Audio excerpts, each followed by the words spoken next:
Hollywood, California, the Lux Radio Theater presents James Cagney and Pat O'Brien with Gloria Dixon in Angels with Dirty Faces.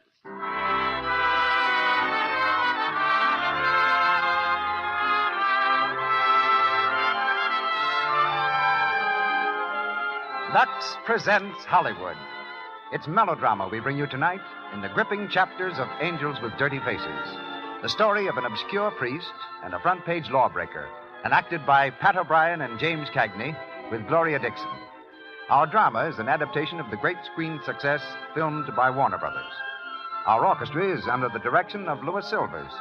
And as special guest, you'll hear the celebrated writer and authority on crime, Courtney Riley Cooper. And now, a word about our product. Have you ever heard a woman say this about another woman? She certainly isn't a bit pretty, and yet she's so attractive. Usually, it's very hard to say just what it is that makes one woman more attractive than another. So many things may be part of a woman's charm. Here's what Ginger Rogers says. Naturally, every woman wants romance, admiration, yet many a woman who could be attractive loses out because she neglects daintiness. I always use Lux toilet soap as a bath soap, too. It makes a wonderful beauty bath. This nice soap has active lather that leaves skin fresh, delicately fragrant. Try it for your daily beauty bath. It leaves skin sweet, protects daintiness. And now, the producer of the Lux Radio Theater. Ladies and gentlemen, Mr. Cecil B. DeMille.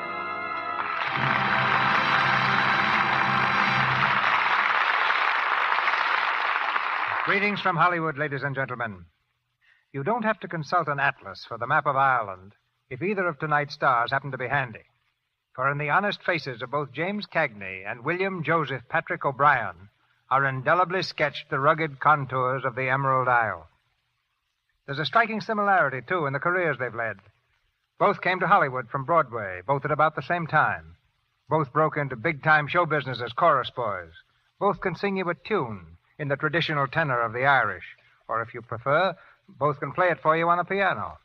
Both are stars at Warner Brothers Studio, through whose courtesy both are here tonight.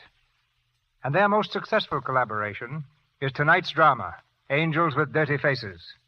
Pat O'Brien's training for our play started at the age of 9, when he attempted his first dramatic part and played an angel. Mr. Cagney's early years were spent in practically the same tough precincts that you'll hear about in Angels with Dirty Faces. Jimmy used to dive off docks for a swim in New York's East River, and the boy who taught him how was later signed up for an extended engagement at the big house. When our Bantam star came to pictures, he required no instruction in fist swinging. The story is that between the ages of 11 and 17, Jimmy could never go to sleep at night unless he'd taken part during the day in at least one fight. Later, he used his right hand to play semi-professional baseball and hoped that someday it would hold the brush of a portrait painter, an ambition that has never been fulfilled. Pat O'Brien came to the Footlights by way of Marquette University and the United States Navy. In New York, he shared a boarding house room with Spencer Tracy and the desperate responsibility of raising $5 a week for the rent. Off the screen, he's famous for his fund of anecdotes and his love of sports. Pat tonight plays Jerry Connolly. Mr. Cagney is Rocky Sullivan. And a very lovely young lady, Miss Gloria Dixon, is heard as Laurie. Her new starring role for Warner Brothers is in Waterfront.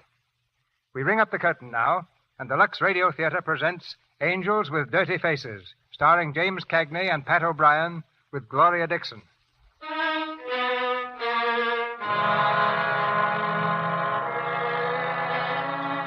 A dead-end street in the slum district of a great American city.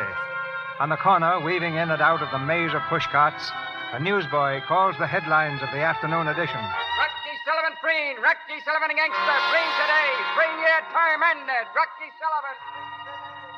Further down the dark canyon of tenements stands a church. In the soft light streaming through the stained glass windows, Father Connolly leads the afternoon rehearsal of the boys' choir.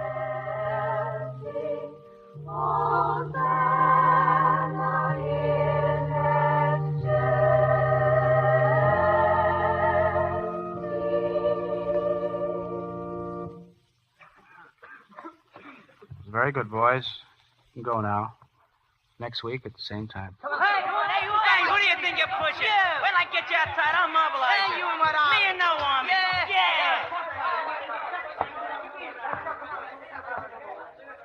Afternoon, Father. Well, son, what's troubling you? Oh, nothing much, Father. Only been bothering me about 15 years. What'd you ever do with those fountain pens we snatched from that freight car that night? What? Rocky. Rocky Sullivan, Rocky, you old... Hiya, Jerry. What do you hear? What do you say? Oh, I'm fine. How are you, Rocky? All right. Don't let this paleness fool you. Well, same old place, huh? 15 years and it hasn't changed a bit. Remember old Father Boyle's vestry, Rocky? Remember it? He used to stand right where you are and bawl that sour out of me. Well, I'm not going to bawl you out. All I'm going to kick about is, why'd you stop writing to me? Oh, I'll be reasonable, Jerry. You know what happens to letters you write in prison. Everybody in the warden down to the screws reads them. And what did I have to write about? Nothing happened while I was inside, and when I was outside, well, I figured you could always read the newspapers. It was always on the front page. Yes. Yes, I read all the newspapers, Rocky. Say, Jerry, I always knew your mother wanted you to be ordained a priest, and I guess the only thing ever kept you back was me, but how'd you finally come to do it? What gave you the idea? Oh, I don't know, Rocky. I was just riding along on top of a bus one day and passing St. Patrick's Cathedral, looking down. Just got the idea, I guess. I got an idea on top of a bus once. Got me 6 years. Come in. Say, Father, you're supposed to be down at the store. The fellas are all waiting for you. Oh, yes. Run along. Tell them I'll be right over. Tell them to get started in the meantime. Okay, Father. Say, what's this store racket, Jerry? You got the kids shilling for the parish? No. No, it's a pet scheme of my own. I rented a store, Rocky, a kind of a recreation center for the kids. Oh, it's sort of a kindergarten place, huh? No, it's more than that. For the older fellas, too. Oh. You know, it's helped tremendously to keep a lot of those kids from becoming... You mean, becoming mugs like me, for instance? Will you be staying here for some time, Rocky? Oh, I don't know, Jerry. It depends on little business I got to take care of. Anyway, I got to find a room. Mm-hmm. Why not around here, right in the parish? Well, why not? No place like home, is there? All right. Come on. I'll walk down the street with you. All right, good.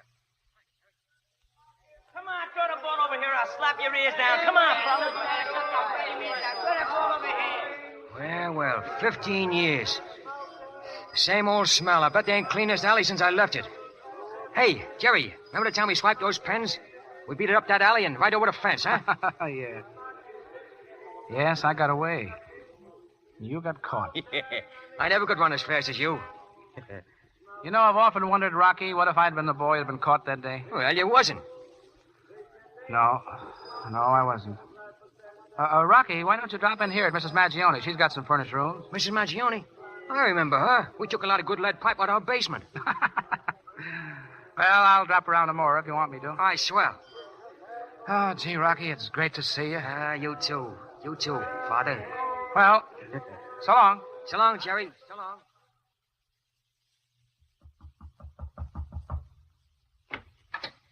Yes, what is it? I want to find out about it. Hey, you ain't Mrs. Maggione. No, she's out. Just taking over till she gets back. What is it you want, please? I want a room. Oh, well, there's one right down the hall this way. Oh, thanks. You know, there's something about your face that's kind of familiar. Nah, you've just been reading the funny papers. No, I mean it. Listen, sister. All I want is a room. Oh, well, that's fine with me. Here it is. Mrs. Maggione, you'll give it a good cleaning. That's all right. I've seen worse places. Yeah, I guess you have. Huh? How'd you happen to come to this house? Oh, you want references, huh? Well, an old friend of mine sent me. Jerry Conley. Father Jerry? Wait a minute, I get it now. You're Rocky Sullivan. Yeah, that's me. You remember me? I'm Laurie Martin. Laurie Martin? That fresh kid with the long pigtails. Well, for crying out loud. Hiya, Laurie. Yeah, remember the time about 15 years ago when you pulled my hat down over my eyes and I said I'd get even? No, I don't remember that. No, well, I do. Hey, what the... Hey, come back here.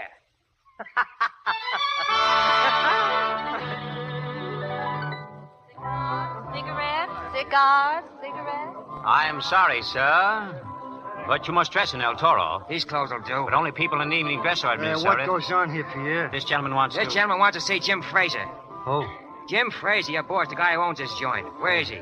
Who are you? Rocky Sullivan. Mean anything to you? Yeah, come on.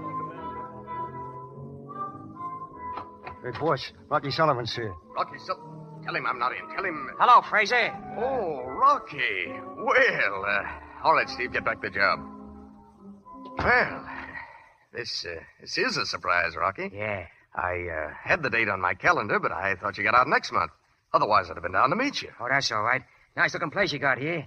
Looks like you're in the money. Hey, you know Mac Kiefer? Yeah, I heard of him. Got the town tied up. Can buy it and sell it, huh? Hell, we don't buy it. We just sell it. Sit down. Thanks. Got that dough, Fraser? Dough? Yeah, dough. When I took the rap for you 3 years ago, you had $100,000 on mine. Oh, yeah, sure. It'll be a matter of only a few days. The end of the week, you don't have to worry about it, Rocky. I'm not worried about it. I'll take a few days getting settled. I'll give you time to get that dough together and figure out where I come in. Where you come in? What do you mean? Which racket you want me to take care of, which section of town, and how much my cut is. Your cut? Yeah, we're partners, ain't we? You and me. That was the idea, wasn't it? I take the rap, you take the dough, use it to make connections for both of us. Wasn't that it? Oh, yeah, of course, but you got things a little mixed up, Rocky. You see, Mac Kiefer's the boss. If you want a spot in the business, you got to take it up with him. No, I don't take it up with nobody but you, Fraser. I'm picking up with you where I left off. That was the idea, and we're going to stick to it. You understand? Well, of course, but... But what? Come in, Mac. Thanks. This is Mac Kiefer, Rocky. Mac, I want you to meet Rocky Sullivan. Well, I'm pleased to meet you, Sullivan. I know all about you. You're okay. When did you get out? This morning. Fine. What are you doing? Looking around. Well, maybe I might have a spot for you. Yeah, that's what we were just talking about. Where are you stopping, Rocky? I got a room over in my old neighborhood on Dock Street, number 24. Well, I'll beat it now. I'll be up, say, first thing Monday. Okay? Monday? Yeah, that'll be fine, Rocky. All right. Night, Mr. Kiefer. Good night. Wait a minute. What is this, Fraser? That guy looking for a cut? He's looking for something, but it's okay. Don't worry. Hello. Get me Steve. Hey, what are you going to do? Leave it to me, will you? Yeah. But don't trip. Hello, Steve. Listen, that Sullivan guy just left. Put a couple of the boys on him. Tell him to watch their chance. Well, what else would I mean? We don't want that guy around.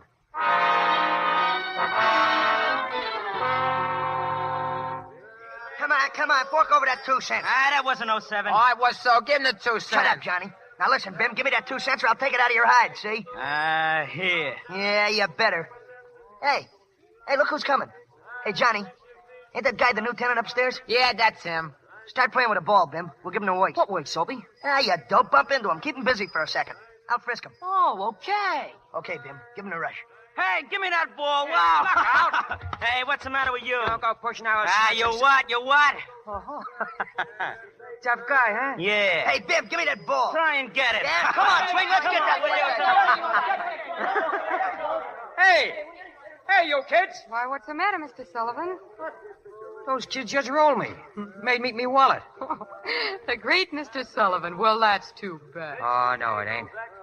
I'm going right over and get it back. Come on, stand back. Give me how much, Soapy? How much? 20, 25, 35. Gee, what a roll. There must be more than $100 there. Yeah, 100 nothing. We're in a big dough now. What a whore. 6 ways, don't forget 6 ways.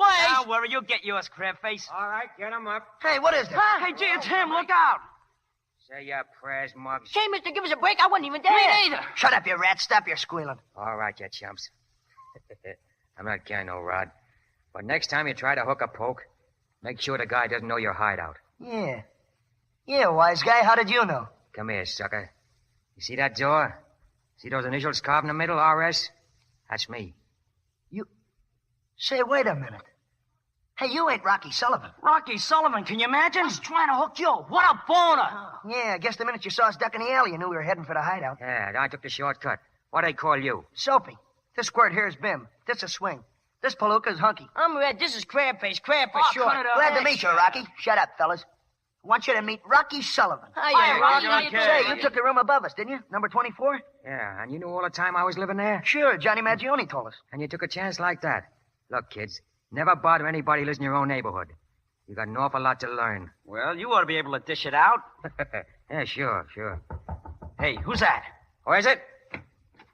Hiya, Jerry. Hello, Rocky. What do you say? Oh, Laurie told me you were heading this way. Yeah. You know these kids, Jerry? Sure I do. Hello, Soapy. Hiya, Father. Well, didn't take you boys and Rocky long to get acquainted, did it? Hey, looks like you and a father are old pals, huh, Rocky? Take a look at that door again. Right next to my name's the initials JC. That's Jerry Conley. No kidding. Hey, you mean, Father, you used to hang out down here with Rocky? Well, we certainly did. Of course, just now we all hang out at the store, you know. I kind of hoped you boys would be down at the store today for the basketball game, maybe get into the block team. Nah, we're pretty busy today. What's the matter, Soapy? Why don't you want to get down to the game? Sounds like it ought to be good. Ah, for Pete's sake, what do we look like, cream puffs or something? Playing around with a basketball all of a sudden. Well, I tell you what.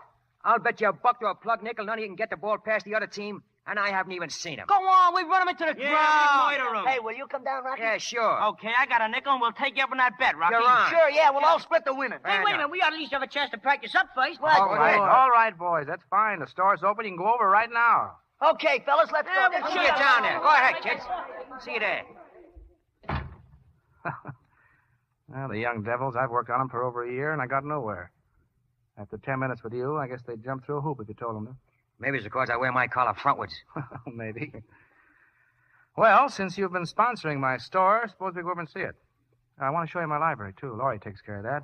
Laurie, say, what's she doing down there? What is she, a social worker? No, not exactly. But she's worked awfully hard helping me run things. You ready? Yeah, sure. Let's go. Come on.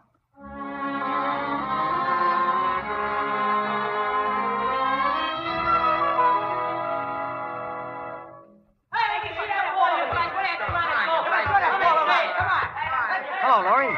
Swell game, ain't it? Yeah. You know, I've been meaning to tell you, kid. Yeah, you didn't turn out to be such a bad-looking dish. Thanks. For a social worker. But, you know, I can't figure out why some smart guy hasn't snatched you off. What do you mean? Some smart guy who's been in all the headlines? Yeah, sure. Well, I gotta beat it. You going by the house? Yeah. Okay, come on. Walk down with you. Hey, Rocky, watch out for that dame. She's a jinx. They put her last guy 6 feet under. What? Yeah, no kidding. They laid him out. Oh! Shut up. Come on, Laurie.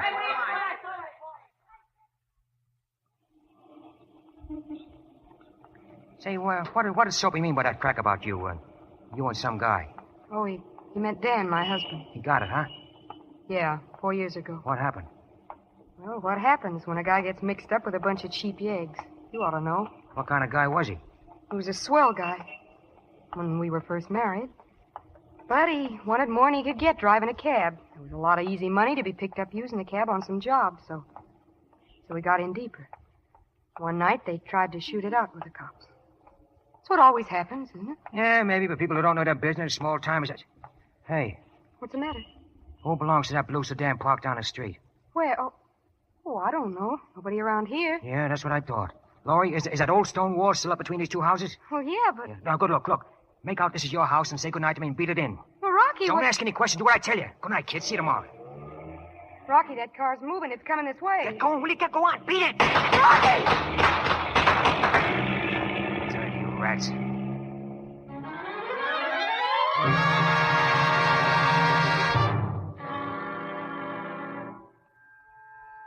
Who is it? All right. You don't have to... Rocky. Move back, Fraser. That's right. One phony move and I'm going to let you have it. Rocky. Yeah, I ain't dead yet. I knew a wall I could get behind. It was kind of handy. Lucky me, huh? I didn't have anything to do with it, Rocky. It's the truth, Rocky. I swear to heaven. I ought to give it to you now, Fraser. Rocky, you can't. Stop crawling. You got me hooked for $100,000. I'm going to get that first. Sure, of course. It's yours. I'll get it for you. All right, go ahead. Well, I haven't got it here. You don't think I keep that much around? I'll prove it to you, Rocky. I got a few thousand here in the safe. You're welcome to that, and I'll get you the rest. Shut up and get it open. Here, you can see for yourself. Sit down. There isn't very much. Get over there and sit down. $2,000. Yeah, that's all. And those securities, I earned some bonds. I don't forward bonds. What's in this book? Well, that's just Been collecting autographs, huh? Oh, some very important people. Oh, that's nothing, Rocky. It's just a few receipts, that's all. Yeah, quite a few. And from a couple of city officials who might be interested to know more about. Yeah, looks like you've been paying off the whole town. And you made him sign. That's how you held the club over them, huh, Fraser? Well, maybe I better hold the club. I'll keep this little book. Make things easier all the way around. Oh, now, listen, you... Let's keep his number, his private number. Come on. Circle 0500. Now, look, I'll put you on, and you tell him I'll be up in the morning, and that you want him to pay me that $100,000. You got it? Yeah. All right, and one wrong crack, just one, and you won't have to do any more talking. Hello, Keeper. This is Rocky Sullivan. Yeah. Surprise. No, I ain't no morgue. Wait a minute. Fraser wants to talk to you. Here. Hello, Mac. Rocky Sullivan. Oh, Be at the El Toro in the morning. 11 o'clock. That'll give him time to get to the bank. At 11 o'clock. I want you to give him $100,000 on my account. Mac, you'll do it, won't you? You've got to.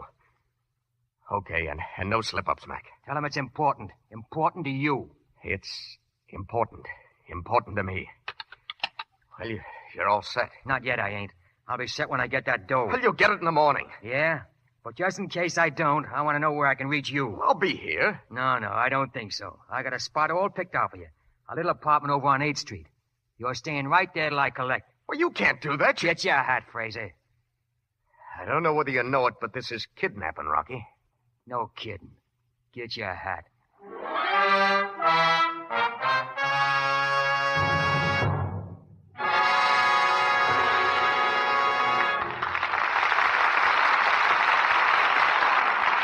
The curtain falls on the first act of Angels with Dirty Faces. Our stars, James Cagney and Pat O'Brien, with Gloria Dixon, will be back shortly. Now, in our brief intermission before Act Two. In the little white bungalow where the Smiths live, there's a family argument going on. For heaven's sake, Bobby, haven't you finished your practicing yet? No, I haven't. And what's more, I won't be finished for a whole half hour. You're just being mean and you know it. You know I'm expecting Bill and Guy. Yeah, and I know you're in love, and I know he's in love, and I know he's always hanging around, and I know... Oh, Bobby, please don't tease me. Oh, gee, sis, now don't cry. I'm sorry. Honest, I am. I'm glad I got a sister that's beautiful and that people fall in love with. Honest, I am. Yes, Bobby's secretly proud of his sister. She's one of those girls who knows it's important to make the most of her good looks. Important to take wise, regular care of her complexion. She uses Lux toilet soap because its active lather does a thorough job of cleansing. Carries away every trace of dust, dirt, stale cosmetics. It's foolish to risk cosmetic skin, dullness, little blemishes, enlarged pores. So use cosmetics all you like, but use Lux toilet soap regularly. It's worthwhile to care wisely for complexion beauty. 9 out of 10 screen stars use Lux toilet soap. Here's Mr. DeMille. We continue Angels with Dirty Faces, starring James Cagney and Pat O'Brien with Gloria Dixon.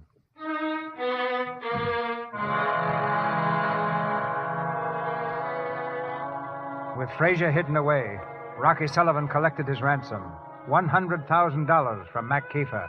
But then Kiefer acted quickly. After being assured that Fraser was free, he called in the police, and Rocky was picked up for kidnapping. Morning, paper. Rocky Sullivan arrested for kidnapping. Rocky Sullivan questioned on abduction charge. Paper. In Kiefer's office, Fraser, just returned from the apartment, sees the headlines for the first time. Two-gun Rocky captured, held under special guard, speedy trial assured. Mac, what is this? We're going to get that dough back, that's all. Mr. Rocky Sullivan goes up on a kidnapping charge. But we can't do that. Oh, no? I've already done it. But you don't understand. Sullivan picked me up at my home. He's got everything that was in my safe. The account books, receipts, names, addresses, everything. What's that? If he's prosecuted for the kidnapping, he'll talk. And he's got evidence to back it up. The whole town will be blown wide open. Are you dumb? All right. What are you waiting for? Get an order for his release and withdraw the charges. Go on.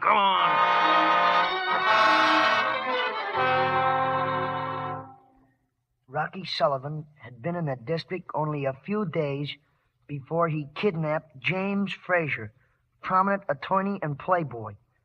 $100,000 was the amount. 100 G's. Hey, maybe that's what he gave you, Soapy. What? That envelope he gave you just before the cops grabbed him. Maybe that dough is in that envelope. Maybe it is, Crab. Rocky, hey, what is this? Rocky, what'd you do, break out? Now, walked out. Yeah, but it says in the papers... Never believe what you read in the papers, kid. First you're in, then you're out. Boy, they certainly can't hold you, Rocky. How about the envelope, Soapy? Yeah, sure, I got it. All right, let's have it. Okay. Here you are, just like you give it to me, Rocky. Hey, is that the 100 grand of paper says you got? Listen, kids. You don't know nothing about this, see? No, I don't know nothing. And you know what happens to guys that talk. Huh? Oh, yeah, sure, Rocky. You know me, All right. Here you are, Soapy. Here's a little chunk of this dough. Cut it up any way you like. Gee, Rocky, thanks. All right, so long. I'll see you in a couple of days, kids. Okay, Rocky, take good care of yourself. Here you go, Bim. Here's your cut. $50. Wow. Yeah, and the same for the rest of you. 50 simoleons. Boy, me old man never made that much in his whole life. Say, what are we going to do with it? Hey, this is burning a hole right through me I'm hand. gonna buy me a pair of Colbert plate of brass nuts. Shut up. Come on, let's get out. Let's get out. Let's hand on the horse.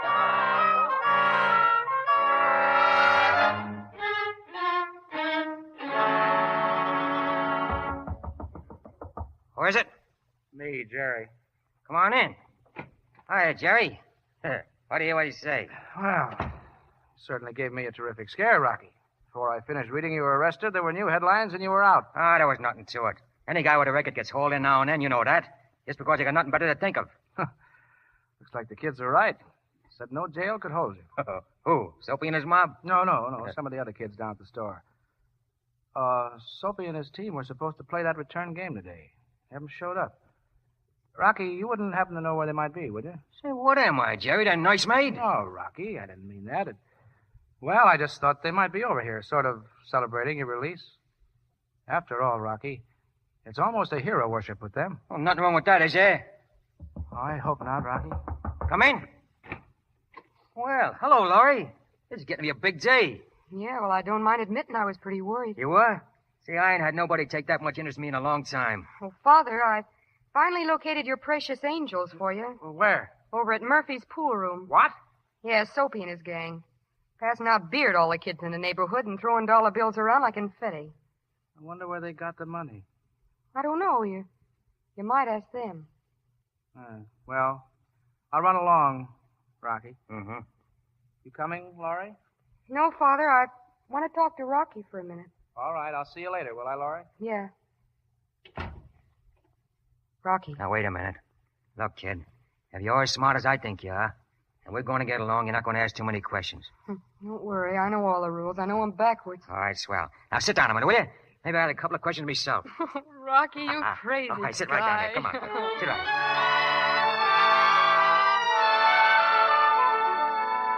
Come on. Give me that chalk or I'll lamb your ears off. Hey, the 8-ball in the corner pocket. Buck, you don't. Yeah, Buck, I do. Look out, Bim. Wow. Come on, pay up, Crab. What lie? Hey, Soapy, where'd you guys get all the dough? We wrote the Santa Claus. And when we woke up this morning, we found it in our socks. Hey, Jesus, Father Jerry. Hello, boys. Giving a party, Soapy? Yeah, sure. Everybody invited? Why don't you have it over at the store? Well, because we're having it here. Mm-hmm. How about the game today? Aren't you boys going over and get it started? How about it, Soapy? 9-ball in the corner. Come here a minute. Look at me. Where'd you get all this money you've been spending? You didn't come by it honestly, I know that. Hasn't anything I've said to you in the past few years meant anything to you? Don't you believe me when I tell you that hanging around pool rooms, spending money you've gotten in some underhand, crooked way, trying to be big shots and tough guys, that it won't get you anywhere except eventually in jail? What do you say, boys? Come on along with me and cut out this stuff and let's get together at the store and figure the whole thing out. Look, Father, there's nothing to figure out. We're staying here. Well, all right. So long, boys. What's the matter, Father? Couldn't you get the kids to heaven with you? I don't often have to do this. That might help you along, mister.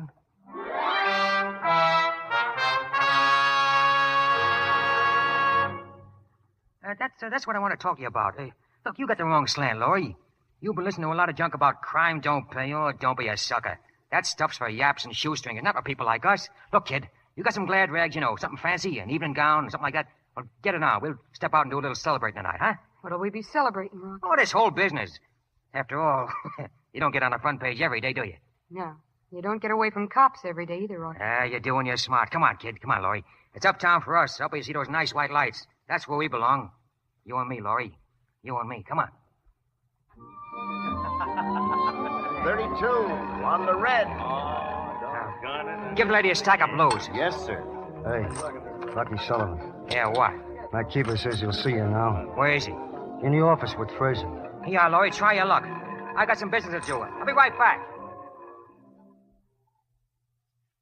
How Jim owed you the dough, and it all being a misunderstanding, we decided to call it square, Rocky. Square all around with no hard feelings. You guys want to talk business? Yeah. All right, let's talk. Look here, Rocky. What about those accounts you took from my safe? I figured out as a kind of insurance. Just in case you guys change your mind. Okay. Now, what do you want, Rocky? Nothing from you, Mac. Nothing. Just the original agreement between Fraser and myself. 50% of his share in everything. Well? All right. And I'll take good care of those accounts. And I wouldn't try any more tricks, Fraser. Be kind of foolish. Because I'm giving those books some very special attention. Good night, boy. Having a good time, honey? Yeah, fine. Like this place? Why wouldn't I? Well, I own a piece of it now. Rocky, maybe you are smart enough. Look, baby, how'd you like to give up that two-for-nickel job of yours and move in here? Doing what? Oh, be a sort of hostess in the gambling room. Walk around in a nifty dress. Play a little. Get the swanks playing. Give you $100 a week in expenses. Rocky, it's... I know. Jerry's been giving you an earful, but he don't need you down there anymore. I sent him $10,000 this afternoon. He can start a real social joint now. $10,000? Yeah, but don't tell him, will you? Don't tell him I sent it. I signed it a friend. Oh, Rocky. Yeah. I know. Now, what about the job? It's waiting for you. Okay, Rocky. Swell. Besides, I need at least one friend in this place.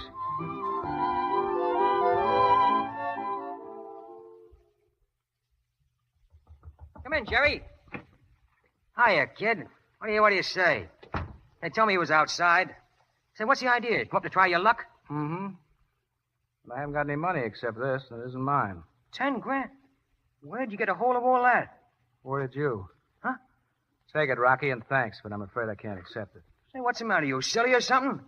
What's all this about? That ain't my money. I know that, Rocky. That's why I can't take it. Oh, now come down earth, will you?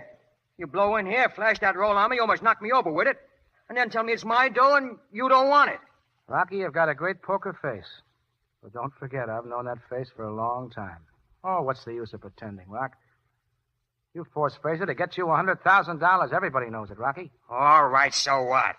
What's the difference where the dough came from? First of all, it's mine. Fraser owed it to me. Second, it's better you should have a chunk of it than him or me. All right, it's hot, but nobody's going to know that. Only you and me. That's just it, Rocky. Oh, don't be such an angel, will you? You want to build that center of yours so bad? Go on, get it started. I want to build it very badly, Rocky. But I don't want to build it on rotten foundations. Inside the center, my boys would be clean, but on the outside, they'd be surrounded by the same smelly corruption, crime, and criminals. Yes, criminals, Rocky, yourself included. Criminals on all sides for my boys to look up to and worship, admire, and imitate. What earthly good is there for me to teach that honesty is the best policy when they see all around that dishonesty is the better policy? That the racketeer and gangster are respected and treated just like successful businessmen, like a popular hero. You and the Frasers and Keefers and all those corrupt officials you've got in the palm of your hand, yes, and you've got my boys, too. And whatever I teach them, you show me up. You show them the easiest way, the quickest way to succeed is to do it with a gun or a racket. Well, I thought I could cure this thing from the bottom up, but I can't. So now I'm going to do it from the top down. Yeah? How? Rocky, I'm going to use your case as a crowbar to pry open and uncover this cesspool. I'm going to force the law, corrupt or not, to indict and prosecute and bring this mess into the clear light of day. There's going to be a lot of people stepped on, fellow. And if you're in the way, Rocky, I'll be sorry. But you're going to be stepped on just as hard. All right by me, Jerry. You go to it. But you've got about as much chance of getting an indictment as I have of getting into the Bible Society. You'll find nobody gives a hoot about the whole thing. You'll hear them laughing at you. But go ahead, go to it. And if I'm in the way, why, do your stepping just as hard as you like. I will. Rocky, shall we shake hands? You know, just for being honest and for old time's sake. Sure. Good luck, Jerry. Happy hunting, kid.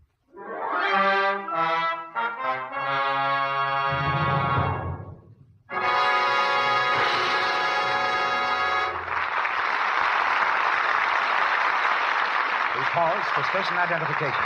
This is the Columbia Broadcasting System.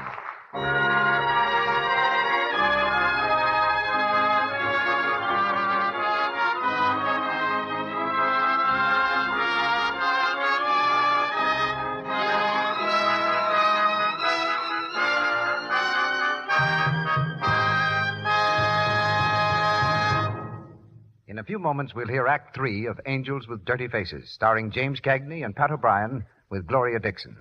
Now, it's intermission time. But before we introduce our guest of the evening, I want to ask the women in our audience a question. Have you ever really studied the lather of a complexion soap you use? Is it a rich, close-textured lather? Is it the kind of lather that will remove every bit of dust and dirt from your skin? Lovely skin is too important for you to risk choked pores, because that's what brings the dullness and little blemishes that mean cosmetic skin. Follow the advice of lovely women everywhere and use the soap with active lather, Lux toilet soap. This gentle white soap removes dust and dirt thoroughly and helps keep your skin smooth and soft. Use cosmetics all you like, but use Lux toilet soap regularly. And now, our guest is presented by Mr. DeMille. On the subject of crime, Courtney Riley Cooper is probably the most widely read and most vigorous writer in America today. A close friend of J. Edgar Hoover, our nation's head G-man, he's also acquainted with people on the other side of the law and has known scores of the country's most notorious criminals. His latest book, Designs in Scarlet, is the result of a personal countrywide investigation into activities that tempt young people to go wrong, a condition for which we all must assume responsibility. When Mr. Cooper and I were writing on one of my pictures several years ago, we discussed many times the problems of youth and crime. He's a straight talker, and there's none better equipped than he to talk to us on that most vital problem, crime. We go to New York City and welcome Courtney Riley Cooper. I have happy memories of that association, Mr. DeMille. You know, I have just come up from my home in the Deep South, where they have a very descriptive saying. Down there, they believe that one of the worst things that can happen to a youngster is to be born with what they call a mouthful of want. If you could have only have walked through as many prison cells as I have, you would realize how many young people have possessed this mouthful of want and taken the wrong way to gain their ambitions. And the age limit in crime is steadily becoming lower. When I first became a police reporter a good many years ago, it was unusual to see a man go to prison who was less than 35 or 40 years of age. But today, nearly 19% of all our crime is committed by youngsters. They steal half the automobiles and commit nearly a third of the robberies, holdups, burglaries, and larcenies. And they pay for it. In one prison, the hard-boiled guards no longer refer to the condemned cells as death row. They call them the kindergarten because so many young boys are there. Incidentally, most of these young people are underfed and undernourished, either physically or mentally. They come from homes or neighborhoods where there's been a lack of guidance and proper discipline. And no matter whether they are from the biggest of cities or the smallest of towns, they're from a type of slums which should be eliminated. We must all engage the nation fight against ignorance and wrong thinking, lack of guidance, hero worship for the fellow who gets what he wants, no matter how he does it. Hundreds of thousands of youngsters are being fed on a wrong mental diet. Because of this, somewhere in America, tonight, right now, right this minute, boys and girls are committing major crimes at a rate of 1 every 2 minutes. And half these boys and girls are actually doomed to a life of habitual criminality, to be sent to reformatories, prisons, and even to the death chamber. Somebody must stop this. And that somebody is every decent citizen in America. Clean living, honesty, integrity should be as great a basis of education as reading and writing. Hatred for criminals and disgust for crime should be as necessary a mental attitude as patriotism. This cannot happen as long as street corner gangs of dirty-faced angels worship the Rocky Sullivans of their block. Sure, it'd be great if we could only clean up our slums, the physical ones where poverty and hunger stalk, and the mental ones, which are even more dangerous. It would be wonderful if we could put in their place a love of honesty, of earnest endeavor, of eagerness to get ahead by decent, honorable means. To do this, we must all work together to achieve certain results. Now, for instance, I believe we should make murder a federal offense. We should take all police work out of politics. And we should dedicate ourselves to more good homes and fewer bewildered ones. But above all, we must stop glorifying crime and tell the truth about it. That it is cheap, cowardly, miserable. We can do these things, and we must do them. Thank you, Mr. DeMille. Keep up your fight, Mr. Cooper. Back now in Hollywood, we hear the third act of Angels with Dirty Faces, starring James Cagney and Pat O'Brien with Gloria Dixon.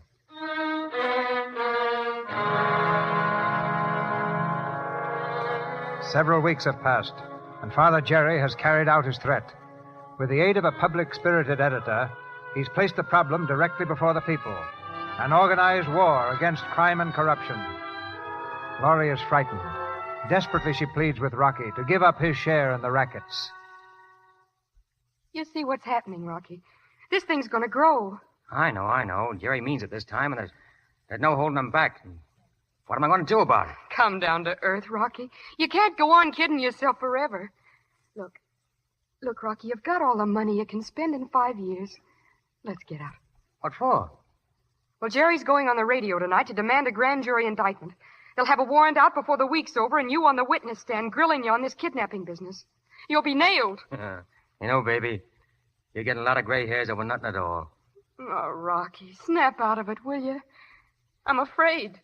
And I don't want to lose you, Rocky. Don't worry, kid. You won't.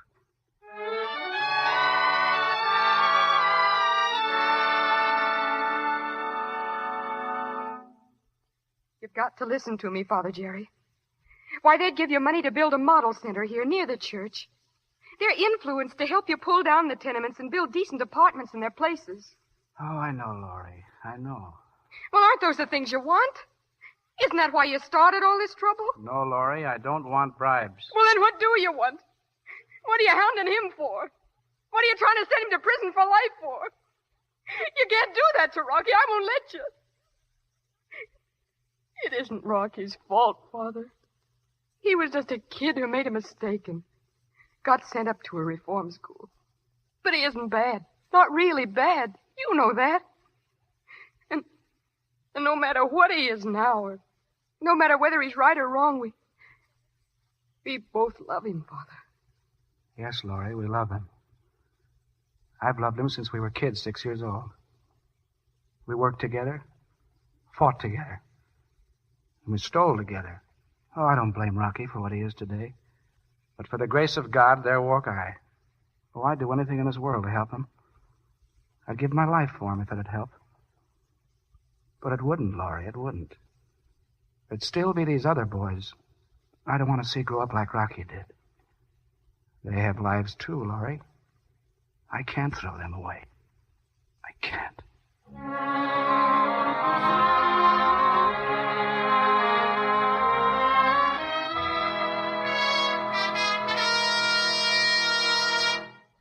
And the fact that countless thousands are listening to this program tonight is proof to fling in the teeth of those cynics and skeptics that the public does care and does propose to do something about the appalling conditions I have tried to describe. Guy's going strong, Mac. Yeah, we won't be tomorrow. We're going to take care of him tonight. You're talking through your hat. He's not one of your mugs you can push around. Forget it. Oh, yeah? Yeah. Tonight we have in our power to ask definitely incriminating questions of these officials and the power to demand satisfactory answers. What really is the truth in the case of the racketeer and gunman, Rocky Sullivan? Why did the police release him so suddenly with all the evidence they had piled up against him? Why does the prosecutor's office refuse to investigate? Tomorrow the new grand jury will meet, and tomorrow these questions must be answered. Turn it off, Fraser. He ain't going to appear at no grand jury tomorrow shooting off his mouth. I say he gets it tonight. Not while I'm around. Now, wait, both of you. There's no sense in running ahead of ourselves. Maybe we don't have to go that far. Don't forget there's all kinds of grand juries, and there's all kinds of ways to handle them. There's no sense going off the handle, Mac. Sure, only I want to see some action. I don't care how we stop that guy, only I want him stopped. All right, fix it any way you like. But lay off the rough stuff, Mac. That's out. I'll see you later. So long, Fraser. So long, Rocky. I hope you were stolen just now, Fraser, because I meant what I said. Of course I was stolen. But look, you can't just bump this priest off. They won't stand for it. It's got to look like an accident. Yeah? I couldn't beat a murder rap now for any of us, but I could beat it for a hit-and-run driver. Yeah, I get it. Call Steve and tell him. Yeah. Get your hand off that phone. Rocky. You're a smart lawyer, Fraser, except you should have made sure I left. Get over there. Rocky, don't. Don't do it. I'll do anything. Oh, no, you won't. This is your last double-cross, rat. No. I told you it was hands off that priest, didn't I? Don't shoot. Don't. And you wouldn't believe me. Drop that gun, Rocky. Make me drop it. Nice shooting, Keeper. You almost hit me. Oh, Steve. Steve, this is Kiefer. Get the cops. Sullivan. Rocky Sullivan.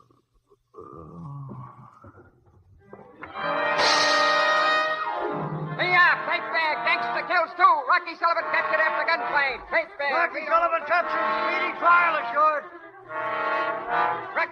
been found guilty. Gangster, guilty. Guilty. Gee, Soapy, do you think they'll burn him in a chair? Nah, don't be a sap. They can't build it that hot that'll hold Rocky. You mean they'll blow him, make a getaway? Just wait. That's all. Just wait. Rocky Sullivan sentenced. Sullivan to get chair. Gangster sentenced to die in March. Boy, I bet Rocky shows them mugs how to die. Sure he will. Remember what he said at the trial? He said he'd spit in their eye. Yeah, and he'll do it, too. Ha!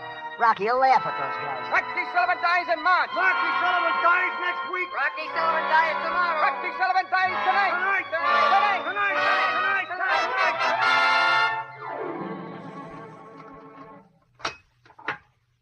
Hey, Sullivan, that priest pal of yours is here. All right, get out. Listen, big shot. You got only 5 minutes, so don't stall around. 5 minutes till that hot seat. And I'm going to tell the electrician to give it to you slow and easy. Get out of here. Somebody get this screw heel out of here.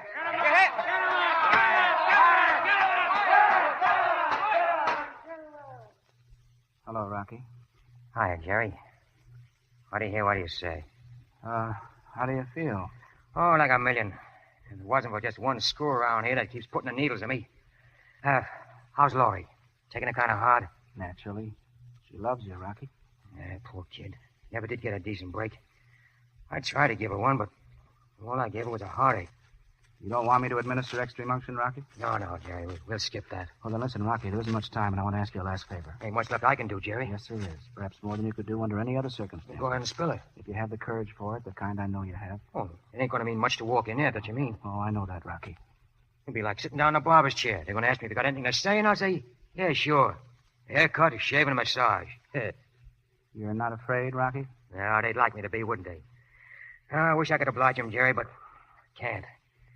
You gotta have a heart first to be scared, and I don't think I got one. I left that after me a little chunk at a time, in all the jails I've been in. But, Rocky, suppose I asked you to have the heart to be scared. What do you mean? Suppose at the last minute those guards had to drag you to the chair, screaming and begging for mercy. Suppose you turned yellow. Turn yellow? Say, what's got into you, Jerry? You were just worrying about me having courage. I know, Rocky, I did. But I mean a different kind of courage. The kind of courage that's born in heaven. I still don't know what you mean. Rocky, when I came up here, a crowd of the boys saw me off the station. Soapy, Bim, Johnny, and all the rest of the kids. You know what they said to me when I left? They said, Father, tell Rocky to show him up there how to take it. Tell him to show the whole world the stuff a real guy is made of. Tell Rocky we're pulling for him and go out laughing. So what do you want? I ain't going to let him down if that's what's bothering you. I want you to let him down, Rocky. You've been a hero to those kids and to a lot of other kids all over the country, all through your life. Now you're going to be a hero to them in death, too. That's what I want to prevent, Rocky. Just a minute, Jerry. You want me to pull an act, turn yellow, so those kids will think I'm no good? Yes. I want them to despise your memory, Rocky, and to remember you as a yellow coward rather than as a glorified hero. To be forever ashamed of you. You understand? Oh, you ain't asking much, Jerry. Oh, yes, I know what I'm asking, Rocky, but I thought maybe... Well, on account of being kids together, you might want to join hands with me in saving some of those boys from ending up here. Oh, it's a great idea, but you asked me to throw away the only thing I got left in the world.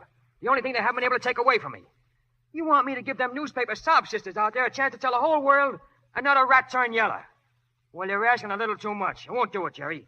You work it out those kids some other way. Oh, but I can't reach all the kids, Rocky. Thousands of hero-worshipping kids in 1,000 slums in 1,000 cities. Oh, don't give me that humanity stuff again, Jerry. I did enough of that in the courtroom. I opened up on everything. Named names, gave the lowdown on the whole dirty mess. And now, what more do you want? Oh, God knows I haven't the right to ask for anything more for myself, but for... Well, Joe. All right, Rocky. You ready? Yeah. Jerry, you figuring on going in with me? You want me to, Rocky? Yeah, sure. It's going to be kind of lonesome walking down that last mile. But, look, kid. Do me a favor, will you? Just one. Don't let me hear you pray. Promise me that, Jerry. I promise. And, you say goodbye to Laurie for me? Yes. Come on, wise guy. Get away from me. Get this screw off me or I'll bust his face in. It'll be the last face you see, big shot. And it'll be laughing at you. Don't come near me in there, screw. I'll beat your brains out. All right. Step back, Edwards.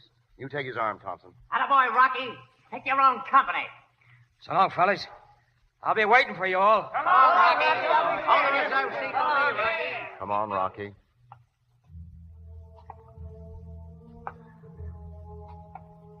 Yeah. This is what they call a last mile, Jerry. But it's kind of a short one. Rocky, what I said before. No. Rocky, please. No, I tell you.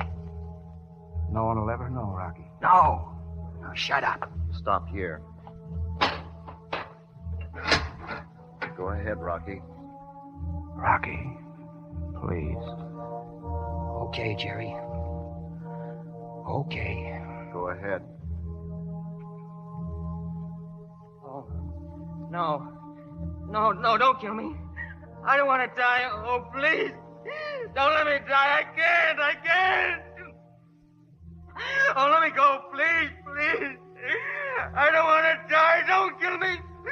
Please don't burn me in that chair. Don't burn me in that chair. I don't want to die.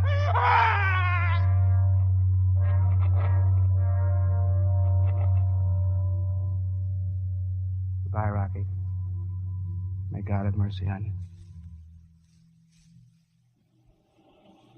Rocky dies yellow. Rocky dies yellow. Cowards, just say witnesses. Read all about it. Rocky dies yellow. And at the fatal stroke of 11 p.m., Rocky was led through the little green door of death. No sooner had he entered the death chamber than he tore himself from the guard's grasp and flung himself on the floor, screaming for mercy. As they dragged him to the electric chair, he clawed wildly at the concrete floor with agonized shrieks, a picture of utter contempt. Rocky Sullivan died a coward's death. I don't believe it. Not one rotten word of it.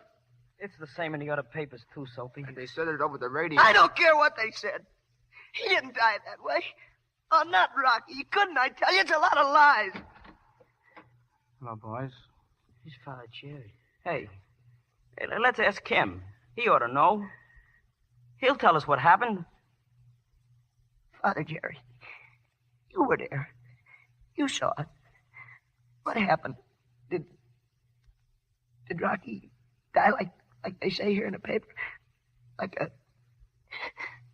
a yellow rat? It's all true, boys. Every word of it. Then he died like this said. Then Rocky, he was a rat. Boy, what a chump I was.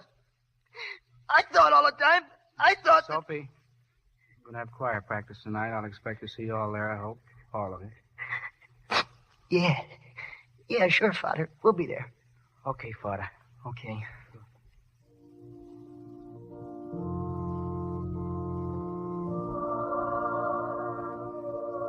Father Jerry, Yes, Laurie? I know about Rocky. I knew you would. And now, let's say a prayer for a boy.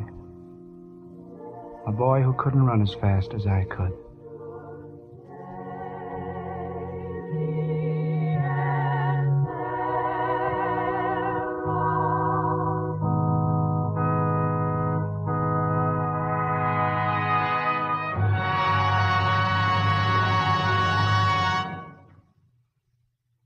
Our play has an epilogue, starring James Cagney, Pat O'Brien, and Gloria Dixon as themselves. And here they are. You know, Mr. DeMille, it was quite a shock to us to think that the Lux Radio Theater would do this play we've just finished. Shock? Well, if there's anything wrong with the play, don't you think you're a little bit late in bringing it up? Oh, don't get us wrong, CB. There's nothing the matter with the play. It's just that, well, dirty faces on a Lux program? Unbelievable. We're not out of here yet, Jimmy. Wouldn't surprise me at all if Mr. DeMille suddenly produces one of his bathtubs and throws us all into it. I'll overlook this feeble effort to twit me on my bathtubs, Mr. O'Brien. After all, I must remember that we're temporarily neighbors now at Paramount. Yes, that's right, but I noticed that Paramount is courting Warner Brothers. At Warner's, I work with Jimmy at Angels with Dirty Faces, then I go to the other extreme and do a picture for them called The Devil on Wheels. Now Paramount wants me to the skies again in a little number called Heaven on a Shoestring. They're all bent on keeping me off the face of the earth. Now, wait a minute. We started off by talking about Lux soap, and before we're completely sidetracked, there's something I really want to say to Mr. DeMille. It's just that I think that Lux soap is about the grandest care under the sun for any girl who wants to keep her complexion looking its best. I use it, and that's what I think about it, Mr. DeMille. And coming from one so lovely, that's doubly appreciated, Gloria. But about this play we've done, it seems a long time since a play has brought home so forceful a moral in such dramatic fashion. What do you all think about it? Well, it seems that pictures really are beginning to educate instead of simply amuse. Maybe Angels with Dirty Faces helped some kid somewhere to get the right kind of a start, and maybe it would also help people to remember the really great and unselfish work that's going on without publicity, without fanfare, by men like the one called Father Jerry. Yes, and I was just thinking that it's rather a coincidence that we should have done this play on this particular night. It comes between two anniversaries, both commemorating men who set a kid's imagination on fire. Yesterday was the anniversary of Lindbergh's landing in Paris. Tomorrow is the anniversary of the death of Captain Kidd on a scaffold. Daring men, both of them, but one happened to be on the wrong side, like Rocky Sullivan. When boys learn there's just as much excitement in doing the right thing, that piece of furniture called the electric chair will soon go out of style. Good night, CB. Swell coming back. So long, CB. Bye, Mr. DeMille. Fly back to us soon again, Angel. A particularly important announcement about the play and stars coming to you next Monday will be given presently by Mr. DeMille. Heard in tonight's play were Frank Nelson as Fraser, Lou Merrill as Mac Keeper, Frankie Darrow as Sophie, Cy Kendall as a guard, Ross Forrester as Steve, James Eagles as Hunky, Frank Beelan as Crab, Joe Brown Jr. as Johnny, Harris Berger as Bim, Jackie Morrow as Red, and Forrest Taylor as Kennedy. Gloria Dixon appeared through courtesy of Warner Brothers Studio, where James Cagney has just completed Each Dawn I Die. Harris Berger is from Universal Studio, and Louis Silvers from 20th Century Fox Studio. He directed music there for young Mr. Lincoln. Be sure to listen to the new Lux daytime radio program, The Life and Love of Dr. Susan. The makers of Lux Toilet Soap bring you this enthralling story about the love and problems of a young, attractive woman doctor every afternoon, Monday through Friday. Look in your newspapers for the time and station. The Life and Love of Dr. Susan comes to you in addition to the Lux Radio Theater. Here's Mr. DeMille. It's an unusual program we bring you next Monday night, not only because of the importance of our stars, but because our play is one which has only just been released. It's our adaptation of the new Columbia Pictures Corporation film, Only Angels Have Wings, which incidentally has no connection with Angels with Dirty Faces. They're different angels. The story is a highly dramatic romance, a thrilling adventure on land and in the air, played against a colorful South American background. And our stars playing the same roles they do in the picture are Cary Grant, Jean Arthur, Thomas Mitchell, Richard Barthelmess, and Rita Hayworth.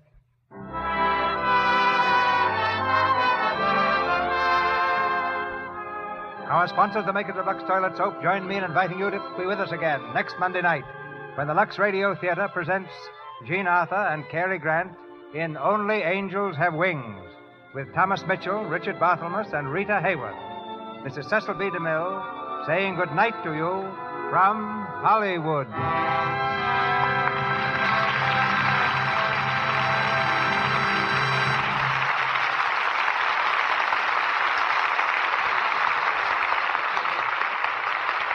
Your announcer has been Melville Ruick.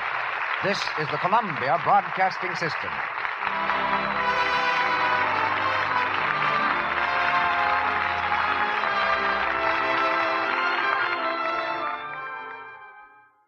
Hollywood, California, Monday, March 15th.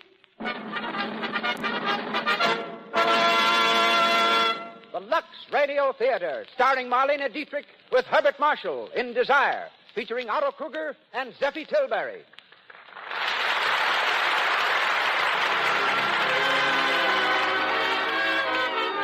Lux presents Hollywood, bringing you Marlene Dietrich, Herbert Marshall, Otto Kruger, and Zeffie Tilbury. Our producer, Cecil B. DeMille. Our guests, Mr. Ernst Lubitsch, distinguished motion picture director, and Miss K. Roberta Williamson, hostess of Hollywood's famous specialty shop, I. Magnin and Company. Our conductor, Louis Silvers. From our theater on Hollywood Boulevard, the makers of Lux Flakes bid you a hearty welcome to the 124th performance of the Lux Radio Theater.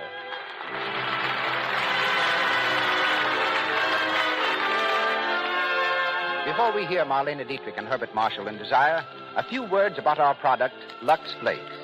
We've been interested lately in hearing how many women use Lux in the dishpan because they consider it a beauty treatment for their hands. Lux Flakes are so gentle, and they make dishwashing easier, too. One woman, Mrs. Travis Johnson of New York, writes, Nice hands mean a lot to me. I'm a pianist, so I can't afford to let my hands get rough and red. Using Lux for the dishes is the most inexpensive beauty care I know. My husband agrees with me, too. Says my hands look as nice as when we were married. And a husband's compliments mean something. As Mrs. Johnson points out, Lux Flakes for dishes are inexpensive. It costs less than 1 cent a day to keep your hands nice this way. And now, ladies and gentlemen, Mr. Cecil B. DeMille.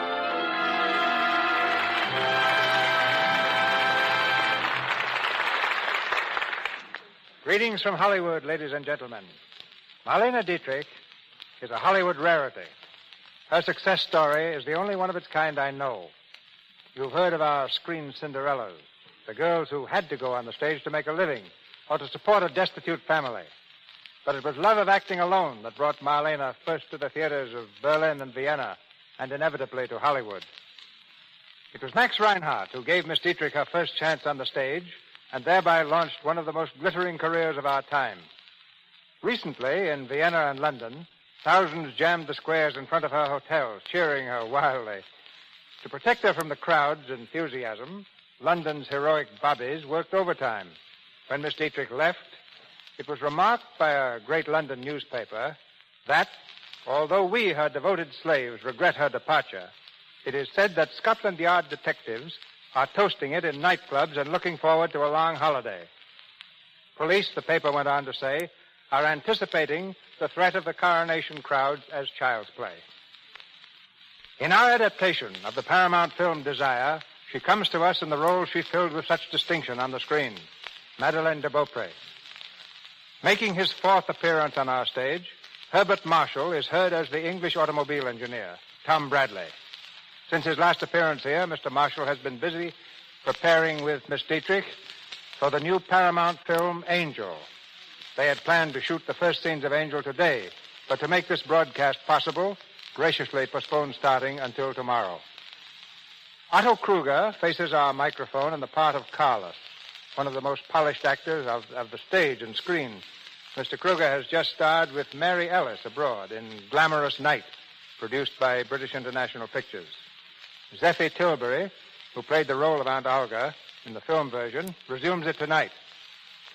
High in the flies of our stage, Columbia's engineer reaches for the dials of the control board, ready to release to the ends of the earth the Lux Radio Theater's presentation of Desire. And here come our players, Marlene Dietrich and Herbert Marshall, with Otto Kruger and Zeffie Tilbury.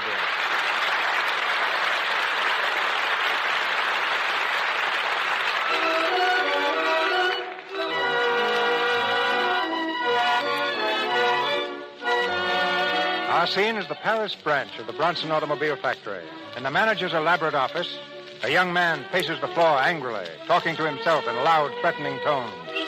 He's rehearsing a speech he's going to deliver to the boss. Turning suddenly, he leans across the manager's desk and points a menacing finger at the empty chair. Now, look here, Mr. Gibson. You're not going to stop me, and no one else is going to stop me. I'm going on this vacation whether you like it or not. And if you want to throw me out, why don't you? How's that? Now, why do you bring up arguments like that? What? Yes, I know you brought me over from Paris to London, but you didn't do it for my sake. You did it because you wanted a good engineer, Mr. Gibson, and I've done my job. I've been designing Bronson Motors for the last 3 years, and I need a rest. No? Oh. Well, let me tell you this, Mr. Gibson. I'm not going back to London before I've had my vacation, and that's final. Right. Good morning, Tom.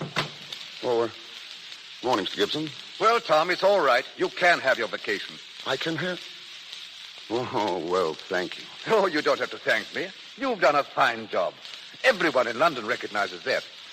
But they want you back home by the 15th at the latest. The 15th? That gives me 2 weeks. Where are you going? Italy. Oh, yes? That's where I've always wanted to go, ever since I was old enough to know about it. Milan, Florence, Livorno, Napoli. All those places I've read about and never had a chance to see. And I'll have 2 weeks, 2 whole weeks in Italy. Fine, fine. And to show you how much we appreciate your services, we are lending you a car for your trip. That's great. But we thought we might just as well utilize you for a little publicity. You won't mind putting one of these signs in the car, will you? A sign? Well, Now, let's see. Which one is the best? I am delighted to drive a Bronsonate. No. I am glad to drive a Bronsonate. It's difficult to decide. Must be quite a strain, Mr. Gibson. I am delighted. I am glad. Well, which do you like? Personally, I prefer happy. Happy. Happy. I'm happy to drive a Bronsonate. Why, that's splendid, splendid. We have our slogan now. I'm happy to drive a Bronsonate.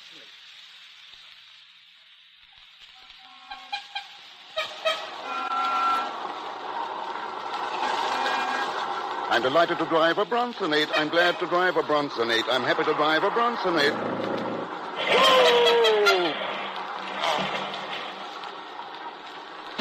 Nom d'une pique. Espèce de bruti. Look at that mud fender. It's all right, old man. No damage done. No damage done, huh? No damage done. Look at that mud fender. It is bent in two. Well, so is mine. I'm perfectly willing to pay for it. If you do not know anything about cars, why do you drive? Sorry, I'm just a beginner. You should take lessons then. Albert, come back here. But, madame. At once, please. There, you see. The lady wants you to get back into your car. Albert. I'm coming, madame. Sorry, Albert. Tell the lady it was my fault. Get in, Albert. Yes, madame. Now drive on. Yes, madame. I've told you 20 times not to pick quarrels, Albert. You do not have to address me as your footman now. There is no one listening. All the same, the advice is good. That Britisher is a fool. We don't stop to argue with fools. Not when we are carrying a string of pearls worth 2 million francs. Huh? You have the pearls with you? They are in the car? Yes. Why was I not told? I thought our plan was to mail them to Italy. Our plan is to take them to Italy. Oh, but it is dangerous. We may be stopped by the police. Not if you will drive slowly and carefully.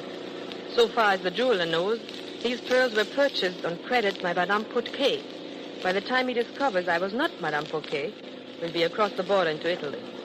Where do we pick up Carlos and Olga? Carlos at the Hotel Milan. We'll meet Olga later at the villa. I do not like this. Carrying those pearls, it is too risky. Now, what if the police... Albert, keep your eyes on the road.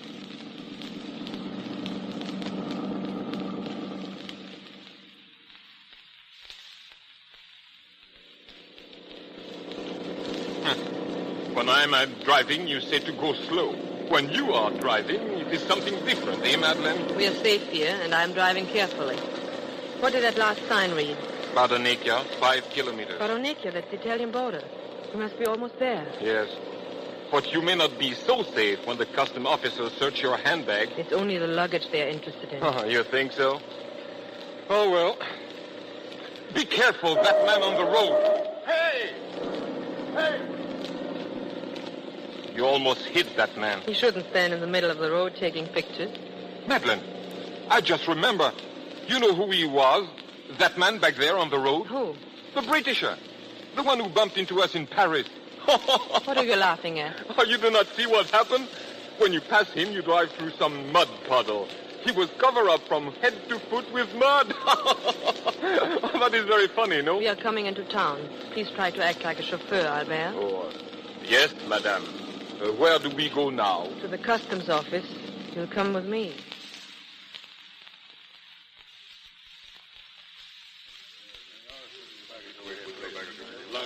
Form a line to the right, signore. All luggage must be inspected. Ladies will open all handbags, please. A line to the right, sir. You hear, Madeleine? They inspect everything today. All the women's luggage. Be quiet. What will you do with the pearls? Be quiet, I say. Officer, I'm looking for the owner of that white roadster outside. I'm sorry, signore. I do not know. Where is he? That's all I want to know. Where is he? Here, monsieur. Oh, you. We meet again, mademoiselle. I'm sorry I splashed you with mud. It was unintentional. Oh, it's quite all right, really. It was silly of me to make a fuss about it. Well, you know how these things get you for a moment. Of course. You're parking your luggage through the customs? Yes. Is this the line? I'm the last one. You may go before me if you wish. Oh, thanks, but I wouldn't want to. Oh, it's nothing. I'm not quite ready yet. Well, very well. Who is the next, please? Will you come this way, senor? Right with you. Thanks again, mademoiselle. Madeline, quick. Before they search your bag, we'd better go. It'll be all right now, Albert. But the pearls? The pearls are in the Englishman's pocket. What? I put them in his coat pocket when I spoke to him. Are you mad? Now, how are you going to get them back again? I'll get them back. I go on alone from here, Albert. I meet him on the road. You get in touch with Carlos by telephone. Tell him I see him at the Hotel Milan in 2 days. Entendu.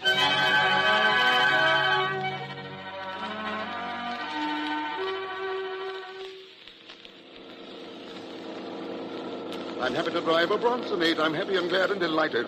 Delighted to drive. Whoa! Hello there. Oh, good afternoon, monsieur. What's the matter? Are you stuck? Yes. There's something wrong with my car. I'll have a look at it. Thank you. Let's see now. How did this happen? I bumped over a rock. Must have been an awfully big one. I'd swear that carburetor was hit with a monkey wrench. You can't fix it, monsieur. Not without spare parts. Well, What are you going to do? I'll just leave it here and send back for it tomorrow.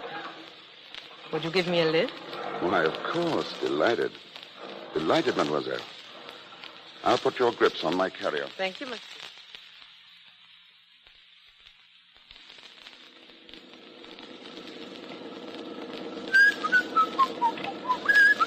Aren't you a little cold, monsieur? Oh, not a bit, no. Why?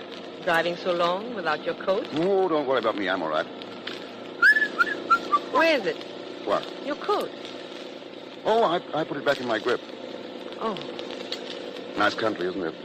beautiful. You know, I'm glad you had that accident. Are you? Very glad.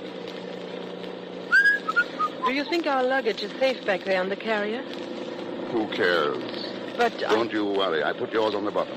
If you hear anything fall, it's my suitcase. You've nothing to worry about. Oh, that's fine. You know, I'm really lucky. If I hadn't found you, I'd still be standing there in the middle of the road instead of being on my way to Milan. Is that where we're going? We? Sure. I'll drive you there. I am lucky. You're lucky. You mean I am, having you with me. Thank you. You're very charming, you know. Or did you know? Very difficult question to answer. You know what I wish would happen? That you would lose your suitcase. I would lose my suitcase. We would lose the car and be stranded here for 10 days without a soul around us. I can't help it. That's my idea of a real vacation. Monsieur. Look out there. That's Italy. The birds are singing. The sun is shining. And you are probably taking a cold. Does that really worry you? It does? Why? I'm just selfish. If you get a cold, I may get one too, being so close to you. You know, it gets colder as it gets later, and I may have to move a little bit closer if I get chilly.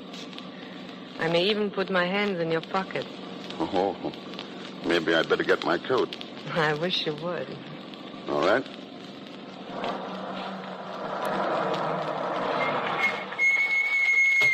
With you in a minute.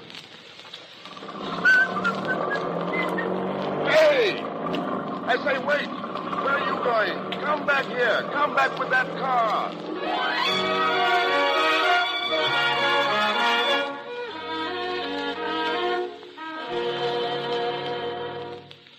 For the 10th time, Madeline, where are those pearls? For the 10th time, Carlos, I don't know. You said he put the coat in his bag. He did, but when I drove away and got out to look for the grip wasn't there.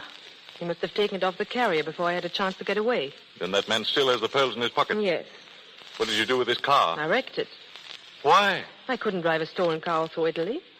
I drove it into a stream and came on by train. But without the pearls. Madeline, you aren't by any chance double-crossing me. Don't be vulgar. Who was this man? An Englishman. That's a great help. What was his name? I don't know. Tom Bradley, I think. Oh, you think? Good. What did he look like? He was tall. Well, one more little clue like this, and we ought to have him in our hands. Any other distinguishing traits? Well, he seems to be a man of very good taste. He likes me. Didn't I tell you never to mix love with business? Don't be absurd, Carlos. This man interests me about as much as you do. That should satisfy you. I want to tell you something, Madeline. I think I've always behaved as a gentleman. And I hope you continue to do so. That all depends. Hello. Yes. This is the Countess de Beaupre suite. What? Oh. Well, there must be some mistake. You... Oh, I see. Who is it? Well, yes, of course. Very well. Yes, ask Mr. Bradley to come up, please. Bradley? He's here at the hotel. Claims to have recognized you as the woman who stole his car. He's complained to the police. Oh, charming. And you invite him up to complete the description? We've got to see him. Don't forget, he has the pearls. Now, let's be calm. All we can get is 5 years. No, 7. I looked it up. A slip-up now would be fatal. Our stories have got to match. Now, let's go through it again quickly. Who am I? You are my Uncle Prince Schalenburg. How did I get the bullet hole in my In the ribs? battle on the Marne. Who was your mother? Grand Duchess Sandra, who went down with the Lusitania. Your father was the Grand Duke Sergei. Killed by the Bolsheviks. Good luck, Countess. Good luck, Your Highness. Come in. Good morning. Good morning. So it was you, mademoiselle. What was the idea of taking my car and... Hello. May I ask what this is all about? Oh, this is my Uncle Prince Schalenburg. Bradley is my name. Are you by chance insinuating that my niece stole your car? Yes, I am. That's not true. Uncle, it is true. What? Yes, but let me explain. I don't want any excuses. This is the last of your numberless escapades. I'm going to bring this up to the family council, yes? But, Uncle... Oh, you're not going to drag down the family name any longer. You realize what you did? You stole a car. I'll see that the family disowns you. Now, look, here, I wouldn't go too far. I must ask you to let me handle this alone. Whose niece is she? Your niece or my niece? Well, whose car was it? Your car or my car? Let me tell you, my niece is more important to me than your car. And my car is more important to me than... Well, perhaps not. Thank you. Now, look, Your Highness, I'm on my vacation. I don't want any more trouble than I've had already. Just give me 10,000 francs for my car, and we'll forget the whole thing. And you will cancel your complaint to the police? Of course. Young man, I think your attitude is splendid. I'll write you a check at once. I want to thank you, monsieur. Oh, never mind that. But why did you do it? You want to hear the truth? Yes. I was very late for a luncheon appointment. I see. But after all, why did you have to leave me in the middle of the road? I would have been glad to drive you. You were going slower and slower. And you know yourself why. It's silly to say, but suddenly I got in a terrible panic. We were alone there. I didn't know you. And before I knew what I was doing, I stepped on the grass. I was really afraid. Of what? Of you. Oh, there was no reason for that. I paid you a few compliments. I told you how charming, how lovely you were. And I would still repeat it. But I didn't do anything. But you intended to. I did not. You had it in your eye. I didn't know it showed. By the way, did you make your luncheon appointment? Yes, but after I got here, I didn't keep it.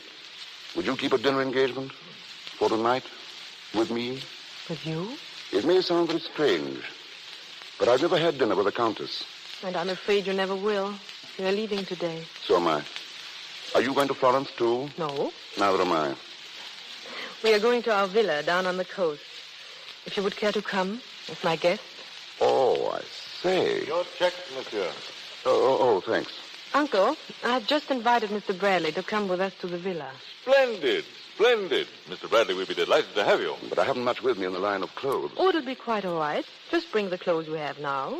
The ones you had with you in the car. Oh, of course. Of course. Well, it's very kind of you. Not at all. I insist, Mr. Bradley. I insist. Yes, and so do I, monsieur.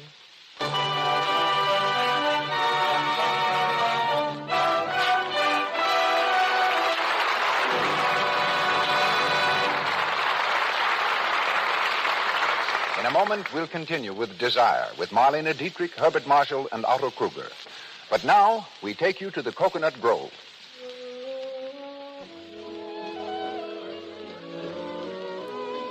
It's tea time, and the room is filled with dancers. In the middle of the dance, a handsome couple return to their table, a frown on the girl's pretty face. What is the matter? Let's listen in. You know, Tom, I'm so embarrassed dancing with this hideous run in my stocking. Poor girl. You sure have all the tough luck. Didn't you get a run in your stocking the last time I took you out? Yes, and I've about given up. I've tried all kinds of stockings, but I still have rotten luck with runs. Oh, here comes Alice. Hello, Sue. Hello, Tom.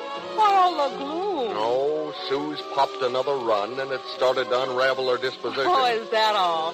Why don't you join the Cut Down on Runs Club, Sue? No dues, no initiation fee, Just what?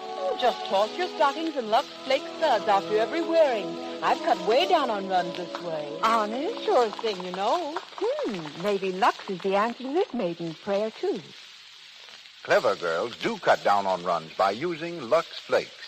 Lux Flakes are especially made to save the elasticity of the silk.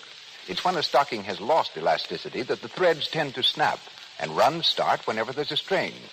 So to avoid the nuisance and expense of constant runs, protect your stockings with gentle Lux Flakes. You'll be surprised at how much longer your hosiery will wear.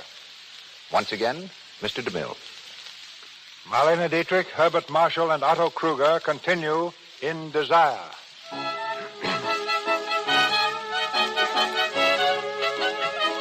It's evening of the following day. In the living room of a beautifully furnished villa on the coast, Madeline sits by a shortwave radio, waiting for the international news report. She seems amazingly self-contained in view of the fact that Bradley still has the pearls in the pocket of his coat. The news announcer interrupts the music. You will now hear the news of the day from the capitals of the world. Paris, France. The most sensational jewel robbery of a decade.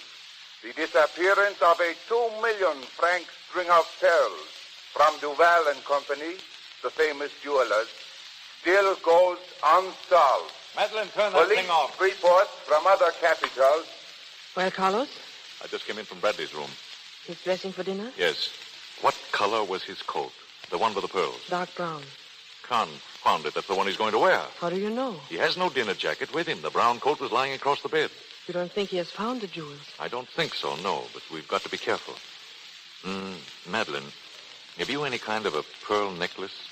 Yes, the imitation I bought in Vienna. Put it on. Wear it at dinner. Why? Never mind. Now, one thing more. In which pocket of the coat did you slip the necklace? The left-hand pocket. Good. After dinner, I may work a little magic.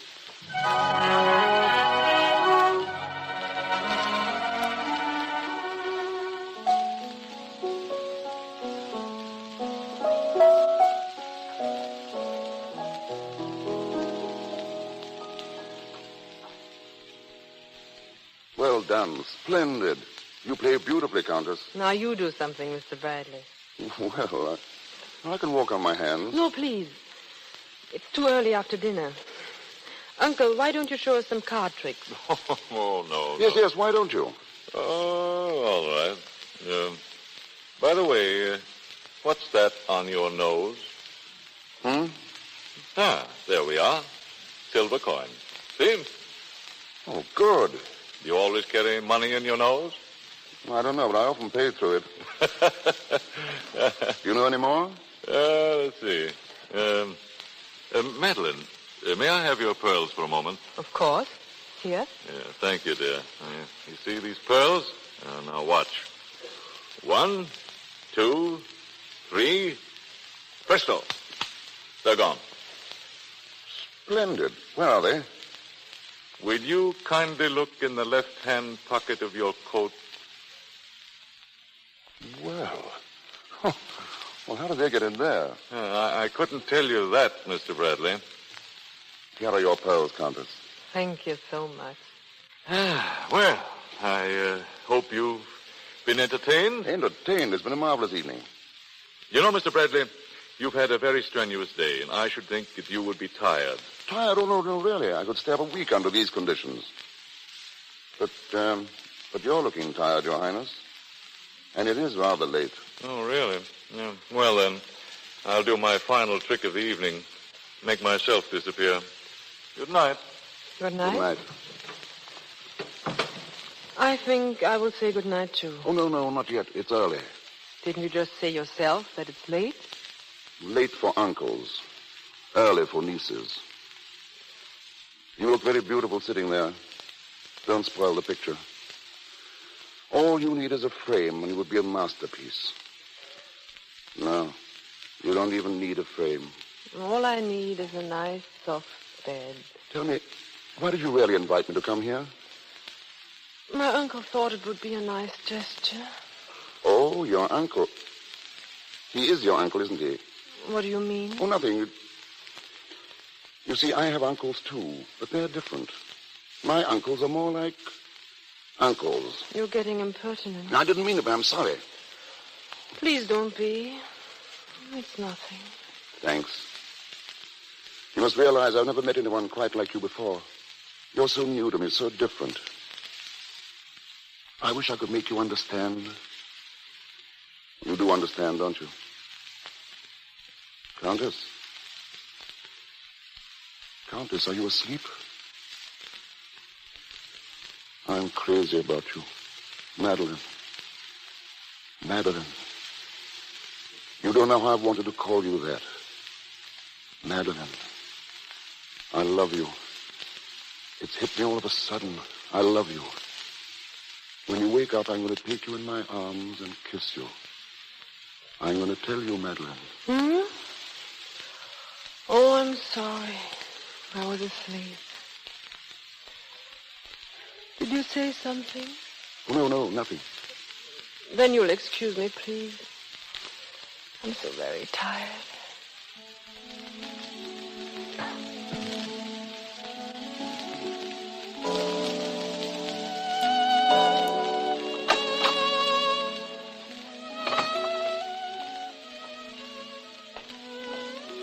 Hello?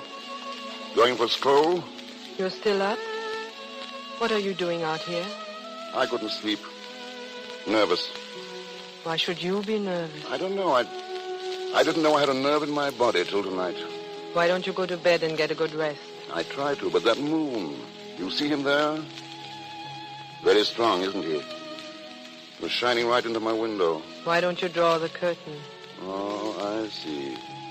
Turn off the moon, turn on the moon, just as you like it. Some people can do that more easily than others. I understand. Aren't you a bit hasty, Mr. Bradley? Maybe I am. I'm sorry. You see... Oh, you wouldn't understand. How could you? I've only a few more days and then back to prison. This is the first vacation I ever had in my life. A few days and I'll have to be back in London, and all the fun is over. Getting up at 6 o'clock and working way into the night. Yet I couldn't live without it. I love it, and I hate it. You know, Mr. Bradley, the moon is very becoming to you. I never saw you in this light before. You weren't even listening. Oh, yes, I was. I heard everything you said about yourself, London, your work. You love it and you hate it. Isn't that the way you feel about me? Not exactly.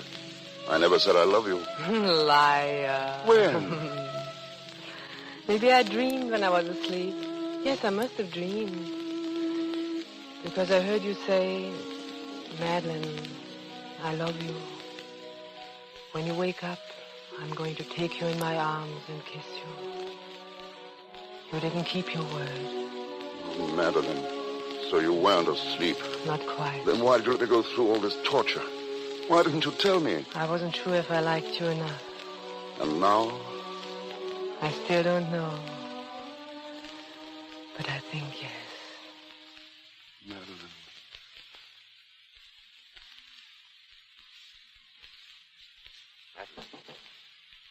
Madeline, are you awake? Madeline. Oh, good Lord, Madeline, wake up. Yes, darling. What? Listen, I've had a wire from Florence this morning. I have to leave immediately. I'm going to take this Bradley with me. What did you say? I said I'm going to take this Bradley into town with me. I'll get rid of him there. Oh, and the pearls. I have them. Goodbye, Madeline. Wait, Carlos. Can't. I've got to wake up Bradley. Mr. Bradley. Mr. Bradley. Bradley. Wake up, Mr. Bradley. Yes, darling. What? Oh. Well, wake up, please. I'm leaving for Florence. Oh, goodbye. Have a good trip. If you'd like to go with me, I'll be only too glad to have you. It's a wonderful trip. You can see Italy. I can see what? Italy. I've wanted to see Italy since I was a little boy. Well, now's your chance. But I'm not a little boy anymore.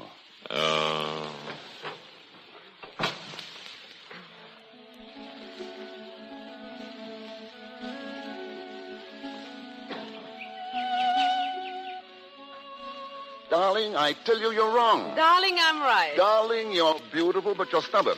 Do you know this is the first disagreement we've had? All right, let's find out. We'll ask the cook. Giuseppe. Yes, senor? What day is today, Thursday or Friday? Saturday, senor. Saturday. A whole week gone like an hour. 7 days. 7 dreams. Adding up to one dream. Do you remember the first day here, Monday? Oh, do I? And then came Tuesday. And what about Wednesday? What did we talk about? Did we talk? Certainly. About what? Nothing. Well, let's change the subject. Now I'm going to tell you something really interesting. All about London. All about my work. I wish you would. I didn't really mean it. I wouldn't bore you that way. I'd like to see you at work. I can picture you in overalls, really working. And with dirty hands. See, there's no glamour about me. I'm not a king, nor a prince, nor a count. Just an ordinary citizen. Very ordinary. A 20 pounds a week man. That's a lot of money for me. What's the matter? It's Saturday.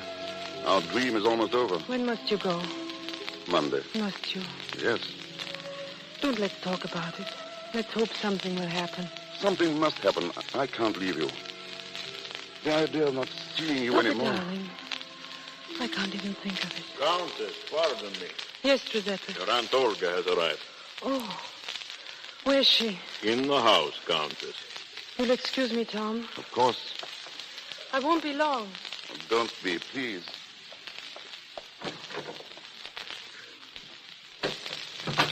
Olga, Hello, Madeline. why did you come? That's a fine way to greet a sweet old lady. Why don't you bust me in the nose? What do you want? You shouldn't talk to me that way. If your grandmother came here, what would you do? Why, you'd offer her a brandy, of course. Straight? Please. Brandy's the only thing I am straight about. Did Carlos send you? Yes, and he's pretty sore at you. I don't care. Now, come on now. You could have answered his wires. They really need you in Florence. There's a great chance of selling the necklace. We found a sucker. The sucker of the century. He's a big umbrella manufacturer. So we thought we'd put a little sunshine in his life and introduce you to him.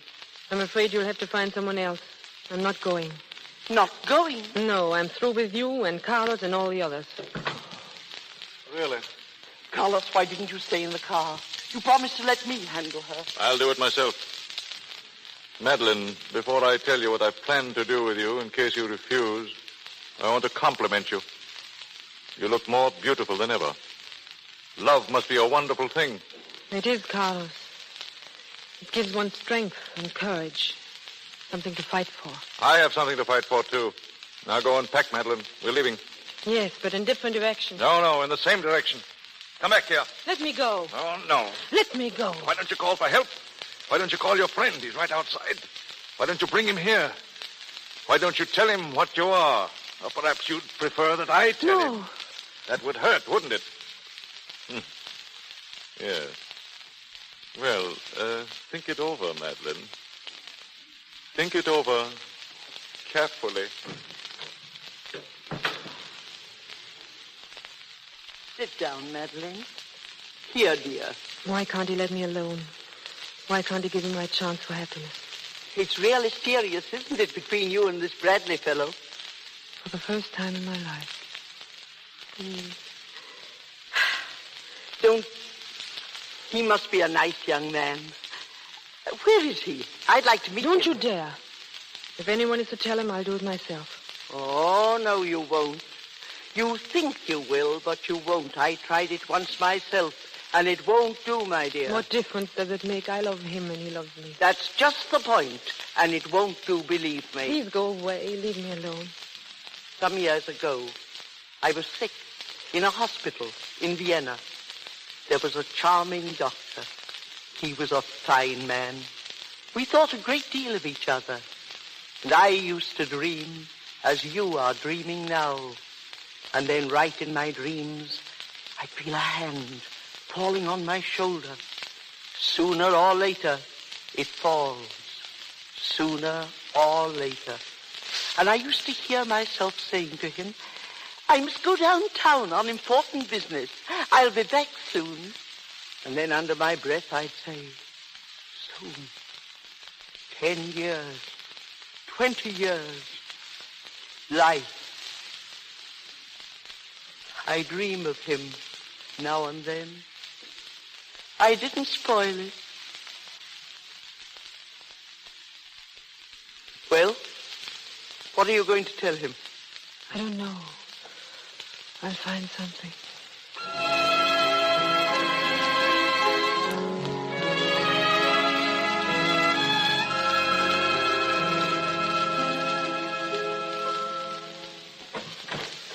Madeline. Oh, Tom, come here. I've something to tell you. Wait until you hear what I have to tell you. Do you know what this is? Tom. It's a piece of paper, that's what you think. But it isn't. It's King Solomon's mines and Captain Kidd's treasure. It's a gusher of oil, that's what it is. Please listen to me, Tom. Look here. You see these two lines? These two little lines? Yes. Well, I spent years looking for them. I've told you about my new carburetor. I had ideas for it, good ones. Everybody liked them. But there was one little thing to make it practical, and I couldn't find it. And now I've got it. These two tiny little lines make all the difference in the world to the carburetor. And maybe to me. And to you. What do you say? I'm so happy you found it. Now you are a real inventor. And you will be a great man. I don't care about that. You'll be famous. I'm happy. Is it a go, darling? Will you marry me? It would be wonderful. It would be. It will. It can't be. Madeline, what is it? I have to tell you something. Well, what is it? I don't know how to say it. I should have told you before. Tom, I'm married. Married? That's impossible. It's true, Tom. It can't be. It is. I don't know what to say. I can't believe it. A few minutes ago, you were telling me... I just talked to my aunt. She has nothing to do with us. She has, Tom. She brought me down to earth. She made me see reality. Reality? But we love each other. That's reality. No, Tom, it's a dream. And I'm afraid it'll have to remain one. You mean we have to separate? Never see each other again? Believe me, Tom, it's best for you and best for me. But let's be grateful. We had a gorgeous week together. 7 heavenly days. 7 dreams. A beautiful adventure. Adventure. I see. Well, that's what I was looking for when I started out. And I got it. A beautiful adventure. Turn on the moon, turn off the moon. All right, we'll turn it off.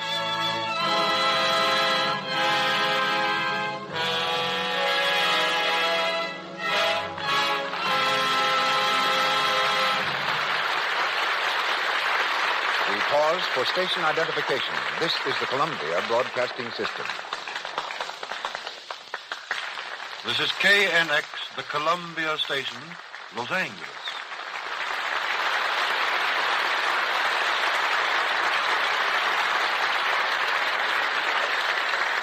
Marlene Dietrich, Herbert Marshall, and our all-star cast come back to us shortly in Desire. Years ago, when my friend D.W. Griffith and I were fighting it out on a Hollywood battlefront in an effort to raise motion pictures from a novelty to an art, we suddenly realized that a young man was emerging in Europe who might easily steal the prize for which we were struggling. It occurred to Adolphe Zucker and Jesse Lasky that the best way to avoid the competition of Ernst Lubitsch was to get him on our side. At the time, too many things stood in the way.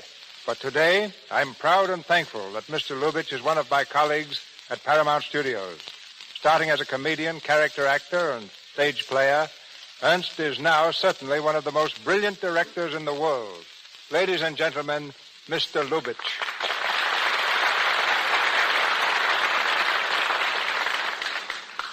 It's not only a pleasure to be here at CB, it's also very helpful. While I produced the film version of Desire with Miss Dietrich, I never had the good fortune to direct her. But since tomorrow morning, I start directing a new picture called Angel with Miss Dietrich and Mr. Marshall. I naturally have been watching their performance very closely. I'll be very happy if I can turn out as fine a production as you are presenting tonight and as you do every Monday night at the Lux Radio Theater. Thank you, Ernst. For several years, you with Paula Negri and I with Gloria Swanson were trying to outdo each other. This time, at least, we're working with the same charming stars. I'm interested to see the result of the famous Lubitsch touch. So am I. What is it? It's the delicious humor. It's the inimitable touch of Lubitsch genius. It's what Phidias gave to a statue, what Rackham gives to painting, what Victor Herbert gave to his music, what Balzac gave to literature. Who can define it? It's just the Lubitsch touch. Well, I'm afraid if I ever become conscious of it, I would lose what you call the Lubitsch touch. Ernst, what's your definition of a good director? Well, you and I and a few others. That's very nice, but seriously, what is a good director? A good director is a man who can execute successfully what other people have written for him. But a great director is a man who helps in the creation of the story and tells it in his own unique style, putting his own personality into the telling of that story on the screen. Well, tell us what procedure you follow in directing a film. Well, I understand that we both use the same methods. I never start shooting until I've worked out every detail at my desk. I believe that the story is all important, and like you, I write with the writers. This business of solving anticipated problems takes much more time than the actual shooting of the picture. On the set, I try to encourage the cast at all times. The stage actor has the benefit of audience reaction. In pictures, he has only the director to look to. I have found that the more encouragement I give the players, the better they perform. Well, I know it's a rule with you never to disclose the story of a new picture. Will you make an exception tonight? Yes, to this extent. Miss Dietrich will play the part of a modern married woman, known as Angel. Whether or not this is a misnomer, you have to decide for yourselves when you see it. Mr. Marshall is a British statesman, and our scene will be Paris and London. Melvyn Douglas, Edward Everett Horton, Herbert Munden, and Ernest Cossart will also have prominent parts.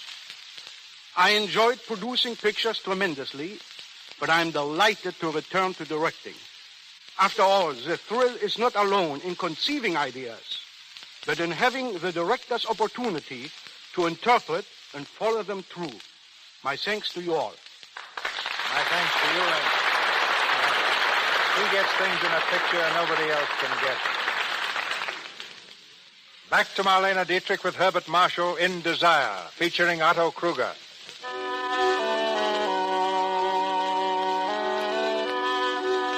It's late the same afternoon.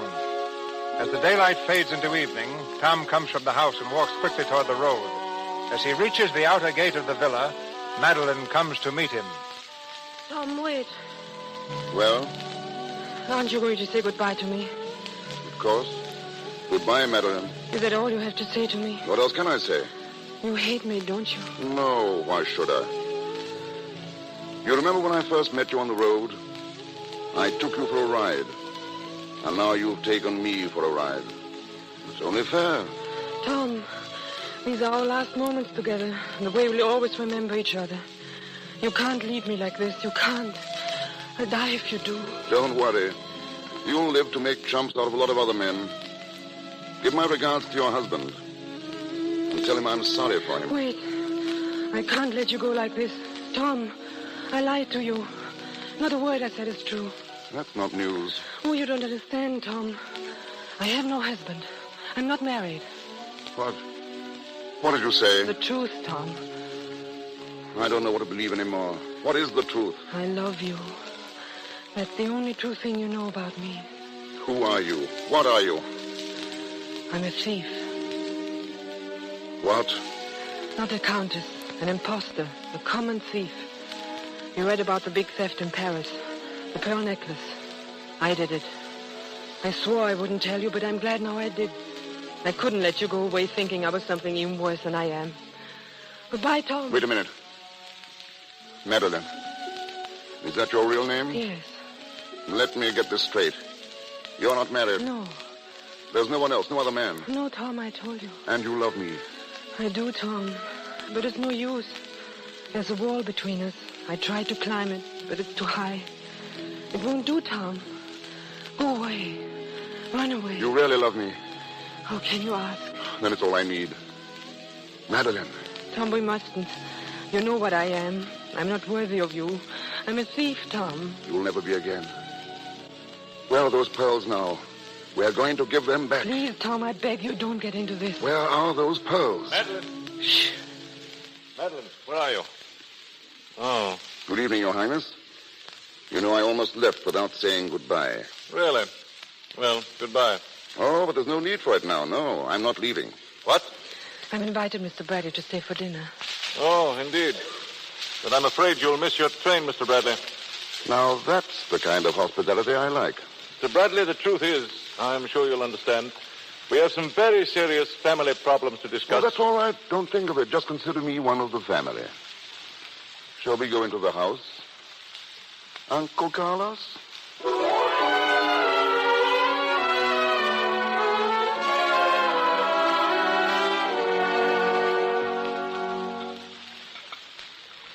Some more chicken, Uncle Carlos?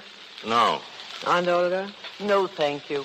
Mr. Bradley? Thank you. It's delicious. You know, this is a sort of farewell dinner, and I really think we ought to have a toast. What would you suggest? Well, I want to drink first to my hostess, who first stole my car and then stole my heart. My car was insured, and my heart wasn't. Then I think we ought to drink to Aunt Olga, because I understand she's been ill. I? Yes. I heard you were very ill. About 35 years ago, in Vienna. Oh, I see. You made a mistake, Aunt Olga. You should have told that doctor. If he had really loved you, he would have helped you over that wall. Oh, why, How about some cranberry sauce? It goes very well with a fricassee of chicken. Uncle Carlos? No, thank you. Tell me, Your Highness, you're a man of great experience. You usually know what's coming next. Do you think there's going to be a war? I hope not. I'm always in favor of peace, but as the situation is at the moment, with nobody minding his own business, you never can tell what will happen. How about some more cranberry sauce, Aunt Olga? A little, please. You know, Your Highness, I was just thinking of some parlor tricks you once showed me. They were awfully good, but I think I can show you one that tops any you've ever seen. Now, you see this chicken on my fork. Now watch. 1, 2, 3. Presto. It's gone, isn't it? Where is it? In my stomach. That's what you think. But it isn't. It's in the inside pocket of your coat. And it isn't chicken anymore. It's changed into a string of pearls. That's marvelous. I can hardly believe it. Now, let me see. Yes, you're right. It's in my inside pocket. But it didn't change into pearls. It changed into a revolver. Carlos, put it down. You see, Mr. Bradley, it's a better trick than you even thought. Carlos, don't. Now, Mr. Bradley, I'm going to lock you up in a nice, cool cellar for 2 or 3 days where you'll have a chance to think about life and Brunsonates. In other words, I'm giving you back to the automobile business. Those are your plans, Uncle Carlos? Exactly. But suppose I should upset them. Or the table. Why don't you... Drop that gun. Oh, drop it. Come, pick it up, Madeline. I have it. Good. Sorry I had to twist your arm like that, Uncle Carlos. Now, you can do one more thing for me. You can give me that pearl necklace. Really? Please, Carlos, we must have it. Our whole happiness depends on it. You dirty double-crosser. Well, you won't get it. No? Then I'll have to do my final trick of the evening. You see this hand? Now it's a fist. The fist is still in my hand. When I count 3, that fist will be on your jaw. 1, 2... Wait! One moment. Suppose we talk this over. Splendid. Shall we sit down?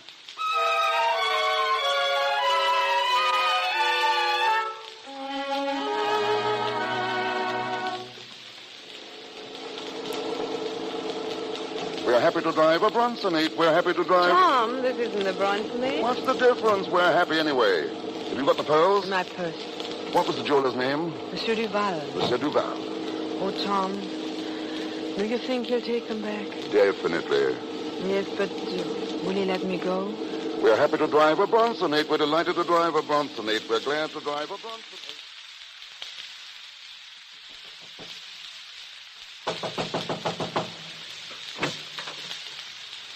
Monsieur Duval! Monsieur Duval! Yes, Antoine? There's a lady here to see you, and a gentleman.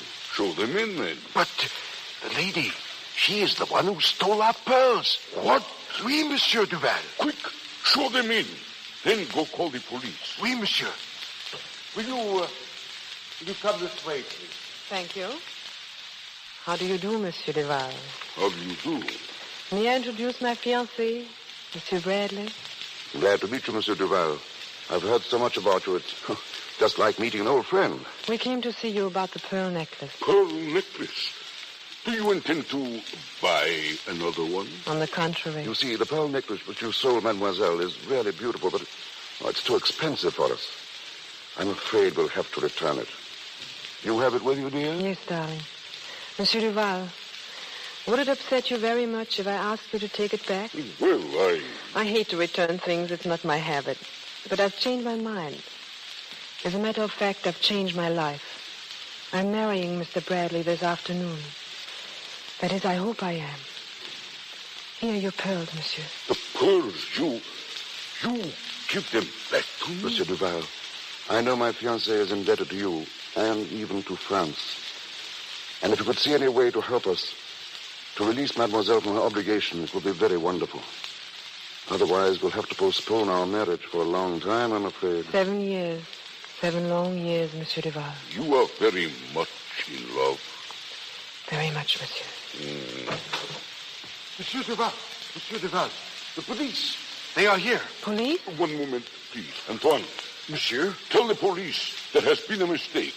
The pearls were not stolen. Oh, monsieur. Tell them, Antoine. Oh, monsieur. Our thanks, Monsieur Duval. It is nothing. The pearls were, shall we say, temporarily mislaid. There will be no complaint. I think you may safely buy your tickets for England now. We will. And be assured, Monsieur Duval, that when I'm in England, I'll recommend you to all my friends. Oh, please don't. Just as you like. Goodbye, Monsieur Duval. Goodbye, monsieur.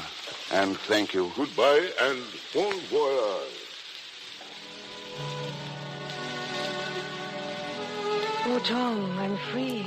Darling, turn on the moon. Turn on the moon. For good, Madeline. Forever, darling.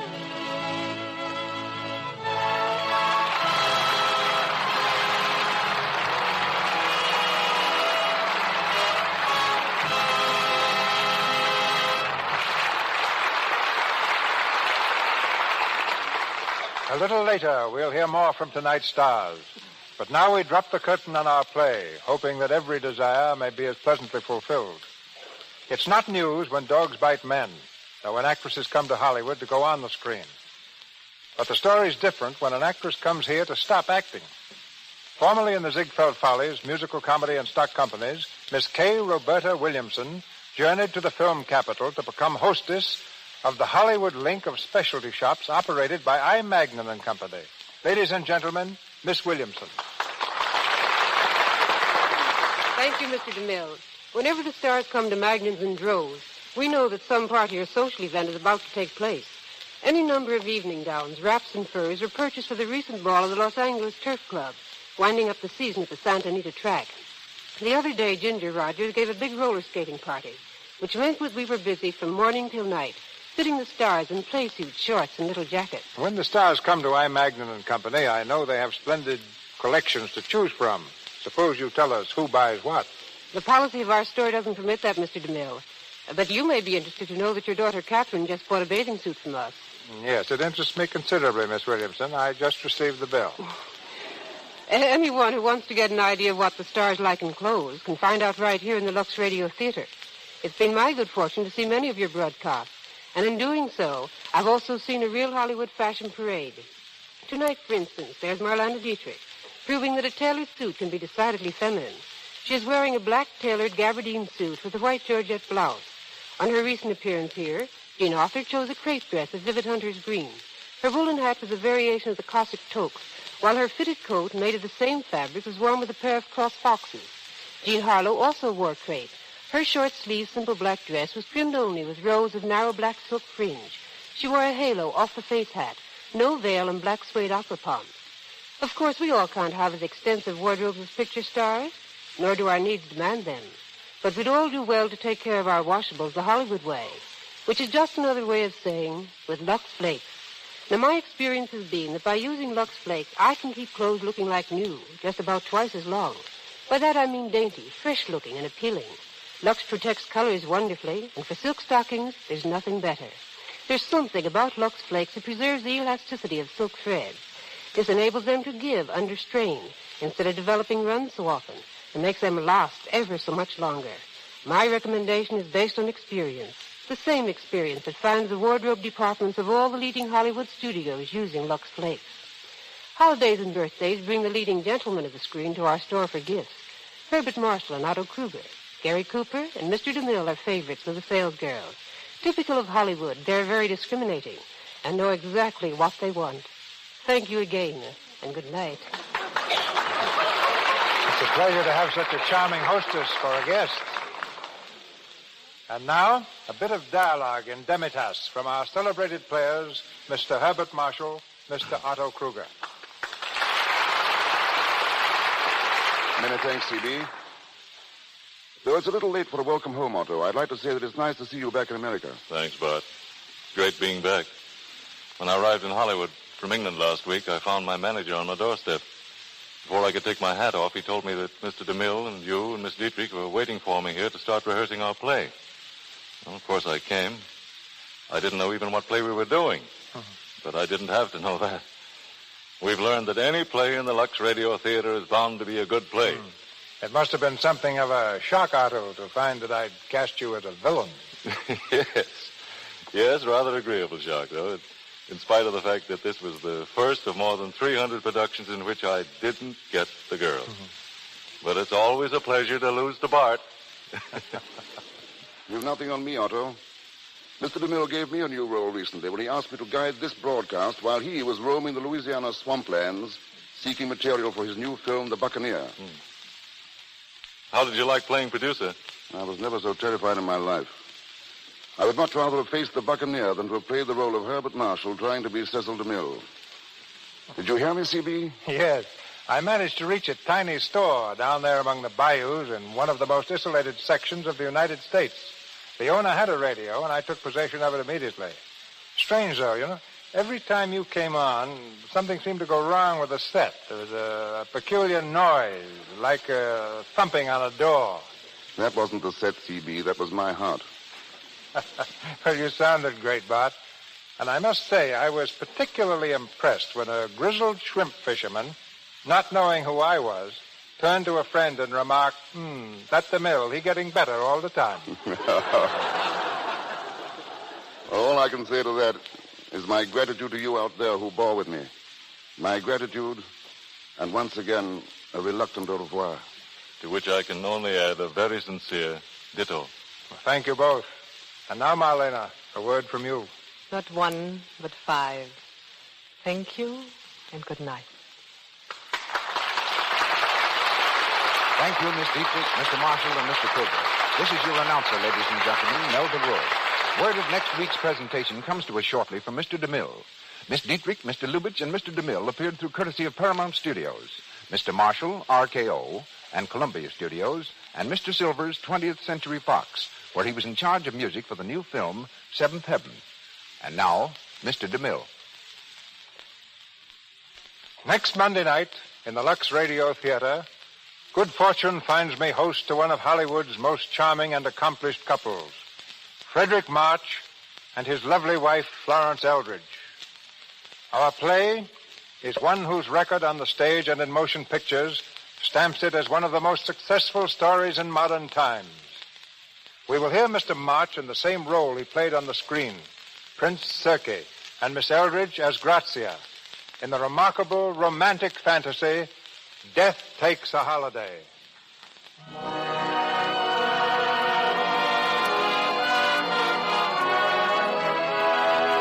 Our sponsors, the makers of Lux Flakes, join me in inviting you to be with us again next Monday night when the Lux Radio Theater presents Frederick March and Florence Eldridge in Death Takes a Holiday. This is Cecil B. DeMille saying good night to you from Hollywood. Assisting our stars tonight were Georges Renavon as Albert, Ward Lane as Mr. Gibson, Ferdinand Munier as Mr. Duval, Victor Rodman as Miss Antoine, Leo McCabe as radio announcer, Lou Merrill as Giuseppe, and Frank Nelson as customs officer. Before saying good night, may I say we were honored this evening by a most distinguished audience, including Mr. Frederick March, his celebrated wife, Florence Eldridge, and Miss Kay Johnson. This is the Columbia Broadcasting System.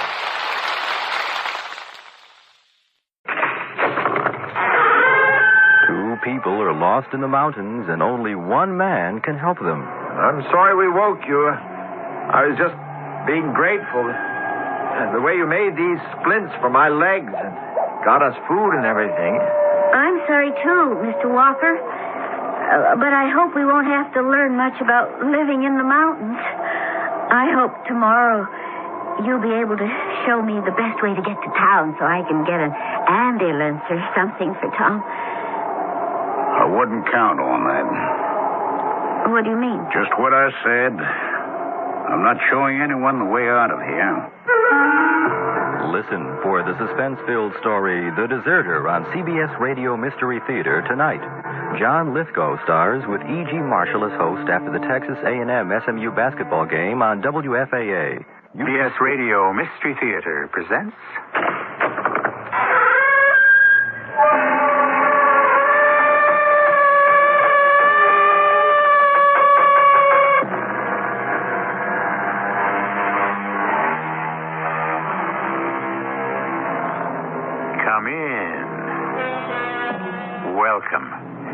I'm E.G. Marshall.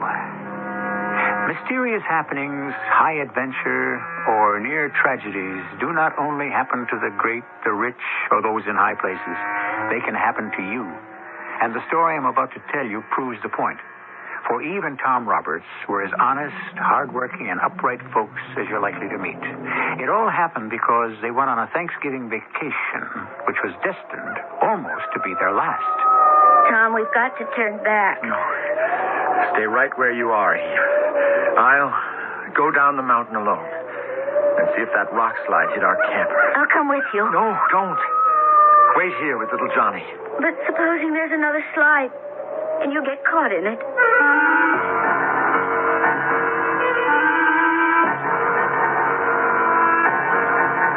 Our mystery drama, The Deserter, was written especially for the Mystery Theater by James Agate, Jr.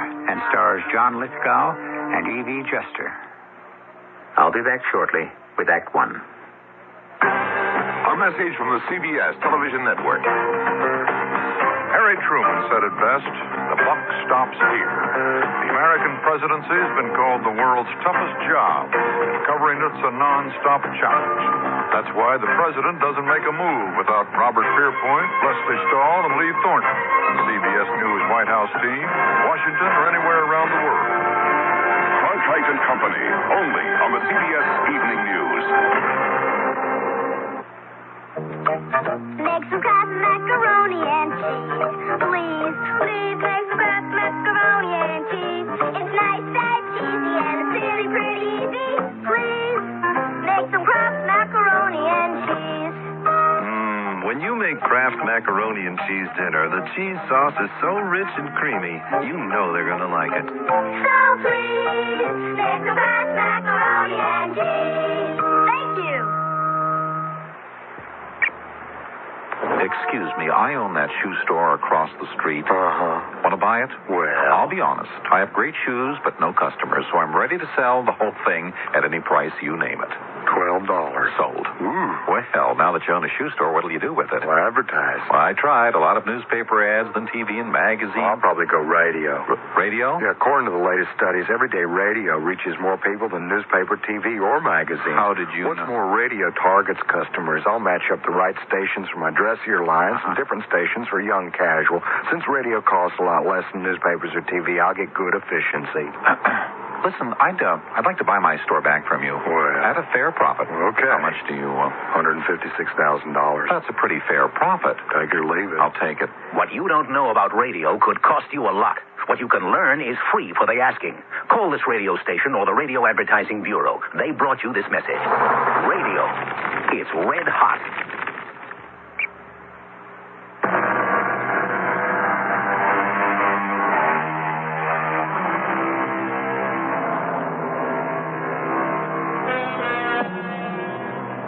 It was a beautiful November day, sunny, cloudless.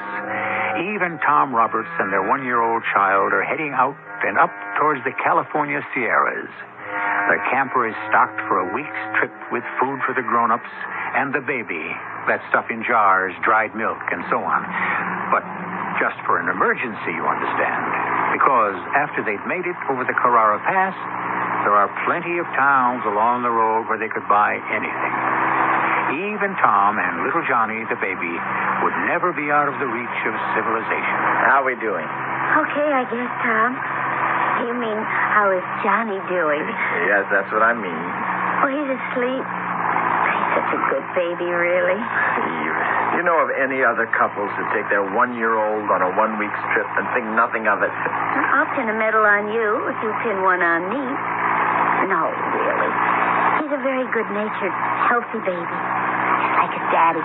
Thank you. How fast are we going? Oh, you mean how slowly? This camper doesn't do more than 30, especially on a climbing grade. Oh, my ears are beginning to pop. Now, you sure you know the way, Tom? Like the back of my hand. My dad used to take me up over Mount Hillary, and then we'd camp, find a stream, and go fishing. It was much wilder then. Oh, it looks awfully wild to me. It's deep, too. Well, around here, there was nothing but forests and mountains and wild game until the war. Anywhere you pitched camp, as far as the eye could see, nothing but pine trees. That's all I can see now. About 50 miles on the other side of Hillary, they turned it into an army camp. Bulldozed an airfield, Quonset huts, everything. A staging area for the West Coast. What war was that? My dad's. Right after Pearl Harbor. It's starting to come down, isn't it? Not so fast. Don't you think we ought to pull up somewhere? Yes, maybe we should. Problem is, the road keeps turning and climbing. There's nowhere to pull off. Tom, you've got to stop. It's dangerous. A camper is a big, unwieldy thing. They're not made for this. Besides, honey, you can't see a foot ahead of you, even with the windshield wipers. I'm slowing up. Can't you see that? See if I can get further over to the right edge. Now, there's a big tree growing out of the rocks. We'll be protected under there. Not under a tree? Are you crazy? If he gets struck by lightning, what'll happen to him? All right, okay. You don't have to get so het up. The storm will blow over. They always do. What time is it? It's a little afternoon. 5 minutes. Why, you getting hungry for some lunch? I'd like to put another 5 miles behind us. The view up here is just tremendous. Oh, yes, if you could see it. It might as well be midnight. It's so dark out there. Tom, please. I'm scared. Will you stop driving right now? In the middle of the road? Yes. There's not enough room for anyone to get by me. There's the place. Look up there. You see? Where that rock face goes straight up, that ledge hanging way out over the road, it's like a big umbrella. Now, get the camper under there, and we'll be safe. And just ease her over to the right, as close to the rock wall as I can get, under the ledge. How's that? I'll turn off the ignition to save the gas. Tom, I'm afraid. Are you sure this is a good place? That's the trouble with you girls. Born and brought up in the city, you have no idea what's dangerous and what's not. I tell you, it's nothing. Just sit quiet. You stay here and wait out the storm. Well, they haven't perfected silent thunder yet, but they're working on it. I don't know that this trip up to the Sierras was such a great way to spend Thanksgiving. What am I going to do with you? You know it was the only week I could get off from the paper.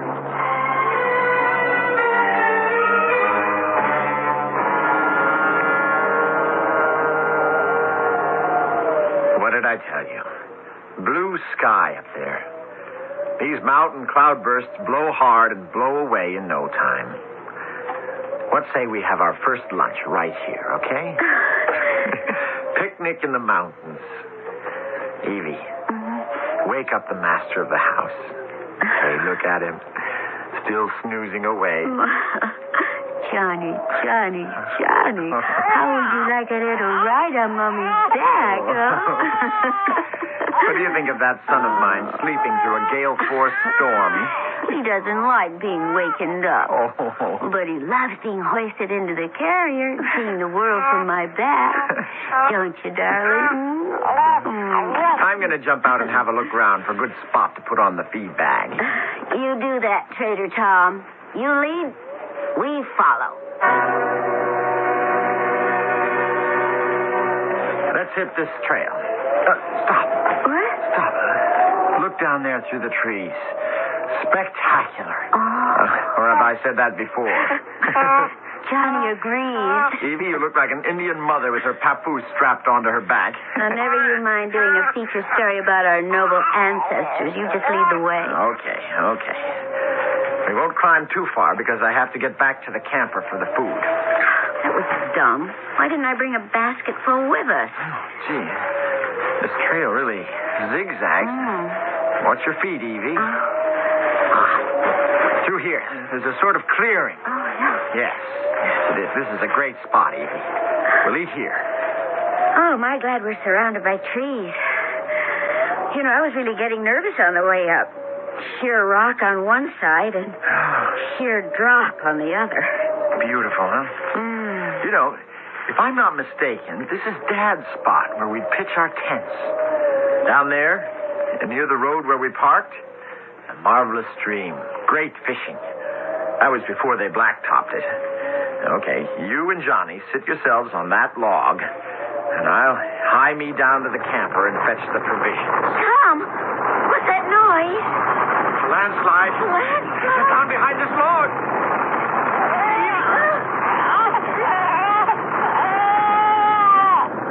Tom, we've got to go back. No, stay where you are. I'll go. I've got to see where that slide landed. Did it hit the camper? Did it block the road? Here, you'll both be perfectly safe behind that big log. No, don't leave us. Don't go, Tom. Let go of me, Evie. I've got to go.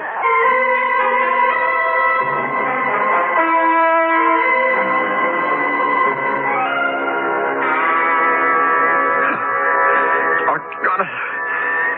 What a dumb thing to do. I've got to get myself out from under here. My legs are caught. It was like a slow motion thing. The camper tipping over on me. I couldn't believe it. Tom? Where are you? Tom? I'm over here, honey. Tom? Tom? What happened? Vincent! The camper's on top of you!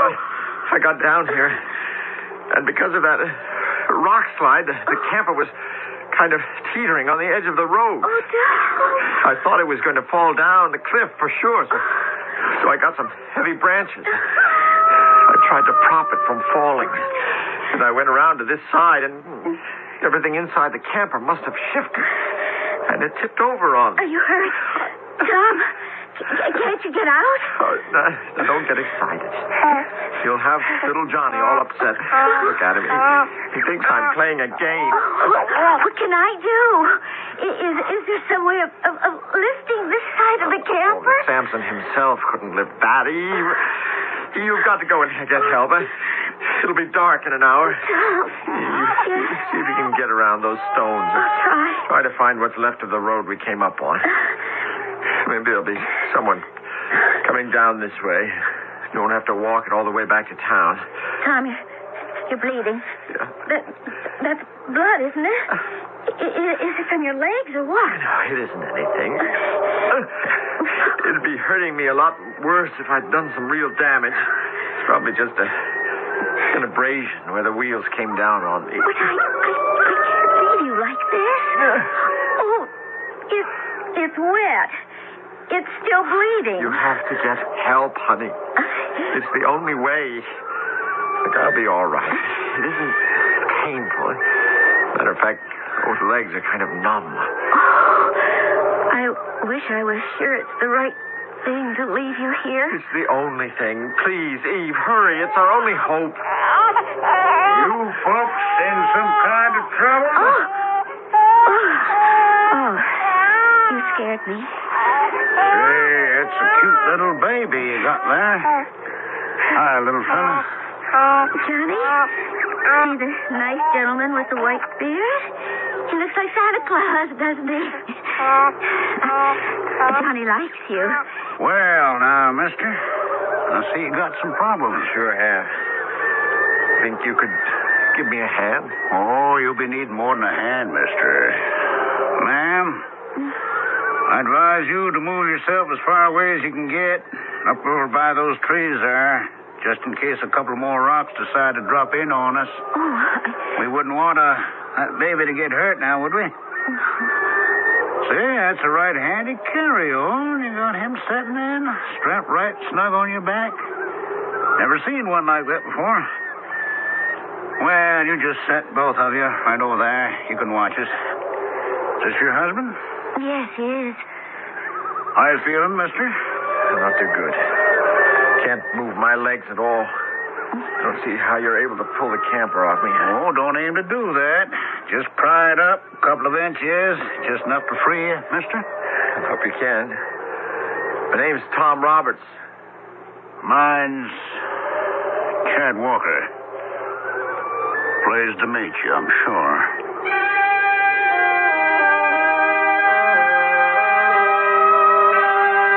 What a way for a nice young couple and their baby to spend Thanksgiving.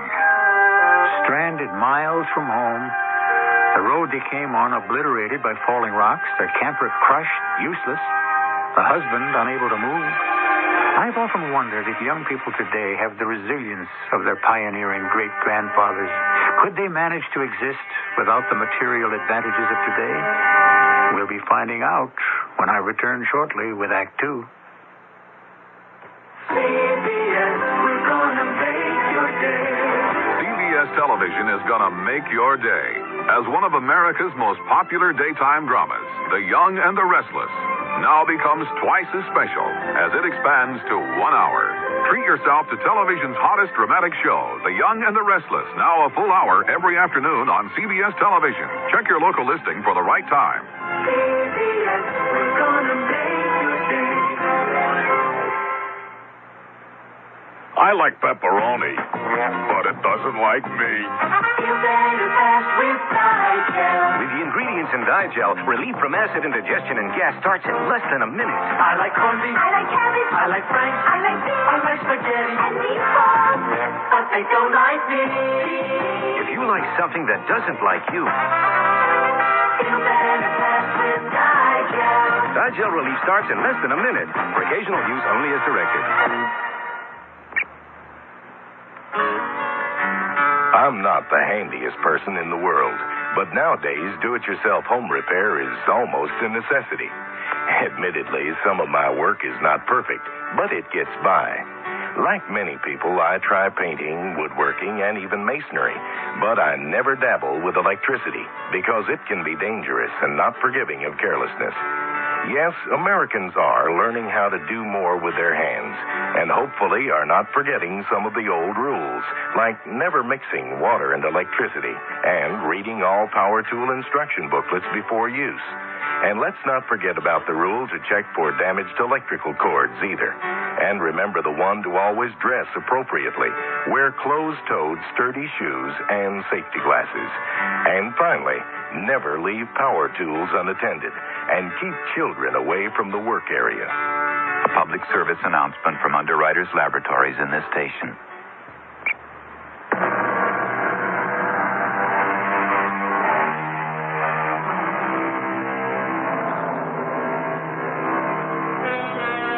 The night is long, the cold November night, high in the Sierras.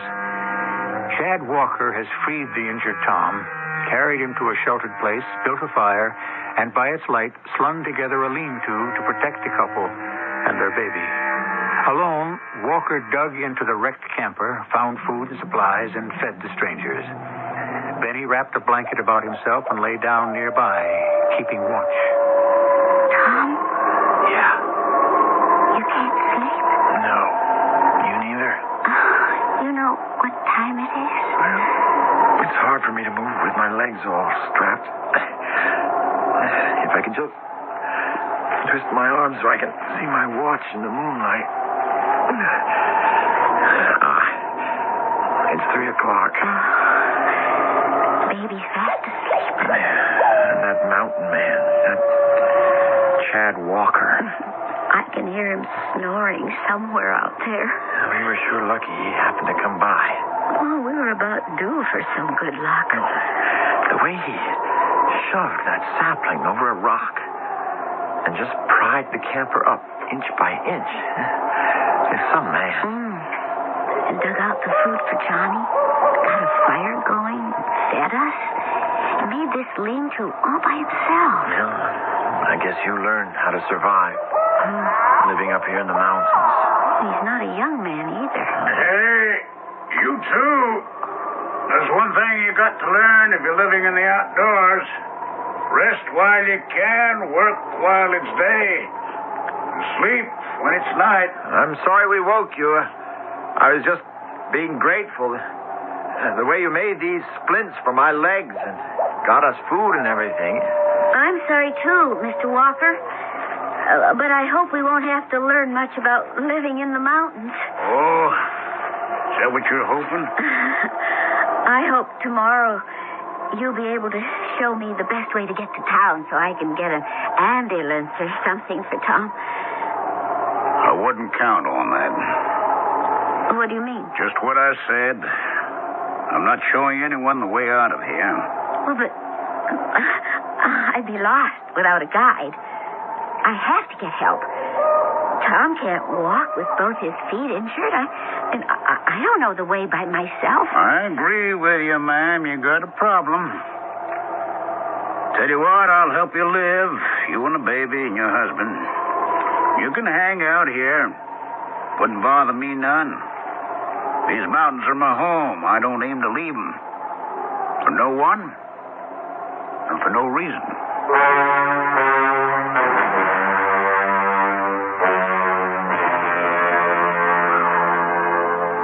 Tom, wake up. Wake up. Chad has brought everything up from the camper. Everything. It's all piled outside. What? No, my legs. Still hurts like blazes. Did you hear what I said, Tom? Why did he do that? Good morning, folks. Oh, morning. Want to rustle up some chow now. How are your legs, Mr. Roberts? What's the idea of taking all our stuff out of the camper? Oh, you may be needing it. Are you saying when the road's cleared we can't drive it back down the mountain? Not unless you know how to forge a new front axle and find 4 brand new tires and dig the camper shebang out of the side of the mountain. You ain't going anywhere in that thing. So I brought up what you could use, what you could eat. Well, how long are we going to stay here? You ain't got much choice, Mr. Roberts. I'm starting a fire. I'll tell you when it's done.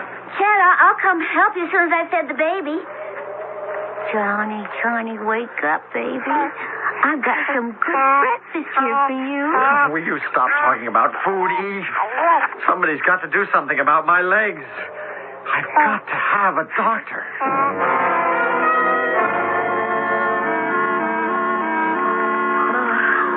It's a beautiful fire. You just have to know how, ma'am. Well, where'd you get the water? From the same stream I got for coffee last night. This morning, since the rain yesterday, it was more like a waterfall. What's going on? Where's the food? It'll be ready soon, Tom. Chad's going to fry some eggs. Well, get a move on, will you? Chad, I apologize for my husband. He's just not used to being helpless and unable to do anything about it. Oh, I know. Sometimes bad luck gets to you. It's hard to have your hands tied, not be able to fight back against bad luck. Okay, 3 fried eggs coming up. You know, Chad, if Tom wasn't injured, I'd really be enjoying myself. Mrs. Roberts. Call me Eve. I'm calling you Chad. And call Tom. Sunny side up or once over lightly? Sunny side up. For both Tom and me. Mrs. Roberts. Eve, you will call me that, won't you? Done. You mean you will? I mean, the eggs are done.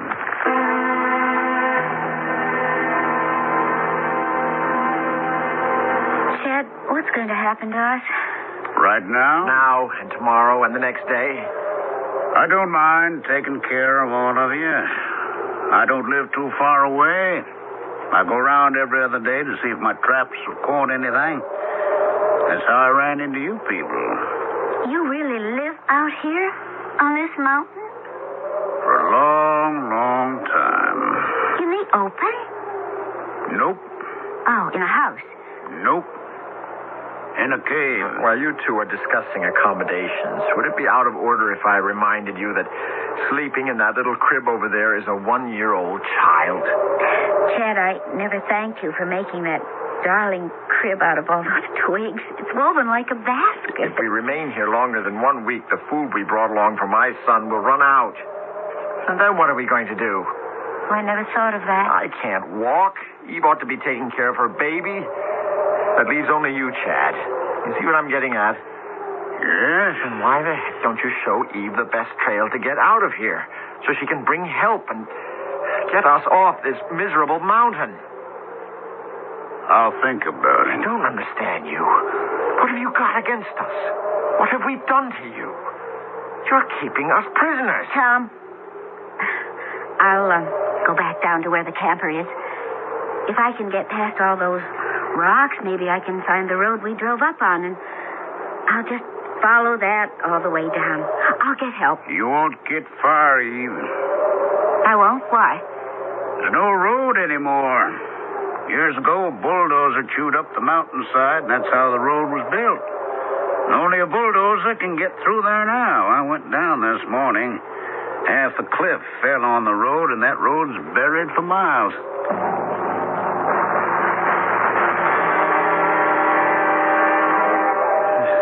That man's crazy.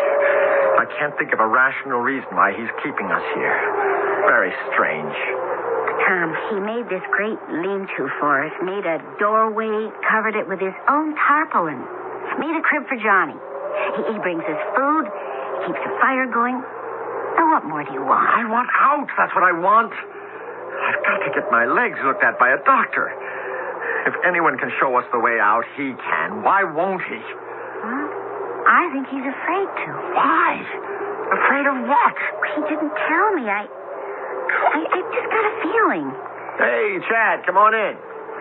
Just flip the tarp back. It keeps dropping down. We were just talking about you. Let me give you a hand, Mr. Roberts. On your feet. Me? On my feet? Yep. You and I are going to take a little walk. But I can't. I can't with my legs I'm all going to bound hoist up. you up. Oh, Here. ooh. There you go. That's right. Lean on your wife now. That's very good, Tom. I'm untying the splint around your sprained leg. May hurt a little bit. I want you to start walking. It's good for the circulation. There you go. That splint's out of the way. Grab hold of mine.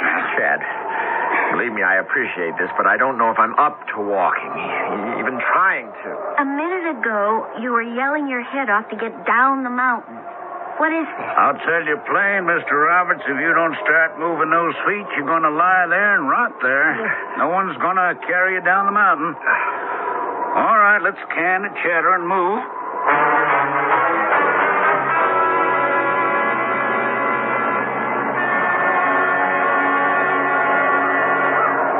Hello, Eve. You're out early this morning? How's the patient? I don't know, Chad. I felt his forehead. It's awfully warm. How was his appetite? He doesn't want anything. How's my friend Johnny? Oh, he's had his breakfast. And I gave him some pine cones to play with. What are you doing? Gathering up all the twigs the wind dropped here for us. You can give me a hand if you would. Oh, sure. Twigs, brush, anything that would make good tinder. I want to stack a part of it by your lean-to. Oh. Weather's turning. It'd be wise if you kept the fire going all night. If it goes out, you'll need the small stuff to get it started again. Oh, we've got lots of wood. Some of it may be wet. Then I got a big piece of blubber in this knapsack here. Yeah, that'll flame for a lot of hours. It smokes a lot, but it makes good heat. Now drain the oil from your camper and put it in this can. You can add that. It was real cold early this morning, wasn't it? Yeah, I don't like that wind either. If I read it right, it means trouble. What kind of trouble? Show you something. See this pocket aneroid barometer? Had it for years, never without it. It's my fortune teller. Oh? What does it tell you? Since yesterday, it's been falling fast. And this wind, east to north. Temperature's dropping. We could get one heck of a heavy rain. Or snow. Snow? The day after Thanksgiving? Oh, you get snow up here any time. Yeah. I'd say we'll be hit with one fat storm in less than 24 hours. Eve? What is it, Tom? Will you come here? Where are you? I'll be there in a minute. On your way, Eve. Take that whole bunch of twigs and tie it up. Chad, I know what you're thinking, but it's not Tom's fault. He's always made the decisions, and there he lies, helpless. Can't move by himself. He has to depend on me for everything. But, Chad, why won't you show us how to get out of here? Because I won't, that's all. But what's going to happen? The baby's food will run out in one day. If I'm careful, 2 days. I don't know what'll happen. I haven't made up my mind yet.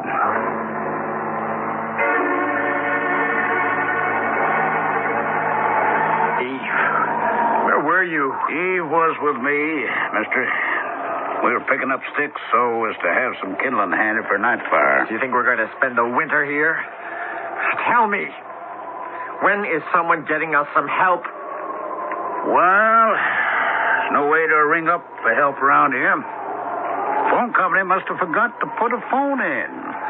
That's very amusing. Would you please wrap that coat around my legs, Chad? Sure will. Chad, look out! Oh, my leg! Tom, what were you trying to do with that iron? My leg! All right, give me that now. Give it. Where'd you get the tire iron, Tom? What in the world's come over you, Tom? Were you trying to kill Chad? I've been waiting for that moment. If you hadn't warned him, I would have smashed him right in the head. Oh, instead I hit myself. Eve didn't warn me. When you lived in these woods as long as I have, you got your sixth sense working for you all the time. I knew the moment I bent over your legs with that coat that you were up to something. Either you're going to help us get out of this mess or you're not. If you're not, just get yourself out of here. I don't want to see your face. You're making a big mistake, Tom. Of course he is, Chad. He doesn't know what he's saying. I don't need you either, Eve. I see what you're up to, cozying up with this mountaineer with your Chad this and your Chad that. Tom, I can't talk to you when you're like this. Supposing you had hit him with that tire iron, cracked his skull, then where would we be? Where are we now? Yes. And Johnny, my son, where's he? You better get smart, Eve, or we're going to end up 3 bodies. 2 adults and 1 baby that someone will find in the Sierras next spring.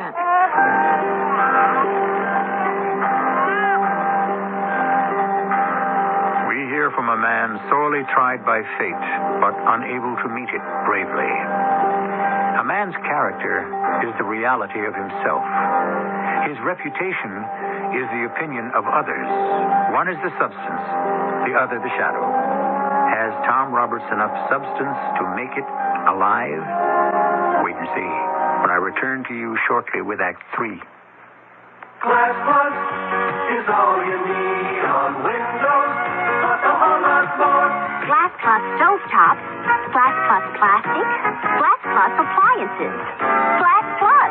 Glass Plus is all you need on Windows, but a whole lot more. Glass Plus vinyl, Glass Plus chrome, Glass Plus bathroom fixtures, Glass Plus. It does windows plus a whole lot more. Glass plus a whole lot more. Glass Plus.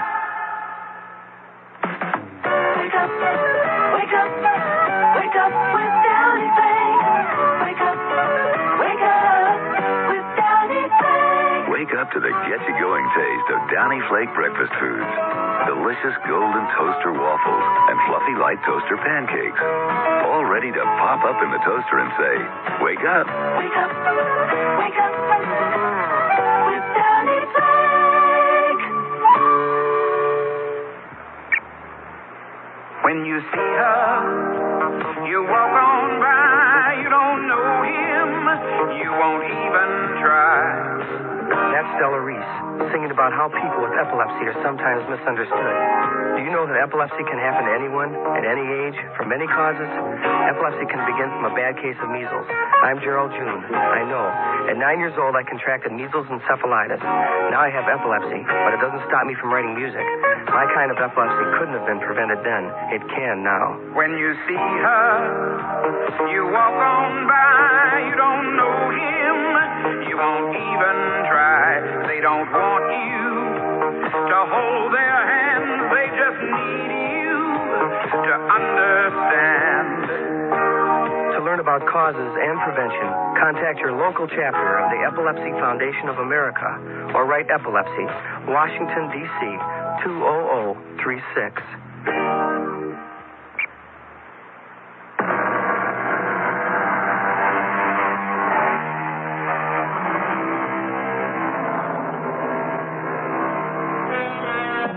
Where are we and who are those of our mysterious drama? A young couple, Tom and Eve Roberts, and their 1-year-old child, are stranded up in the California Sierras in cold November. They are rescued by Chad Walker, a mountaineer who does everything he can for them to help them survive, but refuses to lead them back to civilization. Why? I keep asking myself. I don't understand it either. In some ways, he's so helpful and kind. Oh, listen, Eve. We can't let this go on. I've been walking on one foot, the sprained one. But I'll never make it all the way down. I know that. So listen. You know that blubber he left with us for a night fire? Yes? I remember my dad telling me it makes a hot fire and smokes like crazy. You get it? Yes, I do. Of course I do. Where did Chad say he was going? He didn't say where. He said he was going hunting and to check his traps, you know. What time did he leave? Oh, it was about 5 when he brought over the berries and the roast bird and the water. Great. He must must be miles away by now. Eve, get that piece of blubber. It's hanging in the tree. I'll poke up the fire, and you dump it in. With any luck, it ought to send up a column of smoke that'll be seen for miles. Maybe somebody will get the message and come and find us.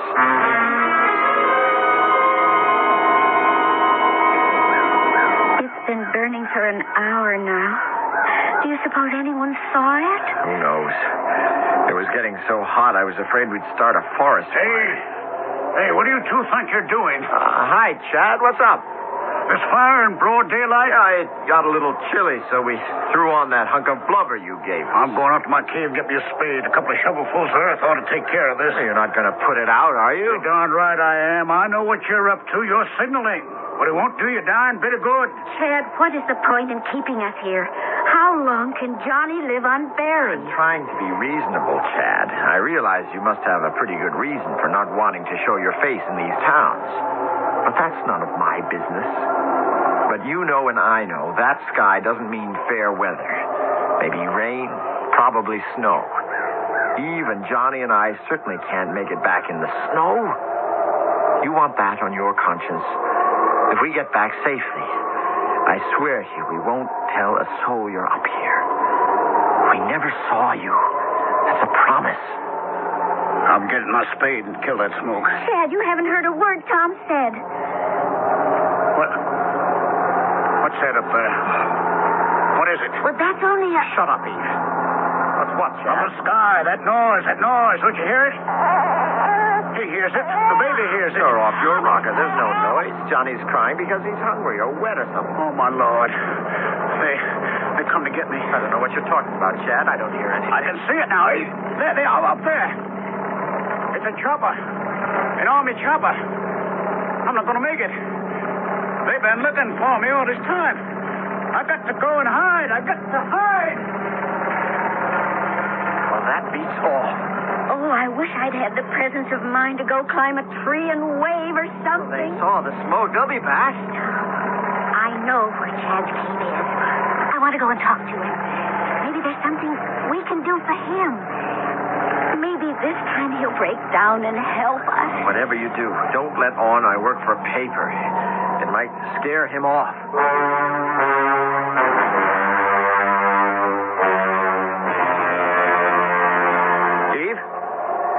Evie, is that you? Yes, Tom. We're back. You've been gone a long time. Did you persuade him? Yes. Yes, you did, Tom. Chad said he had something he wanted to tell us both. Sure. Well, I feel I can trust you folks.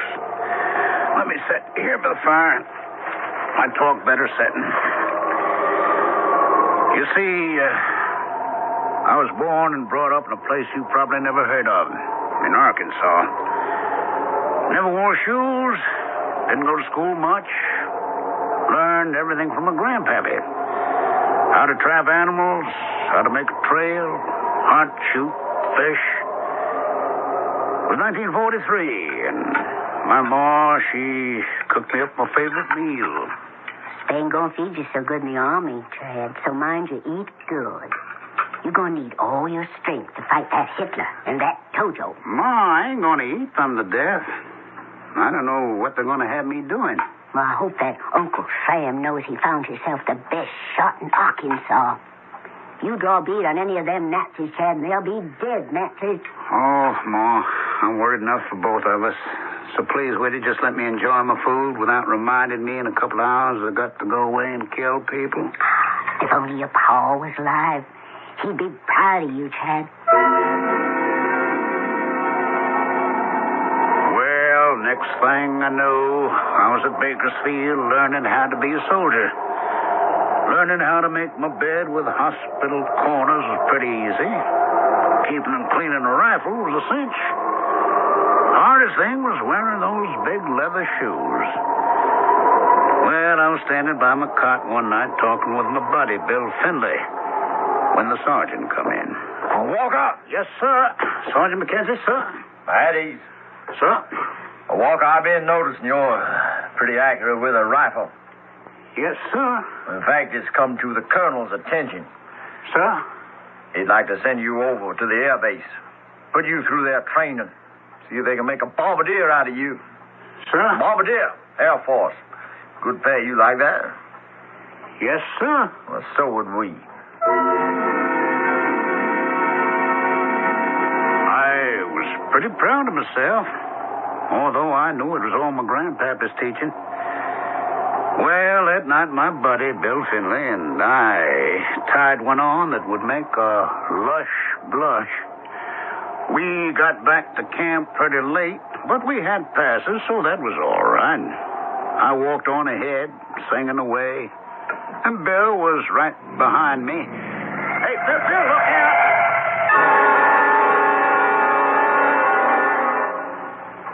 Walker. Sir? We couldn't do nothing for Finley. Oh, sir. He was so drunk, didn't know where he was going last night. Walked right into a Jeep, chewing along at 40 miles an hour. Thought I'd tell you, seeing as how you knew him pretty well. If you like, I could give you a pass to go to his home and tell his folks. Will you do that, Walker?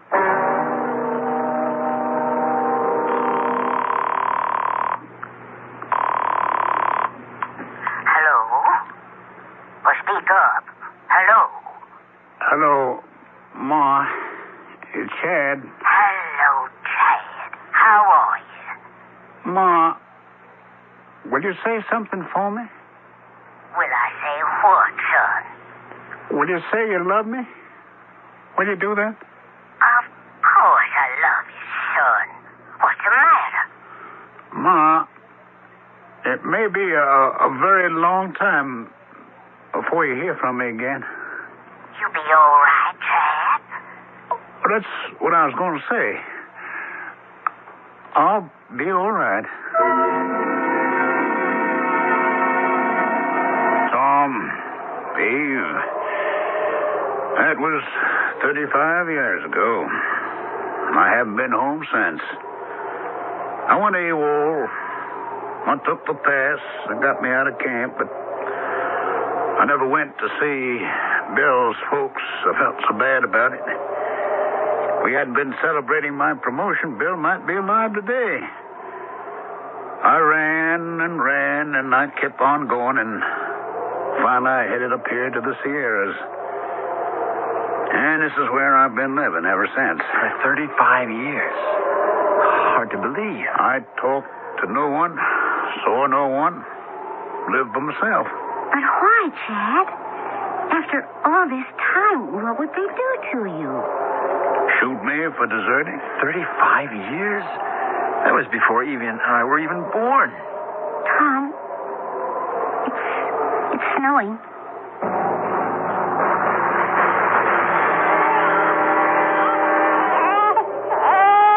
Morning, Tom. I'll pull the tarps back so you can have a look. Will you look at that snow? Must be a foot deep. Johnny, Mommy's here. It's all right. I could kill that Chad Walker. That lousy deserter. Now he's deserted us. What are we going to do, Tom? In my wildest nightmare, I never thought we'd end up like this. To be caught in a snowstorm with a madman. Say, pull that tarp down. You'll have snow putting out your fire. How you feeling, folks? Hi, Johnny. I thought I heard you crying outside, Johnny. That's better. Look at him smile, will you? Because he doesn't know any better. He doesn't know who's his friend and who isn't. Is it going to stop snowing? No. We're getting out of here. You really mean that? How? Am I riding piggyback on your manly shoulders? Oh, sort of. I built you a litter with skis at one end. We'll strap you in, and I'll guide you down the mountain. Eva got some heavy mackinaws, a couple of pair of socks you can wear my boots with. I got food for the four of us all packed. So, we'll be getting started.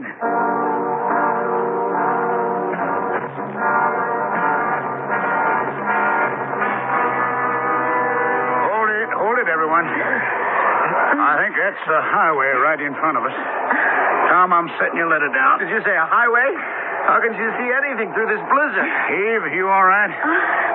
After 18 hours coming down in all this snow, I'm surprised at myself. How's Johnny? Oh, he's warm, snuggling, sleeping. He loves being a papoose. He wasn't too heavy? Oh, I see two headlights moving toward us. Yeah, I'll flag him down. Headlights. Civilization, I can't believe it. It's a snowplow. Hey, you! I've got some people here. An injured man, a woman, and a baby. I need a lift back to town.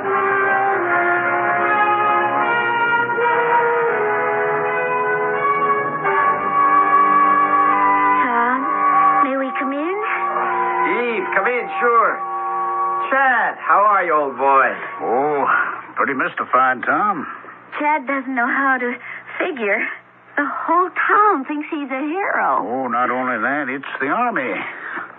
The leg's holding up, Tom? Oh, the doc says those splints you fixed made all the difference. He wants me out of here in a week.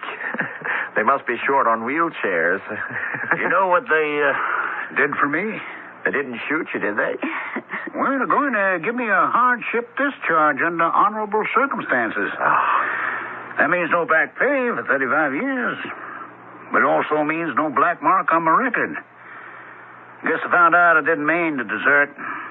Just one thing happened after another. You more than made up for it, Chad, by taking care of Johnny and Tom and me. Well, how is my little pal? You know, I kind of miss him. Well, come and visit us. Johnny likes being home again. But what he likes best is that crib you made for him out of twigs. You know, I'm going to tell you something, Eve. That's the first crib I ever made.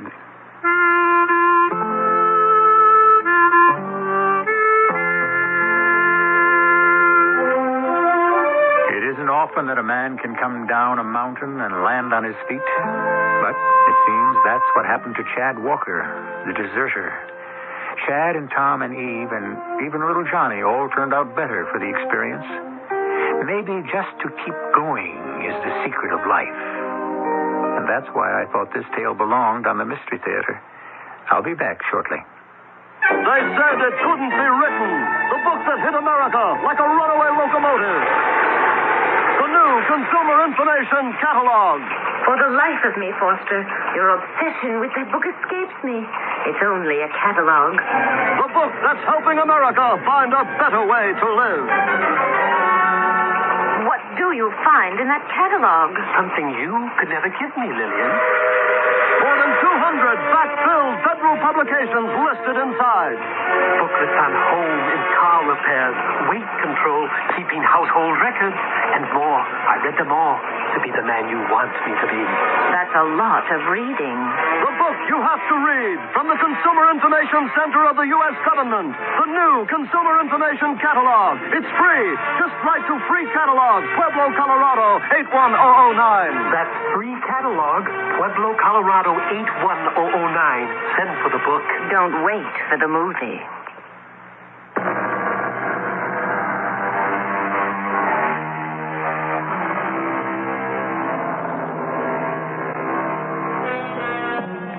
I want to take back what I said earlier about character. Maybe it isn't what you are, but what other people think you are. Maybe you can change and become who you'd like to be.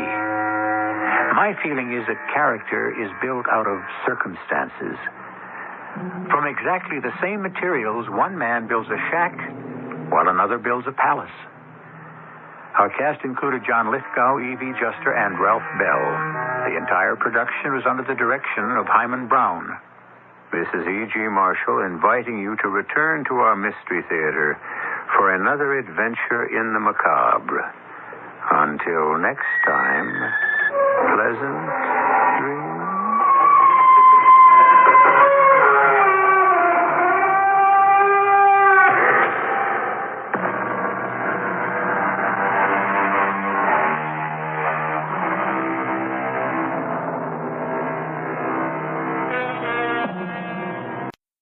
Hollywood, California, Monday, November 16th.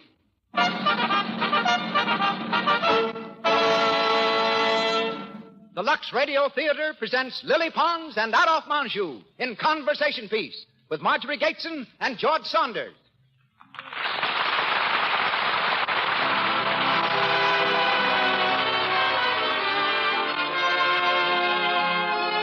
Lux presents Hollywood. Our stars, Lily Pons, Adolphe Menjo, Marjorie Gateson, and George Saunders. Our guests, MacMurray, and Cotton Warburton, film editor and former All-American quarterback. Our producer, Cecil B. DeMille. Our conductor, Louis Silvers. On behalf of our stars, our guests, and sponsors, welcome to another hour in the Lux Radio Theater.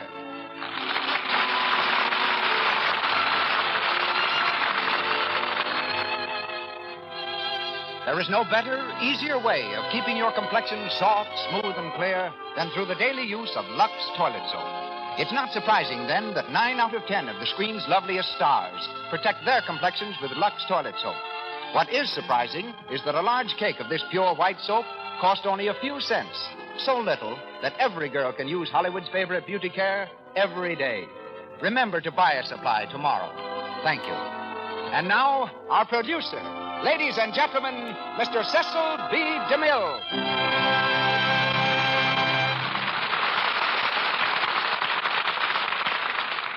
Greetings from Hollywood, ladies and gentlemen. Of all the precepts in the Bible, I have found none more pleasant to observe than love thy neighbor. It's not as much to my credit, however, as it is to theirs. For the neighbors in my case happen to be those charming people, Lily Pons and Mr. and Mrs. Adolphe Menjo. Last year, I rode across the country on the same train with Miss Pons. At that time, her dog was recovering from an operation. Ordinary dogs get nothing more aristocratic than fleas. A prima donna's dog gets appendicitis. As we stopped at each station, the daintiest singer of them all would favor me with a dazzling smile.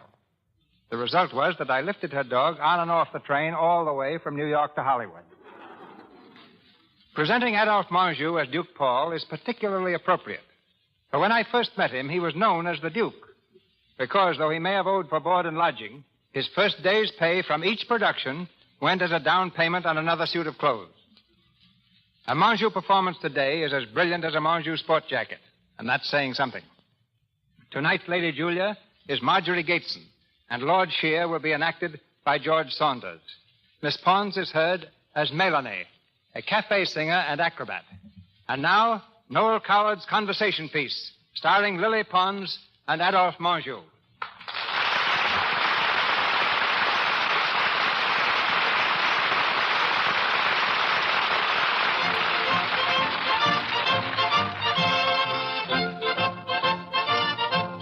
Our play begins in Paris during the year 1809.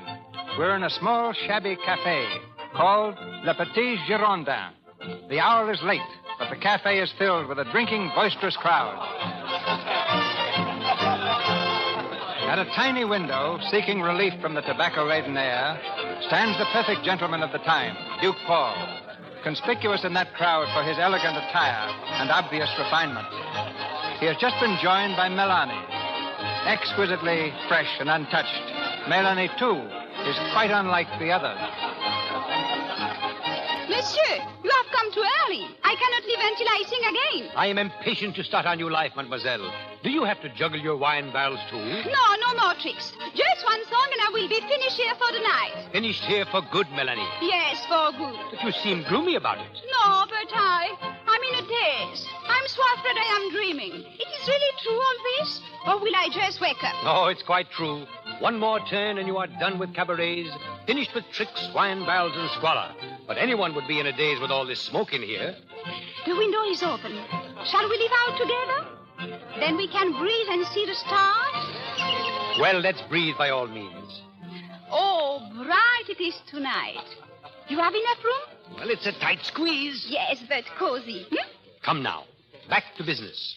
You realize that when you sing your last note tonight, Melanie of the cabarets will be no more. Yes. And you will leave here with me as Melanie de Tramont. Who has never been in a cabaret in her life. Exactly. Who was a sweet, fair-haired little girl in an old grey chateau with a wild garden. Yes, excellent, mademoiselle. And whose parents died in the Revolution when she was very young. I will remember, monsieur. You will live for the time being with that nice old lady we called upon. She believes that you are my guardian? Yes. And that I am the doctor of your dear old friend, the Marquis de Tramont? Yes, she suspects nothing. I'm so glad.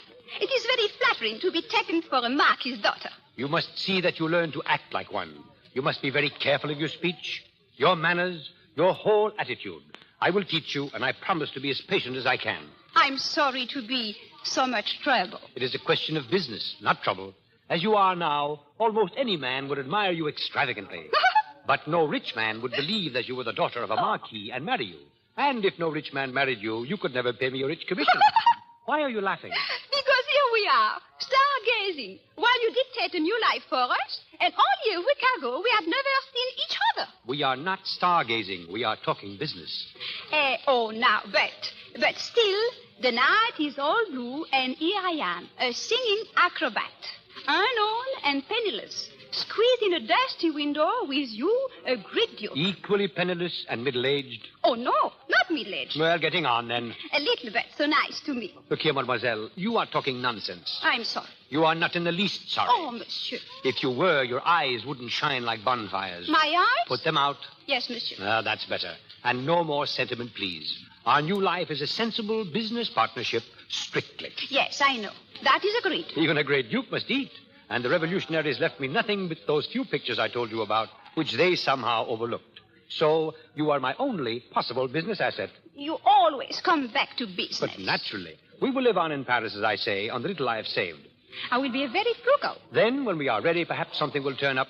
Enough money to take us to England and a rich and doting husband for you. I see. England is where we will catch him. Melanie, come here. I'm sorry. They are calling me. I have to squeeze back now and sing. All right. Your last song, mademoiselle. I choose it carefully. A fitting swan song? No, not a swan song. It is a promise. Listen to it, please. Because it is about someone rather like me who promises that she will not betray you and destroy your plans, but who will follow her secret heart, no matter what prices pay, until she finds love.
Melanie, where are you? Come here. I don't know. This nasty ship keeps pushing about me. I'm drenched from the waves, and the wind is shocking me. Where are you? Here, by the railing. Oh, quick one, catch me. Here, hold on. Are you all right? No, I'm miserable. What do you want? Look, off there. Those lights. Yes, what there are? Melanie, those lights are England. England? Are you sure? Of course. It looks like a rock. 2 years we have been waiting for this moment, and now we're here. No, quite. Oh. Think what it means, Melanie.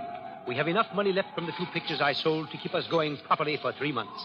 And you are changed into a perfect aristocrat. Not perfect enough to fool your friend. Who? That woman we met here on the boat, Lady Julia. I think she suspects. Nonsense. Lady Julia couldn't possibly suspect. You are an aristocrat, and there is England teeming with rich men. It doesn't look it. We have only one handicap left. You're English. Don't worry. It is coming. Yes, at a snail's pace. Once in England, you will speak only English. Oui, Paul. The solicitor who engaged your little house in Brighton has also engaged a maid for you who cannot speak one word of French. Her name is Rose. Rose? I think she will be a thorn.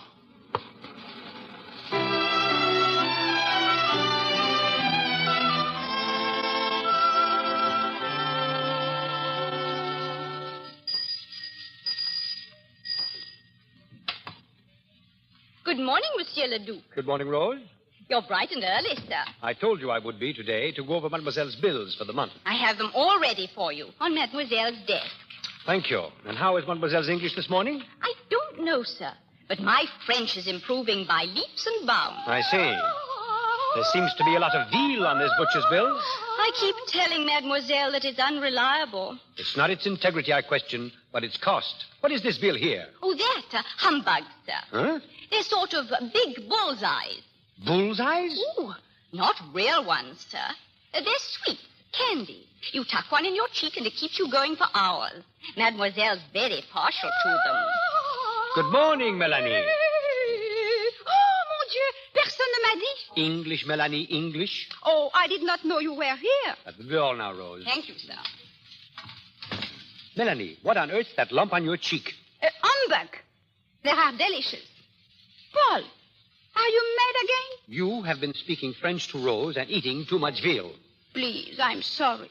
Veal is unreliable and expensive. You are eating too many sweets, and unless you learn English quickly, we shall have to go away, just as we came, without money, without position, without anything. Please, do not be angry with me this morning. It is my birthday. Again? Well, I feel like my birthday. How can I make you realize that life is serious? Look at these bills. We've been in Brighton a month. Yes, Paul. And nothing has happened at all. Alors, what will you have me do? Have no food? Have no clothes? Go out into the street in rags and say, marry me to every man I see, or comme vous êtes fâcheux ce matin? English? Zut. You must. Listen, I will be sensible, even in English. I will try to be sensible, but you must not ask me to be serious. This adventure must be gay and funny. That's because today you feel particularly happy without reason, just as yesterday you felt miserable without reason. You are a creature entirely without balance. I was an acrobat once. Kindly remember that you spent your lisping, carefree childhood in the walled garden of an old gray chateau feeding swans. What is lisping? Never mind. You have never even seen an acrobat, let alone been one. Now then, business, Melanie. What did Lord Shear say to you last night? Not very much, but he was very ardent. He's coming here this morning. This morning? I wrote him a little note from you. I will receive him, and when I have talked to him for a little, he will propose marriage. When he does, you will accept him. When may I love somebody, please? Love has nothing to do with our agreement. I see. What's the matter? It doesn't feel like my birthday anymore. Please, Melanie, no sentiment. And what if I fell in love? Fell in love? Yes. What if I fell in love? But why all this talk of love? I tell you it has nothing to do with our agreement. But what if I could not help it, in spite of your agreement? Then we could have to go away and start all over again. Now, please stop talking nonsense. It is not nonsense. You are so sure that everything in life can be arranged just so, like arithmetic. But why not? Emotion is so very untidy. That is how you feel. Exactly. Very well. I will see our young lord here, but I have not forgotten my promise, Paul. Promise? That last night at a cafe, to follow my secret heart.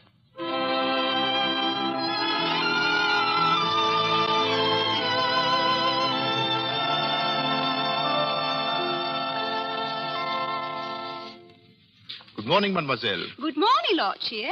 I've just been having a talk with your guardian. Oh, yes? He said I might see you. Oh, it is very nice day. It is not. Very nice. So pretty. Everything here in England is so fresh and clean. Look out there, out of the window, that little boat. How do you say? Sailboat? Yes, that's a sailing boat. So graceful in the sunshine, like a white butterfly. Yes. Melanie, I had no idea you had A guardian? Yes. He said that he understands I want to marry you. Did he? Melanie, I didn't know. When I spoke to you last night, I wasn't sure of what I wanted. I'm not sure now, but don't you... But you speak too quickly. Please do not speak so quickly. Why do you stare at me? Who are you, really? I am Mélanie de Tramont, the daughter of the Marquis de Tramont. My father was killed in the Revolution. My mother also, and my little brother Armand. And your 4 other brothers and 4 sisters. I know all that. Your guardian told me. Oh. A large family. Very large. You love them? Yes, they are very nice. And your guardian, you love him? Yes. I see. The father. Who are you, really? Oh, go away. Who are you? I don't know. Oh, please. I love you, Melanie. No. It's true. It feels strange, as though I weren't quite awake. And yet at the same time, more awake than I've ever been before. You see, I'm not very old, not very experienced yet, and... Well, it's the first time. Oh, this is very uneasy. Why? Didn't you expect it? No, like this. You wanted me to love you, didn't you? Both you and your guardian? No, You see, I'm not quite so young as all that, not quite a fool. My eyes are wide open. Oh, there's a lot I don't understand. A trick, some sort of trick. I feel it with all my instincts, but I don't care. I feel more than that. I feel that you're very lovely and very sweet, and that's enough. Will you please be my wife? Leave me, I beg of you. Don't hide your face in your hands. Look at me. No. Melanie. Go away, please, go away.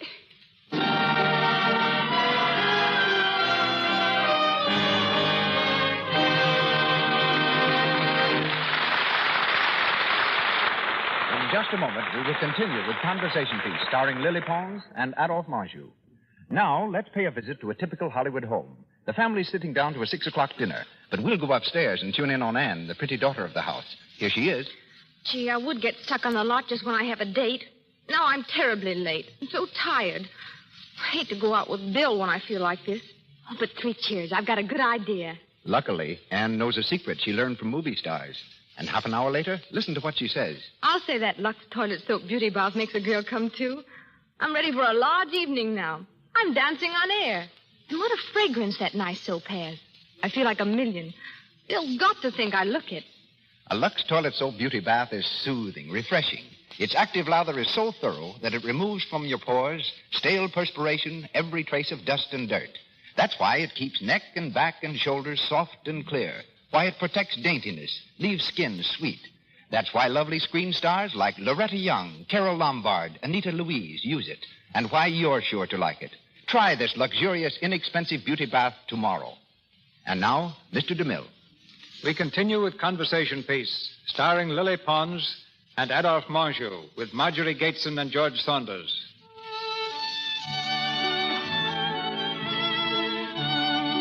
It's several days later. In the little house in Brighton, Melanie waits eagerly for Paul to pay his daily visit. At the sound of a footstep, she turns quickly. But it's only Charles, the servant. Mademoiselle, Yes, Charles? there's a lady and gentleman to see you, mademoiselle. Who are they? The Duke and Duchess of Benetton. The Duke and Duchess? Lord Cheersparrow? Yes, mademoiselle. Where are they, Charles? In the sitting room, mademoiselle. Thank you. I will go and see them. Good afternoon. Good afternoon. You are Mademoiselle de Tremont? Oui? I am the Duchess of Benetton, and my husband, the Duke. Monsieur? How do you do?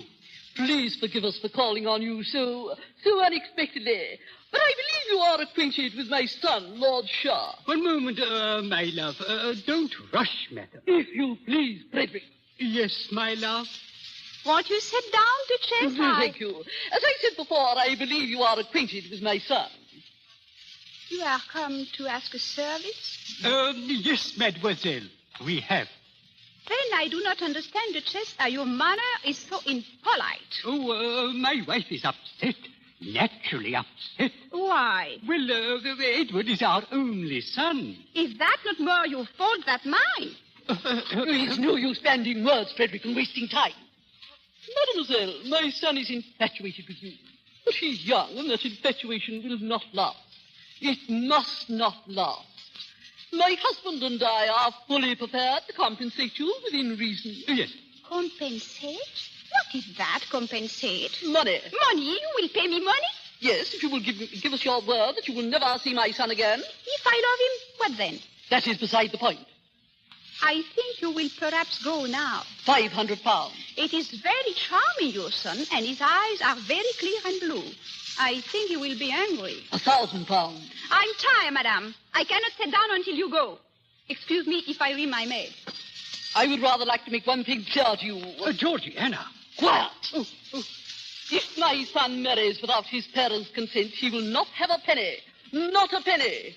Do you understand that? Georgiana, please. You rang, mademoiselle? Yes, Rose. The Duke and Duchess are leaving. Come, Georgiana. Come, my dear. My maid will show you out. It will not be necessary.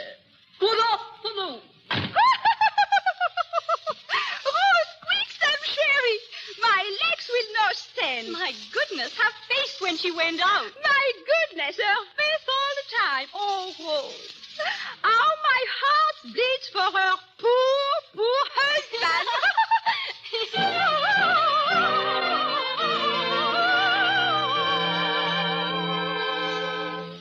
I beg pardon, mademoiselle. There's a lady to see you. What? Another one? Lady Julia Charteris. She said she met you on the boat coming over. Oh, that one? I do not wish to see her. Tell her I'm far away. Yes, mademoiselle. Good afternoon. Oh, please forgive me, but it was so drafty in the hall. Oh, yes. That will be all, Charles. Yes, mademoiselle. Will you sit down? Thank you. I fear that Monsieur le Duc is not here. Yes, I know. It was you I wished to see. I've recently come to Brighton, and I've been so wanting to see you again. I'm very happy, madame. I have so much to talk to you about. Your guardian and I spent a great deal of our childhood together in France, you know. That is very nice. It was such a pleasant surprise to see him again on the boat. I had thought he was dead. No, he's alive. Yes. I knew your father many years ago, the Marquis de Tramont. Yes? Oh, a most witty and delightful man. Yes, he was very nice. I don't remember that he had any children. Oh, yes, two. One boy and one girl. I was the girl. Oh?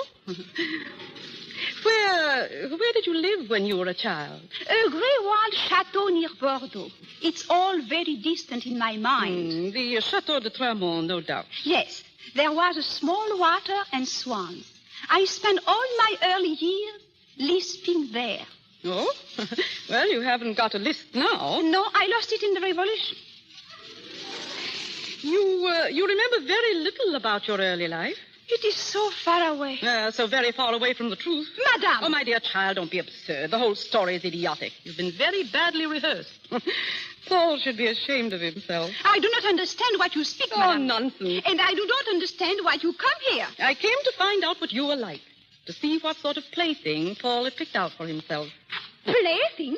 I am no plaything. Oh, come. You can hardly expect me to believe that. How dare you speak those words to me? Oh, there's no necessity for you to lose your temper, my dear. How dare you? Leave here at once. At once. Do you hear? Paul! What in the world? Oh, Julia, I didn't know you were coming. Tell her to go away at once. Tell her, Paul. Melanie, be careful. No, enough of being careful. Enough of these English busybodies. I congratulate you, Paul. She has a fine spirit. My dear Julia, what has happened? I have been insulted. Insulted? Yes. First, by the very charming mother of Lord Shear, and now by this snooping camel. Melanie, Lady Julia is a very old friend. But she has no right to come here and call me your plaything. What? Yes, your plaything, to my face. I will not stand for you taking that tone. You want me to marry Lord Shear, do you? Very well.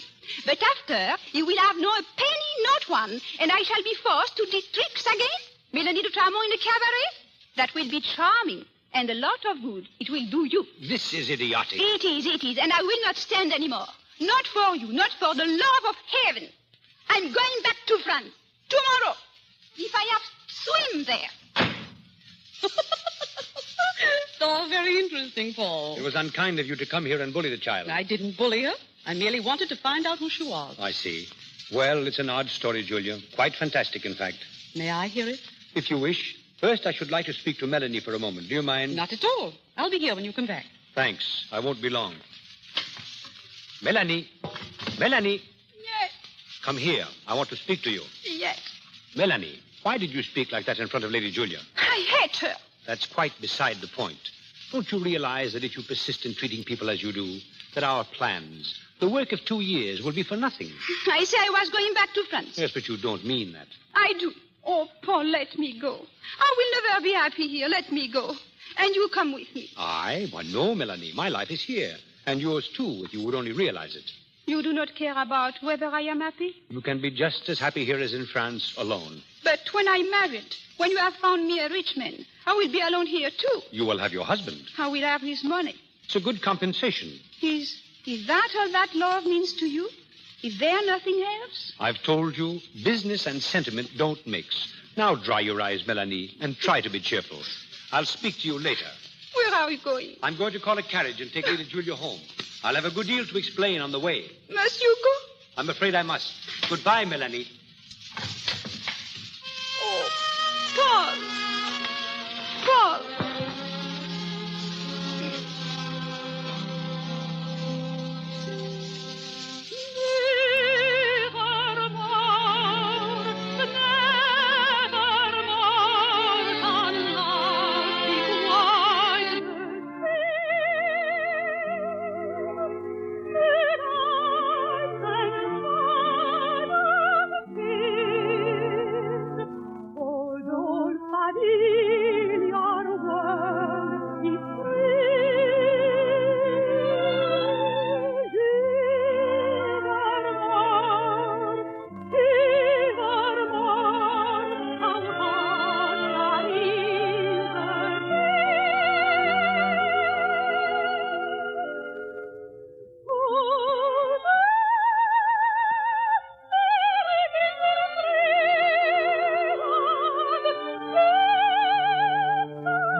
Gee up there.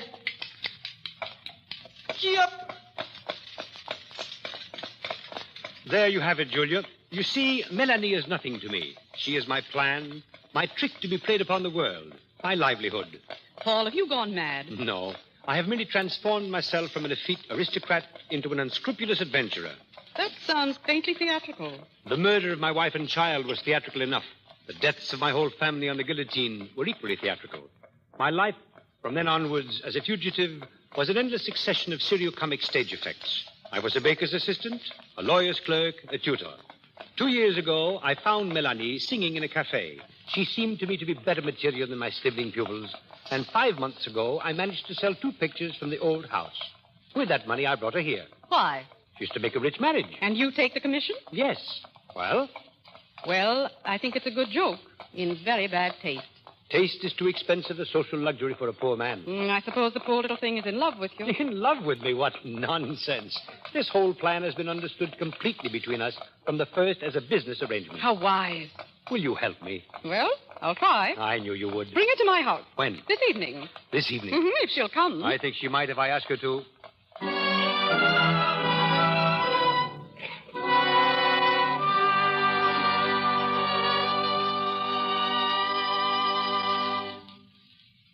Won't you sit down, Melanie? Thank you. Melanie, I have brought you here for a very good purpose. But first, I wish you would apologize to Lady Julia. No, it's for me to say I'm sorry. I was over-inquisitive, and I jumped at conclusions too hastily. Mademoiselle, I ask your forgiveness. Thank you, madame. I have told Lady Julia everything. She has promised to help us. It's a very interesting story, mademoiselle, and I should like to help to bring it to a happy ending. We can talk quite freely in front of Lady Julia.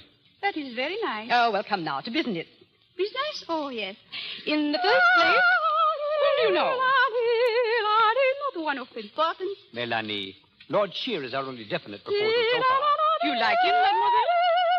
Melanie, will you kindly concentrate? Oh, I do see how difficult it must be for one so young and so charming to banish sentiment entirely. You are sympathetic, madame, but sentiment is very silly. There is no sentiment in the whole world real enough to waste the time upon. Paul has spoken that very often. Let us now then make business. I have a number with which to begin. A number? Yes, I make the progress. First, there is the Prince Regent. But he will not marry me. Melanie. Not be shocked, Paul. That is true. And we are speaking truth. Admirable. Then, there is Lord Shear. He loves me. Excellent. But if we marry, there is not money at all. Oh, that can soon be remedied if your social position is improved.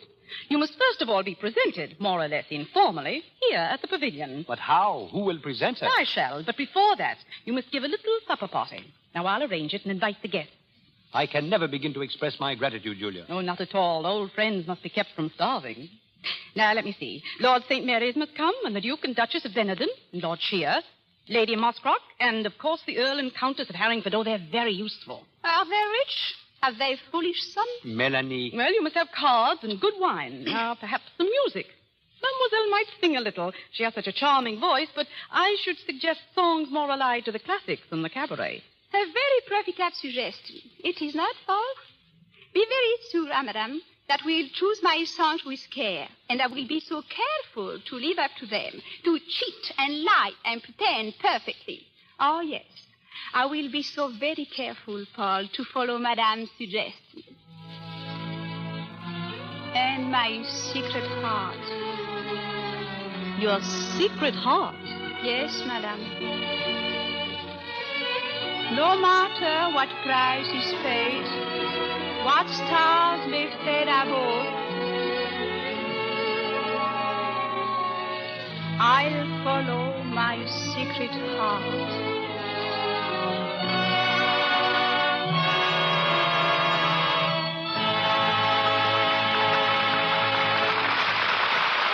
Pause for station identification. This is the Columbia Broadcasting System.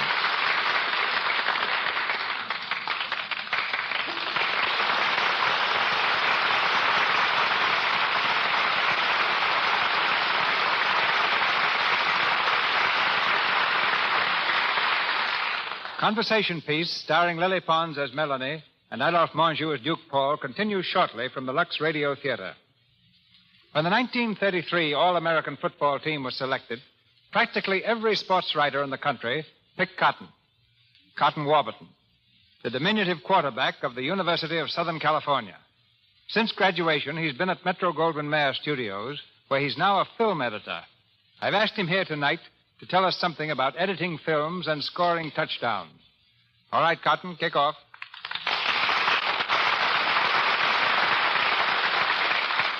Thank you, Mr. DeMille.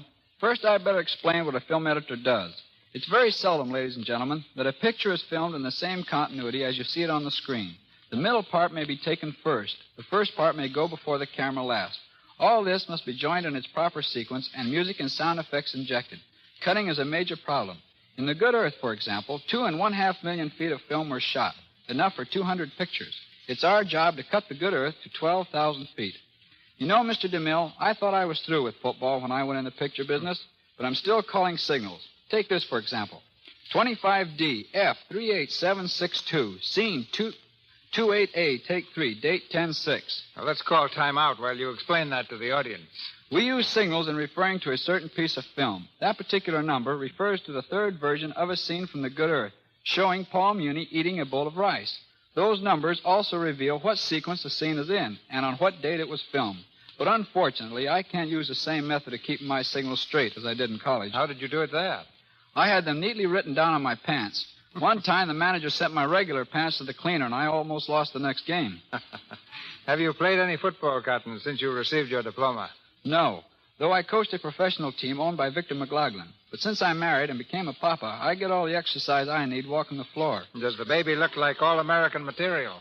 Not unless football teams are going to include girls, but she's 100% Lux baby, Mr. DeMille. And then at least she'll have an all-American complexion. Right. I don't know much about the care or feeding of babies, but I figured if Lux soap is pure and gentle enough for the stars, it must be about the best on the market. When the doctor backed me up on that, I felt pretty proud of myself. If you were picking the all-American team for this season, Cotton, whom would you select? From performances to date, my choice would be for ends, King, Minnesota, and Kelly Yale. For tackles, Widsith, Minnesota, and Franco Fordham. For guards, Pierce Fordham and Morrell Navy. For center, Herwig, California. For halfbacks, Heap, Northwestern, and Urim, Minnesota. For quarterback, Smith of Alabama. And for fullback, Patrick, Pittsburgh. And before I have time to change my mind, thank you and so long. Good night. We return to our story, Conversation Piece, starring Lily Pons and Adolphe Menjo, with Marjorie Gateson and George Saunders. It's the evening of Mélanie's official presentation. In a room fairly glittering with social celebrities, the young girl appears nervous and excited. She's been asked to sing, and as our scene opens, she is just finishing her song.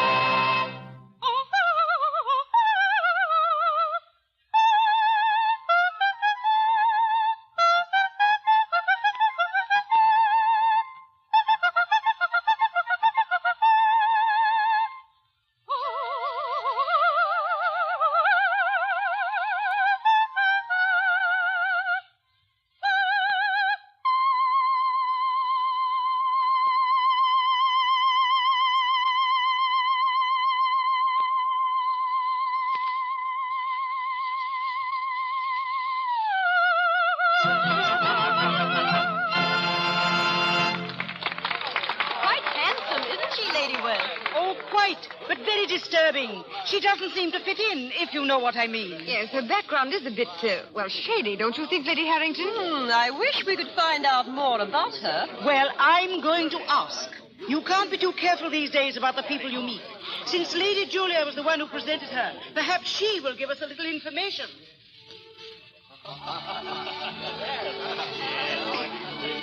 Melanie, you were wonderful. Thank you, Lady Julia. Come with me now. I want you to meet Lady Worth and Lady Harrington. Please, no more. I have met so many people. I am all confused. Confused? They ask me questions. All of them ask me questions. I'm so tired of them. If anyone asks me another question, I shall scream. Melanie, control yourself. I can't. Melanie, what's the matter? She can't meet any more guests. But she must. Then you tell her. I've other things to do. I'm tired, Paul. Let me go. Let me meet. Some other time. Sometime will happen if you don't. But nonsense. Everyone is captivated by you. You're a success. On the surface, yes. But underneath, they suspect me and they hate me. I can't feel it. Be quiet. Ah, Paul. May we have the pleasure of meeting your very charming ward? But of course. Lady Harrington and Lady Worth, my ward, Melanie de Tramont. Sure. So pleased, my dear. Thank you. De Tremont, the Marquis, I presume. Yes, he was my guardian's friend. Oh, of course. It's so stupid of me, Paul. Not at all. You sing beautifully, my dear. Wherever did you study? Why? In France. Under what teacher? Why, I don't. A private teacher, Lady Worth. Unknown, but very efficient. He must have been. Paul, may I see you? Certainly. Excuse me, please. Of course. I'll be back directly. Oh. Perhaps I had best to go, too. Oh, no, please. We have so much to ask you, mademoiselle. Yes, about the revolution. Yes, I would rather not talk about it, if you don't mind. Then we shall talk about something else. Please. I would rather not talk about anything. My dear, are you ill? Yes, I'm very ill. Strange. Lady Bromley said you were ill just before. When she asked you something about your life. What do you mean by that? We mean, my dear, that you seem to be particularly averse to discussing your past. Lady Harrington? It's true. Yes, it is true. All of you have been snooping so hard to find out something about me. You wish to tell all your friends and make joke. Well, I will explain to you. Listen, I am the daughter of a mandarin in China. He was my first father. My second father was a Turk in Prague. He lived in Spain. I live in Italy. My mother was a slave. My brothers and sister were slaves. No, they were little pigs trying with their big noses to find out things like you, madame, and you. Oh, I never heard it. I am Goethe Snipe. I am the daughter of a witch who was burnt at the stake. Take these tales to your friend, but take these quickly, because if you don't now go away and leave me alone, I will smash your painted face and pull you dead hair by the roots. Oh, I think we have heard enough. I'm only sorry the rest of the company didn't hear it also. They will soon enough. Tell them all, and then get out. All of you, get out, get out!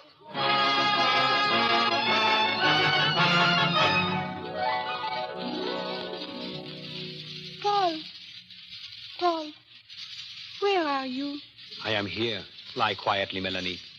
Oh, what happened, Paul? You fainted. You'll be all right now. Oh, yes, I remember. All the people. They are gone? Thanks to you, yes. Oh, Paul, I'm sorry. Why did you do it? I don't know.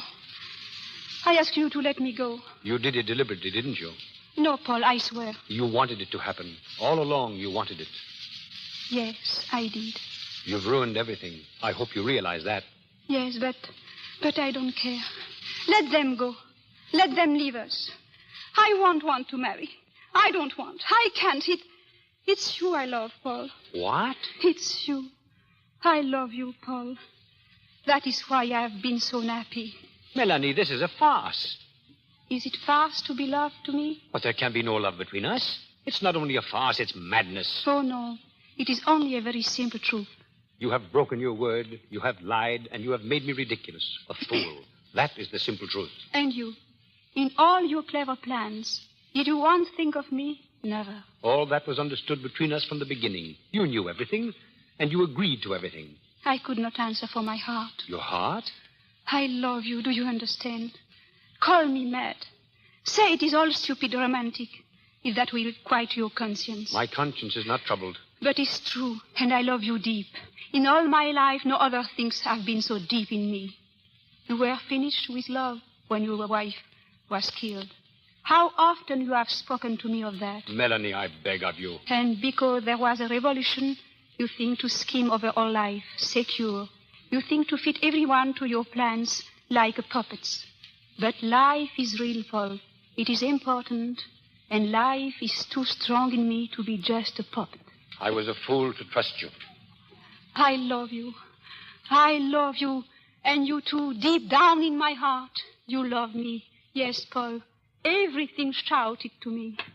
You think now, because you stand here so bitter, with the door open to go, that you will prove me wrong, that you are secure in your shell. I know that too. But you must not go, Paul. Please. Oh, Paul. Come back, Paul. Come back.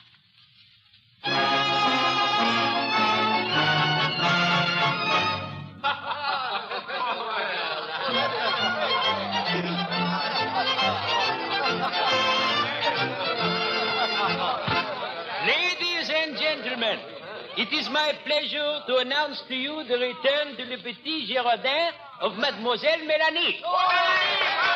Mademoiselle Mélanie returns with her bewitching voice for your delight and her acrobatic tricks on her elusive wine barrels for your amazement. Tonight, she will first delight you with a little song. She will amaze you later. I present Mademoiselle Mélanie.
Melanie. Melanie. What are you here in France? Thank God you're all right. To be with you I came, that's all. We can't talk here. Come with me, quick. Oh, Melanie. Here is a little window in the shadow. This one. It will squeeze us to look out, but we will be less conspicuous. All right.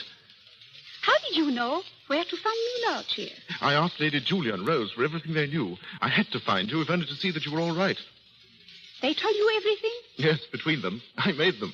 So do you understand now? Yes, I understand. Then, why are you here? I love you. But I know. But I had to tell you, Melanie. there is only room for one true love in my heart. My secret heart. I understand. I see you.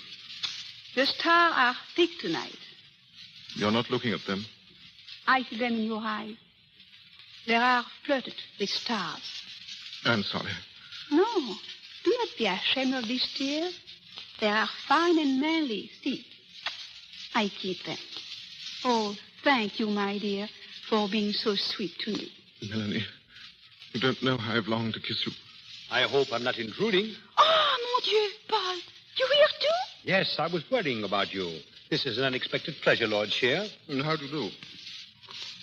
Worrying? I see now there was no need. But when I went back to your house and found you gone... You went back? The day after. I did not know Lord Shear was with you, and naturally I felt a responsibility. However, it was plain when I interrupted you just now that you have returned to reason. Yes, Paul. Lord Shear, I congratulate you. Oh, but... Yes, Paul. It's so pretty to see youth in love. Please, be looking. I've a brandy at the table. If you'll please excuse me, I'll wait there. Shall we lean out of the window, Paul? With pleasure. It's still dusty, I see. Yes, Paul. You are going to marry. Yes, Paul. I'm very glad. Yes, Paul. You're in love? Yes, Paul. So am I. Yes, Paul. What is the matter with you? Can you say nothing else but yes, Paul? There is nothing else to say.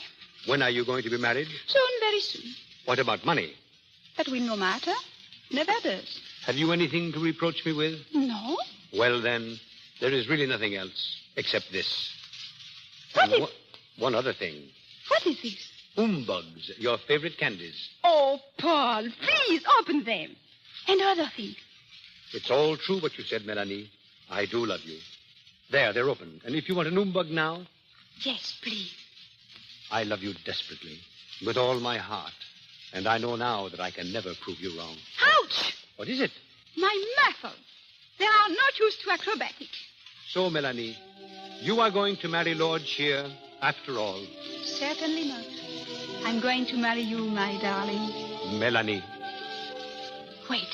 Business now. I must go this moment and amaze the clientele with some tricks. Quick! Another humbug. Never mind. Business can wait. What was that in your song? No matter what price is paid, what stars may fade above.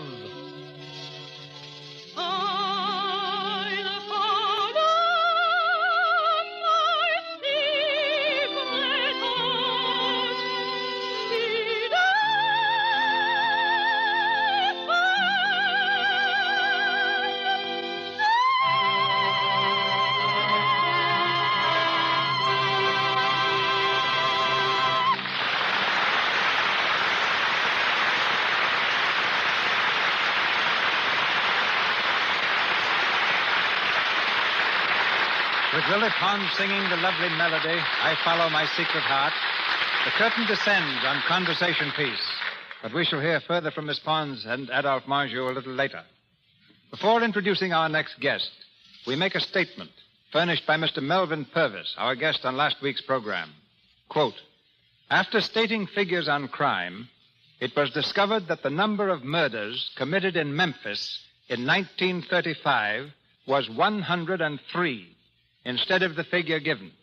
I desire to express my genuine and sincere regret for this inadvertence. Unquote. I join Mr. Purvis in offering my regrets for this mistake. As the Ripley of Hollywood, MacMurray is an encyclopedia of strange truths concerning your favorite stars. In returning to our microphone, he bears the distinction of being the first guest to be called back since the Lux Radio Theater has come to you from Hollywood. proving that you like to listen to his odd facts as much as you like to read his cartoons in the daily paper under the caption Seeing Stars. I've asked him to begin with what he knows about Lily Pons and Adolphe Menjo. Ladies and gentlemen, Mr. MacMurray. Thanks, Mr. DeMille. Starting from the ground up, Lily Pons wears the smallest shoes of any star in Hollywood, size 1.5B. A village in Maryland has been named after her, and she originally took up singing as a means of improving her health. Adolphe Menjo was a captain in the United States Army Ambulance Service in Italy during the World War. Hollywood told him he was through when the talkies came along, so he made pictures in French, Italian, and Spanish, and was so successful that Hollywood did nip-ups trying to get him back. His parrot likewise speaks French, Italian, and English. And now, Mr. DeMille, I understand you have an item for me concerning the Plainsman. Yes. Since I began making the Plainsman, 39 different people have written me, each claiming to own Lucretia Borgia, Buffalo Bill's famous rifle. And now what can you tell us about football and Hollywood? Well, Paul Robeson and Jim Thorpe, the Indian, were both All-American players. Barton McLean once ran back a kickoff 105 yards to score a touchdown for Wesleyan. Johnny McBrown of Alabama caught the 58-yard pass that beat Washington 10 years ago in the Rose Bowl. Gene Raymond blushes when you mention football. Once in a prep school game, Gene ran the length of the field for a touchdown, only to discover he had galloped in the wrong direction. Dolores Del Rio should also be mentioned here. She's never seen a football game. Dolores, who is Gary Cooper's aunt by marriage, doesn't know what she's missed, just like those girls who may never have used Lux toilet soap. I think the strangest fact I could find in Hollywood would be a movie star who doesn't use Lux soap. And here's another fact people may not know. That wonderful aroma in Lux soap comes from 34 different ingredients gathered from the far corners of the earth. Now, suppose I turn you loose with whatever facts you care to give us. Swell. In Lloyd's of London, Freddie Bartholomew eats roast beef that costs $1,502.10. They must have ordered it from a nightclub. The meat itself cost only $2.10. The $1,500 was the cost of time lost in getting that roast beef to steam properly for the cameras.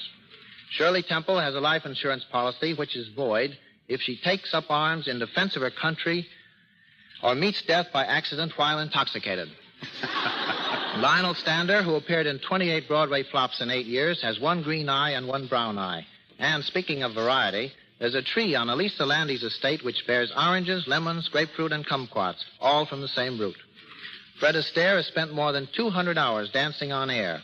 In each dance, he's in the air 1 second out of every 5. And there's a card on file in the Hollywood studio which turned Fred down with the following notation at the bottom. Astaire also dances. Any more inside information? Just one more fact, and this is strictly from the inside. Warner Baxter's appendix is on his left side instead of his right. Good night. Good night.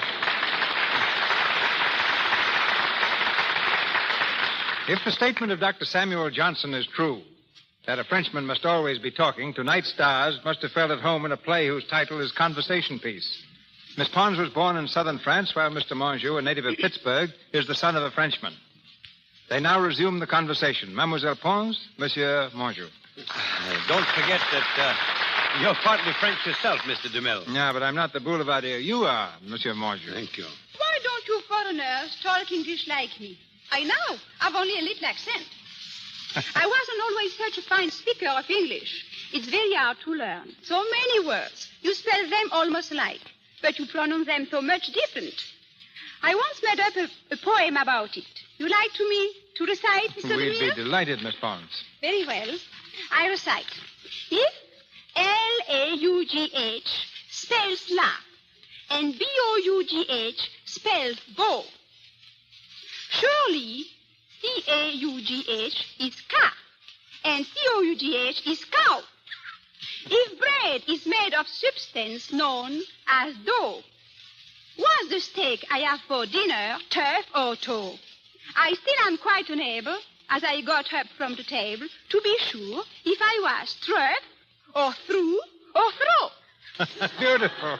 Beautiful. And if your dog gets sick again, I suggest you see Mr. Menjo. He knows all about dogs. So? Yes, I raised them, Miss Pons, just as a hobby. Cairns and Ciliums. Where do you learn about growing dogs? Well, I used to work on a farm. I learned quite a bit about livestock before I got into pictures. Excellent training. The foreman told me the other day that the cows have gone so high hat, they refuse to be washed down unless the farmhands use Lux toilet soap. Who can blame them? All beautiful ladies use Lux soap. But why did you want to be a farmer? Well, I wanted some nice secluded place in the country with plenty of sunshine and fresh air where I could cultivate a mustache and get into pictures. But now, Miss Pons, before the people are sure Dr. Johnson was right about the French, let us say good night. Good night, everyone. I hope you like our play. Good night, mademoiselle. Good night. Miss Pons, Mr. Menjo, our thanks. Ladies and gentlemen, this is your announcer, Melville Ruick. Mr. DeMille returns shortly with news of next week's show. Mr. Menjo's next picture is titled 1 in a Million. Miss Pons appeared through courtesy of RKO Studios, where she just completed That Girl from Paris. Mr. DeMille through courtesy of Paramount, Mr. Warburton, Metro-Goldwyn-Mayer, and Mr. Louis Silvers, 20th Century Fox, where he was in charge of music for the new picture Lloyd's of London. And here's Mr. DeMille. The story of Louis Pasteur recently provided the screen with one of the finest and most dramatic films ever made. Its success, however, was largely due to the magnificent performance of Paul Muni in the title role. Next week in the Lux Radio Theater, Paul Muni recreates the character of the great French chemist and humanitarian once again. Our sponsors, the makers of Lux Toilet Soap, join me in inviting you to be with us again next Monday night when the Lux Radio Theater presents Paul Muni in the story of Louis Pasteur, assisted by an all-star cast. This is Cecil B. DeMille saying good night to you from Hollywood.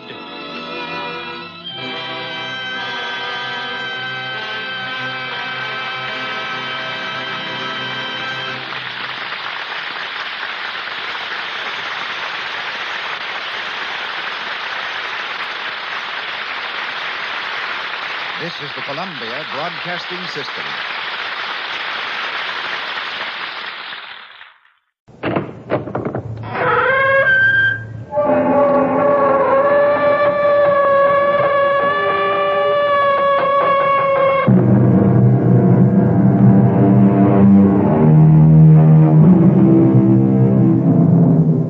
Come in. Welcome. I'm E.G. Marshall. If only when we hear old age coming, we could bar the way and shout, "The one you seek is absent. Call another day." Old age. It must come to everyone. Old age is, after all, only a part of the grand design for life. So, why do we fight it? It's a battle no human being has ever won. That is, as far as we know. But who is to guarantee that we know everything? Ladies and gentlemen, my guest on Sports Personalities this evening is Miss Minnie Maxwell, former world tennis champion. Miss Maxwell, you've lost all your matches this year because you're having trouble with your backhand. Isn't that true? Yes, I'd say that's true. Well, now, what seems to be wrong with it? There's nothing wrong with it. It's gone. Gone? How? Well, I sold it. You sold it. To whom did you sell it? I sold it to the devil.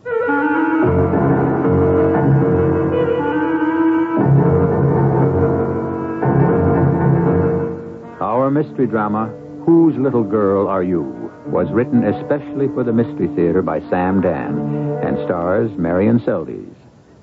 It is sponsored in part by Buick Motor Division and Contact, the 12-hour cold capsule. I'll be back shortly with Act One. The standard engine is a V8. Standard tires, steel-belted radials. There are front and rear stabilizer bars, special springs and shock valving, fast ratio power steering, and a rally steering wheel. What makes all this interesting is that it belongs to a full-size, 6-passenger Buick, the 1977 LeSabre Sport Coupe. You'll have to drive it to believe it. Just about everyone.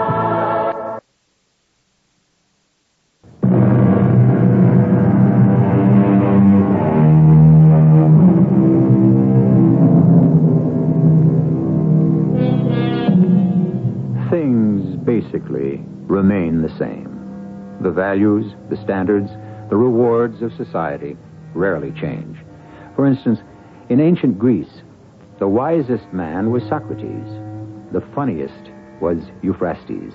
So it should not surprise you to learn that Socrates was quite poor and Euphrastes was very rich. In the marketplace, trivia has always commanded a higher price than wisdom. After all, a semi-literate baseball player with an arm like a rifle is paid infinitely more than a serious scientist who is working on and may one day discover the cure for cancer. Oh, well, if you can't lick 'em, join 'em. So, we are in the broadcasting booth overlooking the action, high above a great modern stadium. A beautiful return by Minnie. Oh, and an even sharper one by Ruth Evans.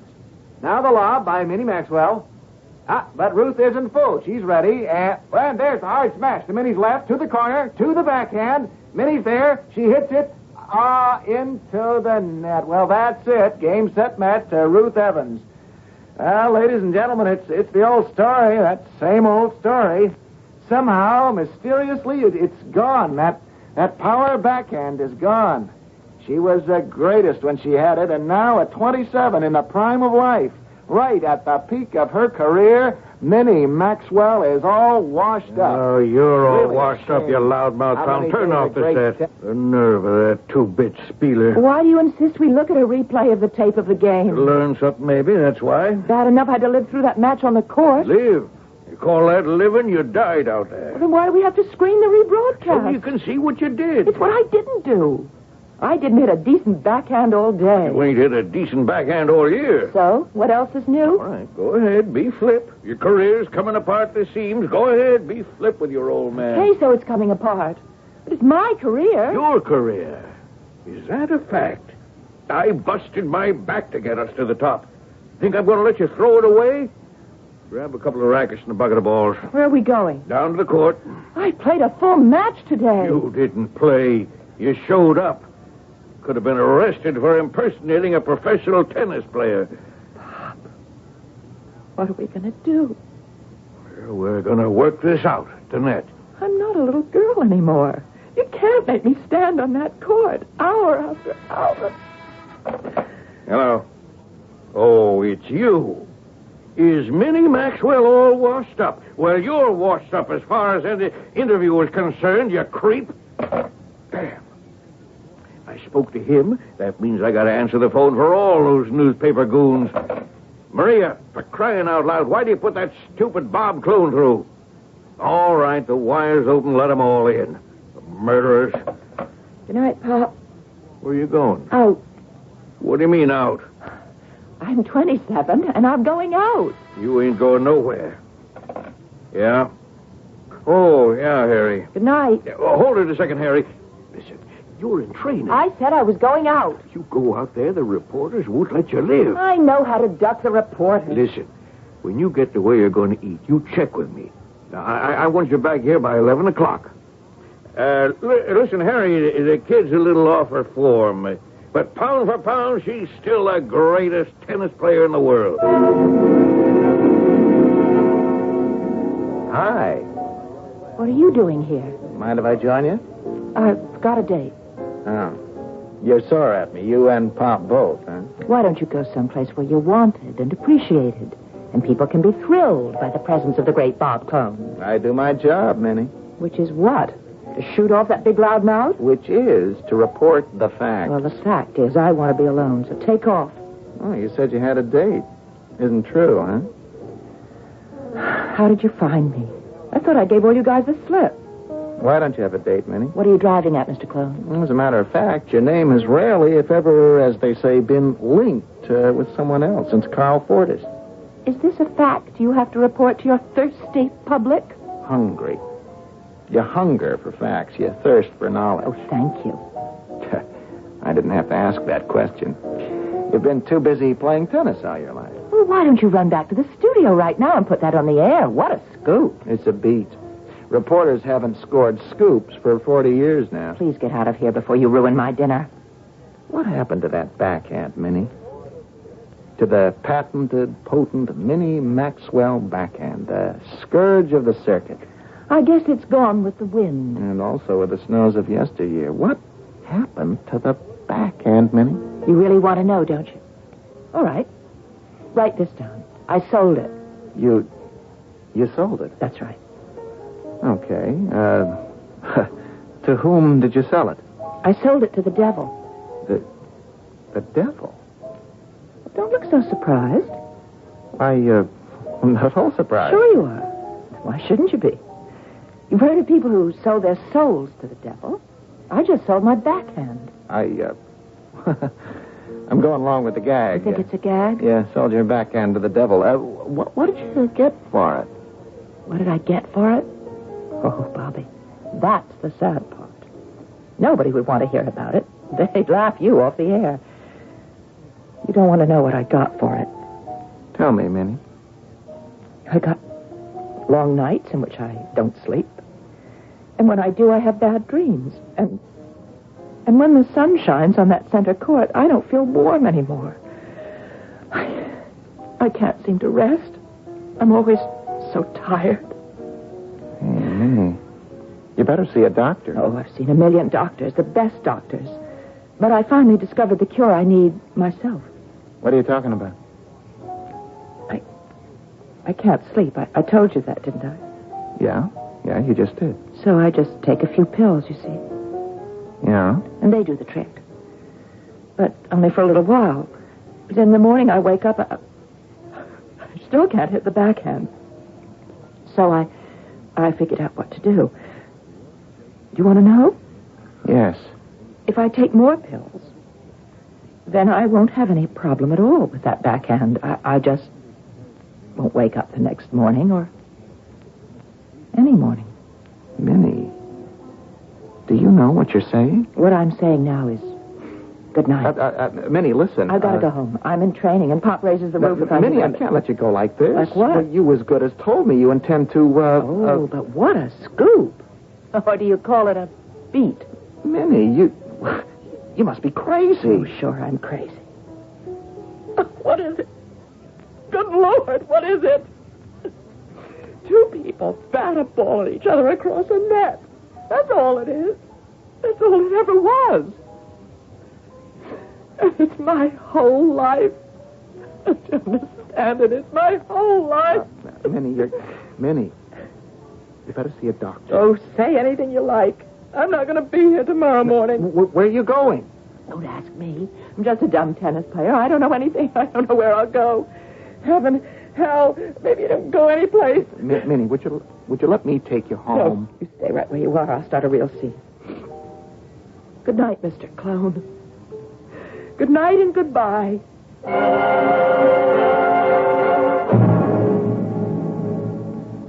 Is that you, Minnie? Yeah, it's me. Minnie. Oh, did you eat? Yes. What'd you have? What's the difference? Well, the difference is you got to lay off them starches. Yes, Pop. Oh, look, Minnie, I know it's tough. Pop, I'm tired. You know what this game's all about? What life's all about? Guts. That's it. When you were 6 years old, I saw that. Oh, sure, you had talent, but you had guts.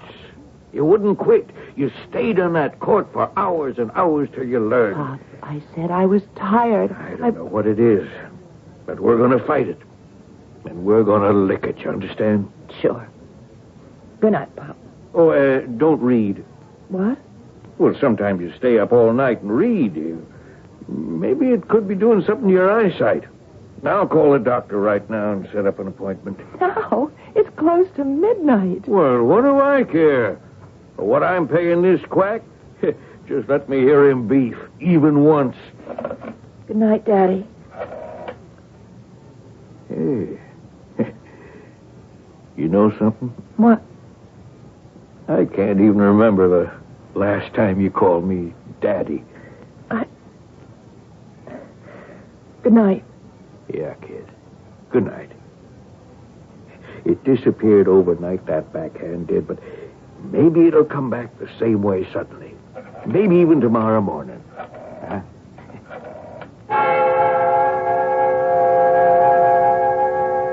He turned his attention to the telephone and to the call he was making to the doctor, and I went to my room. Maybe it will come back the same way, suddenly. Maybe even tomorrow morning. Well, it wouldn't be coming back.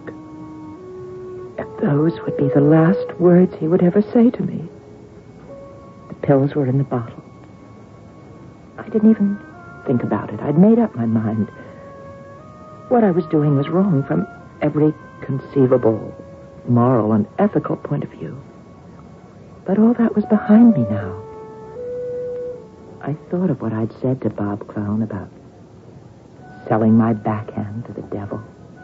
I'd said it without thinking. I said it to be flip. But now that I consider the implications, of course it's true. That's exactly what I did. And so I really have no choice, do I? I must take these pills. I'm going to take them right now. All of them.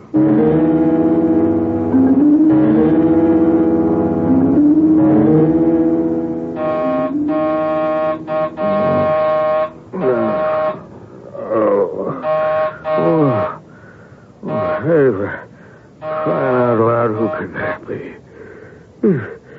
4 in the morning. All right, I hear you. I'm coming. All right. Who's out there? It's me, Bob Clown. Get out of here. You crazy. Pop, listen. What do you mean ringing my doorbell at 4 in the morning? Pop, I gotta talk Just to you. get out of here before I call the cops. Look, it's a matter of life and death. You could drop dead on the other side of that door for all it would bother me. Pop, Oh. I am gonna ring this thing till you let me in. Well, I'm going to open this door and I'm going to punch you in the nose. Just what's the big idea coming in here? Is she okay? Is she Is who okay? Minnie, who do you think I'm talking about? Oh, what have you got up your sleeve? Will you just tell me, is she okay? Oh, she's okay. Now, what do you think? Are you positive? Where is she? Well, she's in her room. What do you think? Go in and make sure. Make sure of what? If you don't, I will. Now, listen, Clone, you better start talking. Pop, I had dinner with her tonight. You what? Okay, I followed her where she went to eat. I sat down with her. We started to talk. Now, why would she have anything to say to you? She started to say things. She talked about killing herself. Oh, that's a lie. She was talking about taking an overdose of pills. Oh, no. Not her. Not my daughter. When did you last see her? Well, just before midnight. Well, she wouldn't do it.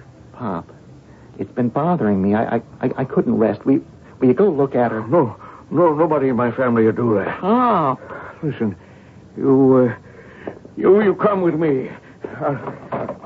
Minnie? Oh, good Lord.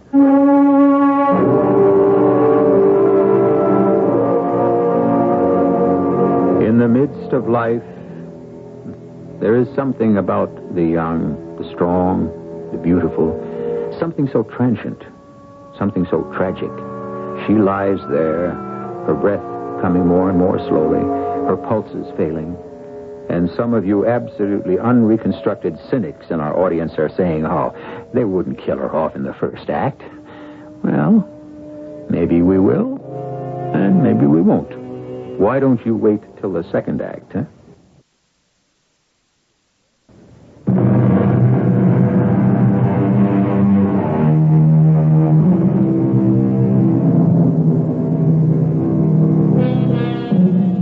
You want to talk about what's fair? Consider. You get the most expensive racket money can buy. You hire the most competent professional money can attract. You practice long, hard, frustrating hours. And it's just about all you can do to serve that ball over the net. Then, along comes some sharp-eyed, sure-handed kid who never took a lesson in his or her life, and it's bang, smack, whomp. All over the court. Never a miss, never an out. Fair? When was life ever fair? However, the sharp-eyed, sure-handed kids also have their problems. They grow older, and sometimes the world becomes a little too much for them. I remember I said my prayers. Now I lay me down to sleep. And I stopped because I knew it was a lie. Because I had taken the pills. And so I knew I couldn't fool the Lord. And I wasn't praying to the Lord anyhow, but to the devil. Because I'd sold him my backhand. So I said a new prayer. Now I lay me down to die. Yes. Lay me down in my own little bed. I had a little bed once, I remember. My mother would rock that little bed, and she would say, "Whose little girl are you? Whose little girl are you?" She's her daddy's little girl. Look at those arms. Those long, pretty little arms. She's going to play tennis, Mother. She's going to be a champ. Daddy's little girl. Daddy's little girl. Oh, that little bed was so soft and comfortable. I felt so safe and warm. Even though sometimes I could hear Mother and Daddy, and they spoke very loudly. She's only a child, Herbert. They're never too young to learn. She should be having fun. She has fun. What do you think tennis is? It's fun. Not for you. It's life and death. Listen, you get a kid like her only once every 100 years. She's a world champ. And you never were the world champion, were you, Everett? Oh, don't start that. I'll start it and end it. Don't you try to live through her. I know that argument. It isn't true. When you found out you had a little girl, you almost died of disappointment. You wanted a boy. What's got into you all of a sudden? And then, when she was 5 years old, you put a racket into her hand to make her the champ you could never be. This girl has a God-given gift. It'll be a sin to waste it. I don't want any more of this argument. You just let her grow up as a normal child, or you and I will be divorced. Oh, that's crazy. You and me? Divorce? I promise you I will walk out of here with her, and you will never see us again. Honey, you've got to understand. The discussion is over. But Do you want our marriage to be over, too? And then Mother no longer came to sit by my little bed. My little bed that could rock like a boat. Oh, I loved that bed. Then there was that night that Mother looked very pale, and the doctor came, and they took her away. She never came back again. And Daddy and I, we returned from the place where we buried her, and Daddy put me to bed. And he was crying, and he asked me, "Whose little girl are you?" You're my little girl. You're my little girl now. And I was. I was from that day on. Move! Get to the ball! What's the matter now? I'm tired, Daddy. You're tired because you eat candy. I told you not to eat candy. Oh, Daddy. The teacher says we need sugar for energy. Well, don't listen to them teachers. What does a teacher know? Listen, Daddy, according to the books... What are you reading books for? You want to know something, you ask me. What do you have to know anyhow? Yes, Daddy. And that's another thing. Don't call me Daddy. You ain't a little girl anymore. You're practically a grown-up kid. You gotta quit pretending you're a kid. You just call me Pop. Yeah? Yes, Pop. I'm still in my little bed, and it's rocking like a boat. And I'm lying in a boat, a little boat with Carl. Carl. What are you thinking about, Carl? Oh, I'm afraid to tell you. I didn't think you were afraid of anything.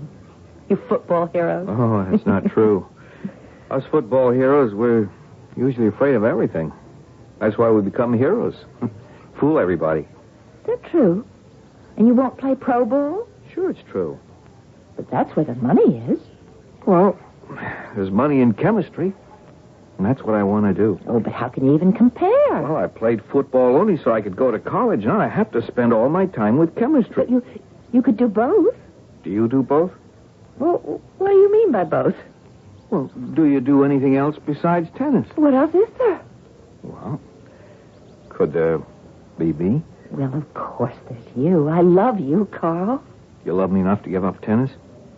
Give up tennis? Well, we could play afternoons and weekends. What do you mean, give up tennis? Well, you know what I mean. The life. Oh, Carl, Pop and I, we worked so hard and so long. Why? Carl, this is the year I became women's champ. I beat Ruth Evans. Yeah, I know. The Ruth Evans. You proved your point, and I made All-American. I proved mine. Now, let's just live like human beings. We live like human beings, don't we? Do we? We belong to a public. We live in a fishbowl. Don't you want to live a normal life? Oh, Carl, I love you. And I love you. Well, don't you want to marry me? Yes. But you don't want to marry me. How can you say that? Well, would you want to get married tonight? Sure. Yeah? Well, tomorrow you leave for Australia for the Pacific Tournament. Oh. Well, we'll just put it off a little bit until... Yeah, till when? Well, there's the Davis Cup. Then there's the Forest Hills, Wimbledon. One series of matches after another. When would we have time for a married life? Work it out. Two people who love each other can always work things out. Yeah, the two of us could work things out, but not the three of us. You and me. But not you and me and Pop. Oh, Carl, you don't understand. Pop gave up everything for me. One thing he never gave up was you. All right. Why don't we just get married? I want it more than anything else in the world. The boat. The little boat, which used to be my little bed, is now rocking and rocking, rocking. And everything is going round and round and round. Go ahead, quit. Pop. Is he going to quit? He's not going to play football. Okay, but his career as being a chemist, is he going to give that up? Well, no. But what? He does what he wants to do, but you're the one who has to do the giving up. Pop, look, it's time. Time to what? Cook the guy's dinner, darned his socks, wash diapers. Well, there's more to marriage than that. You can be the greatest thing that ever lived. You're standing in the doorway right now, and you're thrown away. Pop. You think you can just walk off and forget it?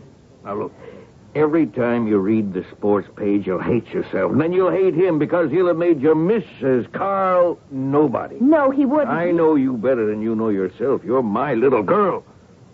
I know that look on your face when you walk off the court a winner. I know how you smile when the reporters surround you. You're like a queen holding court. You're the real royalty. Wherever you go, that's her. That's her. Minnie Maxwell. Minnie Maxwell. Millions of girls would die to change places with you. Pop, I love him. Well, sure you do. That's why you mustn't let him destroy you. Don't let him turn you into a nobody, kid. All he wants is a nice, quiet little housewife. Well, you know in your heart it's not you. Can never be you.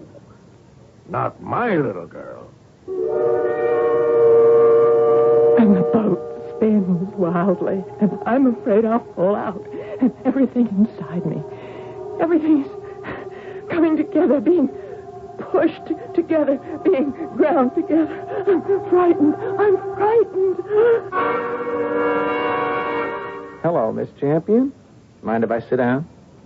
I wish you'd let me alone, Mr. Clone. I see by the papers, Mr. Carl Fortis, former All-American and sweetheart of America's sweetheart Minnie Maxwell, was married yesterday. Is that a fact? Weren't the two of you once engaged? Why don't you look it up in your files? Say, that isn't soda pop in your glass, is it? Why is that your affair? Do you realize how great you are as copy? I gotta protect my own interests. Start drinking that stuff seriously, you'll be washed up before you're even 25. You mean I'm still not even 25? I feel as if I've been living forever. Hey, Minnie. Minnie, what's really bothering you? Oh, who says anything's bothering me? What could be bothering me? Think of the millions of American girls who would die to change places with me. The boat spins crazily in the whirling current. And the waves, huge, terrible waves, strike at the boat. I can feel each one as a blow against my heart. It hurts. I can't stand the pain. What's this I hear? You going out tonight? Say the word and I'll stay home. Oh, what are you trying to do? Turn me into some kind of monster or something? All you have to do, say the word. Now, look, I know you have to go out, have laughs, and so forth and so on, but you're in training. All right, hand me the phone. I'll have to call Mr. Eugene Chester Debois III and break our date. Debois, kid? You go for him? He goes for me. Oh, baby. See? See what? This was all part of the plan. Become champ. Why? I'll bite. Why? So you can get to the top. Travel with the upper crust. Associate with the cream de la cream. When this guy goes for you, you know that his family has $1 billion. Well, they don't count their money in front of me. And baby, you got this guy hooked. Reel him in. Reel him in. The boat spins and tosses in the water. The raging, boiling water. Suddenly, ahead is darkness. Darkness. And it's a cave. The mouth of a dark cave, a black cave. And the water stops churning. I am blinded just for a moment by a staring flash of light. I see someone standing in the water just ahead of me. A man. He's dressed in red. He holds a tennis racket. Flames shoot from his mouth. And I know him. He's the devil. Hello, darling. The devil's face, but Eugene's voice. Who are you? Who are you? Darling, please sell me your backhand. Sell me your backhand. No. But you will. You will. You must. Never. How can you refuse me?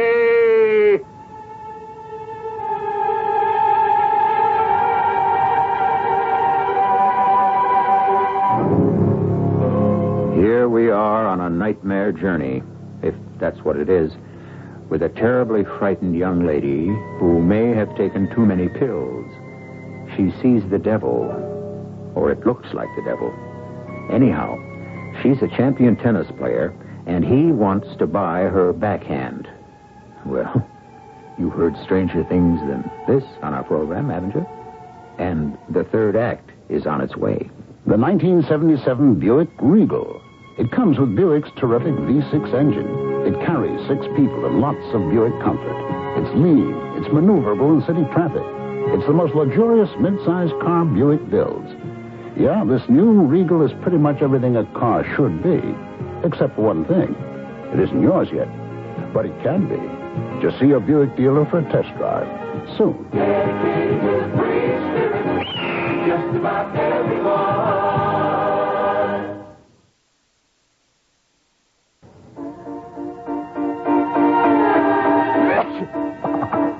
Here in my hand is a little capsule. It's Contact. It contains enough cold medicine to help relieve cold symptoms caused by every known virus. Think about that the next time you're sick. Sneezing, dripping, all clogged up. Then let us help you with real medicine, like Contact. We're #1 in the whole world. Give your cold to Contact. Real medicine for real cold. Take only as directed.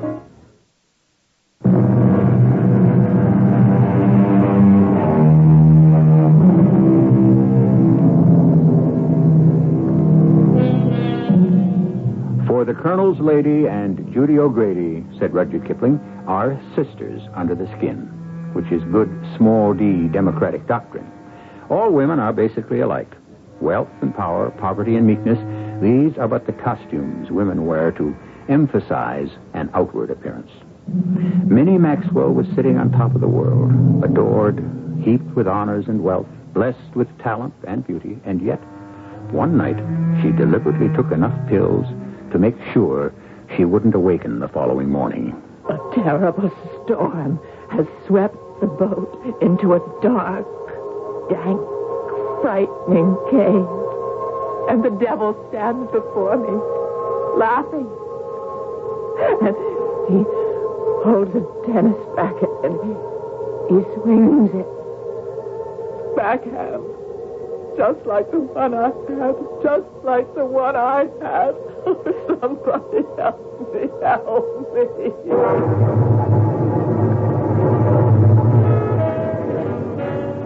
Miss Maxwell, you leaving? I believe so. Mr. Deboise, Eugene Deboise. Oh, yes, Eugene Chester Deboise III. And why do you pretend to forget my name? Get me a drink and I'll tell you.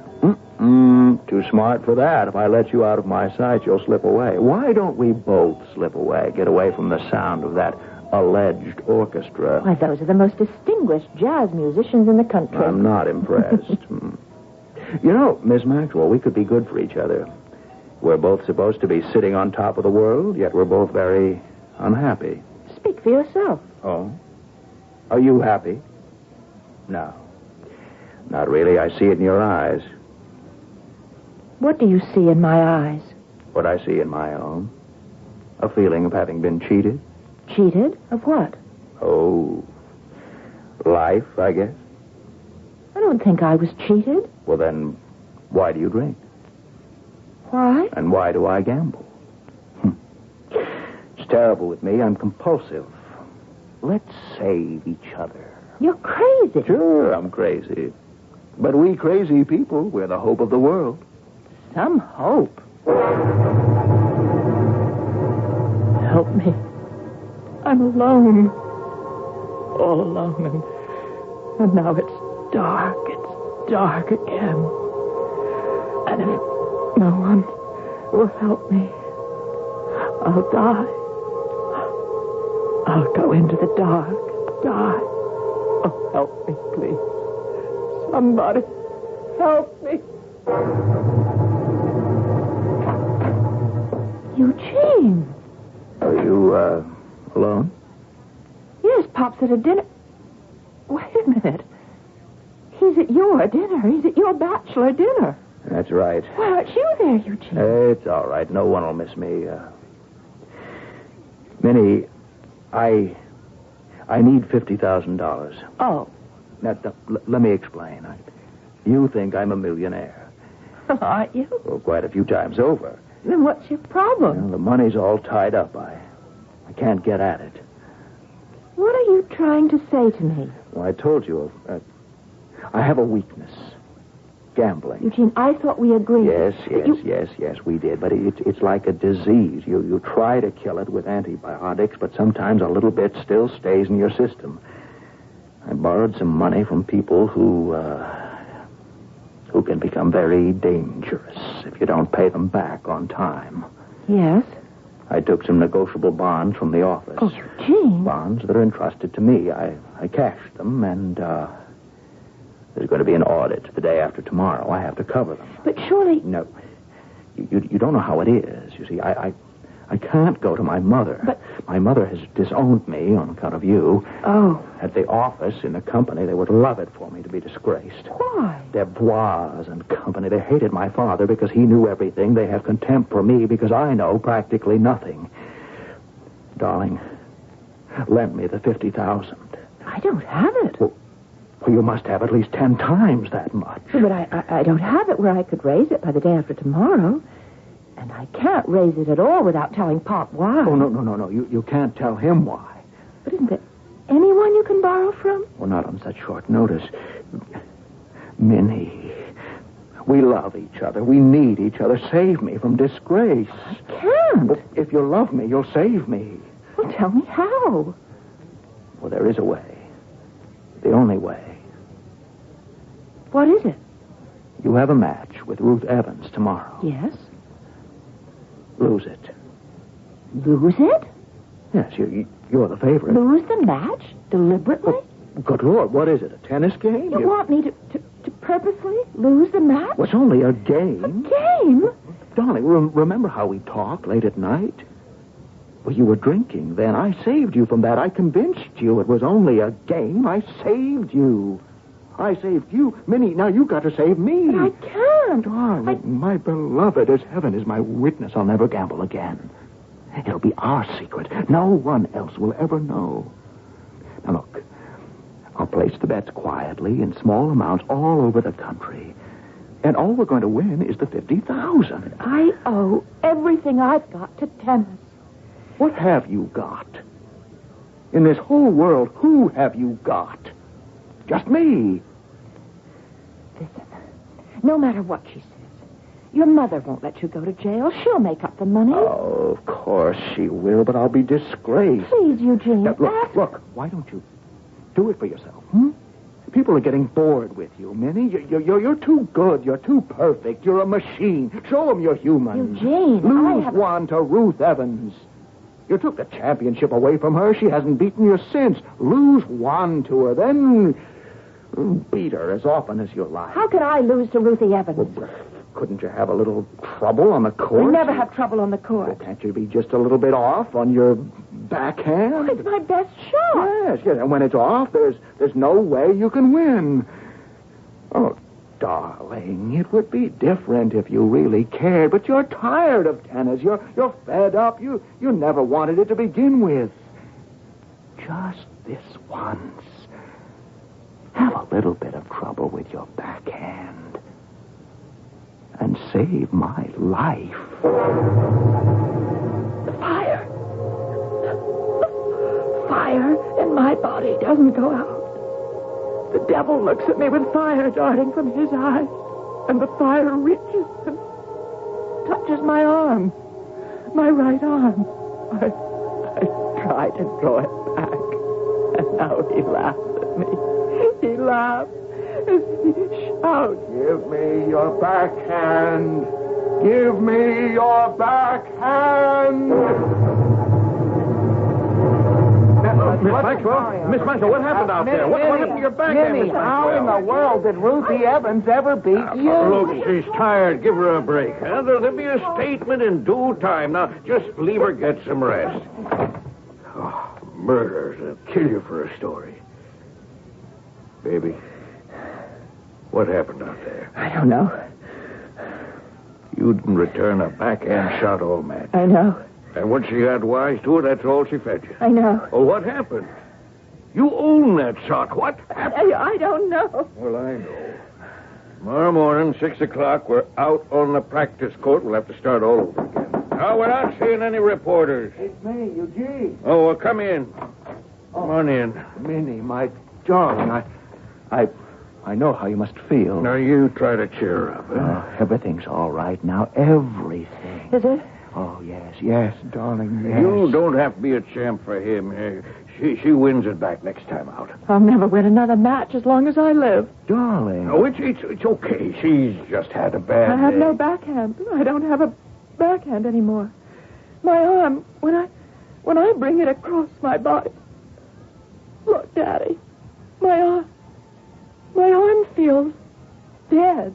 Oh, you need a massage. Oh, it'll be all right, darling. No, it won't be all right. It'll never be all right. It'll be better than ever. Oh, shut up. Honey, that's no way to talk. Darling, you'll be fine. I told you to shut up. Darling, I realize it's a very emotional moment. Maybe I'd better... Yes, you better go, and I never want to see you again. The fire. I can't stand it. I'm lying in a little boat, which used to be a little bed, and burning up. The boat is sailing slowly through a dark cave filled with water. I must put out the fire. I must jump from the boat into the water, but it doesn't help because the water has become a river of fire. Oh, please put out this yearning fire inside me. Please.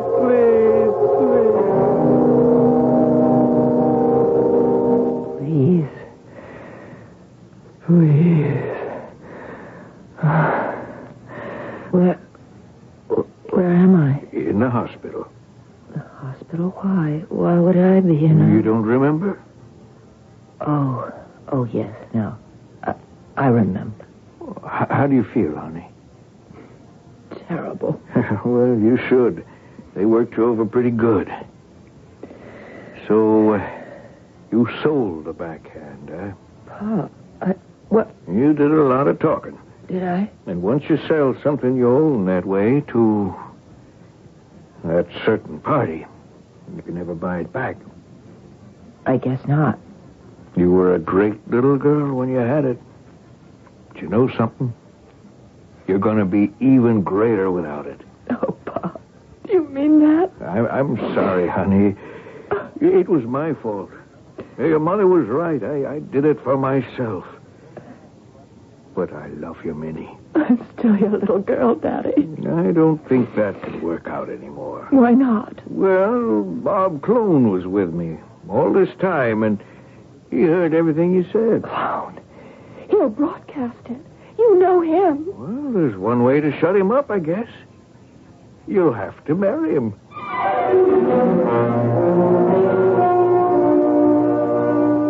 So sportcaster Bob Clone did pick up the pieces after all, just as he said he would. Minnie still plays tennis, but it's just a social game.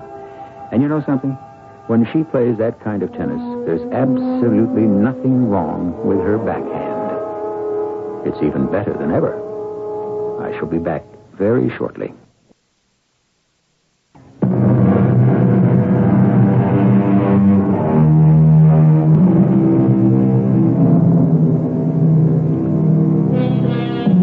Not many of us would sell our souls to the devil.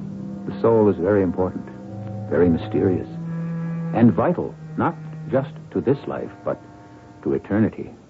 However, we do seek to sell lesser pieces of ourselves. We sell a certain skill or an idea. It's the old theory about just a little bit of larceny.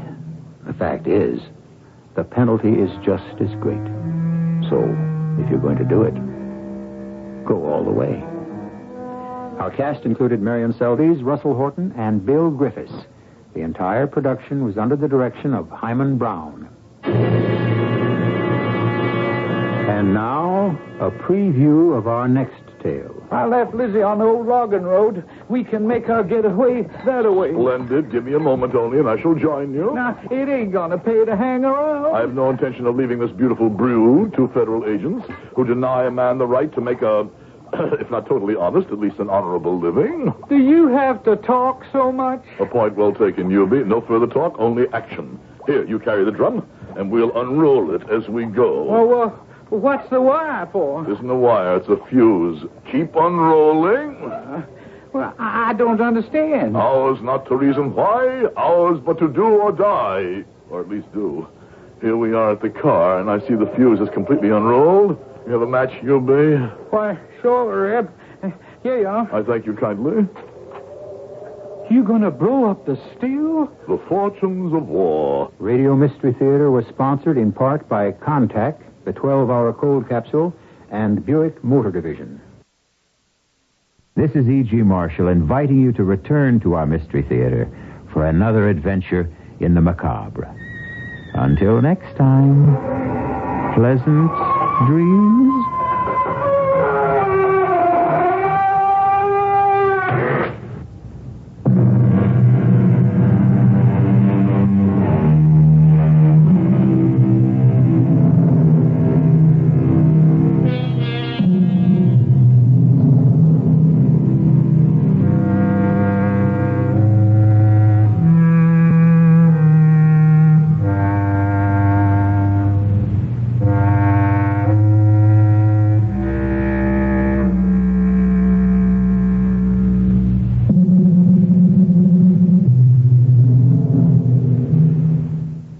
Mystery Theater presents...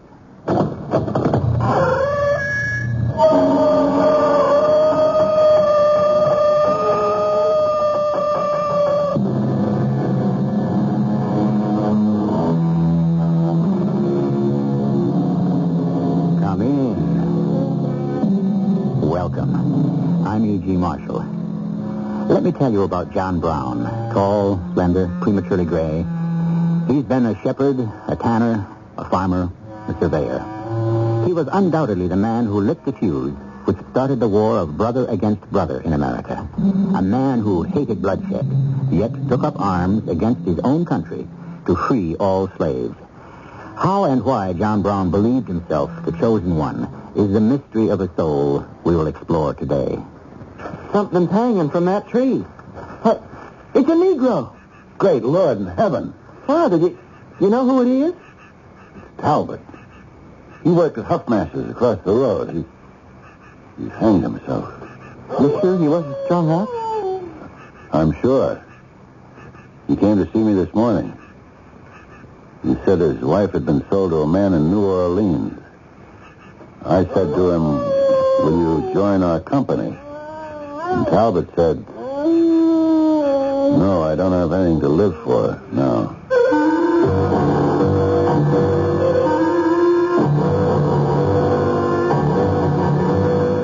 Our drama, But With Blood, was written especially for the Mystery Theater by James Agate Jr. and stars Fred Gwynne. I shall return shortly with Act One.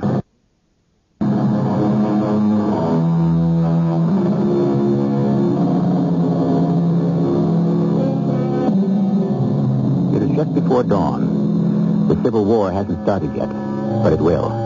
John Brown and his fellow abolitionists and some 30 hostages he has taken are holed up in the fire engine house at Harper's Ferry.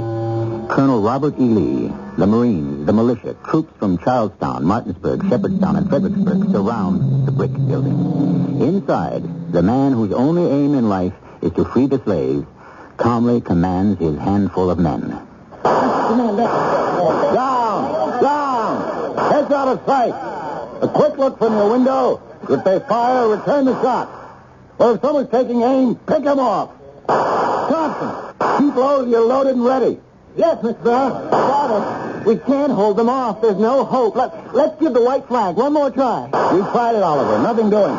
Every man we sent out to surrender has been shot. A white flag means nothing to them. We're right, you see, and they're wrong. It's easier to shoot down than to listen and try to understand. It's always been that way. Thompson! Oh, Thompson. Clean through the eyes.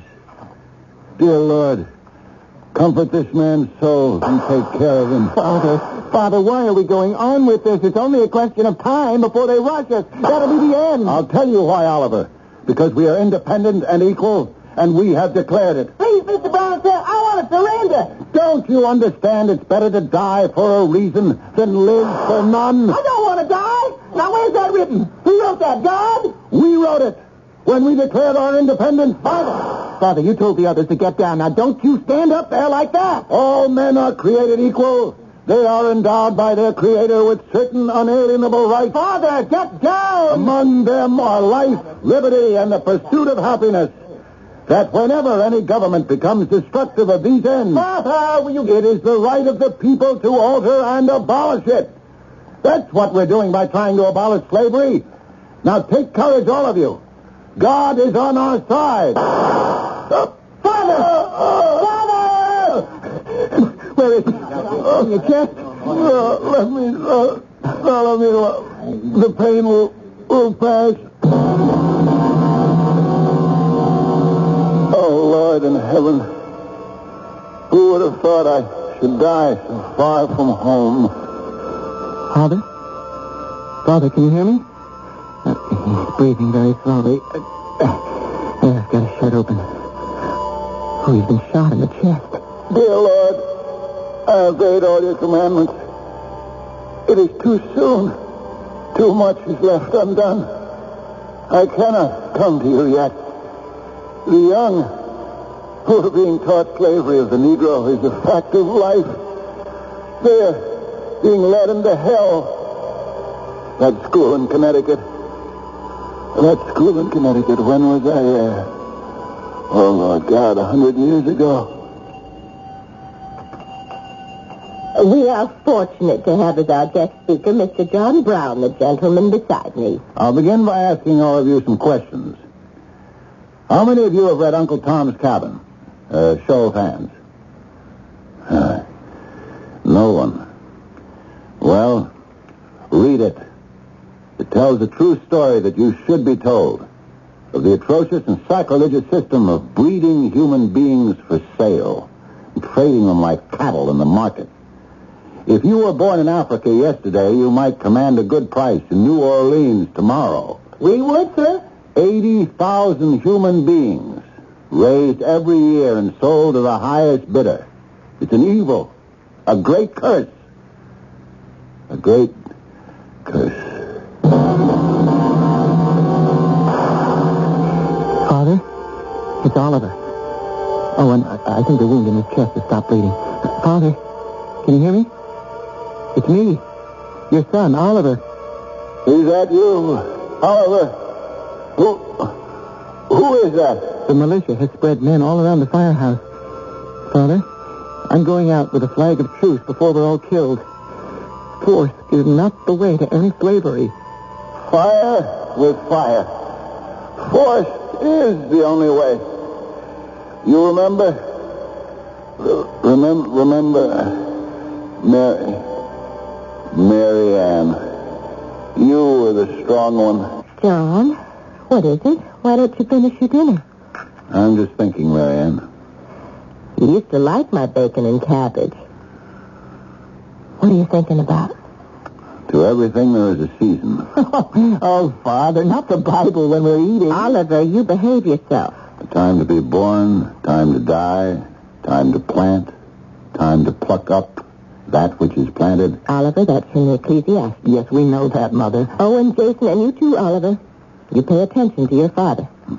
Time to weep and a time to laugh, a time to love, time to hate, a time of peace, and a time of war. What do you mean, John? Well, Father means there'll be a war between those who hate slavery and those who'd keep it. No, Oliver. Not a war to be fought by someone else.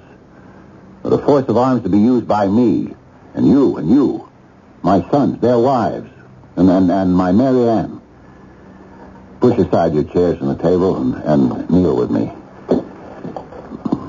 Mary Ann, you know what is in my heart. Will you lead the vows? We are all bound by a sacred oath to secrecy and to devotion. Devotion to the purpose of fighting slavery by force and arms. Amen. Amen. Owen, I bound up Father's wound, but I can't bring him out of his faint. Sometimes his eyelids flicker. That is why I am calling a halt to this insanity. He mustn't die. I can hear, Oliver, my son there, but I cannot speak. My lips won't move. Nothing moves. I'm paralyzed. Father, do you hear me? I'm putting a stop to this. I can't let you lie here, your life ebbing away. Ebbing away. Marianne, who would have thought I would die so far from home? Oh, when did the harsh words between us begin?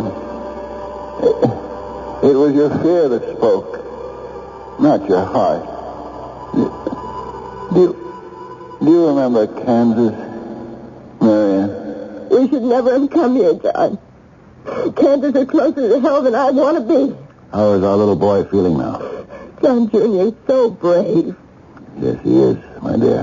Who could have done such a thing to a 6-year-old? Cowards don't care. They'd kick a kitten. When little Johnny walked in that door, his eyes swollen, his lips cut, holding on to that wretched piece of paper. I hate it here in Kansas, John. I hate it. What liar was it who said this is a free country? If you don't think as they do, believe what they believe, they attack you. We must stay here and fight it out, Mary, so that someday it is a free country. We mustn't be intimidated by those who hate us because we preach against slavery. Is John Jr. sleeping? I don't think he is. He's in too much pain. That little tyke. Oh. But just the same, I think he's proud to have stood up to those bullies and told them, yes, the whole Brown family is dead set against slavery. What does it say on that piece of paper they gave him? It doesn't matter. It's all illegal. John, don't put me off. It's been torn from the legislature's code of punishments. Go on. Any person, by speaking or writing, who asserts or maintains that persons do not have the right to hold slaves in this territory, and so on and so on. John, those ruffians whipped our boy to make us read this, and I want to know what it says. All of it. Any denial of the right of persons to hold slaves in this territory, such persons shall be deemed guilty of felony, punished by imprisonment at hard labor for a term not less than 5 years. I can't believe it. To pass such a law, to take a 6-year-old boy and beat him up for that? No. I don't think I can stand this much longer. You can and you will, Mary. What is going to happen? There will be a war here. I must find ways to fight back. Will it ever end? Yes. The way it began, with spilled blood. Tell Oliver to come in here with pen and ink. I wish to dictate some important notes. And if John Jr. is asleep, kiss him for me. If he's awake, tell him I'm very proud of him. I'm ready to write down what you tell me, Father. This book I've been reading, The Life of the Duke of Wellington, is a great help. The section on the Spanish guerrillas, how they held off the enemy. Spanish guerrillas. Got that? On page 196, important instructions on discipline. On page 235, descriptions of the mountainous Spanish countryside. That is exactly what we have to look for. Countryside. Yes? Look for deep and narrow ravines where 300 men could check an army. Underline army. Do you know any places over here where we could do that? And write down, select from Harper's Ferry, Virginia, Little Rock, Arkansas, San Antonio, Texas, Augusta, Georgia, and St. Louis. We have to get in there, Oliver. Capture the slaves held there. Or better yet, arm them so they can rise up and escape to the north. Have you been to these places yourself, Father? Most of them. But it's military action I'm weak on. I'm going to go see Danny Woodruff. He was a colonel in the War of 1812. We've known each other for years. He's no friend. I'm not a soldier. He is. He could help. Danny, if you don't want to help me, I'll understand. But you will keep this a secret. Well, I'm just as much against slavery as anybody else, John. You can say what you want. I won't betray you. I know that. You agree, Danny, that the best place to attack would be Harper's Ferry? Oh, yes. There's a federal arsenal at Harper's Ferry, if that's what you want to know. It's no secret. Here we've talked for almost 2 days, and somehow I don't feel any closer to knowing how to go about this than when I walked in that door. John, I am not going to teach you how to overthrow the U.S. government. That's not what I'm asking. Just that you be aware of our cause. So, here's the plan. A, attack the arsenal at Harper's Ferry. B, that would frighten the state of Virginia, which would pass along the word to the other states. Slavery is a hot potato. Look what happened to us. And lastly, C, inside that arsenal must be a store of rifles and hundreds of rounds of ammunition. John, you're not going to arm the slaves. Oh, yes, I am. Don't you see, Danny, once it's in Virginia's backyard, it'll bring the whole South to a boil. They've been threatening secession for months. If I can hold the Virginia militia at bay at Harper's Ferry, the South won't accept that insult. They'll renounce the Union. They'll secede. Well, I wish you luck, but I can't wish you more than that. Where are you going from here? To find money to purchase the arms, to capture the arsenal, to free the slaves. Money. The root of all evil. You don't remember your Bible. Money is not the root of all evil. It's the love of money. I love freedom more.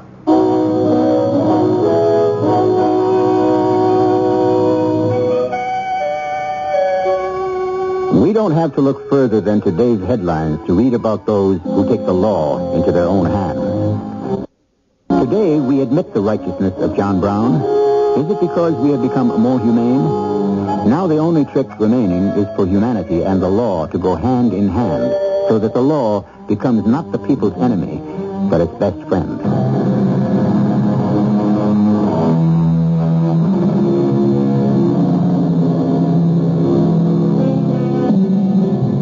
are trying to unravel the skeins that have woven the pattern of life of John Brown. We know he is God-fearing and God-loving. We know he became obsessed with the ambition to put an end to slavery.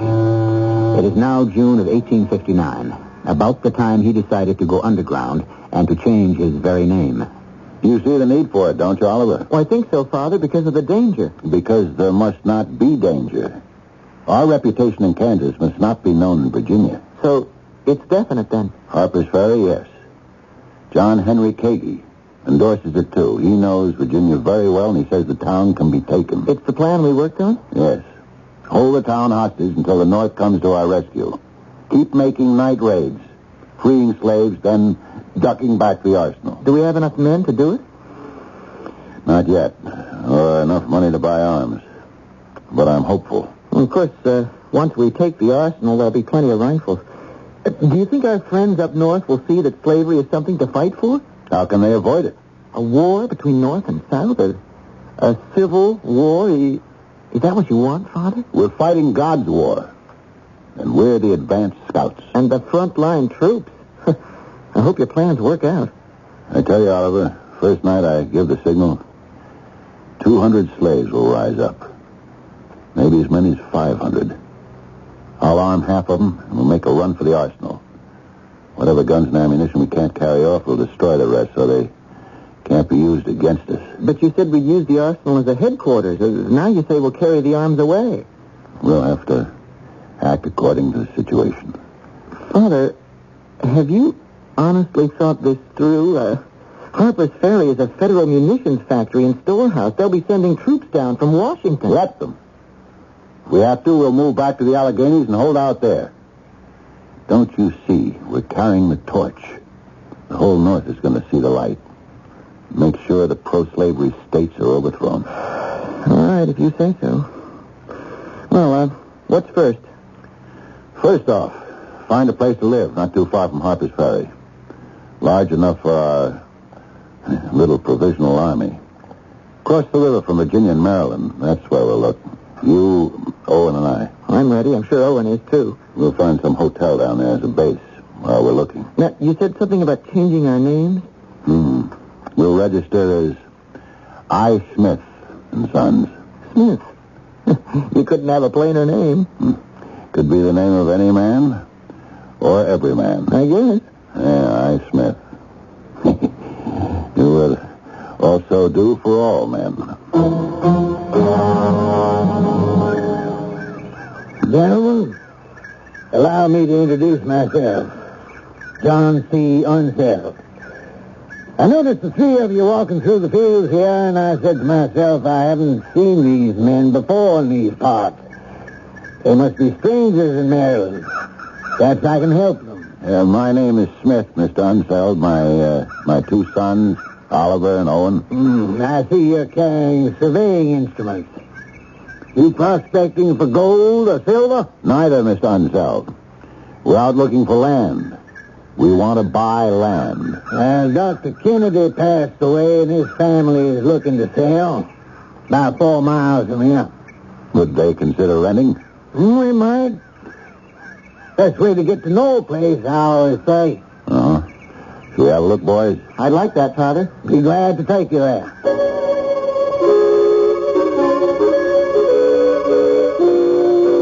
Oliver, there's a problem. Well, don't tell me you've changed your mind about this farm. How can we have our provisional army assemble here, live here, and have our arms and ammunition moved in without causing suspicion? Oh, you mean the neighbors might say, what are all those men doing down at the Kennedy farm? We'll have to keep them hidden. Most of them. We have got to look like there are real families living here. That means we've got to get our women here. I've written this letter to Mary Ann. I want you to go home to North Elba and personally see if she gets it. Martha will come, too. Now, that'll be 2 women, Mother and my wife. Besides, they can cook and keep house for all of us, so we look like a big family, not an army. Dear wife, can you and Martha come and make me a visit? I think you will find the Kennedy farm most comfortable. I find I must have women of my own family with us for a short time. You need not bring anything but your plain clothes and a few sheets and pillowcases. Have your bags plainly marked, I, Smith. I want you to come right off. Do not say anything about coming here to your neighbors. Oliver can explain to you the reasons why. Your affectionate husband, I, Smith. It is dangerous, Mother, that's why. You don't have to say any more, Oliver. I haven't lived with a Damocles sword hanging over our heads since I married your father without knowing danger.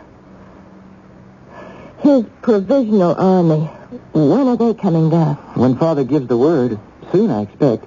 They go direct to Chambersburg, and then John Henry Kagi takes them at night in a hay wagon to the Kennedy farm. The same method to get us our supplies, and no one's the wiser. Is that how Martha and I are going to travel? No. You both can take the train to Harper's Ferry quite openly. After all, you're just Mrs. I. Smith settling down on a farm with your husband, Mr. Smith. Just like Martha will be settling down with me, your husband. And I want to go see her now and tell her the good news. We'll all be together. You know, when I'm with your father, I'm not at all uneasy.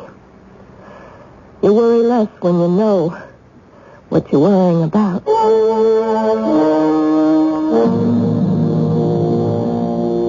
What are we waiting for, John? More money, more arms, more men. 15 cases of ammunition came yesterday. Not enough. How many make up our army, Marianne? 21. 16 white and 5 Negroes. And we have to leave Owen and 2 more here to keep supplies coming when we're in Harper's Ferry. That leaves 18 and myself. Is that enough to take an arsenal? John, I've been meaning to talk to you about that. Please don't do it. Don't try to storm that armory. It would be fatal. Give up taking the armory for what? It's an attack on the federal government. It'll put the whole country against us. Why have you left it till now to say this? We planned this in North Elba months ago. You were going to have 200 men, 500. Even so, John, you are going into a steel trap. You get into that arsenal, and you will never get out alive. Don't do it. There must be some other way. Marianne, there is no other way. I recruited in Canada. Promises. Where are those men? Where are those who gave me their word in Ohio, in Pennsylvania? All promised to be at my side. I know there aren't enough. God will help. I remind myself that with faith, the walls of Jericho came tumbling down. I know that, John. But you are not Joshua. Just a minute.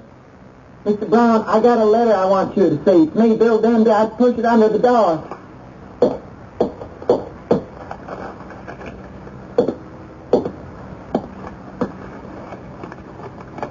It's from Denby's wife.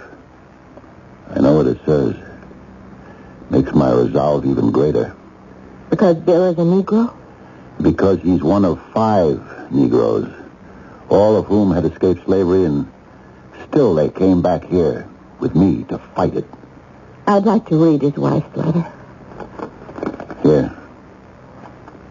My dear husband, now that you are so close to the farm, I pray that this endeavor you and Mr. Brown have come for will make it possible for you to buy me and the baby who has just commenced to crawl. Do it soon, for if you do not get me, somebody else will. My sister Emily was sold yesterday and torn away from her children. Dear husband, come soon. I want to see you so much. That is the one bright hope I have before me. Bill Denby has 7 children. How could I desert him now?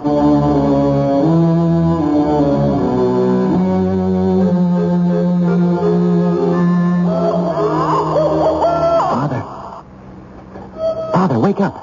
What is it, Oliver? Do you hear that? That? Nothing but an owl. Go back to sleep. It's still dark outside. Father, look. Way off there, toward the hill. There's someone with a lighted torch. He's moving this way, but... Look, there's another torch. It's a second man. You're right. Yeah. We better go outside and stand by the door. We can't let anyone come in. Father, taking our place by the door isn't enough. We have to take our rifles. He's up. The torches are moving further away. Yeah, but they'll be back. If not tonight, then some other night. Why don't we start tomorrow?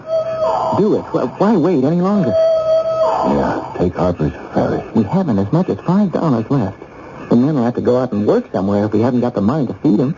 Besides, cooped up here week in, week out, always hiding, it's destroying them. There's something over there in the orchard. By that big tree, there. You see it? Something's hanging from that tree. It's a Negro.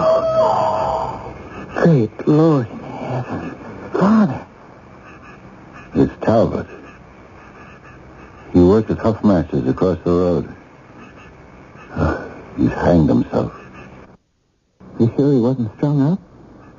Oh, I'm sure. He came to see me this morning.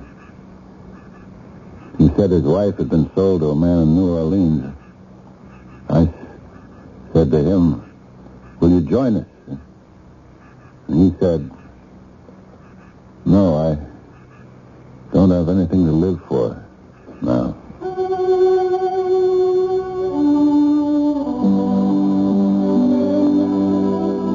The following night, Captain John Brown and 18 men started on a journey from which none would return. As they left, John Brown's son looked back at the farmhouse and said, if we succeed, someday there will be a United States flag over this farmhouse.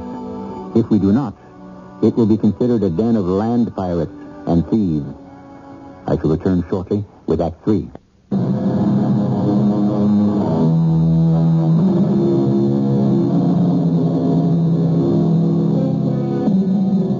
The Provisional Army, as Captain John Brown calls his company, takes hostages in Harper's Ferry, which is no more difficult than if someone with a gun walks into your house.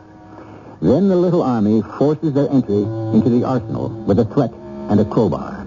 But the plan to occupy mountain positions and make raids on slaveholders never gets off the ground. In hours, government forces surround the fire engine house in which John Brown lies wounded, dying, as does his cause.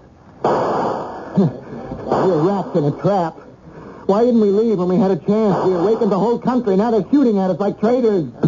They're the traitors, Oliver. They've sold their soul to the devil. Father, this is the last box of bullets. Is there any more ammunition? Let them say it's treason. But as Jeremiah has written, at least we have not spoken treason against the Lord. Father, are we committing treason against our country by being here? Certainly. Then there's no fight left in us. Men! Men! Stop! Stop! Don't reload! We thought we came to liberate the slaves, not to commit treason. Oliver, we have to give up. Too many deaths. Too many. How could you do this, Father? We never had a chance to win. What good is going to come out of this? After we're long gone, it must. Someday, good must come. Your bleeding has stopped. Now, don't move till we get a stretcher. You're going out there? I have to. Look around you. Innocent men are dying because of me. I recruited some of these men. Oh, Father, how could you wage a war with one hand tied behind your back? You think I should have let you kill at random when we took the town? Would have delayed the alarm being given. Now Robert E. Lee is out there and soldiers coming from everywhere. They don't care who they kill. 2 of our men have gone out with white flags, and I've had to watch them being shot down. Look out there.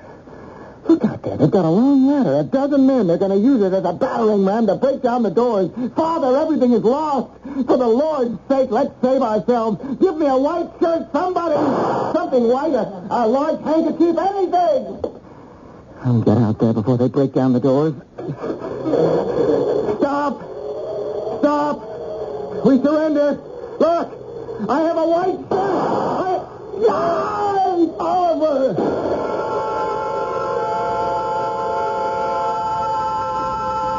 Mr. Brown, I'm Senator Mason of Virginia.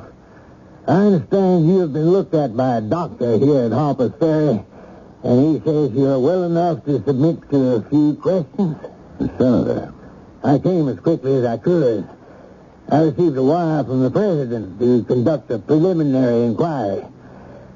Are you comfortable on that Say it, Senator. Are you comfortable, Mr. Brown, lying in your own bloodied clothes on some straw on the floor of the paymaster's office here in the arsenal?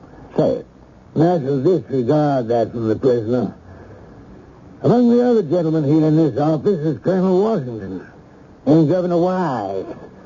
And this is Lieutenant Colonel Robert A. Lee, who conducted the assault on the engine house. I was told they sent down Colonel Lee with 4 companies of regular troops to kill off a handful of men. I can understand your bitterness having lost your son. My sons.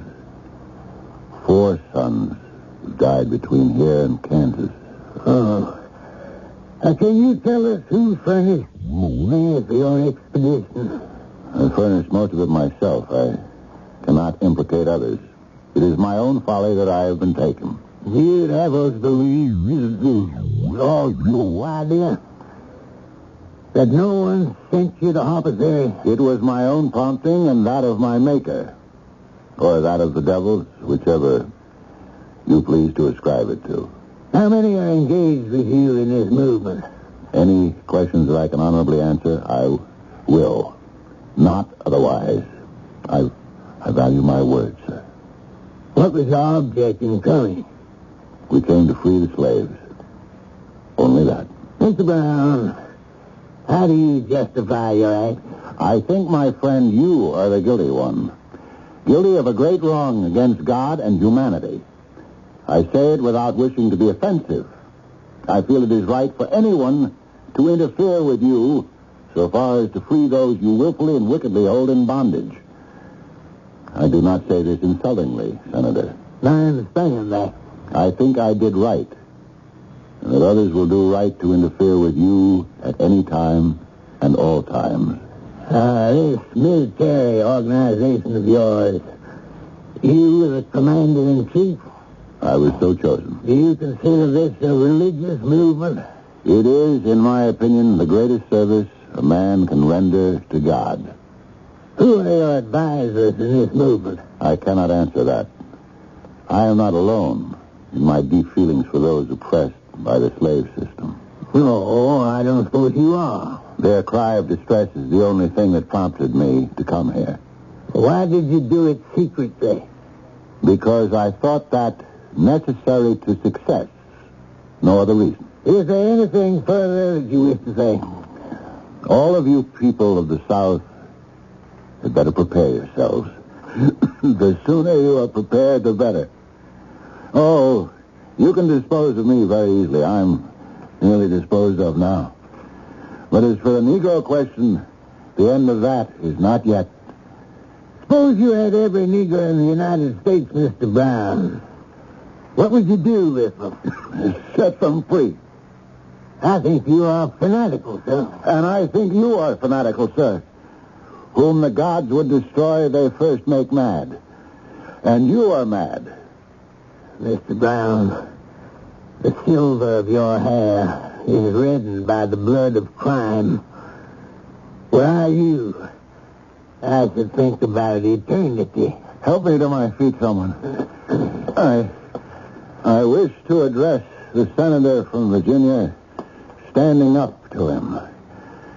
Senator, I would say I have no more than 15 or 20 years head start on your journey to that eternity of which you so kindly warn me. There is an eternity behind us all and an eternity before. And the little speck in the center, however long, is but comparatively a minute. The difference between your tenure of life on Earth and mine is trifling. And I tell you to be prepared. I am prepared.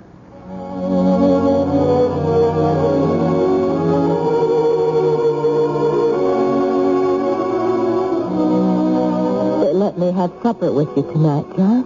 My dearest Mary Ann, they have been as kind as their consciences would permit. Now, I'll sit on this chair, and you sit on your cot, John. Have you been sleeping well? In the past 30 days since the verdict, I have slept perhaps 30 hours. Oh, John. I've thought a great deal about you, Mary Ann. And the children? I was outside the prison every day. I begged to see you. I thought they would never let me. People are capable of great tortures, are they not? What difference would it have made by tomorrow had they let you visit me? We must not talk about tomorrow. Have I failed, Marianne? Oh, no. You've won. No one will ever forget. I wrote my will today. I left all the boys and Ruth something, and a Bible to each of our daughters-in-law. I want you to make sure they get as good a copy as can be bought in New York or Boston, and pay as much as $5 for each Bible. I'll see they get their Bibles, John. And for the grandchildren, too. You can pay a little less for theirs. $3, I would think, would be enough. Do we have to talk about your will now? What time do they bring their supper? I lose track of the time. When the sun passes the bars in the window, it's about 5 o'clock. It gets dark so early in December. Marianne. Yes? I was thinking today about the parlor of our house in North Elba. How you put up with it for so long. Oh, I'm not sorry. I was proud, really, that we didn't have a stick of furniture in it.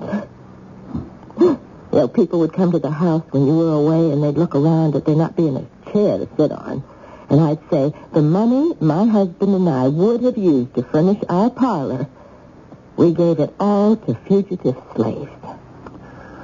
I've done as much as I could.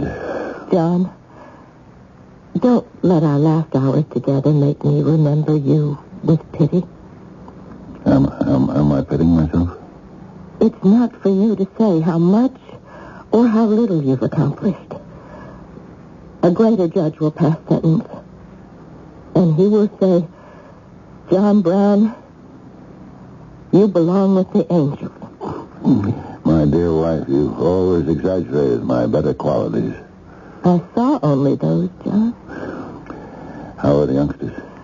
I send you the love of Ruth and of little Sarah. And I return it. Little Sarah said that all the children and the grandchildren, they all knew long ago that you were going to Harper's Ferry and what you intended to do there.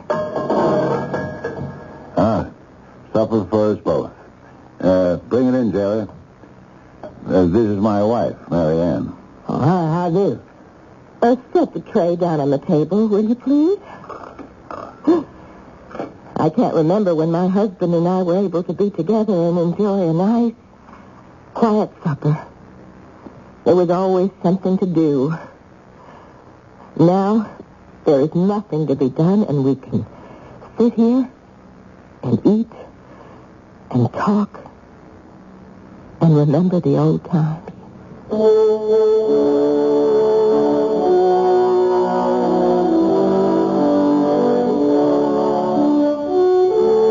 Minutes before he was led away to be hanged, he handed this note to his jailer. I, John Brown, am now quite certain that the crimes of this guilty land will never be purged away, but with blood. I had, as I now think, vainly flattered myself that without very much bloodshed, it might be done. Unquote. I shall return shortly.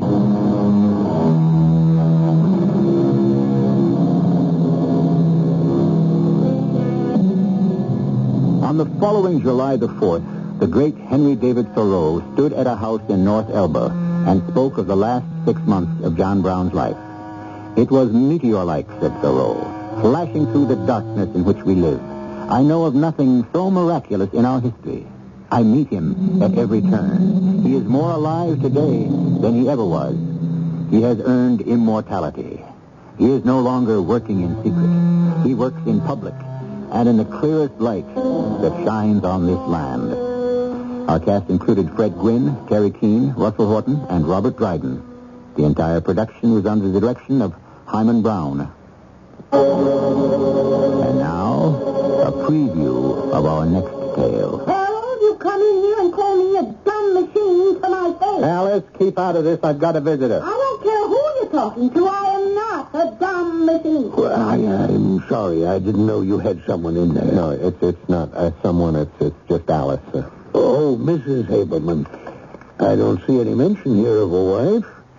I'm sorry. Leave, friend. Miles, are you coming in here, or shall I? Short circuit. We're coming in. We're coming in. That's how it threatens me. Short circuit. I haven't been able to insulate the microchips in such a way to prevent it. There's a computer in there talking like that? Yeah, and worse than that, it thinks. What did you say, Harold? How dare you? Alice, I said it thinks. Mr. Johnson, would you come on? Just follow me into the bedroom and meet Alice.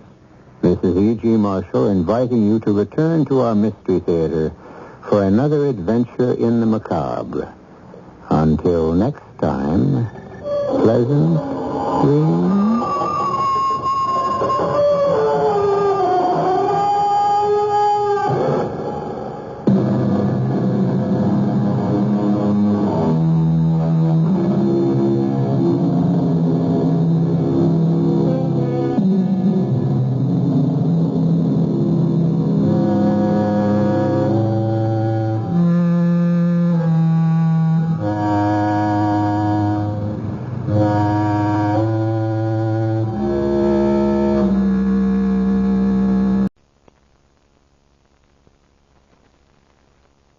And now, Mystery Theater.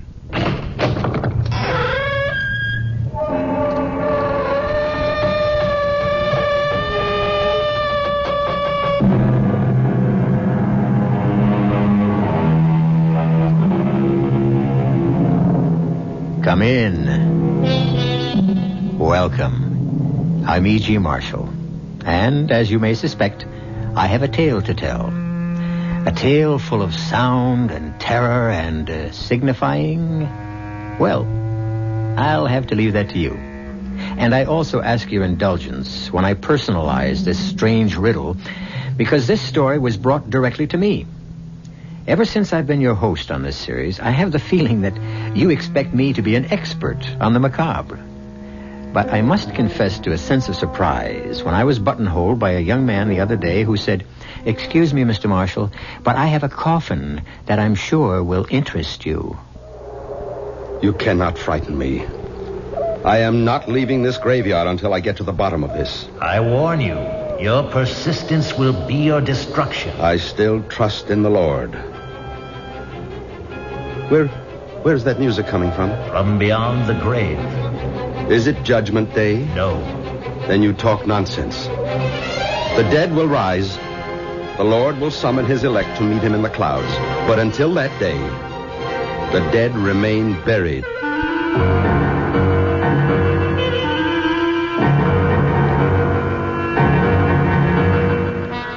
Our mystery drama, A Coffin for the Devil, was especially adapted for the Mystery Theater by Murray Burnett and stars Keir DeLay.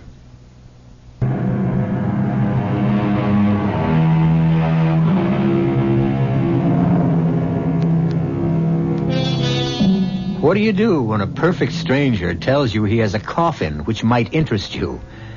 My first instinct was to tell a young man that I wasn't in the market for coffins. But he quickly explained that he wasn't a salesman, but an avid listener to our series, and that he had a macabre story of a strange coffin that had been in his family for generations. I was intrigued. So the next night I found myself in his old suburban house, drinking coffee with his wife Cora and his friend Professor Gerald Barker, and looking at a large wooden box which appeared to me to be a case for a bass fiddle. This box, although you may not believe it, Mr. Marshall, is a coffin. And this letter, which my wife Cora found in the attic, explains how it came in our family and also how it happens that I'm not today a mortician. It was written by my great-grandfather, whose name was also William Spindles, and the letter begins, I, William Spindles, swear this to be a true and honest account of the strange happenings that befell me when I was employed by Edward Rogers, the undertaker, in the year 1851. The month was December, and Mr. Rogers and his good wife, paying pre-Christmas visits, had left me in charge of the shop. It was a cold night and blowing hard, but my good friend Richard Clay and I were snug enough with a big fire going in the stove. Only for you, William Spindles, would I spend a stormy night like this sitting in an undertaker's parlor. Ah, come on now, Dick. You've kept me company often enough to know that there's no harm in corpses. Well, it's not the corpses that worry me. It's their spirits that may be around. There's no such thing as spirits. Mr. Rogers says that there's no harm in the dead. The harm is in people's minds. Oh, maybe. Hi. What's that? Someone's at the door. Come in. Oh, I don't like this. I'll see who it is. Come in, sir. Come in. You'll catch your death of cold standing out there.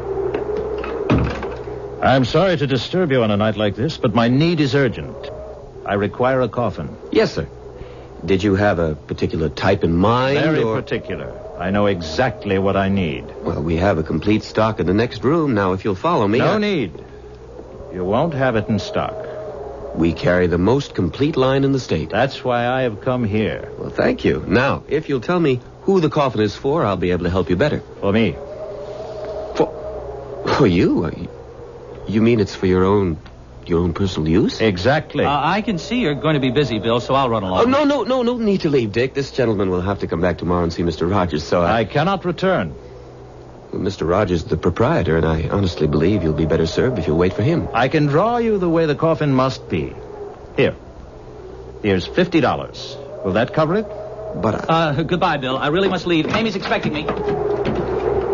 Is the $50 enough? It's not the money I was thinking of. It's the special requirements you mentioned. I'm not sure I can handle them. I said I'd draw it. Do you have paper? I guess so. Here's a pencil. I have my own. Now, the shape must be exactly like this. Just so. But that doesn't look like a coffin at all. It's more like the case for a musical instrument. I know my needs. Oh, never in my life have I seen or heard of a coffin such as you ask for. It must be exactly the way I've drawn it. Very well. Now, it must also have lids and hinges. Hinges? Hinges. You see them? Here, on the drawing. Yes, but you... And a lock on the inside. The inside? And a good quality lock. Secure. Nothing shoddy, you understand? I believe I do. Good. Now, if you have a tape measure, I want you to measure me around. But why? I mean, the drawing is... It's unusual. It's very clear. I want to make sure that you leave enough room for my arms. I really don't know how I'm going to explain this to Mr. Rogers. Show him the drawing. Now, take my measurements. Yes, sir. All right, now leave enough room for your arms. Now, make sure that this is ready by Friday. But that's the day after tomorrow. I must have it. I'm sorry to be so particular, but I've been buried before. And this time, I want to have it my own way.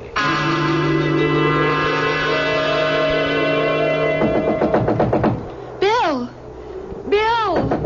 Are you in there? Just a minute. I'm opening the door. Lucy, what are you doing here? Are you all right? Is he still here? What are you talking about? Dick told me about that strange man who came here. Dick was really scared. He said the man wanted to order his own coffin. That's right, but I'm sure it was some kind of practical joke. Well, I don't care what it was. I want you to find another job. I hate the idea of your being an undertaker. Lucy, we've been through this before, and this job is no different than any other except in people's minds. I'm sorry, Bill. I'm sorry. I was just so frightened. All the way over here, I was just worried about you and scared, but I came anyway, and now... Oh, Bill, I don't think it's going to work. Oh, I'd like to punch Dick Clay right in the nose for frightening you like that. Don't blame Dick. It's not his fault. If he hadn't scared you, you wouldn't have... Yes, I would. Maybe I wouldn't have come here tonight, but I hate what you're doing. I hate it. I know, honey. What do you want me to do? Quit. And do what? Oh, I don't care. What will you live on? Well, you'll find another job. Nowhere near as much money. I don't care about the money. Bill, can't you understand? I don't want hands touching me that have been touching death all day. All right, Lucy. I'll speak to Mr. Rogers about leaving.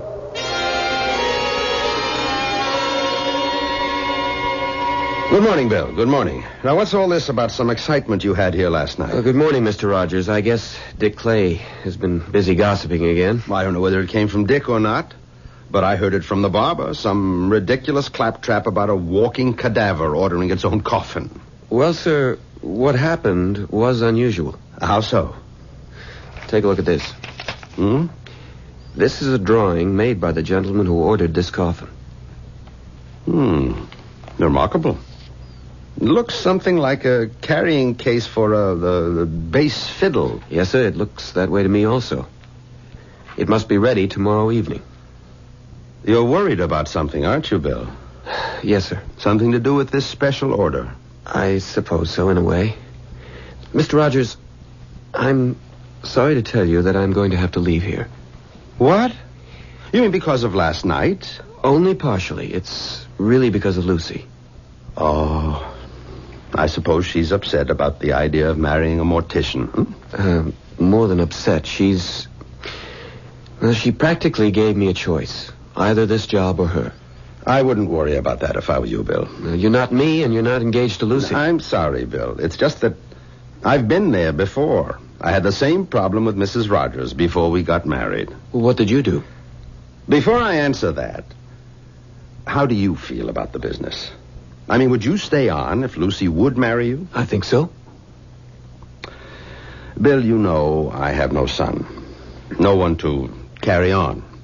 I've never said it, but I think you know how I feel about you and what hopes I have that you might be the one to carry on. Until today, I thought you felt the same way. I don't think I can change Lucy's mind. Of course you can't. But you just said that... You can't, but Mrs. Rogers can. Now, ask Lucy to talk with her, woman to woman. That's your best bet. My wife knows all the problems, and she has all the answers. I never thought of that. All the same, I wish you'd been here last night. It was... Well, the only word I can use to describe what happened is weird. Because he ordered a coffin for himself? That, plus the way he came in, and then the strange shape he insisted on. But most of all, because he appeared to be driven. Almost as if he were compelled to do what he was doing. What he felt or didn't feel isn't important, Bill. What matters is whether you've changed the way you think about death. I don't follow you. You have to see dying for what it is, Bill.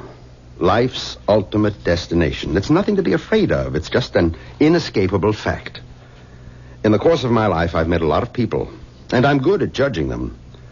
And up until now, I've thought of you as a no-nonsense, feet-on-the-ground, level-headed young man. But, sir, you didn't see this man. You didn't hear the terrible desperation he had in his voice. I've seen and heard almost everything since I started some 18 years ago. This poor fellow who ordered his coffin from you last night was obviously deranged. No question about it. Deranged. I hope you're right, sir. Of course I'm right. What other conclusion can there be? The one I can't get out of my head. He told me he'd been buried once before. And this time he means to have it his own way. Oh, very good. Very good indeed. You find that amusing? Now I understand everything. That coffin he ordered is nothing but a big fiddle case. A double bass box. And he must be a musician. They're the very devil for playing practical jokes. Don't you see? This is nothing but a practical joke. A joke on whom, sir? How should I know? Some fellow musician. I'm sorry, sir. I just can't believe that. Why not? Why wouldn't he have told me so? Why would he try to scare the daylights out of me and then pay $50? 50 whole dollars besides. Well, I expect we'll have the answer to that tomorrow evening when he comes to get his coffin. That is, if he comes at all. Oh, he'll be here. I'm sure of that. I just pray that we won't be sorry when he comes.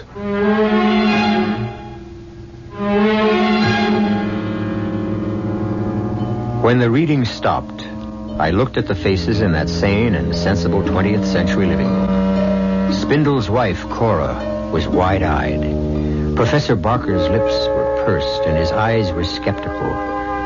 My eyes were drawn automatically to the subject of the letter, the large, strangely shaped coffin that stood in the corner of the living room, and I could understand the fear that had gripped that 19th century William Spindles. I'll be back shortly with Act 2.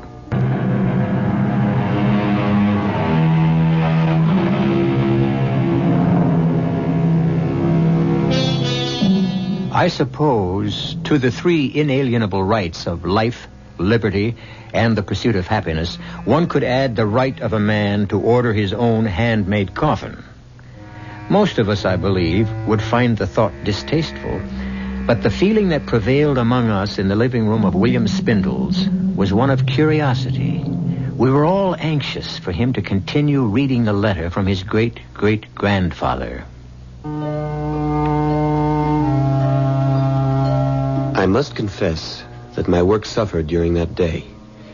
My thoughts were not on what I was doing, but on what the evening would bring, and what Mr. Rogers would make of the stranger when he came to call for his coffin.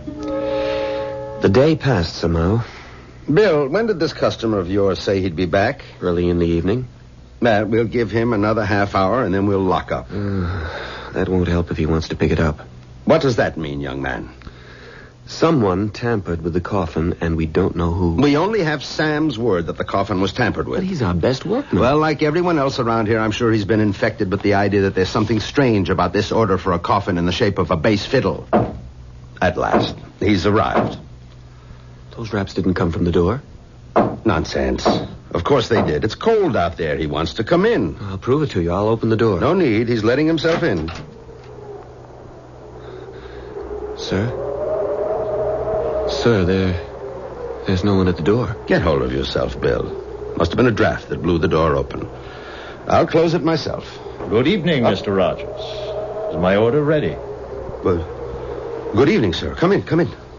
The box you ordered is ready. Thank you.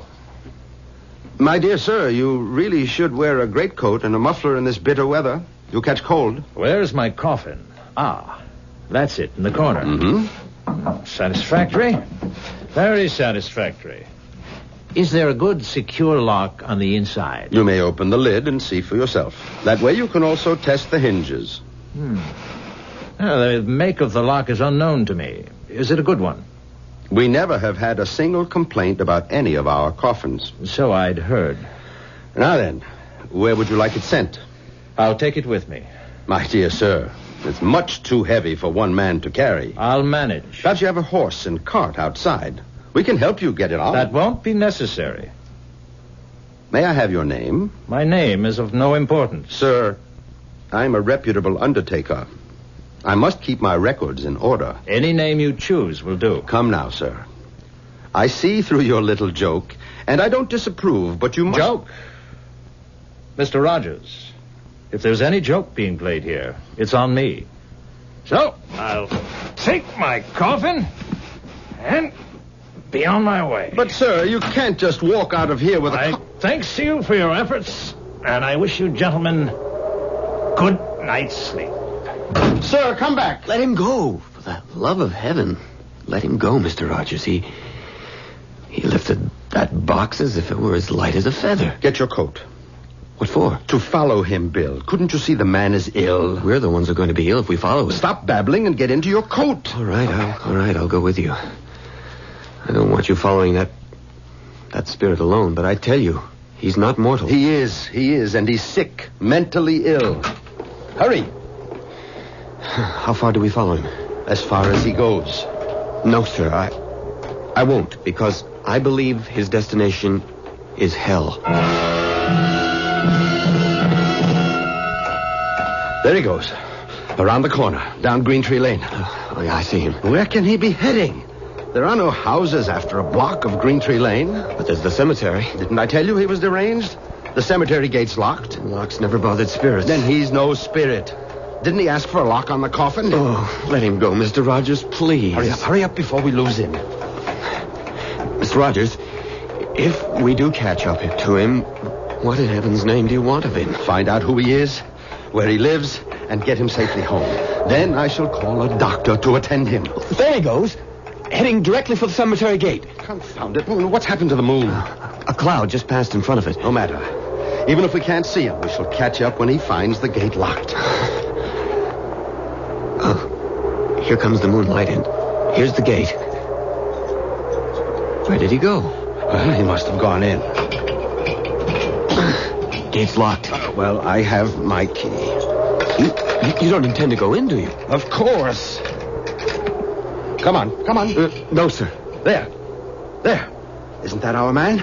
Moving among the trees over there near the Addison Mausoleum? Mr. Rogers, I've had enough of this. I'm going home. And allow that poor soul to do himself some kind of mischief? Sir, that poor soul, as you call him, is a person I want nothing to do with. I don't know whether he's man, ghost, or devil, but whatever he is, and whatever his business is in the cemetery, I want no part of it. Bill, when a man's dead, he's dead. I've never seen a man or woman come to life again. I'm a God-fearing man, and I go by the Bible. Doesn't the good book say dust to dust? The Bible says a lot of things, but I remember no mention of men who could lift a heavy coffin as if it were a pillow and pass through locked gates without leaving a sound, to say nothing of a man ordering his own coffin. Very well, Bill. You can stay or leave. I'm going after him. I beg of you. Close the gate. I beg you, Mr. Rogers, leave this be and come home with me. Close the gate and make sure it's locked.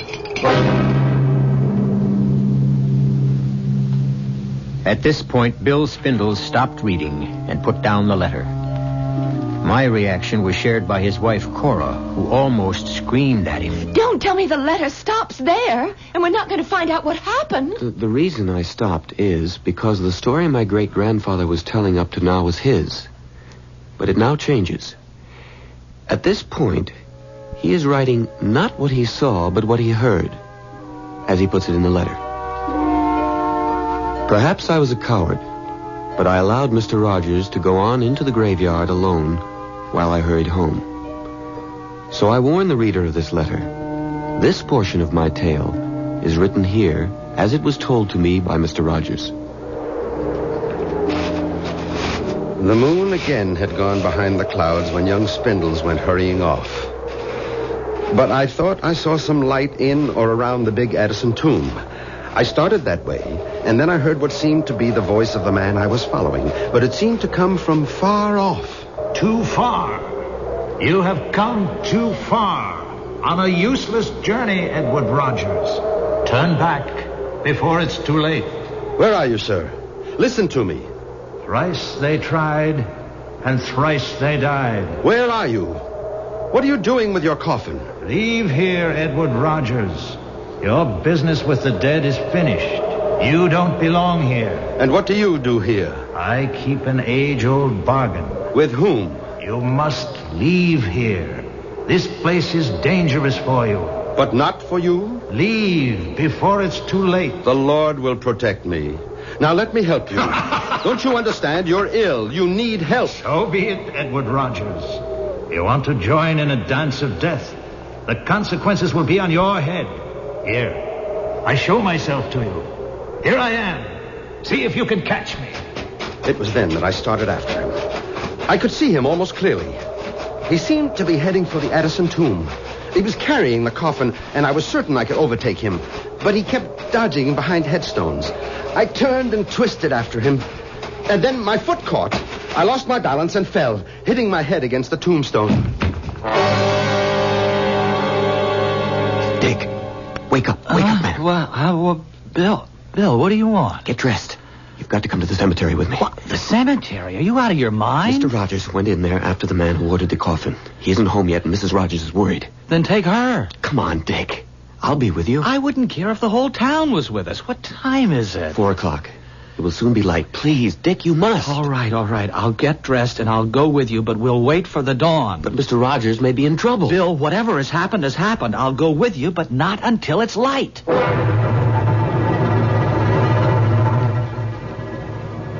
Oh, my head. It hurts. Where am I? Where you do not belong. Oh. It's you. Where's your coffin? Where it belongs. Good. Come.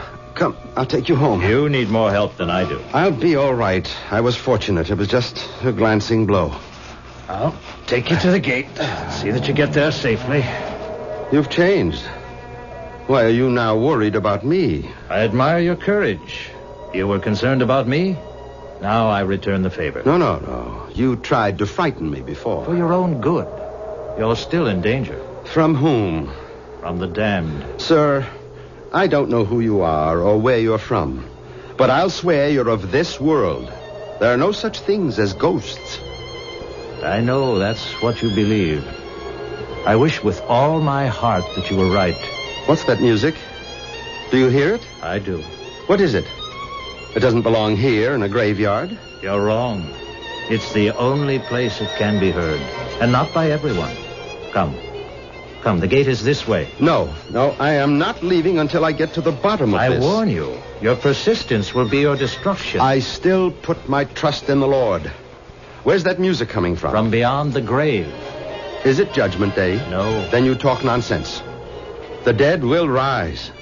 The Lord will summon his elect to meet him in the clouds. But until that day, the dead remain buried. And quiet? And quiet. Oh, foolish man. I will not be able to protect you much longer. Go home now, while you can. I will, if you'll first allow me to take you to your home. Can't you understand? My home is here. Tommy rot. I must go. I have work to do. You've been warned. My conscience is clear.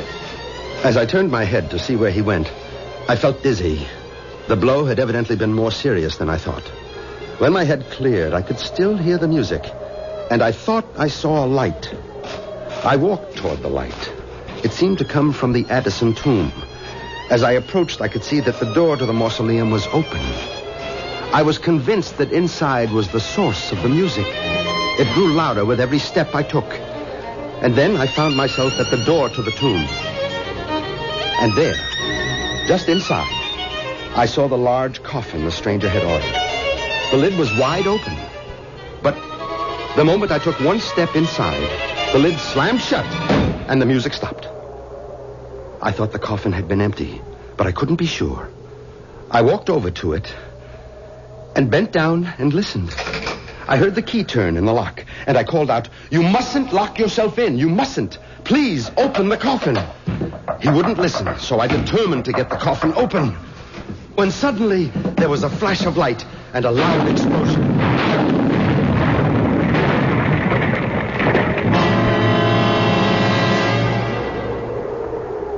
Bill, I can't see anyone in there. Mr. Rogers must have gone home. Can't see the whole cemetery from outside. We'll have to go in. The gate's locked. I have a key. Oh, look, do we really have to go on? It's practically daylight. There's nothing to be afraid of. Oh, I hear you, but I'm still shivering. That's the cold. Come on. Hey, you seem to know where you're going. Oh, I shouldn't have left him. If any harm has befallen him, I'll never forgive myself. Well, he shouldn't have been here at all. The last I saw of Mr. Rogers, he was heading for the Addison tomb. I have a feeling that if we find him at all, that's where he'll be. There's the tomb now. Oh, the door's open. Should it be? We'll find out. Wait. Suppose there's something in that tomb that waited for Mr. Rogers, and now it's waiting for us. If you don't want to come in, you can wait here, but I'm going into that tomb. All right, I'll come with you. Good Lord, there he is, lying across that coffin, and so still. Is he dead? I don't know. But there's only one way to find out. I can offer no explanation, but I can tell you that the words of a letter written more than 100 years ago had cast a spell over all of us. A spell that had transported us back to a small 19th century graveyard. I'll be back in a moment with the strange end to this strange tale.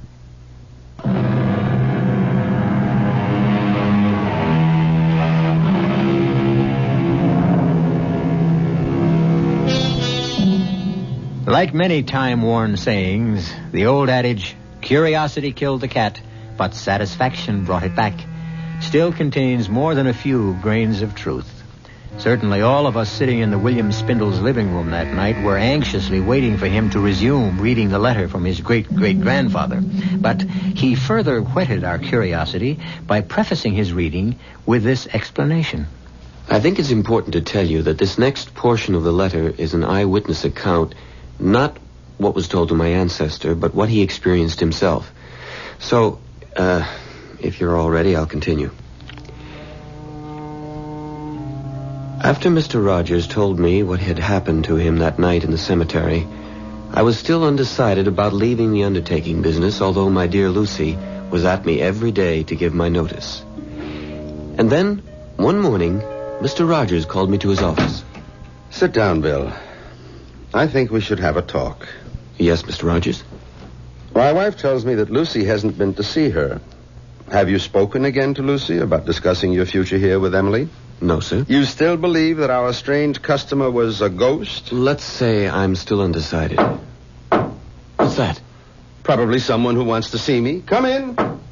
Should I get the door? Don't bother. I'll go. Good morning, gentlemen. It's you. It is indeed I. And I'm not sure how long I'll be permitted to stay. Long enough, I hope, to give me an explanation of your actions the other night. That is why I'm here. Good. Perhaps you'll start by telling me... I come here, sir, at great personal risk. I ask you to believe me. I beg you to listen and keep an open mind. I believe I'm a fair man. Since you're a native of this town, you must know of the Addison family. Of course. Old Thaddeus Addison owned the leather and dye plant. He did. And do you remember a young man named Tom Addison, one of Thaddeus's 3 sons? I never knew the young rascal. Everyone heard about him, of course. He was a ne'er-do-well who finally ran away. That's what my father wanted everyone to believe. Hold on. Are you trying to tell me you're Tom Addison? My father wanted me to go into the factory. I couldn't abide the thought. In all modesty, I had a great talent for music, particularly the bass, a talent which my father felt was foolishness. All of our quarrels came because I wanted to practice my music, and my father thought it was a waste of time and money. Then you are young Addison. I am. And I am not. Not in the sense that you mean. I suppose you can explain that. The situation between my father and me became unbearable. He finally gave me an ultimatum. Either I'd go into the business, abandon my music, or he'd turn me out of the house. I really had no choice. I left. Mm-hmm. And what brought you back? The very same thing that took me away. Music. When my father disowned me, I wandered around the country trying to earn my living as a musician. It wasn't easy. One day I found someone who valued my musicianship. I made a bargain with him. Who was he? He goes by many names.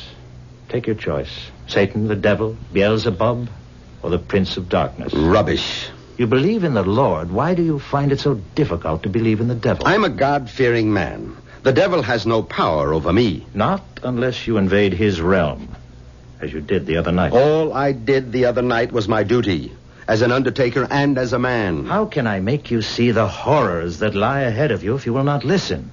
What will change your foolish obstinacy so that you can save yourself? Are you so insensible that if I tell you what I have suffered and am suffering, you'll still close your mind to what I say? I promise to listen, and I will. 10 years ago, I was in Chicago, living in a cold and miserable garret, hungry, alone, and with no hope of employment. In order to get something to eat, I knew I'd have to pawn my fiddle. Just before venturing out, I wanted to play it one last time, when suddenly I thought I'd lost my mind, because not only was I hearing my own instrument, but it was joined by a full symphony. And he was there. Satan? And he offered me the fulfillment of a dream. I would never have to worry about money again, and I could concentrate on my music. It dazzled me, the prospect of a life I'd always hoped for. And what did he ask in return? Your soul? Nothing so dramatic. What seemed a simple, harmless request. All he asked is that I play for him whenever and wherever he should ask. I hesitated, but only for a moment. How I wish I had thought longer on it, but I didn't. I agreed. And now I'm his forever. A member of his orchestra of the damned.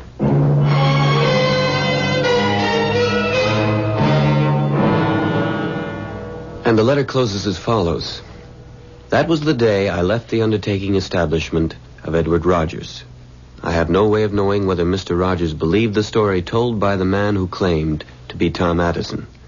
I never saw nor heard from the stranger again, nor do I know whether Mr. Rogers did. Signed, William Spindles. Now, what do you make of that? I'll take the ladies first. Cora, as my wife, what do you think? There's one thing I know, darling. I'm glad you're not an undertaker, because if you were, I wouldn't be your wife. Ah, you feel the same way as my ancestors, girl. Lucy. Emphatically. Jerry, you're the scientist here. Well, history isn't a science, thank heaven, but I do have some questions. First, how did the coffin come into your possession? Well, that's simple. When Mr. Rogers died at the ripe old age of 89, he left a sizable bequest in his will to my great-grandfather with the proviso that we keep the coffin as a memento. Why would he do that? Now, that, Cora, is an excellent question. If he insisted that the coffin remain in your family as part of his bequest, I think he must have had a reason. In other words, you don't believe that the stranger was a ghost? Let's say I'm dead set against the idea of ghosts playing symphonic music in a graveyard at night. Well, I believe he was the ghost of Tom Addison. Well, how do you explain Rogers leaving the coffin to the Spindles family? Simple. Rogers was probably hurt by Bill's refusal to stay in the business, and he wanted the coffin to remind him. Sorry, darling, that won't work. If he was hurt, why also leave my ancestor a bundle? And believe me, it was a considerable sum. Well, then why did he, Bill? I'm stumped. It's too much for me. I still don't believe in ghosts, and I think I can prove to you that this man who ordered the coffin was flesh and blood. How? Well, I'm going to have to do a little research. When did you say all these things happened? The date, I mean. December 1851. Why? Well, give me 2 days, and I'll let you know.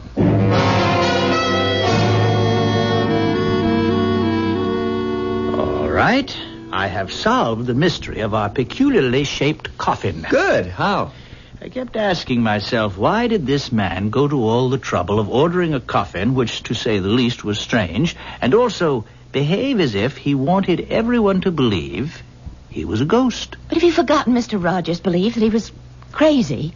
I mean, wouldn't that account for all his behavior? Yes, that would, but I preferred to think of this fellow as a con man. You see? A really great con man who successfully conned your grandfather but had more difficulty with the undertaker. Why? Precisely. Why? Now, that's where this newspaper article comes in. Here, I made a copy at the library. Let me read it to you. The headline, Wells Fargo payroll stolen. Aha! Then it goes on. Yesterday, the largest robbery in the history of the Wells Fargo Company was successfully perpetrated by 3 masked men who boarded the westbound Lackawanna Limited, entered the baggage car, and made off with more than $40,000 in $10, $20, and $50 bills. So, it goes into more detail, but there you have it. There you have it. You've lost me. Now, don't you see?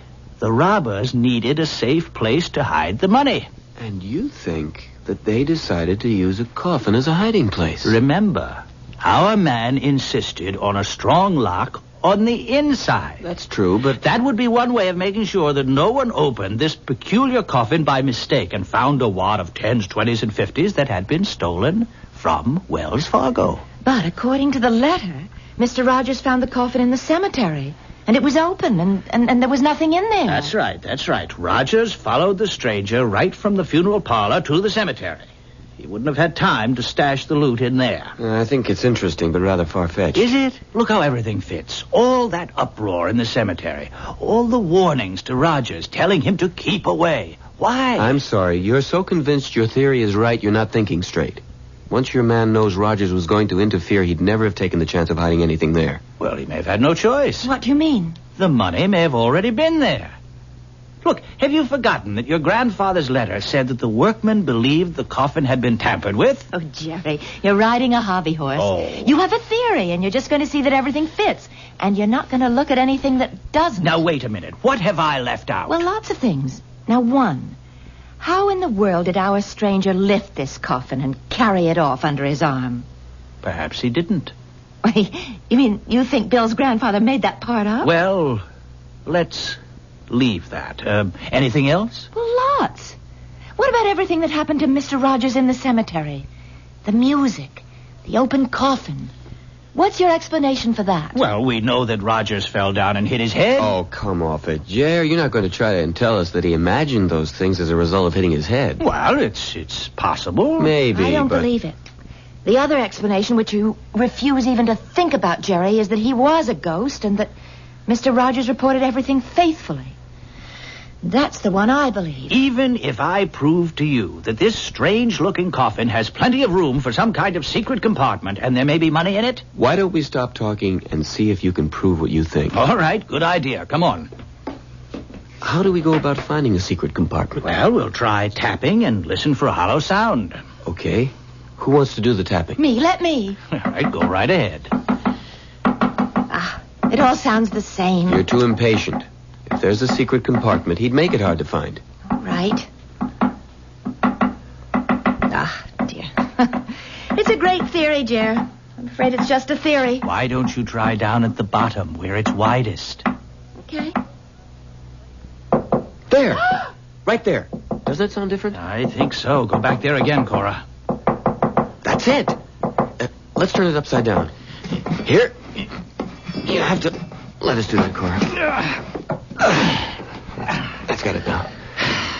Now what? Well, I think we should have opened the lid first. Okay, let's open it. All right, now, put your hand down in there, Bill. Feel around carefully. Around the joint in the wood. Yes. Do you feel anything? Nothing. I can't. You got it. Jerry was right. It's a secret compartment. Well, is there anything in there? This. Money. A $20 bill. Well, there must be more.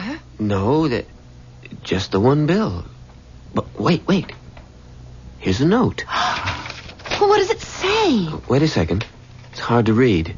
Dear Bill, or descendants of William Spindles, you having found this secret hiding place should know by now that I was right when I insisted that there were no such things as ghosts. I was also right when I told you, Bill, that there was a fortune to be made in the undertaking business, as is proven by my bequest. God bless you and your family. Signed, Edward Rogers.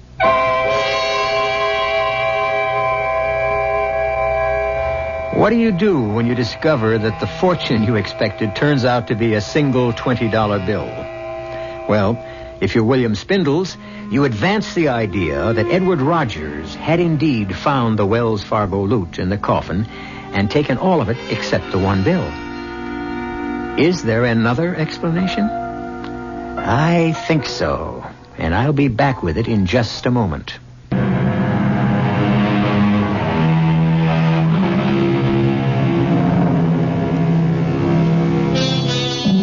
For what it is worth, I present you with this thought. There never was any Wells Fargo money in the coffin to begin with. Edward Rogers had obviously been a man of strong beliefs, and he took this way of proving to Bill Spindles or his children that there are no such things as ghosts, and that there was money to be made in the undertaking business. Did the Spindles accept my explanation? I really don't know. How about you? Our cast included Keir DeLay, Marion Seldes, William Redfield, Peter Collins, and Nat Polan. The entire production was under the direction of Hyman Brown. WCCO Radio, Las Vegas for 3 days and 3 nights.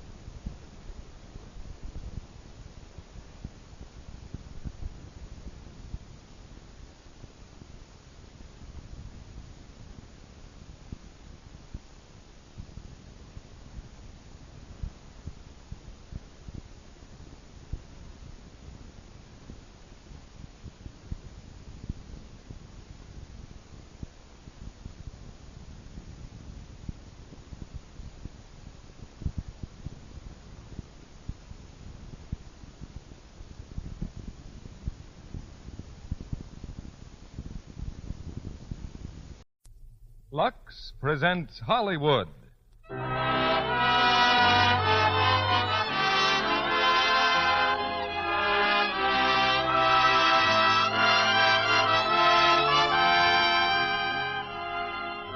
Lux Radio Theater brings you Bette Davis, Herbert Marshall, and Vincent Price in The Letter. Ladies and gentlemen, your producer, Mr. Cecil B. DeMille.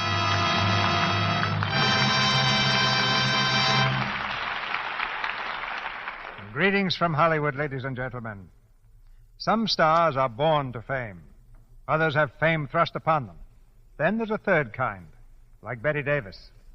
All the honors in Hollywood have come to her at one time or another.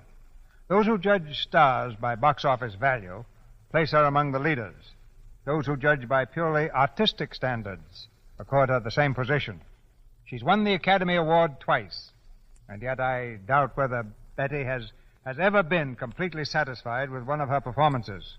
Like most great artists, She always found some detail that might be improved, but neither the box office nor the critic judge as harshly as her own instinct. Tonight, we present Bette Davis in The Letter by Somerset Maugham. She gave one of her finest performances in the Warner Brothers picture, and that was only fitting, because it was in another Maugham story called Of Human Bondage that Bette really came of age as an actress. The Letter packs the drama of a lifetime into a few weeks of love and violence and death. It's a great play for a great actress. But you'll hear more than one star performance, because Herbert Marshall will play opposite Bette in the same part he had in the picture. And our third star is Vincent Price, who makes his first appearance here tonight. When I was first connected with the theater, the audience which enjoyed a production like this was limited to the few hundred people who could crowd into a Broadway playhouse. You can picture the riot there'd be if tonight's stars were appearing on Broadway for one night only. But today, Lux Flakes has made it possible for 30 or 35 million people to hear the play at the same time, and every one of you has the best seat in the house. The soldier in New Guinea is in the third row center, right beside the banker who is listening from his Park Avenue apartment. And Lux Flakes is at work in both places, in millions of American homes and abroad, where a steel helmet may do double duty as a washtub. Here's the curtain now for the first act of The Letter, starring Bette Davis as Leslie, Herbert Marshall as Robert Crosby, and Vincent Price as Howard Joyce.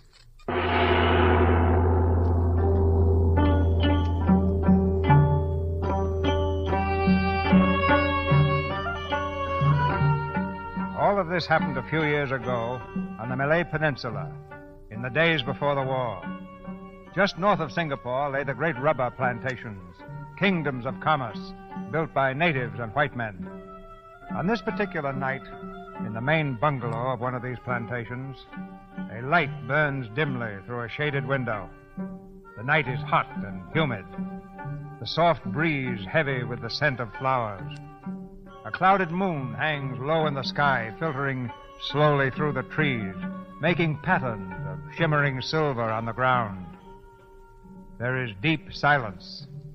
Suddenly, the door of the bungalow is flung open.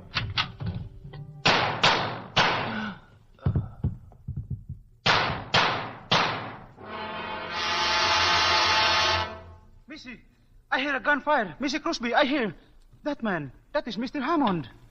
Is he dead? I think him dead. You see him, Missy Crosby? Do you know where the new district officer lives? Yes, Missy. Send someone for him at once. Say there's been an accident and Mr. Hammond's dead. Yes, Missy. And get word to my husband. He's out somewhere on the number 4 plantation. Yes, Missy, I try.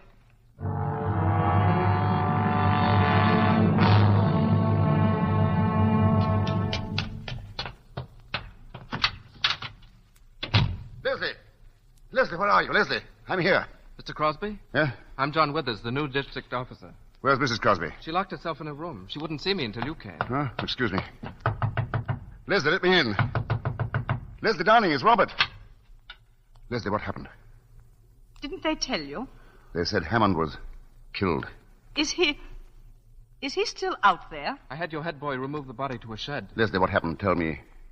He tried to make love to me, and I shot him. Leslie.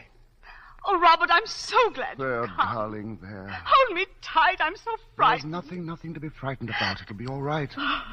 Oh, there, now, that's better. I'll try not to do that again. Mr. Withers, I hope you'll understand. I didn't want to see anyone until my husband came. Yes, of course, I understand, Mrs. Crosby. Oh, Howard, come in. I got your message in Singapore. Howard, how nice of you to come. Naturally, I want to be here if I can help. Oh, you will help me. Us. In every way I can, as your lawyer and your friend. You're a dear. Mr. Withers, this is Mr. Howard Joyce, my attorney. How do you do? How do you do?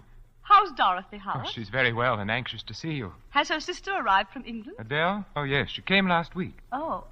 Oh, here now. Leslie, you better be rested. I do feel dreadfully faint. Come and lie down, darling.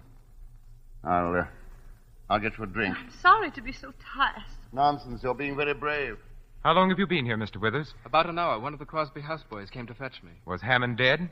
Oh, yes. He was just riddled with bullets. What? Well, here's the revolver. All 6 chambers are empty. Here, you two. You better have a drink yourselves. Thanks, but I'm afraid I shouldn't. I'm on duty of a sort, you know. Well, I'll have one, Bob. You feeling any better, Leslie? Much better, thank you. Mrs. Crosby, I'm afraid it's my duty to ask you some questions. I think I can wait, Mr. Withers, until my wife... Oh, it's all right, Robert. Really, I feel perfectly well now. Then suppose you tell us, Leslie, in your own words, exactly what happened. I'll try. And take your time, Mrs. Crosby. Remember, we're all friends here. You've been so patient. Well, as you know, Robert was spending the night at number 4 Plantation. Oh, I never mind being alone. A planter's wife gets used to that. Oh, I had dinner rather late, and I started working on my lace. Oh, I don't know how long I'd been working, when suddenly I heard footsteps outside, and someone came up on the veranda and said, "Good evening, can I come in?" I was startled because I hadn't heard a car drive up. "Who is it?" I asked. "Jeff Hammond." "Oh, of course," I said. "Come in and have a drink." Were you surprised to see him? Well, I was, rather. He hadn't been in the house for ages, had he, Robert? 3 months at least. I told him Robert was over at the number 4 Plantation getting out a shipment or something. Wasn't that it, darling? What did he say to that? He said, "Oh, I'm sorry. I felt rather lonely tonight, so I thought I'd just come over and see how you were getting on." Well, I put on my spectacles again and went on with my work. We chatted about one thing and another. He asked me if Robert had heard that a tiger had been seen on the road 2 or 3 days ago. He said he thought he'd try to get it over the weekend. Oh, yes, I know about that. Don't you remember I spoke to you about it yesterday? Did you? Oh, yes, I believe you did. Well, we went on chatting until... Well, suddenly he said something rather silly. What? It's hardly worth repeating. He paid me a little compliment. I think perhaps you'd better tell us exactly what he said, Leslie. He said, "You've got very pretty eyes. It's too bad to hide them under those ugly spectacles." Has he ever said anything of the sort to you before? Oh, no, never, and I thought it impertinent. I don't wonder. Did you answer him? I said I didn't care a row of beans what he thought about me, but he only laughed and said, "I'm going to tell you all the same. I think you're the prettiest thing I've ever seen." Yes, sir. Let her finish, Bob. Well, in that case, I said, I can only think you half-witted. He laughed again and moved his chair up closer. But, Mrs. Crosby, I wonder you didn't throw him out there and then. Well, I didn't want to make a fuss. I think a woman only makes a perfect fool of herself if she makes a scene every time a man pays her a compliment. When did you first suspect that Hammond was serious? The next thing he said. He looked at me straight in the face, and he said, "Don't you know that I'm awfully in love with you?" Swine. Were you surprised? Of course I was surprised. Well, we've known him for 7 years, Robert, and he's never paid me the smallest attention. Why, I didn't suppose he even knew what color my eyes were. We hadn't seen very much of him the last few years. Yes. Go on, Leslie. Well, he helped himself to another whiskey and soda. I began to wonder if he'd been drinking before. "I wouldn't drink any more if I were you," I said. He emptied his glass and asked me in a funny, abrupt way, "You think I'm talking to you like this because I'm drunk?" I said, "That's the most obvious explanation, isn't it?" Oh, it's awful having to tell you all this. I'm so ashamed. I wish there was some way we could spare you, Mrs. Crosby. Leslie, it's for your own good that we know the facts, all you can remember of them. Very well. I'll tell you the rest. I got up from my chair. I was standing in front of the table about here. He rose and stood in front of me. "Good night," I said. But he just looked at me, and his eyes were all funny. "I'm not going," he said. Well, then I began to lose my temper. "You poor fool. Don't you know I've never loved anyone but Robert? And even if I didn't love Robert, you're the last man I should care for." He answered, "Robert's away." Well, that was the last straw. Oh, I wasn't frightened, just angry. "If you don't go away this minute," I told him, "I'll call the boys and have you thrown out." I walked past him to call the boys, and he took hold of my arm and swung me back. Oh, I screamed as loud as I could. He flung his arms about me and began to kiss me. I struggled to tear myself away from him. Oh, he seemed like a madman. He kept talking and talking, saying he loved me. Oh, it's horrible. I can't go on. I'm very sorry, Leslie, but we'll have to know the rest. Well, he lifted me in his arms. I struggled to get free, but he was too strong. He started to carry me, and then he stumbled on those steps, and I got away from him. Suddenly, I remembered Robert's revolver in the drawer of that chest. He got up, but I reached it before he caught me. Oh, it was all instinctive. I didn't know what I was doing. I didn't even know I'd fired. I heard a report and saw him lurch toward the door. I followed him out to the veranda. He staggered across the porch and fell down the steps. I don't remember anything more, Just the reports, one after another, until there was a funny little click, and the revolver was empty. And suddenly I looked down and saw him lying there, lying in the moonlight. It was only then that I knew what I'd done. My poor darling. Mrs. Crosby, may I say I think you've behaved magnificently? I'm terribly sorry we had to put you to the ordeal of telling us all this. Well, you were all very kind. It's quite obvious the man only got what he deserved. Withers, if you'll come with me, I'd like to see the body for a minute. Oh, yes. Yes, I'll take you to the shed. We'll only be a few minutes. My poor child. Oh, Robert, what have I done? You've done what any woman would have done in your place. Only 9/10 of them wouldn't have had the courage. And yet I'd give almost anything if I could bring him back to life. It's so horrible to think that I killed him. Leslie, why, there isn't a man or a woman in the colony who won't be proud to know you. Darling, we have been happy, haven't we? You've been the best wife a man could have. I'm grateful for all the time we've been together. Oh, Robert, don't say it that way. It sounds so in the past. Oh, nonsense. We've got most of our lives ahead of us. Oh, if only there was something I could do to help you right now. You can love me. That's all I need. I've always loved you. Yes, but now. Leslie, darling, if I could love you any more, I would now. Robert.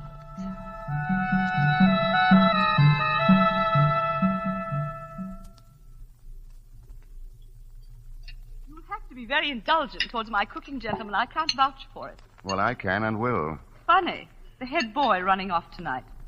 Yeah, it is odd. Well, he couldn't have done any better than this, my dear. It's delicious. It certainly is. Thank you, gentlemen. I think we should start for Singapore as soon as we're finished. Right away? It's still dark, Howard. It'll be 8 o'clock by the time we get there. We'll ring the Attorney General and find out when we can see him. I think that's the first thing to do, don't you, Withers? Yes, I think that's the best thing to do. Would I have to be arrested? Well, you see, Mrs. Crosby, as a matter of fact, I think you're by way of being under arrest now. It's purely a matter of form, Mrs. Crosby. Shall I be imprisoned? Well, that's up to the Attorney General. But it's quite possible he'll be able to accept bail. He's a very good fellow, and I'm sure he'll do everything he can. How do you mean, be able to accept bail? Well, my dear, it depends on what the charge is. What do you mean by that? I think it not unlikely that he'll say that only one charge is possible, and in that case, well, I'm afraid that an application for bail would be useless. What charge? Murder. Leslie. Oh, I'm quite all right. More coffee, dear. No. As a matter of fact, if we're going to leave, I'd better put a few things together. I won't be long. Let me do it, Robert. No, don't bother, dear. Oh, Leslie. Yes? There's just one question I'd like to ask you. Yes, what is it, Howard? Just before, when I was looking at Hammond's body... Oh, yes? It seemed to me that some of the shots must have been fired after he was lying on the ground. I'm afraid it sounds very cold-blooded. But I was so terrified I didn't know what I was doing. Everything was confused and blurred. Well, there, Leslie, I shouldn't even have brought it up tonight. Put it out of your mind.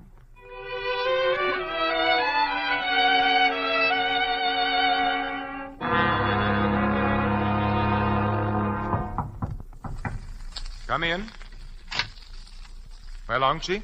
Mr. Crosby to see you, sir. Oh, ask him to come in. Mr. Crosby. Thanks. Hello, Bob.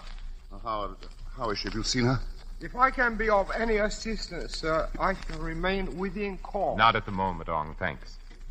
Ong has been a great help on the case. He finds out everything. He's the perfect confidential clerk. I tried to catch her at the house. I had to see you, Howard. Needn't hesitate about coming to the office, Bob. You know you're always welcome. How is everything? Everything's fine. In fact, Leslie's much better than you.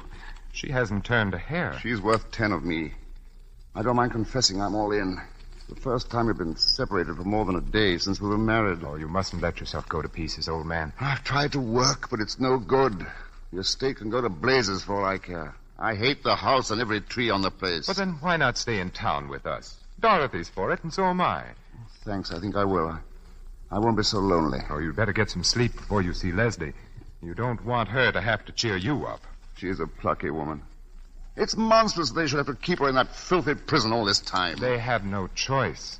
Anyway, it's only a week now before the trial. Well, the whole thing's a farce. Why subject her to the ordeal of a trial? Because she admitted killing a man. A trial is inevitable. She shot him as she would have shot a mad dog. You don't have to convince me, Robert.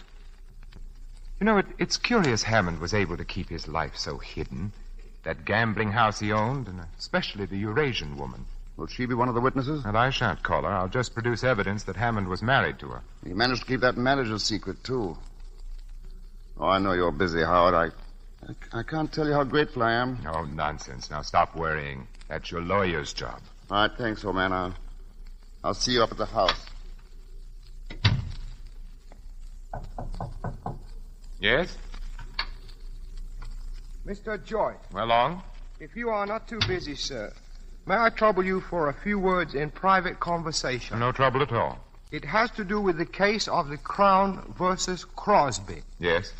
A friend has brought me information, sir, that there is a letter from the defendant to the unfortunate victim of the tragedy. Well, that's not surprising. In the course of 7 years, I have no doubt that Mrs. Crosby often had occasion to write to Mr. Hammond. But the letter, sir, was written on the day of his death. Well? You will recall that Mrs. Crosby had stated that until the fatal night, she had had no communication with the deceased for several weeks. This letter indicates that her statement is not in every respect accurate. Have you seen the letter? I have with me a copy, sir. The original is in the possession of a woman who happens to be the widow of Mr. Hammond, deceased. May I read it? Oh, certainly, sir. Of course, as I said, this is but a copy. Can you understand it, sir? Perfectly. Ong, it's inconceivable that Mrs. Crosby should have written such a letter. May I suggest, sir, that it would be well to make sure, since my friend is of the opinion that the letter would be of some interest to the prosecutor. I'm obliged to you, Ong. I'll give the matter my consideration. Very good, sir. Do you wish me to communicate that to my friend? It might be well if you kept in touch with him. Yes, sir. It might be very well.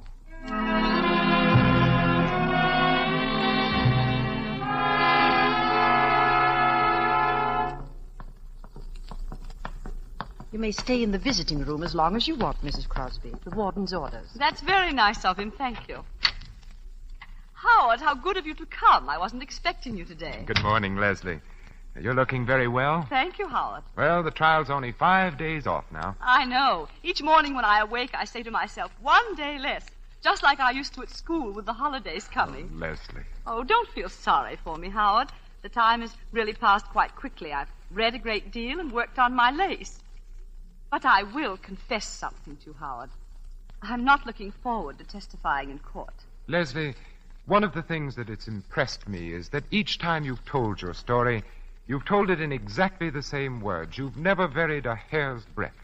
And what does that suggest to your legal mind? Well, it suggests either that you have an extraordinary memory or that you're telling the plain, unvarnished truth. I'm afraid I have a very poor memory.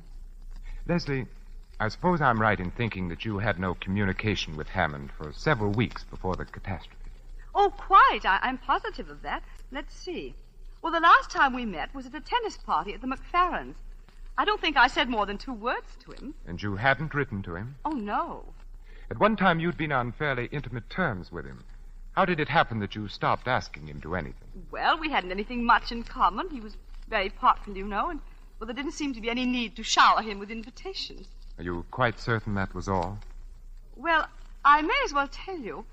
We heard about his wife. And once, just by chance, I actually saw her. Oh, well, you never mentioned that. What was she like? Horrible. Covered with gold chains and bangles and bracelets. And a face like a mask. And it was after you knew about her that you stopped having anything to do with Hammond. Yes. Leslie, I think I should tell you that there is in existence a letter in your handwriting from you to Jeff Hammond. Well, I've often sent him little notes to ask him something or other. This letter asked him to come and see you because Robert was going to be away. Oh, but that's impossible. I never did anything of the kind. Here, you'd better read it for yourself. This is not my handwriting. I know that. It's said to be an exact copy of one written on the day of Hammond's death. Well, Leslie? What does it mean? That's for you to say, Leslie. I didn't write it. I swear I didn't write it. The original is in your handwriting. It would be useless to deny it. But it could be a forgery. It would be difficult to prove that, Leslie. It would be very easy to prove that it was genuine. Well, it's not dated. It might have been written years ago. Oh, If you'll just give me a little time, I'll try to remember. Leslie, the prosecution could cross-examine your houseboys. They would soon find out whether someone took a letter to Hammond on the day of his death. I swear to you, I did not write this letter. Very well. And there's nothing further to talk about. I'll be going. Howard! Howard, wait a minute. I did write it. But you see, I was afraid to mention it. I thought none of you'd believe my story if I admitted that he'd come there at my invitation. Go on. You see, I was preparing a surprise for Robert's birthday. I knew he wanted a new gun, and, I'm so dreadfully stupid about sporting things. I thought I'd talk to Jeff about it and get him to order it for me. Perhaps you've forgotten what's in the letter. Will you have another look at it? No, I don't want to. Then let me read it to you.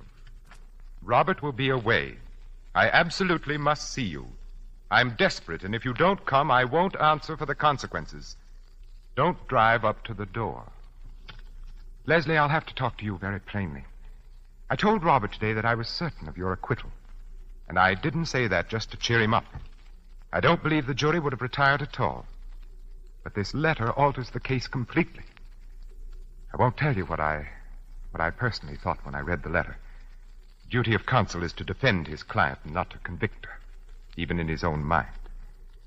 I don't want you to tell me anything but what is needed to save your neck. Oh.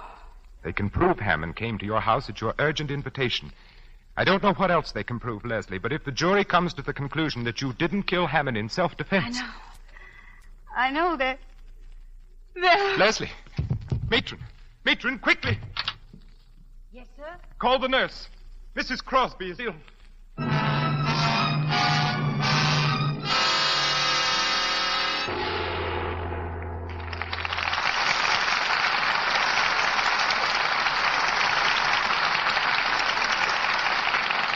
While we wait for Bette Davis, Herbert Marshall, and Vincent Price to return with Mr. DeMille for Act 2 of The Letter, do you remember this tune?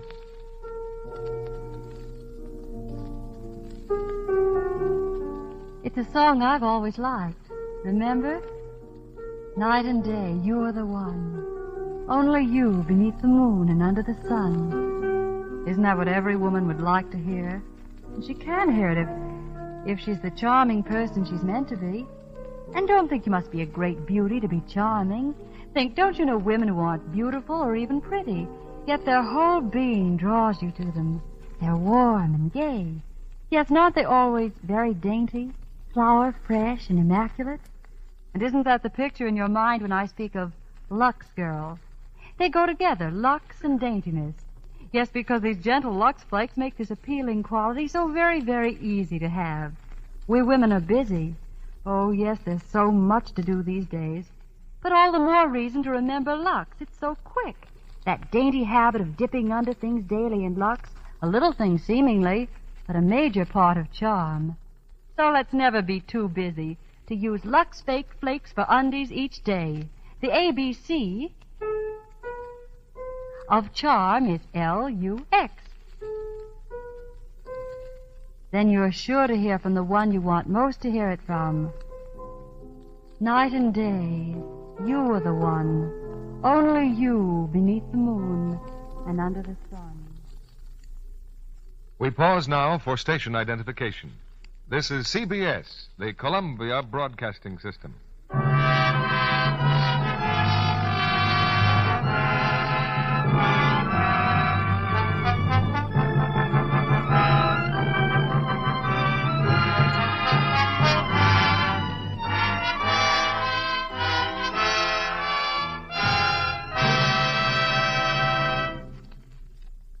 Act 2 of The Letter, starring Bette Davis as Leslie, Herbert Marshall as Robert Crosby, and Vincent Price as Howard Joyce.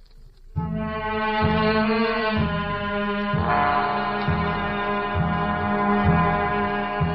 that split fraction of a moment, before her mind slipped into blackness, Leslie Crosby realized that the letter she had written to Jeff Hammond was damning evidence. Evidence enough to hang her. Now, a few minutes later, in the first aid room of the prison hospital, she leans wearily back in a chair, her eyes half closed. I'm afraid I've made rather a mess of things. I'm sorry. For Robert, not for me. You've distrusted me from the beginning, Howard. That's neither here nor there, Leslie. Who's got the letter now? The Eurasian woman who was Hammond's wife. Oh. Howard, are you going to let me be hanged? What do you mean by that, Leslie?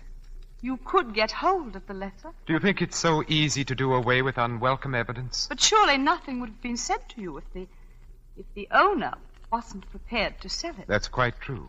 But I'm not prepared to buy it. Oh, but it wouldn't be your money. Robert has saved some. I wasn't thinking of the money.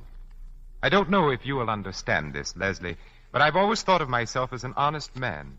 You're asking me to do something which is no different from suborning a witness. Do you mean to say that you can save me and you won't? What harm have I ever done you? You can't be so cruel. I want to do my best for you, Leslie. But a lawyer has a duty to his profession and to himself. I can't do what you ask. Oh, poor Robert. He doesn't deserve it. He's never hurt anyone in his life. He's so kind and simple and good. And he trusts me so. I mean everything to him, everything in the world. And this will ruin his life. Oh, I know what you're thinking. You despise me. You think he's well rid of me if they do hang me. It isn't important what I feel about you. Do you understand? But I'm going to do what I can. Oh, Howard. Bob will want to know what the money's for. Will it be a very large sum? Well, I imagine this woman has a pretty shrewd idea of the letter's value. You won't have to show Robert the letter, will you? I'll do everything possible to prevent it. He'll be an important witness, and he should be as firmly convinced of your innocence as he is now. And after the trial? I'm going to try to save your life. Oh, if Robert loses his trust in me, he loses everything. It's strange that a man can live with a woman for 10 years and not know the first thing about her.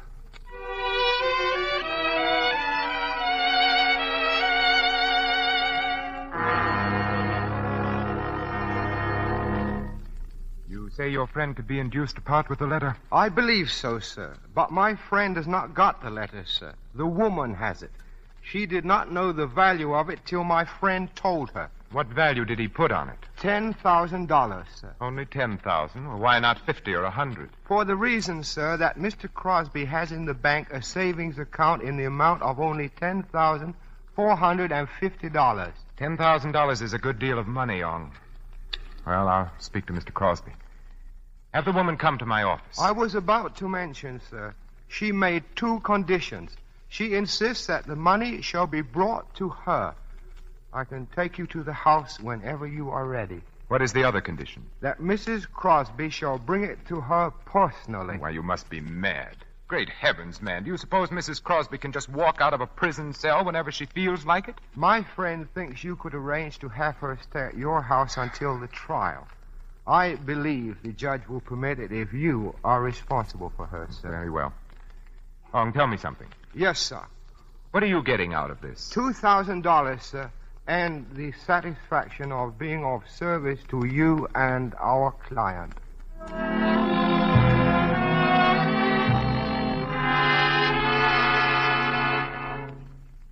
Sit down, Howard. I've taken the liberty of ordering for you. Oh, thanks. You're looking more cheerful, Bob. I feel better since this morning. I guess you finally convinced me we have nothing to worry about. Well, as a matter of fact, Bob, something has come up. Oh, it's nothing very much, but I thought I'd better have a talk with you about it. Yes? Well, it seems Leslie wrote a letter to Hammond asking him to come to the bungalow on the night he was killed. Why, that's impossible. You heard her say she'd had no communication with him for weeks before it happened. Nevertheless, she did write the letter. She wanted his advice on something she was buying you for your birthday. Your birthday was about then, wasn't it? Yes, it was the end of April. In the excitement, she forgot the letter at the time and then later was afraid to say she'd made a mistake. But that's not like Leslie. She isn't afraid of anything. This was a pretty serious mistake, and she realized it. Who has the letter? Hammond's widow. She threatens to turn it over to the prosecution. Well, what if she does? Leslie can explain it in court just as she explained it to you. Yes, but don't you see, it might alter things a good deal in the minds of the jury if Hammond came to your home by invitation. Well, what's to be done about it? I think we must get hold of that letter. I want you to authorize me to buy it. I'll do whatever you think is right. All right, buy the letter. I'll pay you back whatever it costs. Good. Now put the matter out of your mind. Oh, by the way, Leslie will be at the house tonight. I've arranged to have her released pending trial.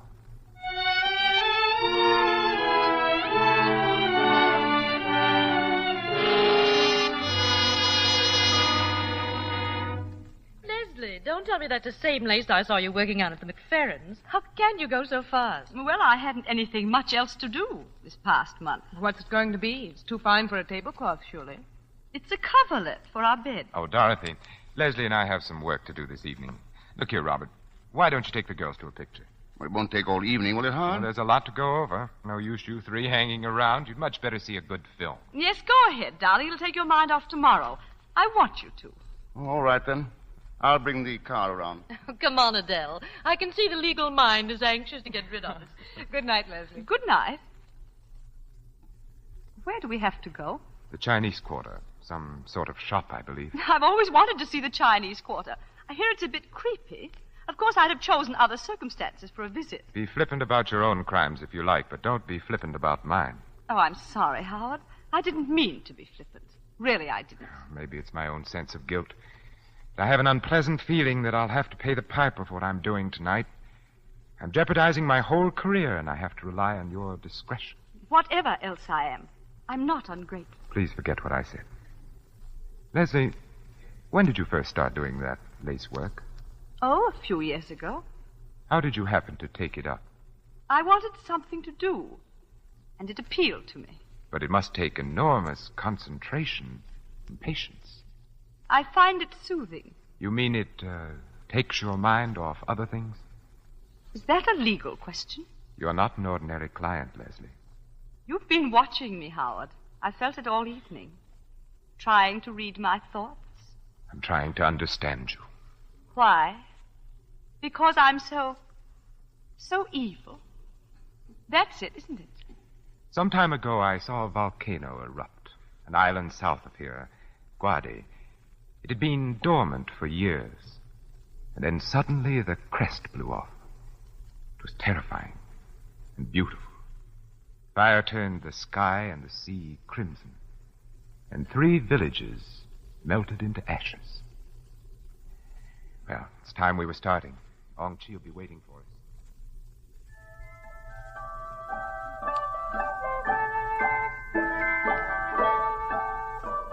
Come in, please. Come in.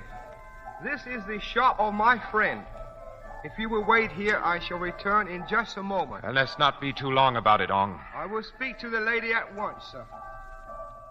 They seem to have a little of everything to sell here. Yes, most of these shops do. That looks like good jade.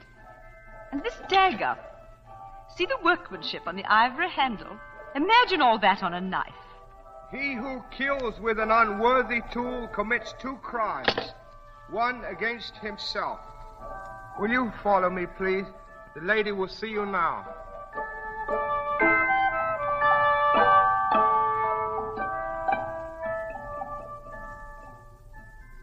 Now, where is she? You said she'd be here.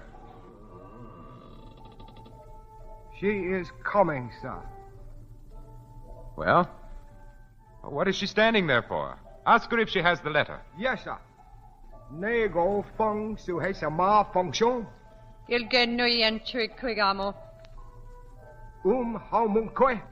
Gil trigamo. Mrs. Crosby, I regret, but the veil that you wear over your head, Mrs. Hammond requests that you remove it. Of course. Gil kui hang lai nishi. Mrs. Crosby, Mrs. Hammond has a further request. She wishes you to walk over to her. Now, look here. Tell her this is enough. Howard, it's all right. I don't mind. Ne seng oi fangsun. Ne nung gim hega. Heyunga deha. What does she say?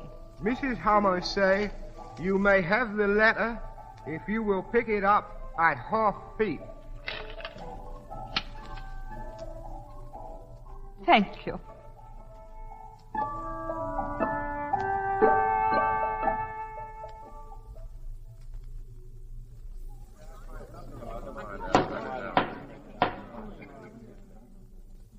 Gentlemen of the jury, have you agreed upon a verdict? We have, Your Honor. The prisoner will please rise and look upon the jury. Do you find the prisoner at the bar, Leslie Crosby, guilty or not guilty? We find the defendant not guilty.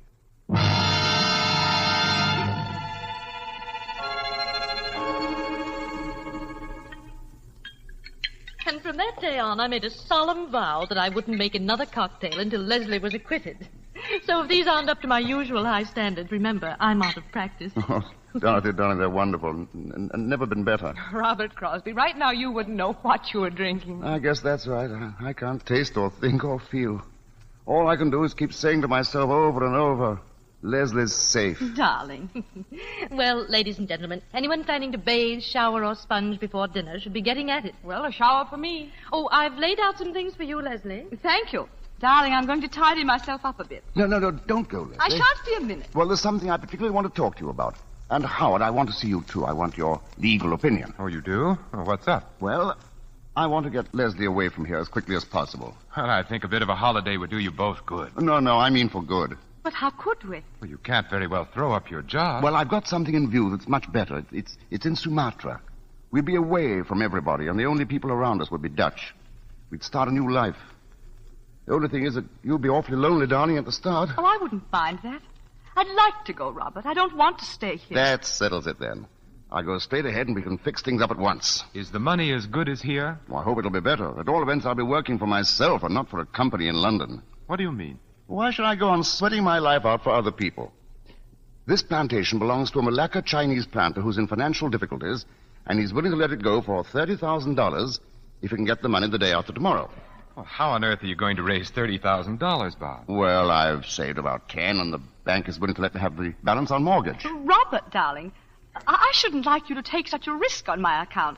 I'll be perfectly all right here. Really, I shall. Nonsense, darling. You just said you wanted to go. But I'm not sure it wouldn't be a mistake to run away. Everyone's been so kind, and they'll all help to make it easy for us. I do think the thing to do is to stick it out here. Anyhow, Bob, it's not a thing you want to rush into. Let's wait and see. Why should I wait? It's a good thing, and I don't want to lose it. Look, I've got all the papers in my briefcase. I'll go and get them, and you can see for yourself. And I have a couple of photographs of the bungalow to show Leslie. I don't want to see them. Please, Robert. Oh, now, come, darling. That's just nerves. That shows how necessary it is for you to get away. But, Robert, Leslie, darling, in this case, you must let me have my own way. I won't be a minute. Howard, what are you going to do? What can I do?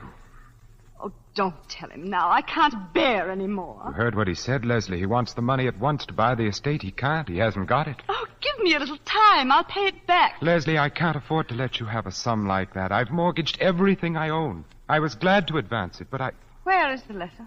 I have it in my pocket. Oh, it will break his heart. What shall I do? I don't know, Leslie. If I tell him, he'll want to see the letter, of course. Here we are. Well, he's coming. It's up to you, Leslie. Oh, tell him. Tell him and have done with it.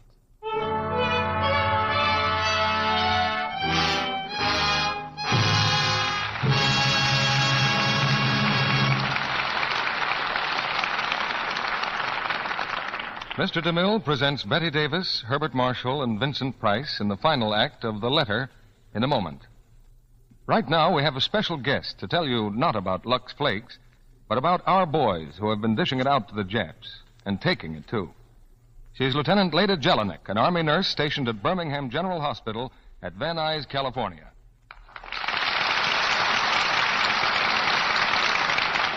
I suppose you're quite busy these days, Lieutenant Jelinek. Yes. Many of the casualties from our Pacific campaigns come back here. Boys who've been in tough battles.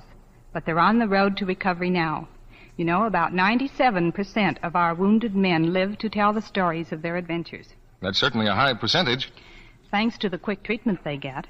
Drugs administered right on the field give a man a fighting chance even before he gets to the hospital. And that's why I'm here tonight. I want to say thank you to you women of America for the used fats you saved. Fats that help make many of those medicines. Things like sulfa ointments, opiates, and tannic acid for burns. Your used kitchen fats are made into hundreds of military medicines we use every day. We need them desperately now, and will continue to need even more as we carry the attack to the enemy. So, please, keep right on saving used fats and turning them in. The medicines they make will help bring these boys back alive. Thank you, Lieutenant Leda Jelinek. Yes, ladies, every drop of grease from your frying pan or broiler will help make more of those life-saving medicines. So put aside a tin can of any size or shape. Never use glass. and pour in every drop of used fat. Don't throw out even a spoonful, no matter how burned or black or smelly it is. Just a tablespoonful a day will add up to a pound a month. And your butcher will give you 2 meat ration points for each pound, as well as 4 cents when you turn it in. Within 3 weeks, it will be ready to be made into life-saving drugs.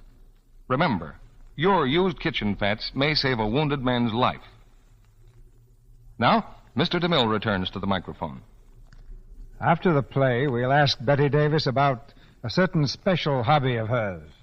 But now here's the curtain for the third act of The Letter, starring Bette Davis, Herbert Marshall, and Vincent Price.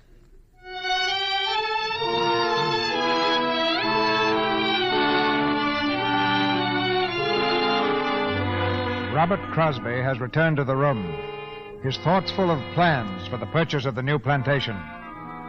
In silence, Leslie and Joyce watch Robert, who is brimming over with enthusiasm as he arranges the papers on his desk. This is really a handsome estate. We'll be stealing it for $30,000. Bob, I don't like to throw cold water on your plans, but hasn't it struck you that the costs of what we've been through will be pretty heavy? Costs? Oh, yes, the legal expenses. Oh, no, I'm not going to charge you anything for my own services. But there are certain out-of-pocket expenses. Well, that's awfully decent of you. I'm not sure I can accept that. But what do these other expenses amount to? Well, the principal item is that letter of Leslie's I mentioned to you. Oh, yes, I'd almost forgotten. You were going to... I had to pay a great deal of money for it. Well, if you thought it necessary, I'm not going to grouse. How much was it? $10,000. $10,000? Why, you must have been mad. You may be quite sure, Bob, I wouldn't have given that if I could have got it for less. But that's every cent I have in the world. Why didn't you let them bring the letter in and explain it to the jury? I didn't dare. Do you mean it was absolutely necessary to suppress it? If you wanted Leslie acquitted. But what was there in the letter? I told you at the time. It was very stupid of me, Robert. I remember now. You wrote to Hammond to ask him to come to the bungalow. Yes. You wanted to, get something for me, didn't you? Yes, I wanted to get you a gun. He knew all about that sort of thing, and you know how ignorant I am. Buying that letter was a criminal offense, wasn't it? Well, it's not the sort of thing a respectable lawyer does in the ordinary way of business. It was a criminal offense. Yes, it was. I might be disbarred for it. Then why did you do it? You of all people. What were you trying to save me from? Leslie, you knew I was buying a gun from Cameron. Why did you want to make me a present of another? Well, how should I know you were going to buy a gun? Because I told you. Well, I'd forgotten. I can't remember everything. You hadn't forgotten that. What do you mean, Robert? Why are you talking to me like this? Who has the letter now? I have. Where is it? Bob, it's not your letter or mine. I've got to pay $10,000 for that letter. I'm going to see it. Let him see it. Thank you. Robert will be away. I absolutely must see you. What does this mean? It means that I was in love with Jeff Hammond. No, you couldn't. We'd been in love for years. It's not true. I used to meet him constantly, once or twice a week. Every time we met, I hated myself for it. It was horrible. I loathed myself. I was like a person who was ill. Then came a time about a year ago when he began to change toward me. Oh, I didn't know what was the matter. I was frantic. I made scenes. I threw myself at his feet. Leslie. Then I heard about that native woman. Oh, I couldn't believe it. I wouldn't believe it. At last I saw her.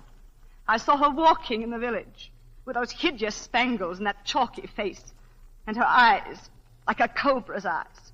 I couldn't give him up. I sent for him. You've read the letter. Oh, we'd always been so careful about writing before, but this time I didn't care. I hadn't seen him for 10 days. He came, and I told him I knew about his marriage. Oh, at first he denied it. I was frantic. I don't know what I said to him. I hated him because he'd made me despise myself. I insulted him. I cursed him. At last he turned on me. He told me he was sick and tired of me, that it was true about the other woman, that she was the only one who really meant anything to him. He said he was glad I knew, because now I'd leave him alone. I knew that if he went out that door, I'd never see him again. I hardly know what happened. I seized the revolver and fired. He gave a cry, and I saw I'd hit him.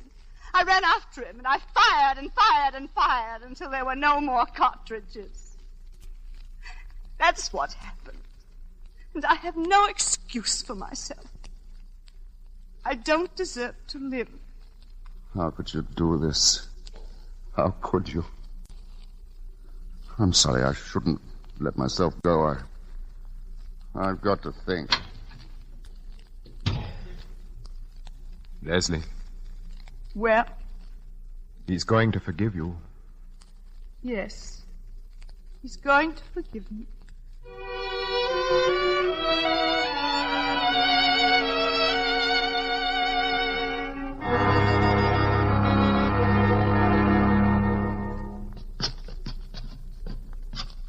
And the fifth couple are the Prescotts. Oh, yes, Robert's told me about them. Oh, you'll adore them, Leslie. Well, now, both of you get a good sleep because it'll be a late party. Good night. Good night, Dorothy. Night. It's lucky you brought your dinner coat, Robert. You hardly fit in one of Howard's. Now, let's see what else you'll need. Oh, well, how about your studs? They're probably still in the bureau at home. Home. Robert, it's no use, is it? We can't make it go, can we? I don't know. I'm not sure.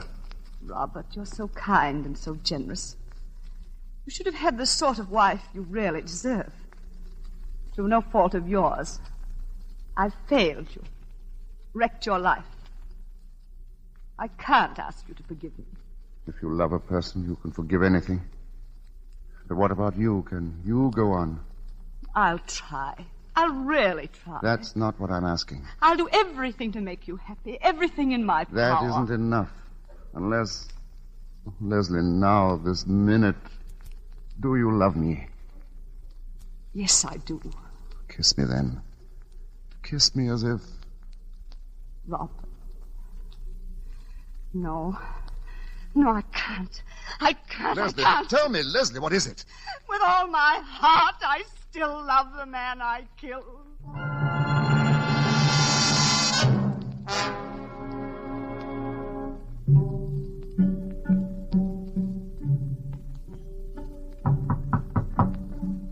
Leslie?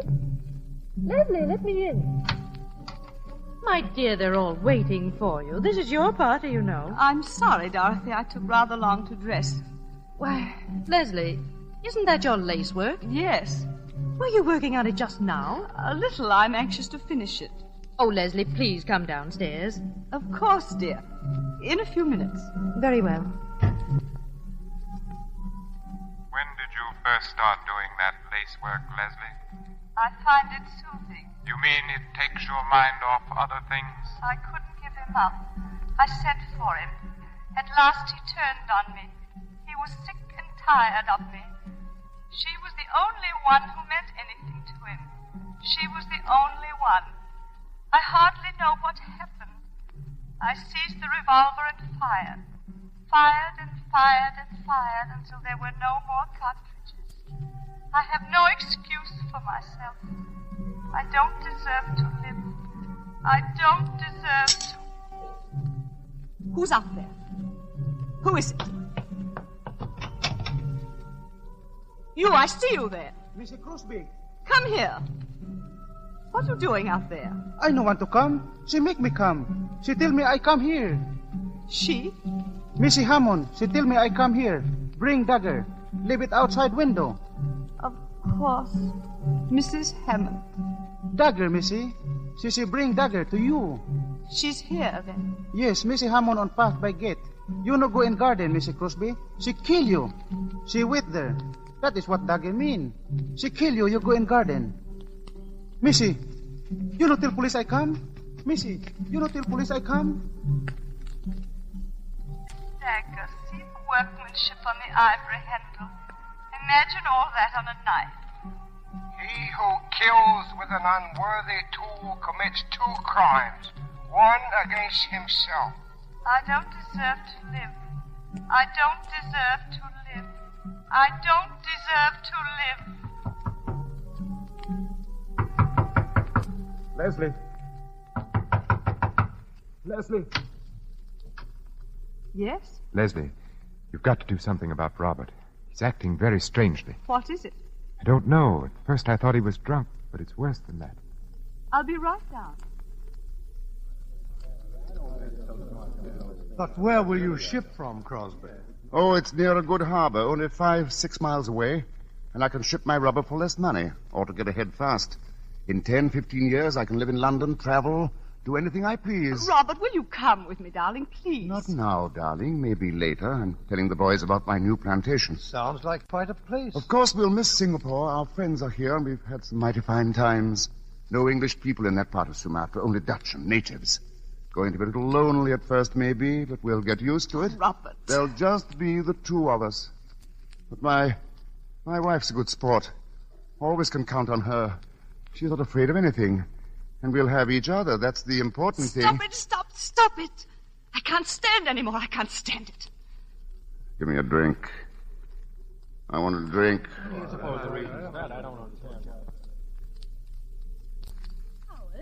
Where is Leslie? She ran out into the garden.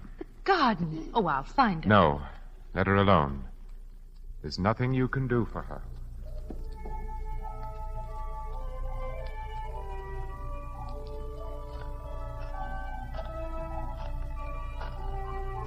You no go in garden. She kill you. You go in garden, Missy. See the workmanship on the ivory handle. She kill you. I couldn't give him up. I sent for him. Robert will be away. I absolutely must see you. I couldn't give him up. What does this mean? It means that I was in love with Jeff Hammond. That's not true. It means I was in love with Jeff Hammond. No. We'd been in love for years. Been in love for years. We'd been in love for years. Mr. Crosby, go back. Go back. Oh! You killed her. You killed her. Ying say. Who is that? Don't move. The police. The police. Don't move, I will shoot. What do you do here? I do nothing. I tell her no go into garden. I tell her. This woman, she is dead. Ying say. Ingada se kui. She killed her. It was right she'd die. Leslie! Leslie! Leslie!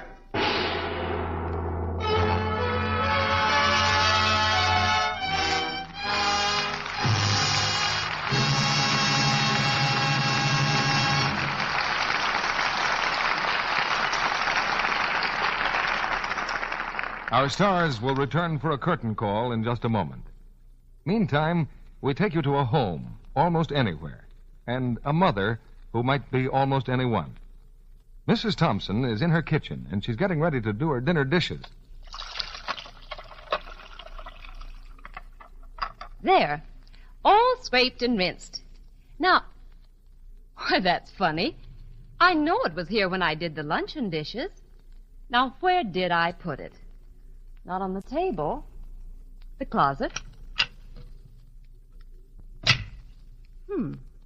I know I haven't used it all. A box lasts me practically a month. Well, I suppose I could use the laundry soap, but it takes forever to make suds. Besides, it's hard on my hands. Alice! Oh, Alice! You know what happened to the box of Lux Flakes I keep here on the drain board? Oh, well, you bring it right down this minute. I need it for the dishes. Well, do your sweater later, dear. I have to have it now. Yes, I'll have to get a box for the bathroom when I go to the store tomorrow. The man said he expected more this week. I hate to be caught without Lux. I know what those strong soaps do to my hands. Women everywhere say that once you've used Lux for dishes, you'll never want to use a strong soap again. Lux leaves hands so soft and lovely. Even if they're red and rough from using harsh soaps, just changing to gentle Lux Flakes will take away that dishpan look, make them smooth and attractive again. And Lux is thrifty. You can change dishpan hands to Lux hands for less than a penny a day. Now, here's Mr. DeMille with our stars. A curtain call is one of the oldest traditions in the theater. I don't believe it's ever been better earned than tonight. And coming back to the footlights now are Bette Davis, Herbert Marshall, and Vincent Price. It's a pleasure to be back, Mr. DeMille. I'd like to thank all the people in the cast for their excellent work tonight.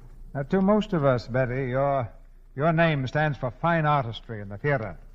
But I think that when this war is over, many, many thousands of soldiers will remember you for another reason. That being the Hollywood canteen which Betty started. I've seen the canteen in action, and it's a very fine thing to be remembered for. So that we can keep the record straight, let's give credit to the right people. There were really more than 6,000 who worked together in a team to make the canteen possible. I still say you coached that team, Betty. How many boys have visited the canteen, Betty? Well, I believe about 1.5 million, Vincent. Many of whom greatly admired Bart Marshall's work as a busboy. You know, I've often wondered what the fellows talk about when they wander over to the snack bar to see you or Irene Dunn or Eddie Lamar. Well, I remember one boy who paid me a very nice compliment. Hiya, Rosie, he said. I can't stand you on the screen, but you're certainly sweetness and light around here. Well, that's quite a tribute to your acting, Betty. Have you picked a play for next week yet, Mr. DeMille? Yes. And it's a roaring drama of the West. Republic's current screen hit in Old Oklahoma. And our stars will be Roy Rogers, Martha Scott, and Albert Decker. It's the story of a girl and a cowboy who discover romance as well as oil in the rich land of Oklahoma. And besides a thrilling drama, we'll also have the songs of Hollywood's great cowboy star, Roy Rogers. Very exciting evening, CB. Good night. Good night. Good night. Good night. Good night. Any theater should be thankful for players like you three.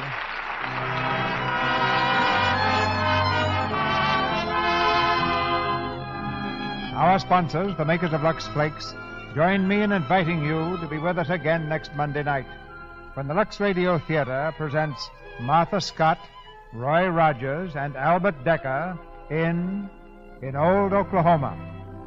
This is Cecil B. DeMille saying good night to you from Hollywood.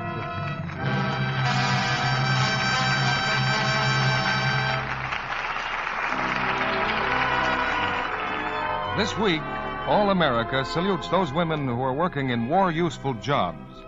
Women must get into the war with their hands as well as their hearts, until victory is finally won. Bette Davis has just finished the picture Mrs. Skeffington at Warner Brothers, and is currently seen in Old Acquaintance. Herbert Marshall appeared through the courtesy of Metro-Goldwyn-Mayer. Vincent Price is currently seen in the 20th Century Fox picture, The Song of Bernadette. The Warner Brothers screenplay of The Letter was written by Howard Koch. Heard in tonight's play were Charlie Lung as Ong Chi, Bea Benaderet as Chinese Woman, Richard Davis as Withers, and Frederick Warlock, Alex Javier, Regina Wallace, Paula Winslow, Joe Gilbert, Eric Snowden, and Charles Seal. This program is broadcast to our fighting forces overseas through cooperation with the Armed Forces Radio Service. Our music was directed by Louis Silvers. And this is your announcer, John M. Kennedy, reminding you to tune in again next Monday night to hear Martha Scott, Roy Rogers, and Albert Decker in the play In Old Oklahoma. Listen, everybody. Free vitamins for you and every member of your family. Your druggist will hand you a regular 50-cent package of famous Vims free with every large economy-size Vims you buy. A $2.25 value for $1.69. Remember, Vims are vitamin complete, have vitally needed minerals, too. Complete satisfaction with Vims or your money back. The offer is limited, so hurry to your druggist. Don't wait. Get your free Vims. This is CBS, the Columbia Broadcasting. From Hollywood, California, the Lux Radio Theater presents Lionel Barrymore, Maureen O'Sullivan, Edward Arnold, and Peter Holden in The Return of Peter Grimm.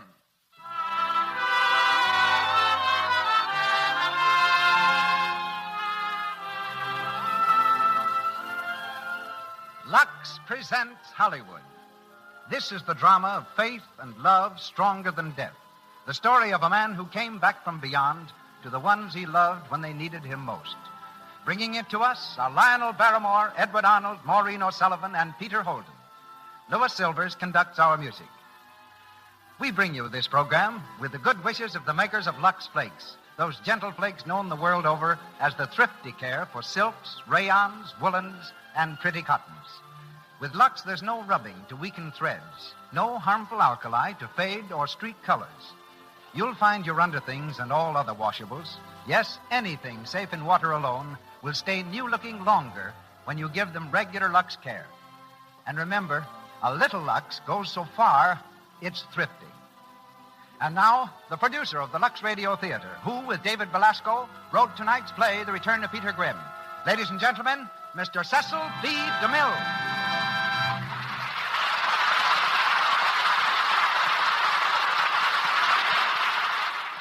Greetings from Hollywood, ladies and gentlemen. When The Return of Peter Grimm, in which David Belasco starred David Warfield for many seasons, was at the height of its run on Broadway, tonight's Peter Grimm, Mr. Lionel Barrymoore, was already a motion picture favorite, appearing with Lillian Gish in a biograph epic called The Northwoods Romance. Not once during the many intervening years has the popularity of this distinguished actor waned. He made Peter Grimm live on the screen and is here tonight from Metro-Goldwyn-Mayer Studio, where he's starring with Nelson Eddy in Let Freedom Ring. In the wings of our stage, gripping the hand of this beloved veteran, is Peter Holden, the 7-year-old boy who amazed Broadway audiences last season with his remarkable performance in On Borrowed Time. Now with the RKO Studios, Peter is heard tonight as William. We're indebted to MGM a second time for the presence of Maureen O'Sullivan, whose winsome personality is all I had in mind when I first pictured the character she plays tonight, Catherine. And we're delighted to have one of our best friends back with us in the role of Dr. McPherson. He's Edward Arnold, a great character actor and a splendid citizen. Alan Ladd plays James, and Gavin Muir is Frederick. Our curtain's rising now, and the Lux Radio Theater presents Lionel Barrymore, Edward Arnold, Maureen O'Sullivan, and Peter Holden in The Return of Peter Grimm.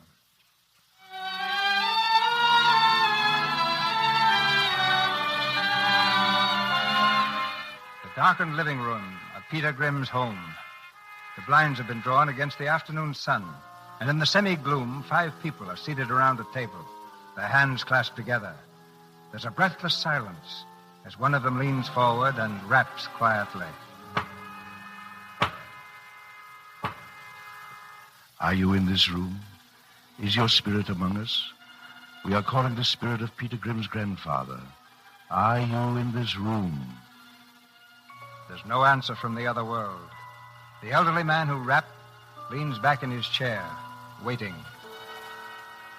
My name is Dr. McPherson. I am conducting a seance here in the home of Peter Grimm. Not a very successful seance, I'm afraid, for my old friend Peter is not a believer. He won't join us in our circle. Look at him sitting over there by the window. I'd like to know what he's thinking. Probably what an old fool I am. Old fool, McPherson. Always was a fool. Always will be. Are you there? Is your spirit among us? I've lived in this old house for 60 years and never saw a spook in my life. I only hope Catherine isn't taking this all too seriously. Oh, she's a pretty level-headed youngster, thank you. Dr. McPherson would stop this. I'm getting more and more nervous. I'm sure Uncle Peter's getting angrier by the second. Dear old Uncle Peter. I wonder how I started calling him Uncle. Why not Father? Of course, he's no relation at all to me. But since he adopted me, he has been more like a father. Was it James who coughed? He's getting as restless as I am. I wonder what's the matter with James lately. Keeps avoiding me. I wish he wouldn't. I've always liked James. I've got to be more careful. But I wish I'd sat next to her when this thing started. I'd be holding her hand now instead of Mrs. Bartholomew's. Oh, James Hartman, you're a darn fool. What chance have you got with Catherine Grimm? You're Peter Grimm's secretary without a dime to your name.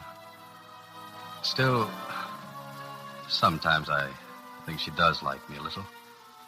Oh, here goes Doc McPherson. He's going to try to raise his spirits again. Are you in this room? Is your spirit among us?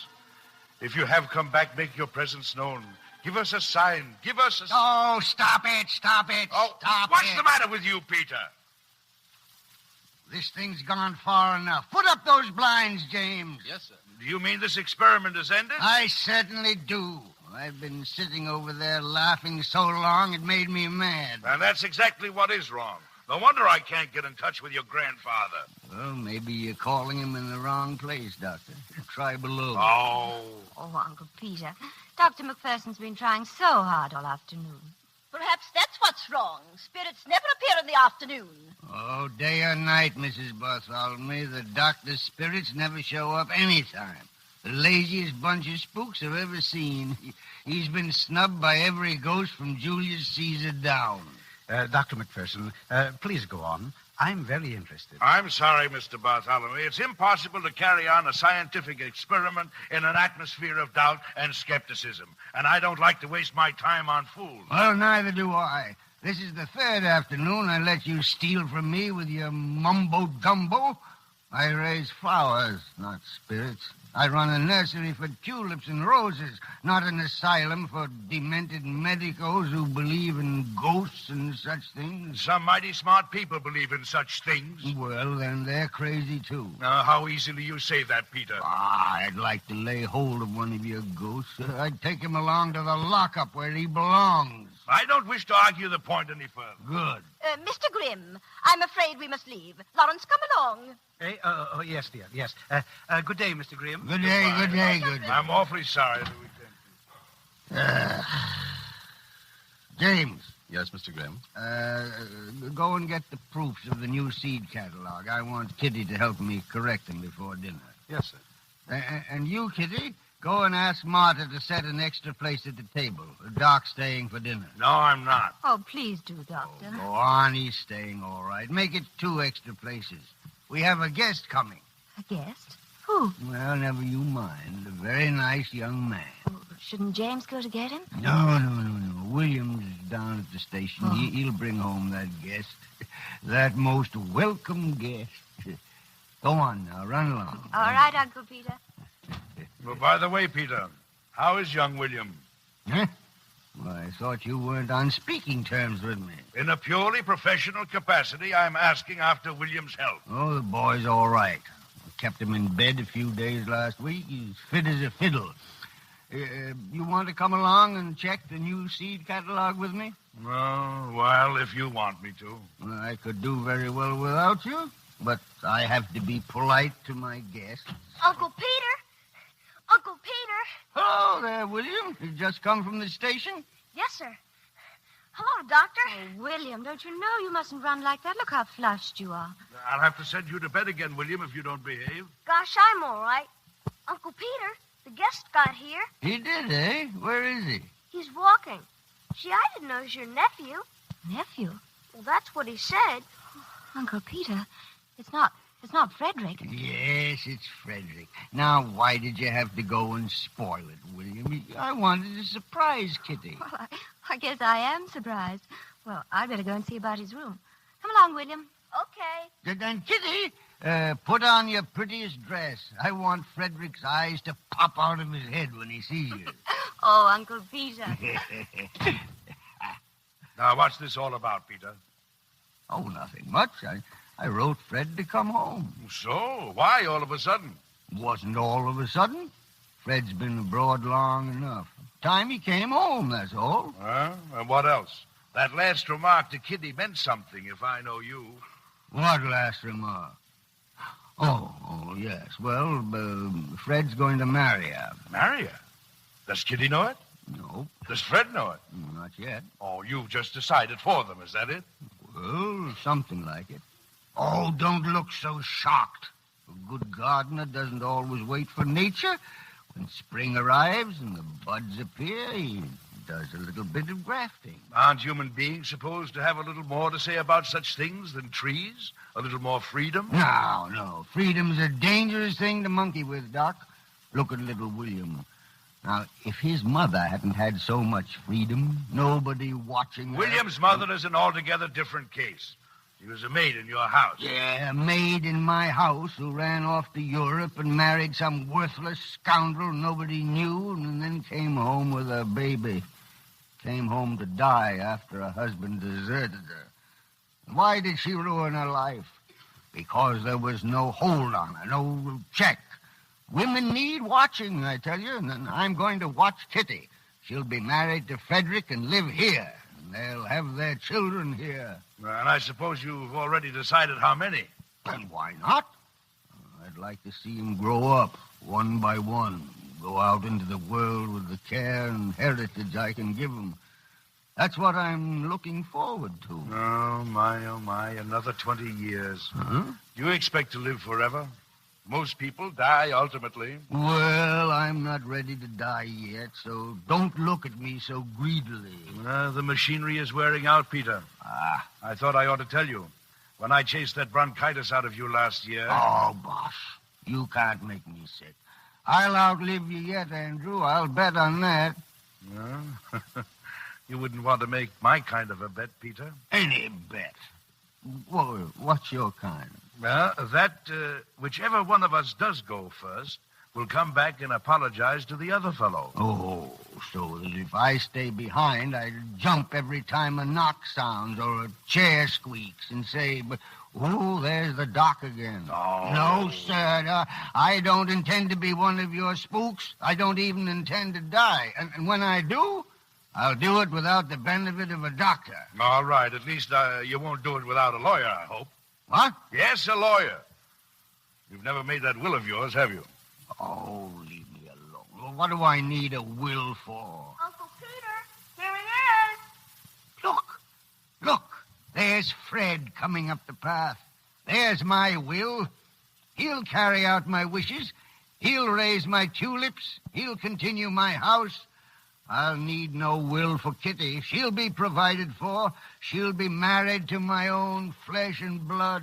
Hello, Uncle Peter. Hey, Frederick!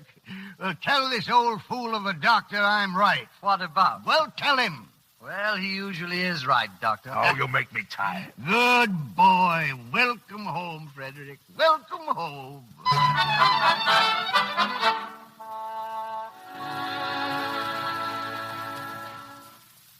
All right, James, let's get on.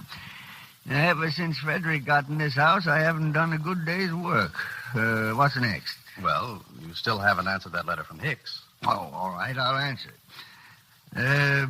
L.B. Hicks, Esquire, Rochester, New York. Dear sir, you're a low, unprincipled upstart, and I've nothing but contempt for your insulting offer to buy my nurseries. They're not for sale, and they never will be. You black-livered, conniving thief of a robber. Cordially, Peter Grimm. There. That's courteous and diplomatic. Look out there, James. Out the window. The tulips are doing nicely, sir. Oh, not the tulips. Frederick and Catherine. See them? He's getting a nice setting for it out there, isn't he? I wonder why he doesn't kiss her. What's that, sir? Well, things must have changed since I was a young man. We usually kissed a girl, occasionally when we got engaged to her. Engaged? Are Catherine and Mr. Grimm engaged? Well, not yet, but soon. Yes, sir. Any day now they'll be engaged. Engaged? Frederick, did you say engaged? Do you know you're very pretty when you look surprised like that? But Freddie couldn't have said that, not without asking me. Not Uncle Peter. He relied on me to get your answer. No, I suppose he didn't. He'd never dreamed that anybody would object to his plans. And you're really not objecting, are you? You used to like me when we were young. Oh, I still do, but... But what? Oh, that was when we were young. We used to play together. You were fun. Oh, Frederick, but marriage is different. It has to be more than just liking. There is more on my part. Kitty, doesn't it mean anything to you that this has always been Uncle Peter's dream? We owe it to him, Kitty. I owe Uncle Peter my whole life. I know that. But somehow, I don't believe he'd ask for it. No, Fred, I'm sorry.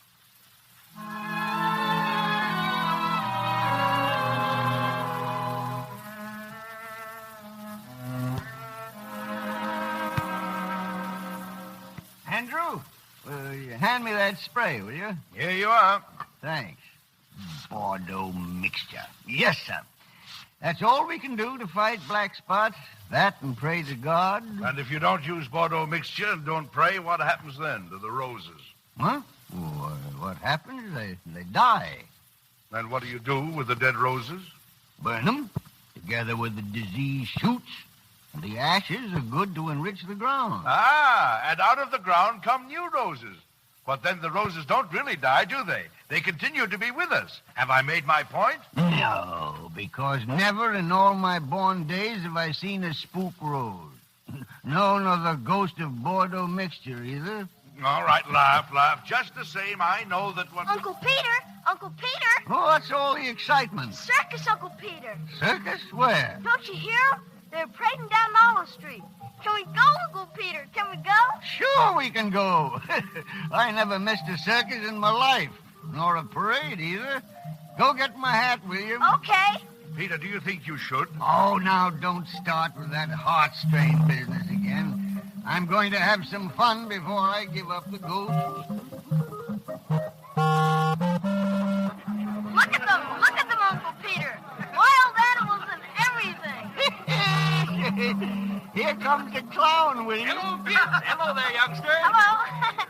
Gee, look at him. Go right on the horse he went to down. Well, here we are again, son. Billy Miller's big show. Laughter, fun, and great profusion. One ring show and no confusion. Don't forget, son, tonight, the big show. I'll be waiting for you. There he goes, William. Will we see him tonight, Uncle Peter? Sure we will. Here, you run along and get the tickets. I'll see you up at the house. Okay. And William, William. Why, Mr. Grimm, what's the matter? Is there something wrong? Mr. Grimm! I got, let me. Oh! Get back and give him air. Mr. Grimm's fainted.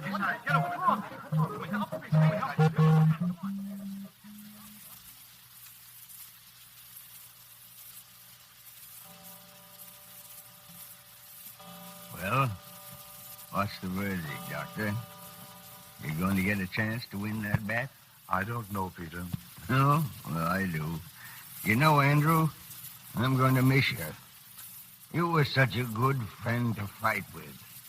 And say, if you know so much about the hereafter, will there be flowers there? There will always be your flowers here, Peter, if you come back to see them. It'd be worth the trip, no matter how long. Only that's a lot of foolishness about being able to come back. Well, perhaps. I wouldn't even know how to let you know I was back. Oh, you'd find a way. Somebody who was very close to you here in this life. Well, all right. It's a bet, Andrew. The only thing I regret is I won't be here to collect it. Is that you, Kitty? Yes. Come here, child. And Frederick. Yes, Uncle Peter. Sit here for just a little while. Kitty, you know what I've been writing in this Bible? It's about you and your husband and your children. I want to see you married and happy. And would that make you happy, too? Yes, Kitty. If I just knew, if I were just sure. Oh, Kitty, it's hard to ask. Shh, don't, Uncle Peter. I know. It's Fred, isn't it? You want me to marry Fred? Has he told you? Yes. And I've already given him my answer. I've already told him that I would. Kitty. Then it'll be a June wedding. That's the way I planned it. All my life, I've wanted only this. Yes, it'll be a June wedding. I promise. Well, this'll be the wedding ring. My mother's. Well, I never was so happy.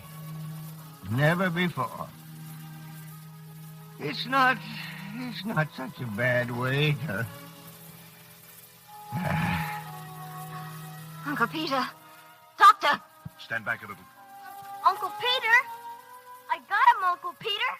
Look, I got him. What's the matter? Oh, well, Doctor. He's gone, Kitty. Dead? Oh, gee. No. He can't be. I've got the tickets to the circus.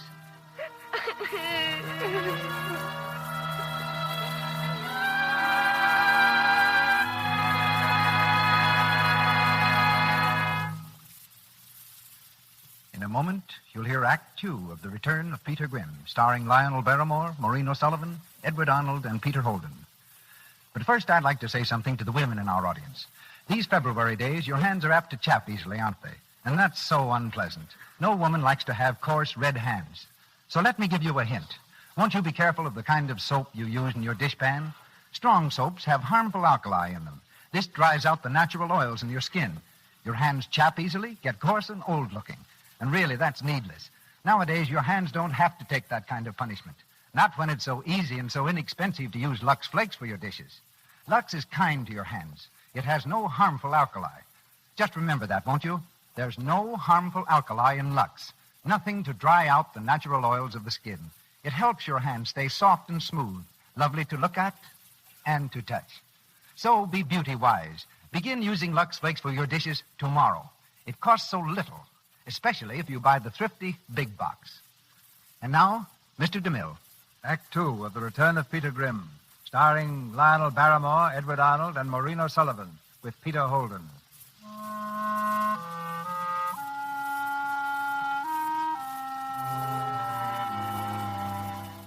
It's 3 weeks since Peter Grimm passed on, and the old house has seen many changes. The flowers are neglected, and upstairs William lies sick, tossing feverishly on his tiny bed. The night is warm and heavy with the scent of roses. In old Peter Grimm's study, Frederick, closing the windows against the threat of rain, turns to James. So you're going to leave us, James? Why? My work is finished here. I can't see that it makes much difference whether I stay or go.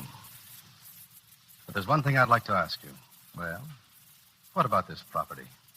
You don't really expect to sell it, do you? What gave you that idea? You've been corresponding with Hicks. Oh, have I? You've no right to sell this place.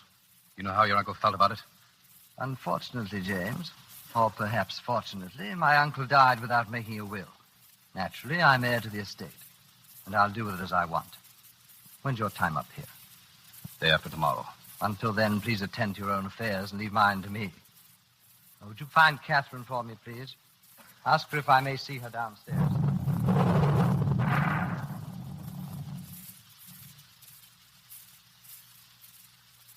I'd like it to be a June wedding, just as Uncle Peter wished.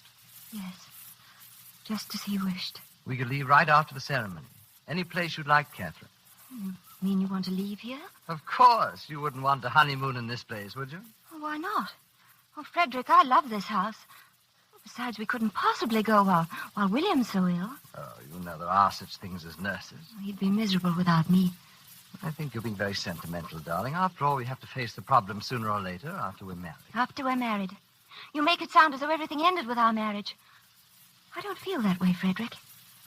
And there's going to be no problem about William. He'll stay here with us. Is it? I've no reason to suggest otherwise, of course. But the boy can be rather annoying at times. He has a peculiar way of staring at people, as though there were some mystery he wanted explained. There is. You know that he never knew his father. Yes, I've heard of it. It's a pity, of course, but I hardly see why we should be burdened with his troubles. Oh, you're strange, Frederick. I don't understand you. You will, Catherine. I've been away a long time. Is that Toby again? He's been barking like that all night. I wish to heaven he'd stop. Marta! Marta! He misses Uncle Peter, I think. Marta! Yes, you call me, Mr. Frank? Marta, go and find that dog and tell him to take him to the kitchen with you. Yes, I had him in the kitchen all day long, but he keeps running up and down like he listens for something. Well, go and get him and try to keep him quiet. Yes, I go right away.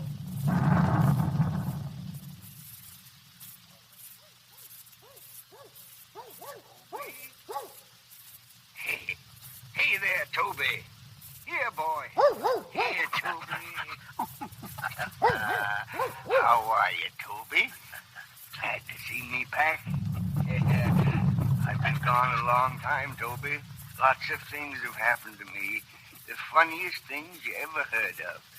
But I certainly owe an apology to old Doc McPherson. Yes, he was right. You can come back. And here I am. I guess I ought to create quite a stir around this house, Toby. Toby, here. Come in the house. Toby. What got into you, Toby? Come back. Now, come on now. Come on. Good evening, Martha. Toby, you hear me? Martha, look over here. It's me, Martha. Peter Grimm. I've come back. Toby, what's the matter with you?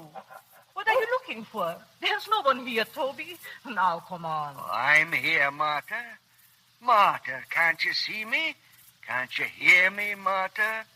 Toby knows me. Don't you, Toby? He can see me. Why can't you?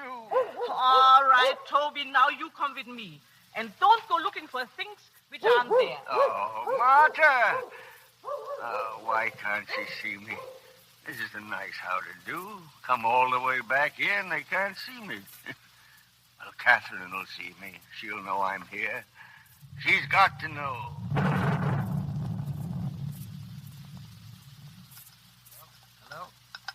Hello, operator. I was disconnected. Hi. Hello. Oh, hello, Lawton. We were disconnected. Where were we? Oh, yes. Well, I need a lawyer, Lawton, and I thought I'd give you a ring. Yes, that's right. What? Good evening, Fred. Hello, operator. What's the matter with this line? I said good evening, Fred. Hello, Lawton. This storm's raising Cain with the wire. Why are you calling Lawton, Fred? Can't you hear me either? That's the idea, Lawton, and I want you to draw up a nice, tight agreement for the sale of this house and property. Property? You're trying to sell my gardens? Yes, Hicks of Rochester's ready to close. Why, that black-livered, conniving thief, that... All right, Lawton, I'll call you tomorrow. Good night. Now, you listen to me, Frederick. You're not going to sell this property, do you hear? I've learned some things about you since I've been gone. Things I wouldn't have believed while I was alive. But now I put down that phone and listen to me. Can't you hear me? Can't you see me? Hello. This is Frederick Grimm calling. I'd like to speak to Mr. Hicks, please. No. All right, I'll wait. No, you can't do it. You can't do it. I'll stop you. I'll find a way. Catherine will help me. Catherine, where are you?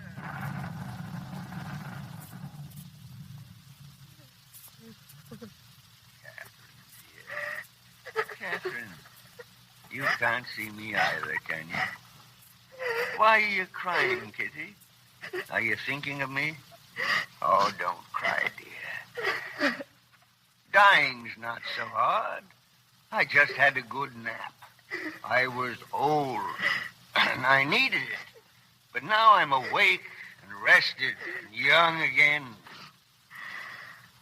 That's right. Now, don't cry anymore. Why did you pick up that book of all the books here? Because James gave it to you, huh? Because you're thinking of him? Yes, sure. That's why you look so sad. Oh, I know. But listen to me, Kitty. Please listen to me, dear. Try to hear. I want you to break that promise you made me. Then I'll take the journey back in peace, but I can't do it until you do that. Oh, I can't reach you. Not yet. I wish Doc had told me more. Where is he, anyway? Never around when a fella needs him. Did you call me dear? I certainly did, but don't go calling me dear. No, I didn't call, Doctor. I could have sworn I heard somebody. Oh, come on, Andrew. I thought you had such a good nose for spooks. That's strange. Strange? It's a miracle, a double miracle, because you're going to hear Peter Grimm apologize for the first time in his life. I'm sorry, I didn't mean life. Doctor, I too. A few moments ago, I thought there was someone... Catherine. You know, I have a firm conviction that in a very short time, we'll hear from Peter. Hear from him? What do you think you're doing now? I want you to get my message across to Kitty. Now get busy. Kitty. Yes, Doctor?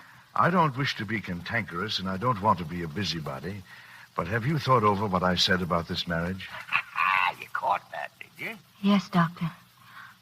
I shall be married, just as he wished. Oh, Andrew, talk to her. She's a girl. She's a right to change her mind. I'm sorry you feel that way, Catherine. Oh, fight, you coward. Fight. Well, there's nothing more I can say. I'll be going back to William. Oh, don't run away. Tell her what a fool I was when I made a promise. Andrew, if you fail me now, you'll be sorry forever. Good night, Kitty. Good night. Oh, gone. He's failed me, too. Kitty, will I ever be able to accomplish what I came to do? Kitty, I want you to look for James. Now, let's go together, you and I. He's waiting for us. Waiting for you. Come, darling, outside. In the garden. The storm stopped now. Outside. That's right. Keep walking into the garden. Open the door. There. There's moonlight, too, to help us. It almost makes me wish I had the lady spook with me. There he is. Over by the roses. Turn around, James, and see her. You can't see me or hear me, but you'll turn around now. Kitty, I felt you were out here. I wanted to see the garden in the moonlight before I go away. You're not going anywhere, my girl. You're staying right here to raise your children.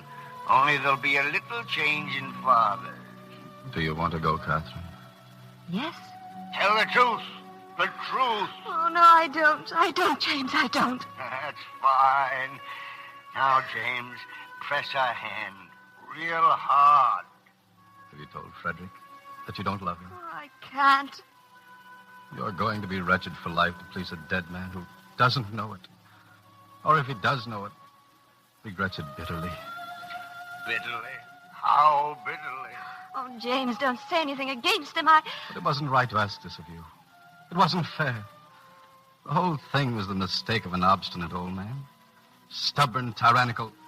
It was the Amsterdam Dutch in him. Rotterdam, speak no evil of the dead. And now do what I told you to do. Kitty, you love me. Oh, don't make me say it. I will make you say it. You do love me. If I did, even if I did, that couldn't change things. I promised Uncle Peter. I gave him my word. Oh, do you think I wanted to? But if I broke it now, he'd never rest. And neither would I. He died happy. He smiled. I'll always remember that smile. Oh, what if I smiled? I feel like crying now. Catherine, I'll take you with me. I don't know where, but that doesn't matter. Spoken like a man. You love me. You can't do anything else. I won't let you. Go back to the house, please, James. Let me stay here alone. No, Kitty. This is right. Nothing else is. You say you love me. Why do you make it so difficult? Kitty. All right. James, do you hear me? I'm Peter Grimm, your old boss. I'm ordering you to stay here and make love to her, to take her away. I'm sorry, Kitty. Good night. Oh, Kitty. Let me make myself heard just for a single moment. Oh, tear off that wedding dress. Burn it. You're free. I'm freeing you now. Here. Tell me you know it. Give me a sign, Kitty. Oh, I can't reach her. I can't reach her. Why did I come back? I failed you. I can't help you, darling, no matter how I hope, how I try.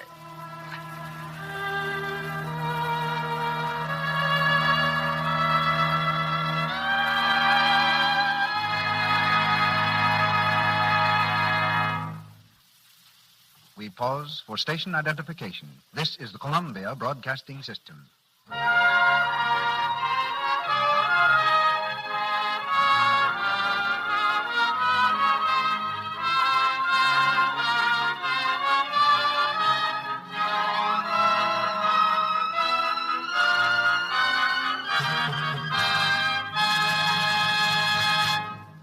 curtain falls on Act Two of The Return of Peter Grimm, starring Lionel Barrymoore.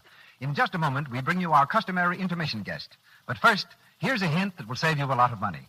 Use Lux Flakes to cut down on stocking runs. Yes, a quick dip in Lux Suds every night will help your stockings stay elastic.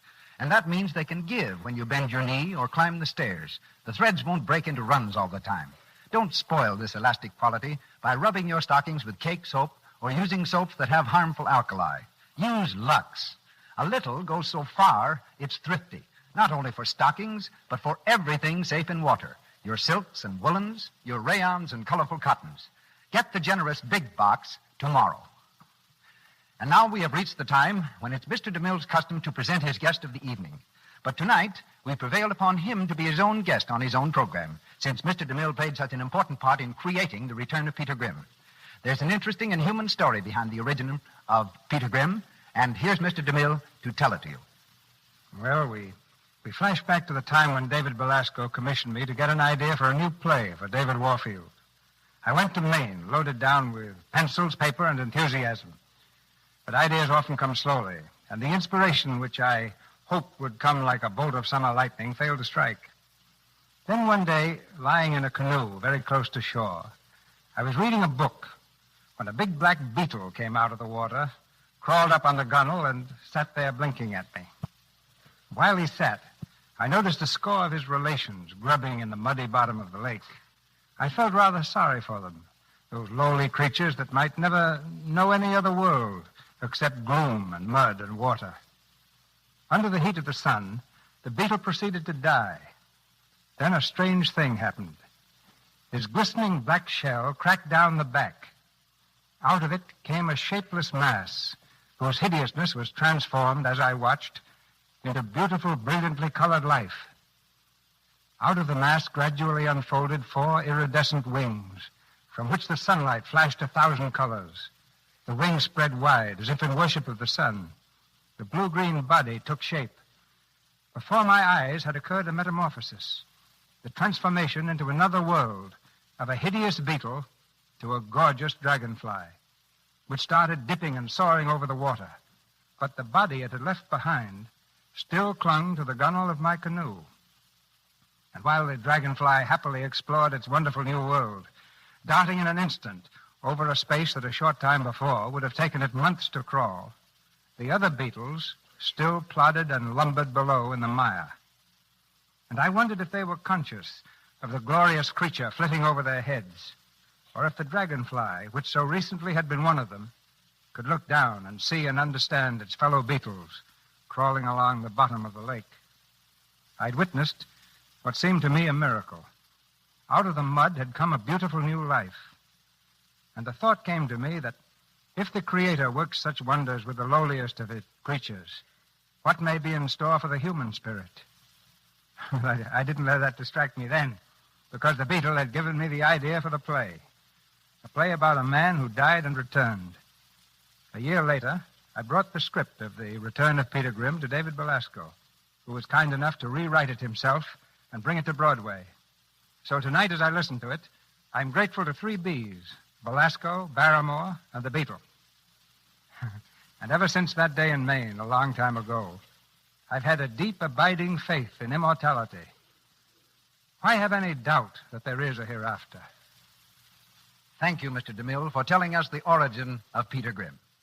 And now I want to announce that at the end of our play tonight, we shall present an unusual, almost unique event. We'll flash to another part of the country to introduce to you a new radio program our sponsors are putting on the air this week. This new program is in addition to the Lux Radio Theater. It is fresh and dramatic.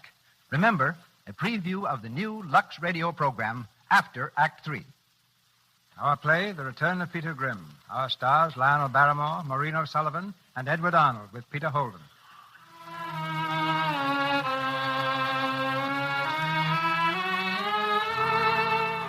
Later the same night, and the ghost of Peter Grimm still walks the halls of the old house, unable to make his presence known. In desperation, he turns to William, the one person left who might see him. Up the stairs comes Peter Grimm, through the door, and into the sick boy's room. William, little William, No. Nobody here. William, don't turn away from me. You're my last hope. I failed with all the others. You must help me. Oh, isn't there any help anywhere? There must be something. Something.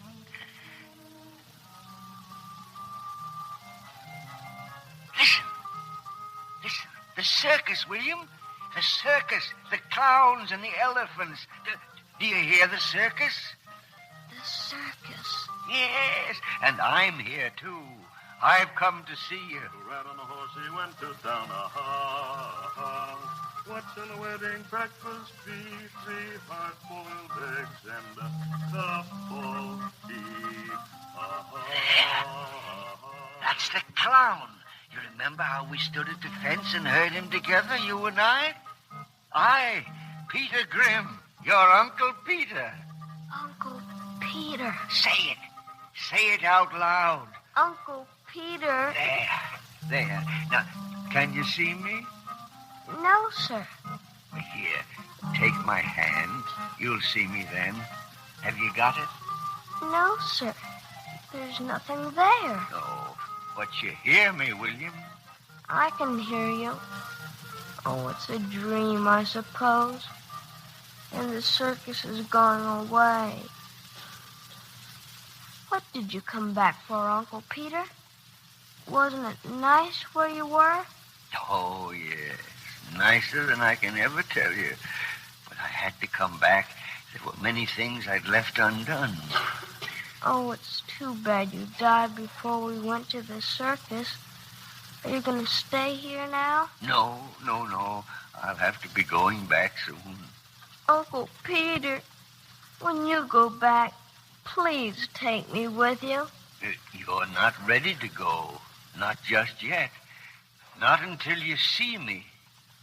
William, do you think you'd like to do me a favor? I want you to, and you can. Listen, William, there must be many things you can remember way back before your mother brought you to this house when you were very young. Do you remember when you lived way, way off in Europe, across the ocean? I was little. Yes, of course you were little. But you remember, you remember your mother? Mother? Yes. Now, William, before you came here, there was someone that used to live with you and your mother, and then he went away, and he never came back. Now, who was that, William? He went away. Who? I'm afraid. Oh, who was it? I can't remember. I don't want to remember. William, you can if you want to. I know his name now. Yes, your mother told me before I came back. She's there. I've seen her. But his name must come from your lips. If it's true, if your mother told me the truth, you'll be able to name him. I can. We'll see now. We're ready. You call the doctor. You go on, call him loud. Doctor! Dr. McPherson! Louder! Doctor! What is it, William? What is it? He's here, in this room. Who? Uncle Peter. He's back. Easy, son. Have you seen him? No. Then what makes you think he's here? The things he said to me. Said to you? What, William? What did he say? He asked me questions. What about? I don't know. Peter, if you're really in this room, if you've come back, try and send your message through William. I will. Go on, William. Tell him. He asked me about my mother and that other one. What other one? The man who went away. What man?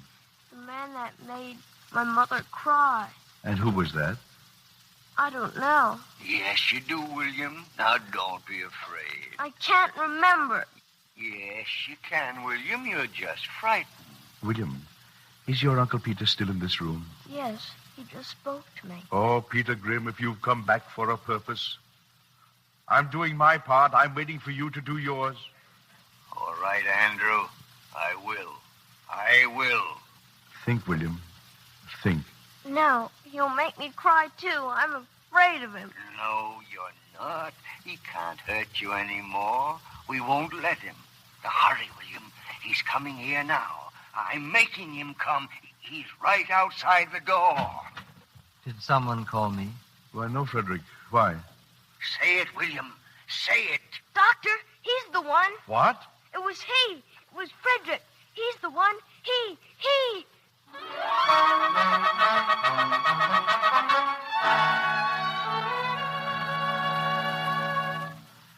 Go on, Frederick.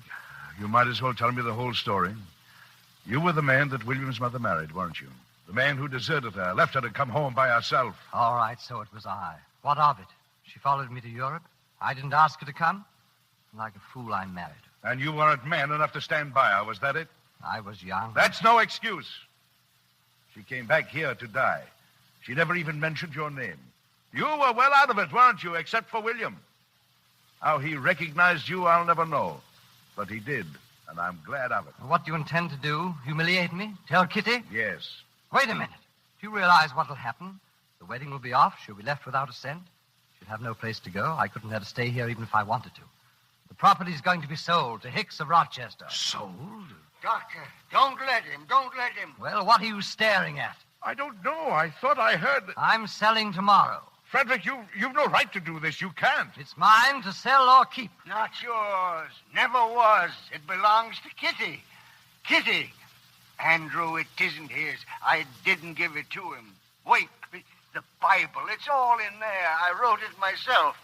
Pick up the Bible, Andrew. Pick it up. Frederick, your ancestors, how hard they worked, how they watched every bud. That long list of names in the Bible. Yes. In the front. Pick it up. Pick up the Bible. Turn to the front page. Oh, you must, Andrew. Turn to that page and read what it says. You must. You must. Look, Frederick, all those names. Below that. Below. Read what it says, Andrew. Read. Why, what's this? Ah, now you got it. Frederick, you don't own this property. Don't own it? You're mad. Oh, here in the Bible, in Peter Grimm's own handwriting, this is what he wrote. To my beloved ward, Catherine, and to her worthy husband and children, I leave all my property. May they enjoy it in peace and prosperity. Let me see that. He left it to Catherine's husband. But that won't be you, Frederick. No, that won't be you. Oh, thank you, Andrew. Thank you.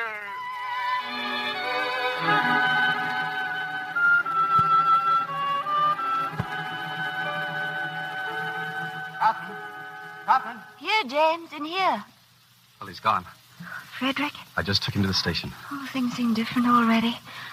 I feel as though a weight had been lifted from me. I wonder if Uncle Peter knows. I think somehow he does. And I hope he'll know something else soon. He will. He was with us out there in the garden. I felt it. And he's here with us now. Smiling, I think. Because he knows I love you, James. Kitty. My work's done now. Except for one thing. Goodbye, Kitty. Goodbye, James. God bless you. Uncle Peter. Uncle Peter. I'm coming, William. I'm coming. Uncle Peter. Uncle Peter. Where are you? Here, William. Uncle Peter. I thought you went away. Not yet, son. There's just one thing I have to wait for, so you won't be lonely. I feel funny. It'll pass off. I felt like that, too. Are you going to take me with you? I think so, William. You must be tired of being sick all the time, huh? Yes. Can you see me yet, William? Just a little. Like you were a long way off. Yes. But I'm coming closer to you now. And can I go with you? Very soon, son. Thanks, Uncle Peter. I couldn't find a way without you. Oh, yes, you could. It's a bright, wide way, and, William, there are flowers all along the road. I don't know why I should feel so sleepy. I want to take a nap first. Do you mind? No. Sleep.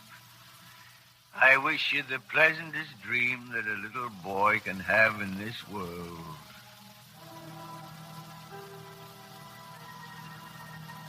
And now, you're ready, William.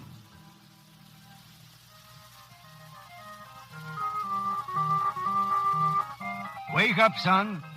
Here comes the circus. Morning, Uncle Peter. Happy, huh? Sure, I feel great. Good for you. You'll never be sick again, William. Come on, let's get started. Okay. Where are we going, Uncle Peter? Oh, a long way off, William. A beautiful place. The most beautiful place you've ever seen. Where there's rest for the old folks like me and circuses galore for kids like you. You'll like it there, son. Everybody does. I can hear the circus now. Sure. Look up there and you can see it. Pretty good sight, huh? Gee, come on, Uncle Peter. I don't want to miss anything. You won't, William. You won't.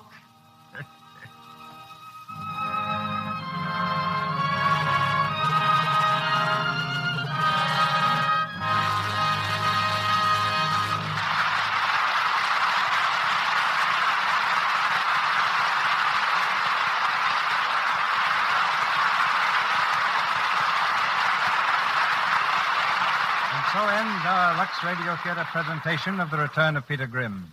Before our stars take their curtain call, we switch across the miles to Valleydale to let you meet the people in the new Lux Radio daytime show, The Life and Love of Dr. Susan. It's a story that seems to me so vital and dramatic that no woman in America should miss it. It comes to you in addition to our Lux Radio Theater. And now to Valleydale and The Life and Love of Dr. Susan.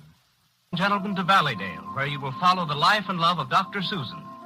To Valleydale, the small American town to which young Dr. Susan Chandler has just returned, bringing with her from South America high medical honors and extraordinary record of achievement, bringing, too, an unforgettable memory of tragedy, tragedy that robbed her suddenly and mysteriously of a husband deeply respected, dearly loved.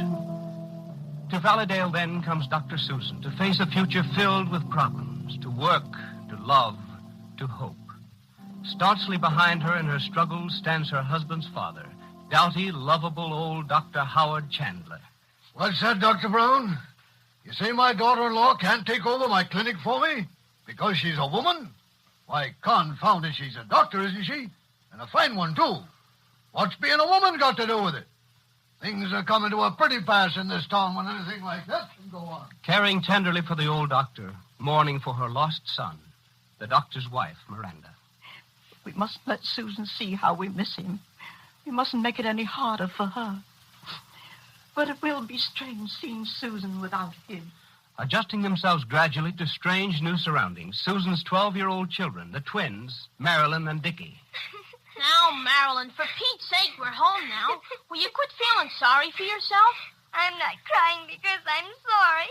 I'm mad. Gosh, Mother, she's mad because they were all yelling, "Their mother is a doctor," like it was a freak or something. And I told them to quit yelling. Still jealous of Susan, who married the man she hoped to win, the mayor's daughter, Annabelle Waite. Well, I do hope I haven't changed as much as Susan these last 5 years.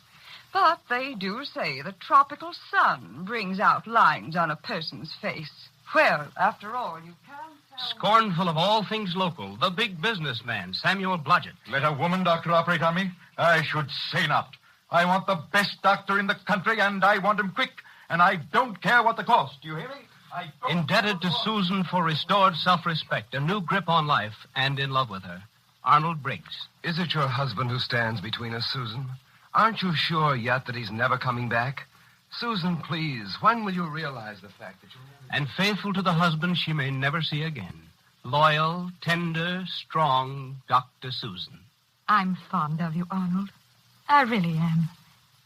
But no matter how many other people give up hope, no matter how many years go by, my husband will never be dead to me.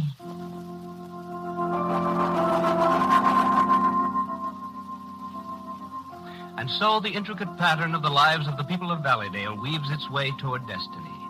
You can follow this thrilling drama tomorrow and every weekday, Monday through Friday, on most of these stations. Remember, the life and love of Dr. Susan, in the Eastern Time Zone at 2:15, in the Central Time Zone at 1:15, in the Mountain Time Zone at 12:15, and on the Pacific Coast at 2:15. Be with us then, won't you? And thank you, Mr. DeMille, very much indeed. Back now in Hollywood for a brief word with Lionel Barrymore, Maureen O'Sullivan, and Edward Arnold. I don't know how many in our audience, Mr. DeMille, can recall Peter Grimm from the time it was the biggest hit on Broadway, but those who do will certainly remember the fuss you and Belasco stirred up with your idea of having a dead man return to the world, even on a stage. I believe the words they used most frequently in describing it were revolutionary and provocative. It must be a source of great satisfaction to you, Mr. DeMille, to have seen the success of other plays along the same general lines, like Berkeley Square and Outward Bound and Death Takes a Holiday. But the story of Peter Grimm, Mr. DeMille, remains as gripping today as it must have been then. I'm sure it will always be a great play. I think you're right, Maureen, because the subject it deals with is so fascinating, filled with so many possibilities. I wonder if we'll ever know what's waiting for us beyond. Well, probably not, Eddie. But one of the most inspiring things about life can be our thoughts of what lies ahead when life's done. Such thoughts can be a shield against all misfortune and the kindest of teachers, whose only lesson is the golden rule. Years ago, I lost a friend. His name's familiar to many of you, Charles Frohman. He was one of the hundreds who went down in the Lusitania, and he left behind a message I'll never forget. Why fear death? It's the most beautiful adventure in life. Well, good night. Good night. Good night, CB. Good night, Lionel. We hope you three return again. Good night. Listen for the announcement of next week's Stars and Play. Mr. DeMille brings it to you in a moment. Maureen O'Sullivan is now starring in a new Tarzan picture with Johnny Weissmuller. Edward Arnold, who appeared through courtesy of B.P. Schulberg, is seen next in Paramount's Man About Town.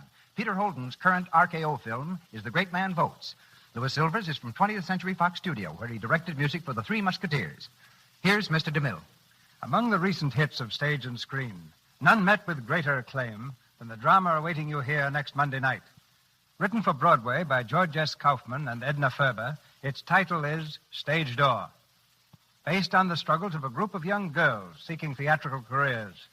You'll hear this brilliant play with the same two stars you saw in the film version, Ginger Rogers and Adolphe Menjo, and co-starred with them the girl who's making such a hit in the Citadel, Rosalind Russell.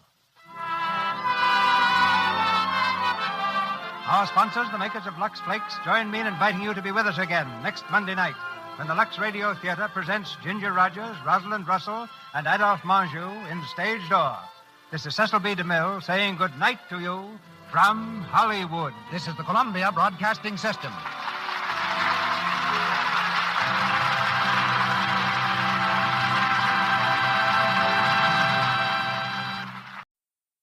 Hollywood, California, Monday, January 11th.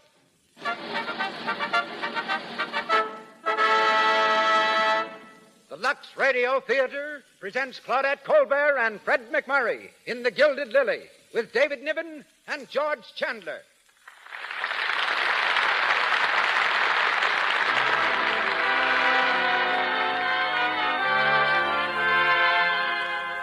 Lux presents Hollywood. Our stars, Claudette Colbert, Fred MacMurray, David Niven, and George Chandler. Our guests, Linton Wells, famous newspaper correspondent, and Janet Riesenfeld, dancer, recently returned from war-torn Spain. Our producer, Cecil B. DeMille. Our conductor, Louis Silvers. To you who crowd our theater on Hollywood Boulevard tonight, and to Lux listeners the nation over, the makers of Lux Toilet Soap extend a hearty welcome.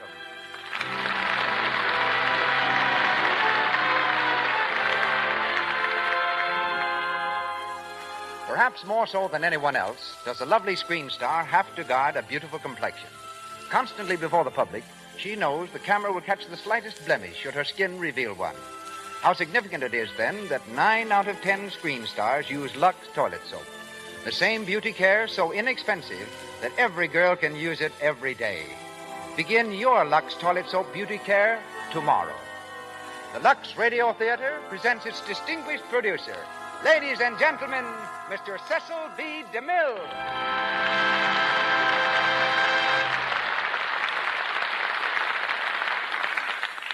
Greetings from Hollywood, ladies and gentlemen. Claudette Colbert has starred twice for me on the radio and 3 times on the screen. Highlights of our association run through my mind like sequences of film through a projector. Once I made her pass by a pair of leopards, brushing dangerously close to their fangs. But I protected her in that instant by pouring perfume on the cushions where the leopards crouched. Leopards don't care for stars if they can get perfume.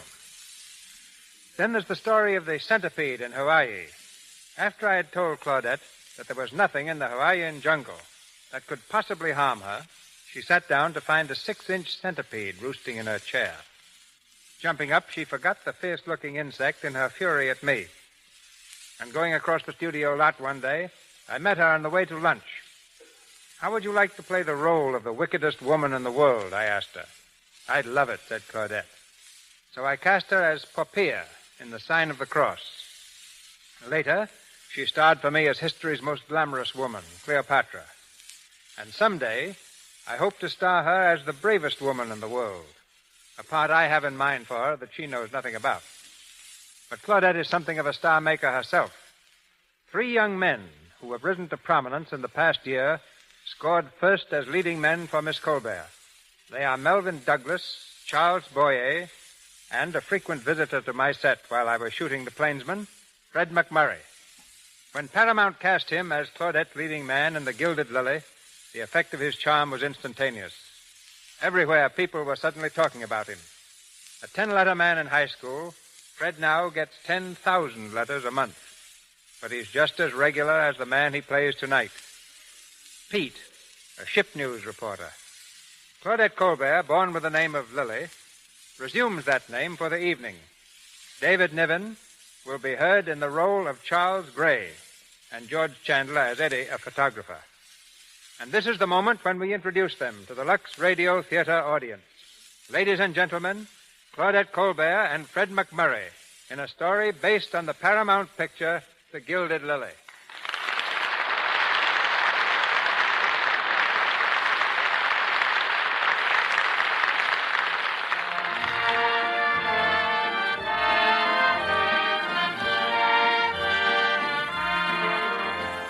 Second and Fifth Avenue, New York City.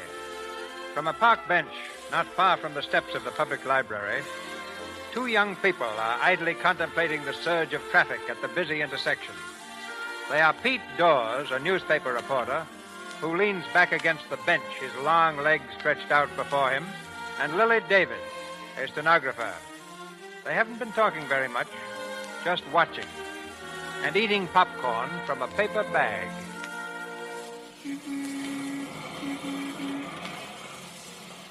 Big stuff, eh? Watching the world go by? Right, big stuff.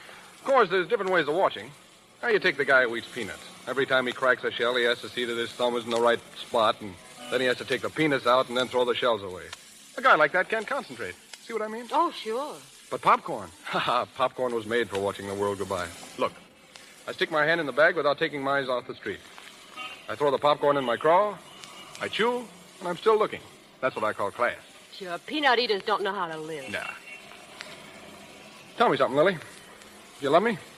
No. That's the way to talk. No worries, no jealousies, just meeting here every Thursday and eating our popcorn. Why don't you love me? Oh, I don't know.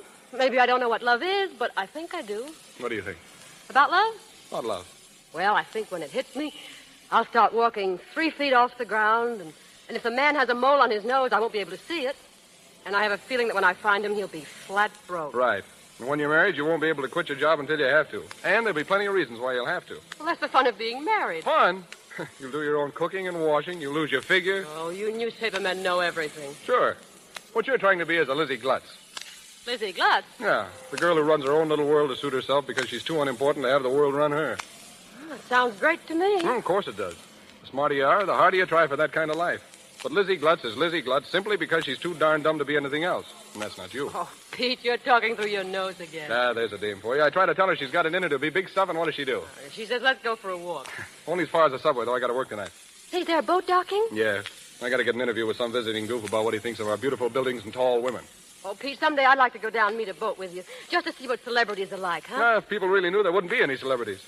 Well, let's go. I'll walk you to the subway. Wait a minute. Don't you think you'd better put your shoes on? Gosh, I forgot I took them off. You're just a grandpa at heart. Come on, hurry up. I don't want to miss the West Side Limited.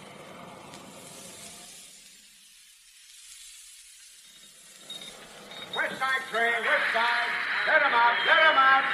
There's my train. See you next Thursday. Same bench. Same time. So long, Lily. All right. West Side train. Keep moving in there. Don't block the doors. All right, lady, if you're going in, go on. What do you think you're shoving? I know me job, lady. There's no more room in this car. Well, then we'll make it. Go on, go on. Stop it! Look here, you can't do that. You're practically flattening this young lady. Shut up and turn around before somebody steps in your face. Let me out of here. Go on, get in. You let her alone, or I'll do a bit of pushing myself. Oh, yeah? I'd like to see you try it. I'm afraid I'll have to. Hey, let me up. You better get out of here, mister. Are you all right? You're a wise guy, huh? Going around knocking people down. Well, I'm sorry you fell over, but this young lady's had difficulty, and Oh, so I fell over, huh? Maybe like you're gonna fall over.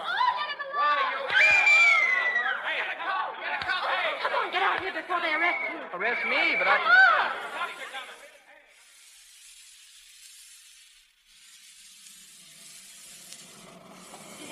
Don't look back, but is anybody following us? I can't see without looking.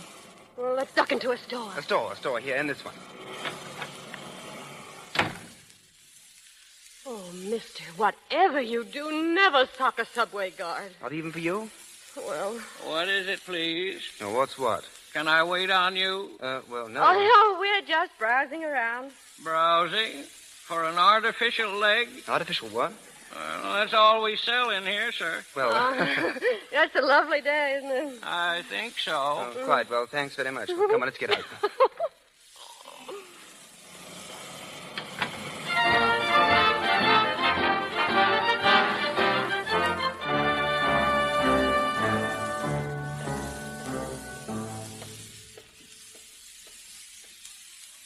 Well, here we are. Is this your house? Mine and about 20 other people. I've got the second floor front. Well... Well, did I thank you for the dinner? 3 times. Am I going to see you again? Why not? Of course, why not? Did anyone ever tell you that you talk like an Englishman? I was born in England. Maybe that's why. Yes, maybe that's why. Well, I don't know what I'm talking about, do you? No, I feel as though I just come out of ether. Well... May I see you tomorrow? For what? Well, for fun? What's your name? Gray. Charles Gray. Shall I say about 2? Tomorrow's Friday. Don't you work on Friday? No. Do you work on Thursday? No. Do you work any day? No. Oh. Well, why don't you go out and look for a job tomorrow? But tomorrow I want to be with you. Well, not at 2 o'clock. I work until 5:30. Oh, I can wait. Better still, I'll meet you in the morning and take you to your office. Will you look for a job Monday? If you'll let me see you on Saturday and Sunday, too. Well, why should I care if you find a job? Of course. Why should you care? Well, good night. Thanks for socking the guard. No trouble. Oh, but my name's Lily. Lily David. I forgot to tell you. Thank you. Good night. Good night.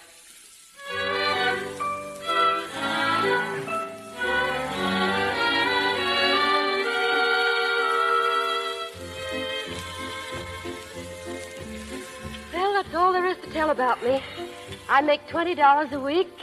It was $35 a few years ago, but I don't mind. And I haven't many friends, and I don't mind that either. Now, do you want to dance? I'd rather just sit and talk if you don't mind. Sure. Isn't it funny? We've known each other almost a week now, and this is the first time we've let down our hair and talked seriously. What about you? Me? All I know about you is your name so far. Well, there's very little else. My life story is very dull, and I wouldn't bore you with it. Are you going to keep your promise about finding a job? Why are you so interested in a job for me? Well, it's the right way to live now, isn't it? Instead of going along from day to day, just trusting that something will come along to keep you going. That's true, I suppose. And we're going to see each other again, aren't we? So often that you'll become annoyed with me. Do you think so? No, not really. Do you want to hear a secret? About you? Now, about both of us. If I were ever to become annoyed with you, it would have happened years ago. What? That's when I first started thinking about you. How you'd look, Oh. the way you'd have, what you'd say when we were together. Do I live up to the picture? Perfectly, even to being without a job. But that's the way I wanted you to be, so that when I met you, actually, I could help you. Well, there's not much I can say after that. If I simply told you I loved you, it would sound rather flat, wouldn't it? I don't think so. Shall I try it, just to see how it sounds? Will you mean it?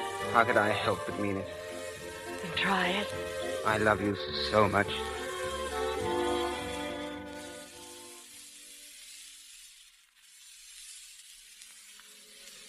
Happy?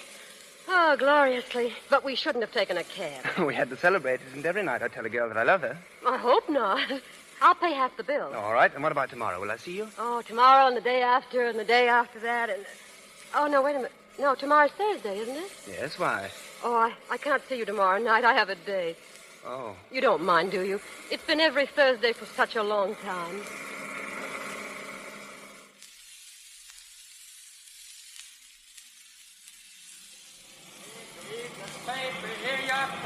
What do you read, baby? More popcorn, Lily?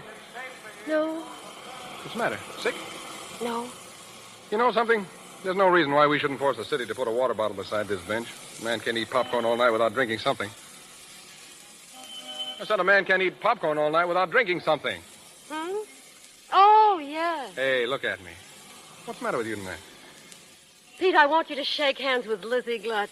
Lizzie Glutz? Yeah, Lizzie Glutz. The girl we talked about. The girl you said I wasn't, remember? The girl who was going to meet some man who'd sweep her right off the ground, and he'd be broke, and neither of them would care, and all at once they'd be living in their own little world. Oh, so it happened, huh? Yep, just like I said it would. You see, you were wrong. Yeah. Who is he? Just a nobody, but you'd like him. Would I? Oh, Pete, it's the swellest feeling. All at once, you're face to face. You don't know how it happened, but there you are. And from then on, it's just one roller coaster ride after another. Wait till it happens to you. You think it will? It's bound to. What'll I do? Well? I know what I'll do. Just sit on the bench and eat my popcorn and watch the world go by. And then all at once there won't be any more popcorn, and a man can't watch the world go by without popcorn, can he? Pete. Can he? Pete. I bet he's a darn nice guy. Yeah, he is a darn nice guy. I was nuts about this bench, weren't you? I still am. Well, I'll put a for rent sign on it tomorrow. But, Pete, you're still the best friend I've got. What I do with him won't make any difference with us. No? No, you don't understand about him. I want you to meet him right away. There's no reason why the three of us... You don't know your guys. But I don't want to lose you. I won't. I know. Just old reliable. That's how I stack up with you. All right, forget about the for rent sign. If you're ever in a spot or if you feel like you want to talk it over with somebody on a Thursday night, you'll know where to find me. I'll be here. But don't come unless you have to, because it can never be the same anymore, see? You understand that, don't you? I guess so. Well, I gotta beat it. Oh, no. Yeah, I got some stuff to finish up over at the office. I'll be working pretty late, I guess, so... Well, so long, Lily. So long.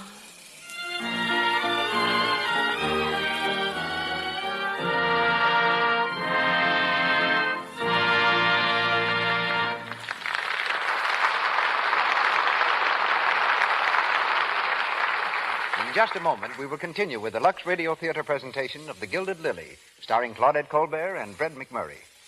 For the moment, we want to tell you a little inside story about Mr. DeMille's own studio, Paramount. Yesterday, there was a story conference. Now, as we tune in, some of the girls are still typing away at the script. Madge is particularly rushed. She and Virginia have a special date tonight with two special gentlemen, and Virginia's all ready to go. All set, Matt? Come on.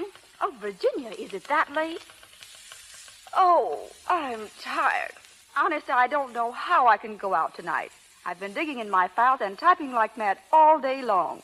Couldn't we go tomorrow night? Oh, no. I'm tired, too, but I know what to do about it. I just pop into a nice, warm, Lux toilet soap bath. Haven't you tried that? It makes you feel swell, raring to go. Thousands of popular girls all over the country are in on the Lux Toilet Soap Beauty Bath secret. Famous screen stars like Bette Davis and Carole Lombard find it a wonderful pick-me-up after a hard studio day. And most important of all, you can depend on Lux Toilet Soap's active lather to protect daintiness, keep your skin sweet. You'll love the delicate, expensive fragrance of this fine white soap. Once again, Mr. DeMille. We continue with The Gilded Lily, starring Claudette Colbert and Fred MacMurray with David Niven.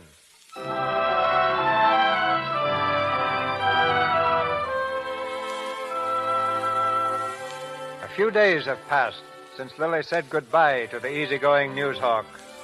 We're in a richly furnished apartment of a Park Avenue hotel, where two men stand facing each other across a table. The older man is the Duke of Loamshire, visiting America incognito. The younger is his son, known to us as Charles Grey, known in England as Lord Granville. The Duke of Loamshire breaks a long silence. So, it's actually that serious, Charles. Yes, Father. Well, and now what? Well, first I'll have to cable Helen and ask her to break the engagement. That's going to be rather difficult. I know. And this Lily? Well, I'll simply tell her that fate takes care of idiots and supplies them well with money, and I'll take her back to England and we'll be married. And that's that. Well, Gray, why did you lie about yourself to this girl? Tell her that you were a nobody, that you had no money. I didn't. She told me that about myself.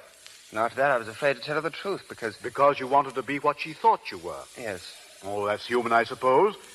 But you will forgive me, of course, if my mouth seems to hang open at times. Why, back home you were so enthused about social things. Parties, clubs, and all that. And here, all at once, you plunge yourself into a terrible, serious romance with this shop girl. She's not a shop girl. She works in an office. Oh, forgive me. But I still can't understand it. But don't you see, I asked that we make this trip to America secretly, just to get away from all that social nonsense. For how long? Oh, I'm sincere about this, Father. Oh, of course you are. You're sincere about everything, for the moment. Well, if that's your way of objecting to Lily... I don't object to her, Gray. If you're set on marrying Lily, I'll accept her. And so will Mother. But there are various ways of handling a delicate situation, and you're diving into it headlong. Lies, cables. Oh, it's all so crude, my boy. What should I do? Go back to England. See Helen. Give her an opportunity to call off the engagement decently.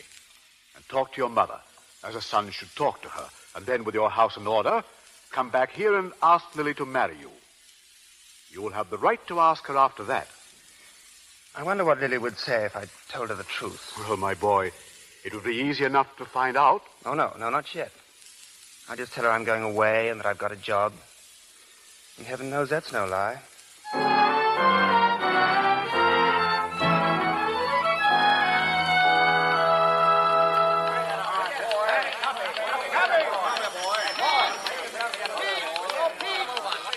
Hey, Pete. Yeah, what do you want, Eddie? The boss is looking for you. You better put your shoes on and get on in there. Okay, take it easy. Well, it sounds important. Sure, it's always important. Oh, Jack, you want to see me? Old Pete Dawes, the demon reporter. Say, why don't you wake up and notice what's going on in front of those St. Bernard eyes? What? Well, would it interest you at all on this beautiful sunshiny day to know that the Duke of Loamshire and his son have been playing around town here for 6 weeks without a line of print? Well, how'd they get here? Phony names. But where were you? We run pictures of the kid when he got engaged to some English dame. Can't you use your eyes? Well, what am I supposed to be? Secret Service operator number 13? I don't know what you're supposed to be. And while you're walking around here in a trance, we have to pay a smart little hotel bellhop $5 for the tip. Okay, where are they? They're sailing today at noon. Noon? I'll get them at the boat. Hey, wait a minute. Take these pictures and clips along so you can at least tell them from Adam. And keep your mouth shut. We're the only sheet in town that's got anything. Ha you hope.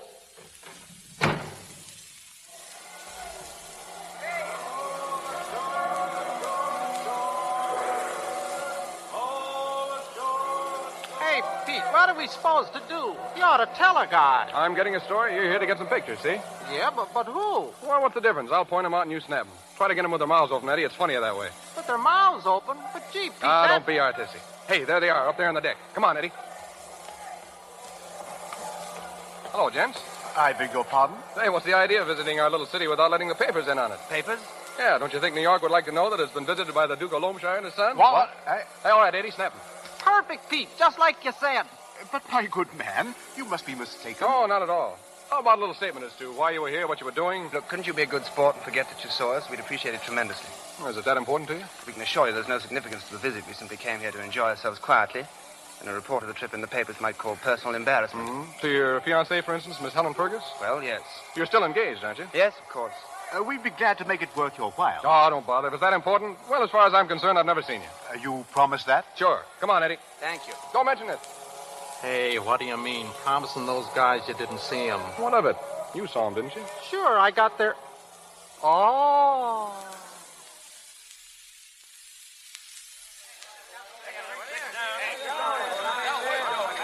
Pete Dawes speaking. Oh, hello, Mac. Yeah.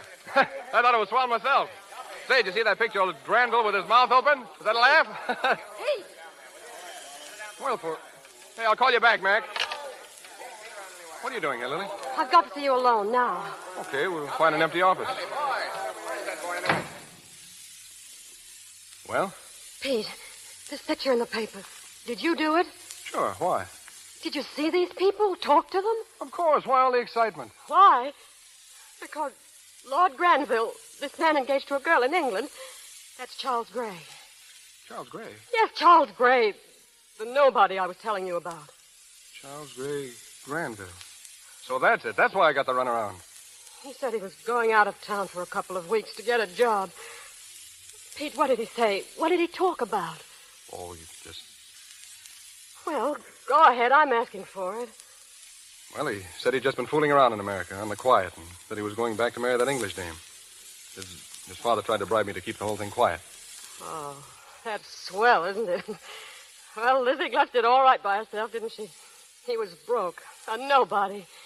He said he loved me. Now, what did he think I was? Oh, don't get all worked up about him. If he ever comes back here, I'll break his neck. He won't come back. All right, what are you going to do about it? What can you do? I'd like to do to him what he's done to me. Make him something to laugh at. Yeah, why not? Oh, no. When you're the sap, you're the sap. Anything you do makes you even more the sap. Well, there's a story for your paper. Lord Granville walks out on poor working girl. Can't you see the headlines? Yeah, I can see the headlines.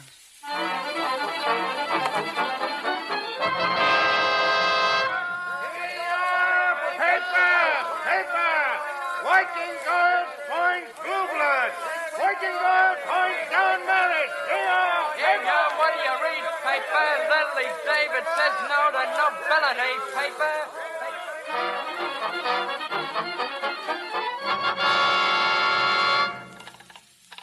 Hello? Hello? Listen, I want to speak to Pete Dawes. It's Miss David calling. Lily David. What? He is so in. You tell that big gorilla if he doesn't speak to me. Hello? Hello? Oh.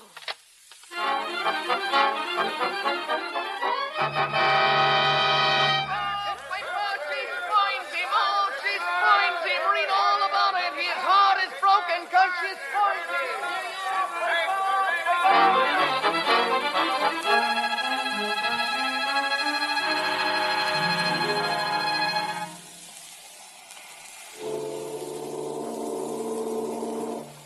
The poor little office girl discarded the love of Lord Charles in unshaken belief that romance would eventually be hers. Lord Charles is now returning home, his heart heavy with grief at the thought... Oh, stop it, Father. Well, there you are. The latest radio bulletin. The captain has kept it out of the ship's paper, but it's all over England. I can't understand this. What's her idea? What's she after? A girl of her type?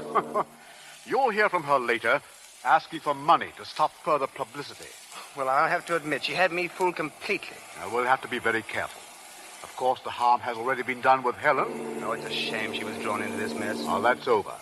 But if there are going to be reporters at Southampton waiting for you, asking for statements... I'll give them a statement. No, you won't. Oh, if I'd known I was going to drag you and Mother into cheap scandal... My boy, all we have to do is be sure that nothing is done to encourage it. If there was only some way of stopping her without resorting to the courts... Well, that won't be difficult, now that I know her language.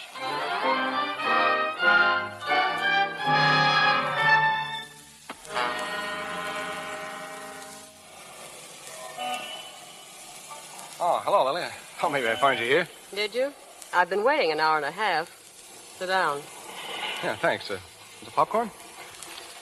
Aren't you going to take off your shoes? I don't know. I may not be staying very long. All right. Why? Why, what? You know what. Why did you print those fake stories? Oh, that. Go ahead. Okay. I did it because I love you, and that guy Gray hurt you. And nobody's going to hurt you while I'm around and get away with it. That's what I thought. Oh, you old windmill. Well, at least nobody will ever walk out on you again. You're somebody now. Yeah, somebody is right. People pointing at me in the subway, on the street, photographers trying to break into my house. Sure, you're a celebrity now.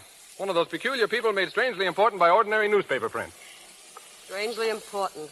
A busted romance, no job. You lost your job? I didn't lose it, I quit. What for? I got tired of answering questions. And look at this. What's that, a cablegram? Read it. How much would it cost for a poor little working girl to forget she ever met me? Charles Gray. Well, there's a sweet boyfriend for you. Yep, sweet and to the point. Well, if he wants to be forgotten, here's the one who can do it. That's the stuff. Pete, you're a smart fellow. What do poor little working girls usually do next? Well, they usually drown themselves one way or the other. I'll take the other. Let's go.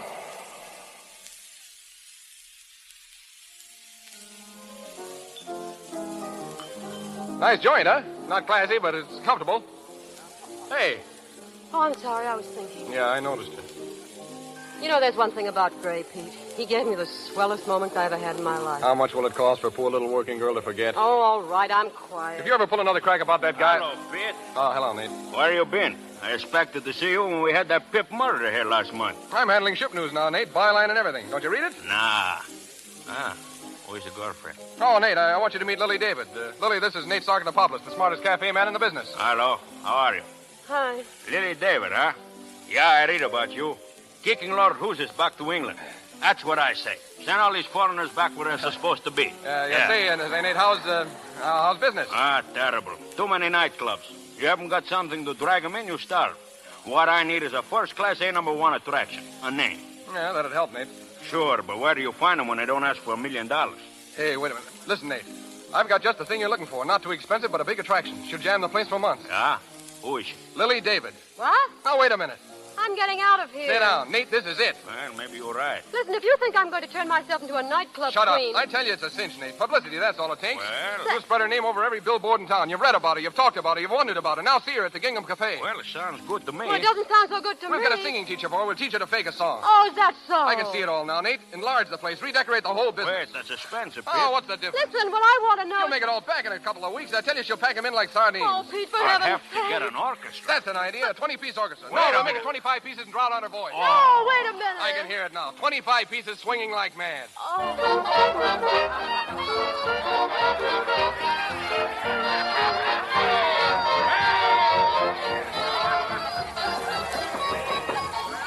Who's there? Pete. Oh, go jump in the lake. Hello.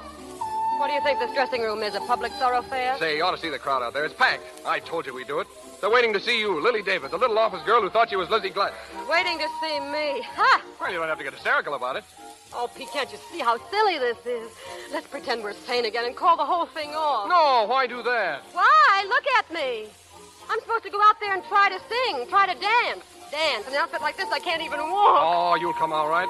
Just sing your song and do your dance. That's all. All they want to do is all they want is a chance to see you. Yeah, I'd like to see you go out there in this and let them look you over. I feel like a fancy porch swing. Lily. Oh, shut up. Well, Lily, look, I brought you something. See, a bracelet. A bracelet? Oh, Pete. Like it? It's lovely, but you shouldn't have done it. Ah, that's all right. I got a lot of other stuff, too. Here, look. A necklace, diamond earrings, a couple of brooches, an anklet, and 6 ruby rings. Swell, huh? Where did you get this? The whole layout cost me $15. From 5 feet away, nobody can tell the difference. And this is your little present to me. Now, look.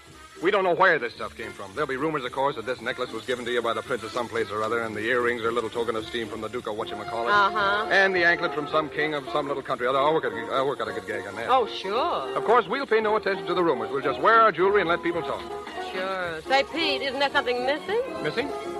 Where's that little gadget I got from Napoleon? Well, wouldn't be a bad idea at that. Yeah. But don't worry, I'll have your name in headlines every day. Lily David, the famous Knoll girl, the glamour girl. I'll have you ditching everybody from a count to a Raja. Oh, could you by any chance be living my life for me? Miss David, you're waiting. Ah, she's coming. Ready, Lily? Oh, I suppose so. Oh, come on, buck up. You know, just to show me that everything's all right. Oh, Pete, you're such a fool. I don't know whether to kiss you or kick you. Well, a kiss would be easy to take, but I guess the kick would be easy to give. Pete. Atta girl. I want to say, Lily, that first little bracelet I gave you, it's personal. For me. It's on the level. No kidding? No kidding. Now go out there and murder him. Murder them? Do you realize you're talking to the corpse? Go ahead, Lily. Lots of luck.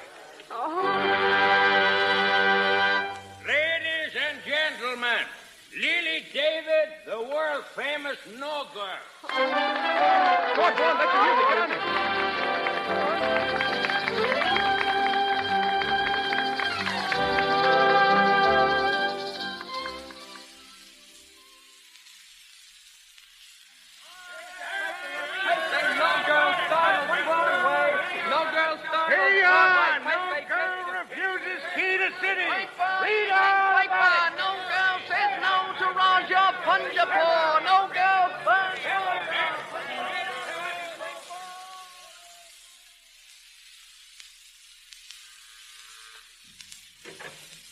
Oh, good evening, Mr. Pete. Hello, Dora. Is Lily home? Yeah, sir. But she going out soon. Who's that, Dora? Oh, hello. Hello. Get my coat, will you, Dora? Yeah, sir. Going out, huh? Yes, why? Do you realize I've hardly seen you in 3 weeks? Gosh, I know it was my idea to have you step out now and then. It was your idea, all right. I must be seen in the right places with the right people, correct? Yeah, but look, I didn't mean all the time. Gosh, a fella gets kind of lonesome sitting around talking to himself. What are you doing tonight? A date? The old guy with the 43 creameries. I suppose you forgot you've introduced me to him. Oh, can't you call it off? Just this once. You know, tell him you're sick. You had your throat cut or something. Why? Well, all right. Tonight, you and I? ah, swell. We'll go out and get some popcorn, huh? Oh, Dora. Yeah, sir? Never mind the coat. And you'll find Mr. Decker's phone number in the little book. Tell him I'm staying home tonight. Atta girl. With a headache. Nice crack. All right, what do we talk about? The weather? Oh, listen, Lily, I got to talk to you seriously tonight. Excuse me. Yeah. Hello? Oh, hello, Mr. Randall. It's the millionaire from Yonkers. Oh, hang up on him. How are you, Mr. Randall? Oh, just fine. What? Oh, Mr. Randall. Hey, what's he saying? No, I can't. No, I said I can't. You can't what? No, some other time, Mr. Randall. Oh, of course I do. Hey, give me that phone. Pete. Hello. Listen, you. Hang up that phone and don't call back again. Miss David isn't in. Huh? This is her father. So Papa's getting burned up. Well, the way those mugs talk, you think they owned you. How do you think I feel about it? Do you think I asked for this? No time for myself, working most of the night, reporters hounding me all the time, people expecting me to do something crazy every time I step outside. Gosh, why haven't you thought of having me pushed over Niagara Falls in a kiddie car? Well, let's drop the whole thing. It was my idea, and I'm admitting it's wrong. We could go away to the mountains, maybe, where you could get some rest, and then maybe we could... Oh, Lily, I know I'm just a mug, no class, not even a crease in my pants, but... Do you know what I'm trying to say? I think so. Well, how do you feel about it? Oh, Pete, I'd marry you in a minute if it would make either of us any happier. But something happened to me once, and I'm not going to be satisfied until I find out why. Now, you're going to let that guy bother you for the rest of your life? Pete, I can tell you this because I know you'll understand. I feel like a kid must feel when someone he loves slaps him in the face. He's hurt, he's angry, but he still loves. Same old Lily. I have to see him. Sure you do. I wonder what would happen if I took one of those London nightclub offers. Then if he really wanted to see me... You do that and he'll be camping on the doorstep. Say, how many times do I have to tell you you developed into a mighty swell dish? Pete, I'm going to London. And what's going to happen? You'll see Gray, find out in 10 minutes he's still a lug, and come tearing back home. At least I'd know. Right. I'm just blabbing. Sure, you go ahead, and I'll sort of stay here to keep things rolling. What? You're coming along. Me? Yes, you. What do you expect to do while I'm barging around in a strange country? Stay here and write fan letters? Oh, Lily. I say you're coming with me. All right, I will. But get this. I don't like that guy, and I never will. And if he tries to pull any more of his fancy tricks, I'll pop him right in the nose. Oh, Pete, you've got the soul of a poet.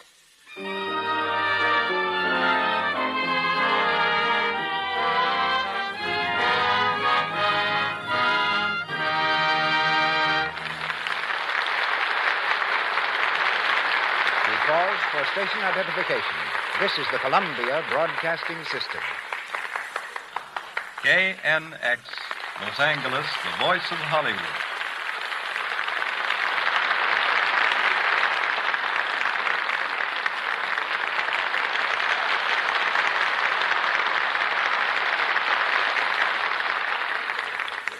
In a few minutes, we resume The Gilded Lily, starring Claudette Colbert and Fred MacMurray with David Niven. We left Miss Colbert rapidly gaining fame in our play as a dancer. And it's a dancer whom we hear from now. Miss Janet Riesenfeld, daughter of the distinguished conductor, Dr. Hugo Riesenfeld. I met her first as a child when she came to my office with her father, who scored many DeMille pictures. Known professionally as Raquel Rojas, Miss Riesenfeld left this summer for Spain, where she was to meet a new dancing partner. She found him in the army and herself in the midst of the fierce siege of Madrid. Ladies and gentlemen, Miss Janet Riesenfeld.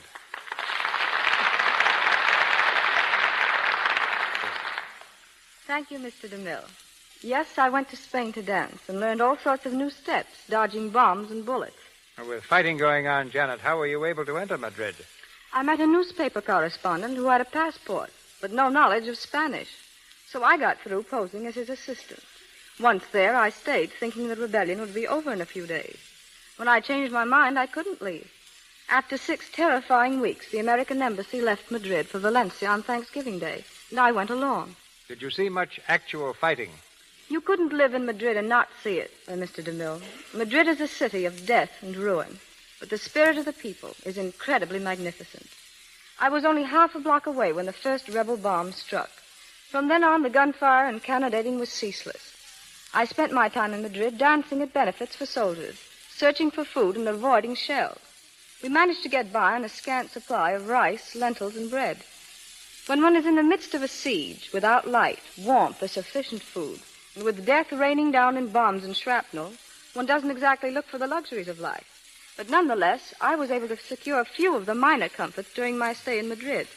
One of these you will be especially interested in, Mr. DeMille. It was Lux toilet soap.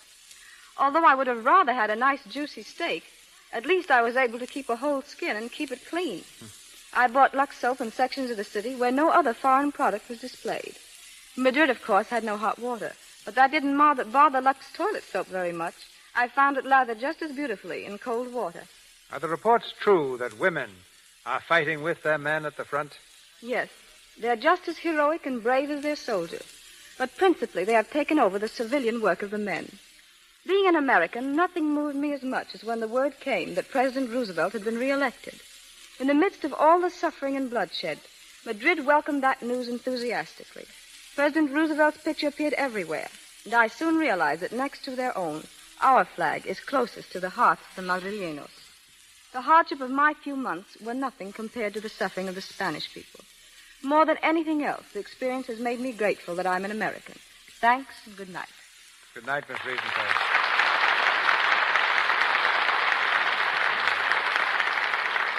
Once again, Claudette Colbert, Fred MacMurray, and David Niven in The Gilded Lily.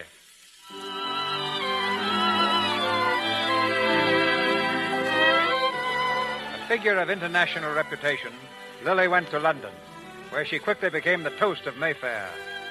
She's been seeing Lord Granville regularly for almost a month, and Pete is convinced that his own case is quite hopeless. It's 11 o'clock in the morning as he knocks at the door of Lily's hotel suite.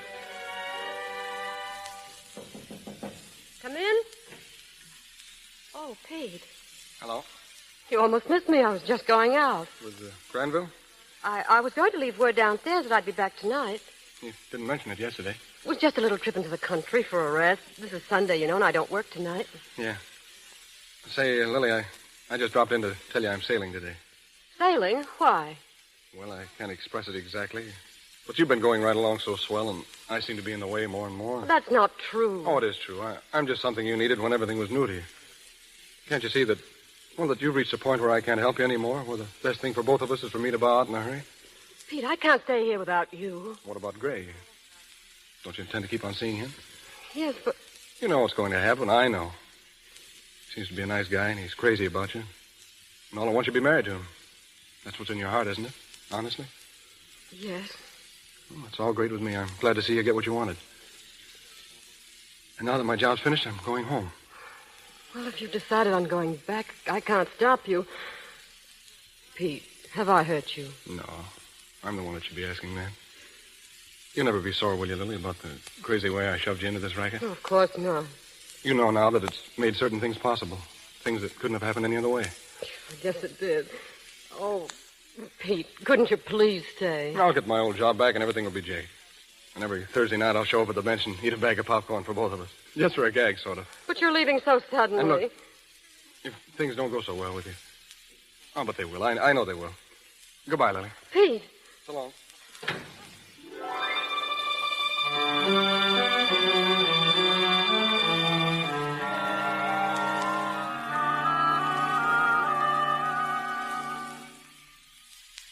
Like it? Oh, it's heavenly. I'd almost forgotten what the country was like. And now this place. Oh, I can understand what that old innkeeper meant now. Yeah, what was that? Didn't you hear him? Oh, yeah, something about this being the very place where his wife said she's married him. That was it, wasn't it? Yes, 30 years ago, right here. He's a queer old bird. He must be very funny, really. Oh, I'd love to have seen them. Hugo and Lizzie Glutz. Glutz? Who told you that was her name? It had to be. I'll bet she sat right here where I'm sitting. And Hugo stood up, of course, because he had on his Sunday pants. It's rather pathetic, isn't it? Look, there he is now with his broom and the drudgery that he hates. And that little girl aging into a bitter old woman. I don't feel that way about them. You have everything that matters when you're just Hugo and Lizzie Glutz. Two happy nobodies. You wouldn't be able to stand that sort of existence for long. It's what I've wanted all my life. Great. What possible pleasure is there in parading ourselves before a crowd, as though we're trying to let the whole world see that we're actually in love? Is it so terrible that I'm proud of you? Lily, do you realize what's happened to you? You're known all over the world. Men everywhere have talked about you and wanted you. Now all those people that laughed at me when they thought I'd lost you. Now they're going to see that you belong to me, that you always did belong to me. Gray. Yes, what is it, Lily? Oh, nothing. Nothing.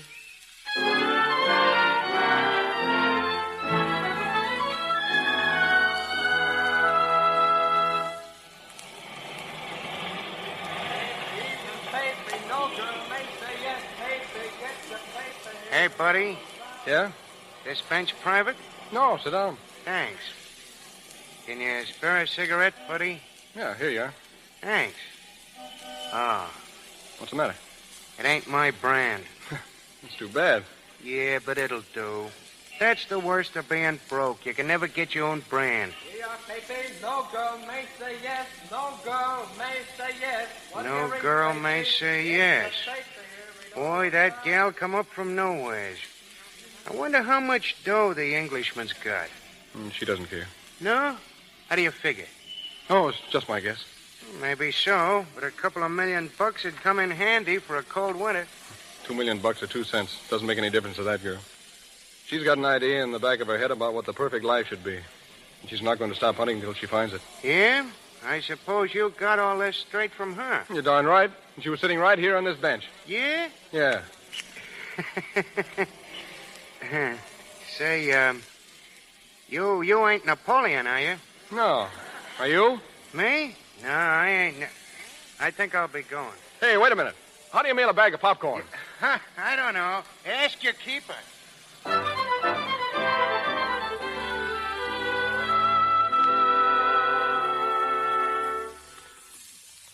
Popcorn, all the way from America. Look like Mr. Pete's on another tear. No, he knows what he's doing. Here, card with it, honey. Listen. I just remembered how tough it is to get popcorn in London. Have you and Gray found a bench yet? Now, what do you mean by that, Miss Lily? Oh, funny face. Can't you see him, Dora? Draped all over that bench, his shoes off, that popcorn bag in his hand. You know, Pete never would touch peanuts. No, he says peanut eaters don't know how to relax. Well, excuse me, Miss Lily, but it wouldn't hurt you none to sort of, well, rest up. Don't I know it? Oh, now, honey, couldn't you stay in this afternoon? Lord Granville probably has something planned. But working 6 nights a week at the club and never in a single day? Well, if Mr. Pete was here, he'd sure put a stop to it, he would. Never mind, Dora. Yes'm. I'll answer it. Yes, Hello. Hello, Gray. Right on the hour. That's right. Well, no kiss? What's the matter, Lily? I'm tired, that's all. Gray, you haven't anything arranged for this afternoon, have you? Oh, nothing much. Just tea at the Clydes. You'll have to know them sooner or later. I have to know them. How many more hundreds of people must I meet before... Before what? Oh, nothing. I had no idea my friends were annoying to you. Gray, listen, we'll have to decide something right now. I came to England because I loved you, and because I thought that you still loved me. But something's wrong. Something... Have you ever forgiven me for what happened in America? I told you I was as much to blame as you. Then why can't we be satisfied with each other? Why do you insist that we spend day and night putting ourselves on display? Is that the only thrill you get out of being with me? Oh, I've been selfish, I know, but why don't you take a week from the nightclub? It could be arranged. And you remember that little inn, Hugo's? We could spend the week there. A week at the inn? Then what? Well, Back to London as though we had never been away, is that it? Well, Lily, you make it sound so...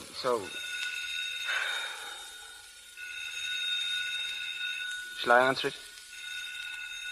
Lily. Yes? Who?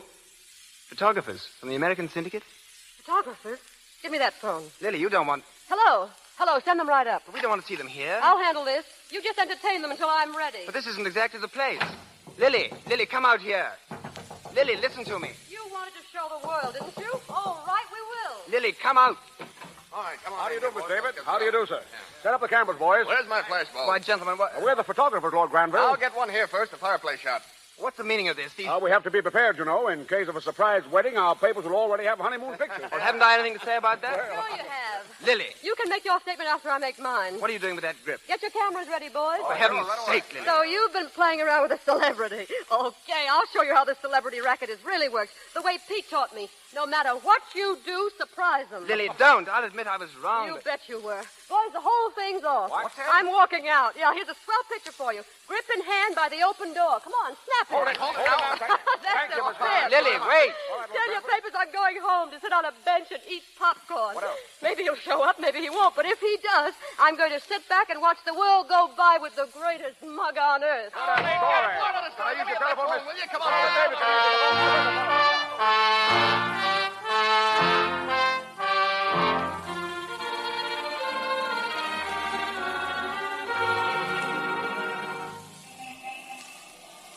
Are you sure you didn't see a man here? He'd be waiting right at this bench.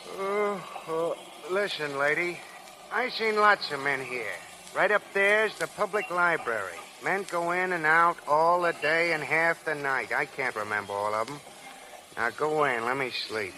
Listen, he's tall, see? About that high with big feet and a bag of popcorn. Oh, now try to think. You know, there's something funny about this bench. It's haunted by crackpots. Oh, now go away. No, I won't. I've got as much right here as you. What time is it, do you know? I said, what time is it? Hello, Lily. Oh, Pete. I tried to catch you at the boat, but I missed it. Oh, Gee, you're looking swell. oh, Pete, I'm so glad to see you. If you ever get away from me again. Say, what goes on here?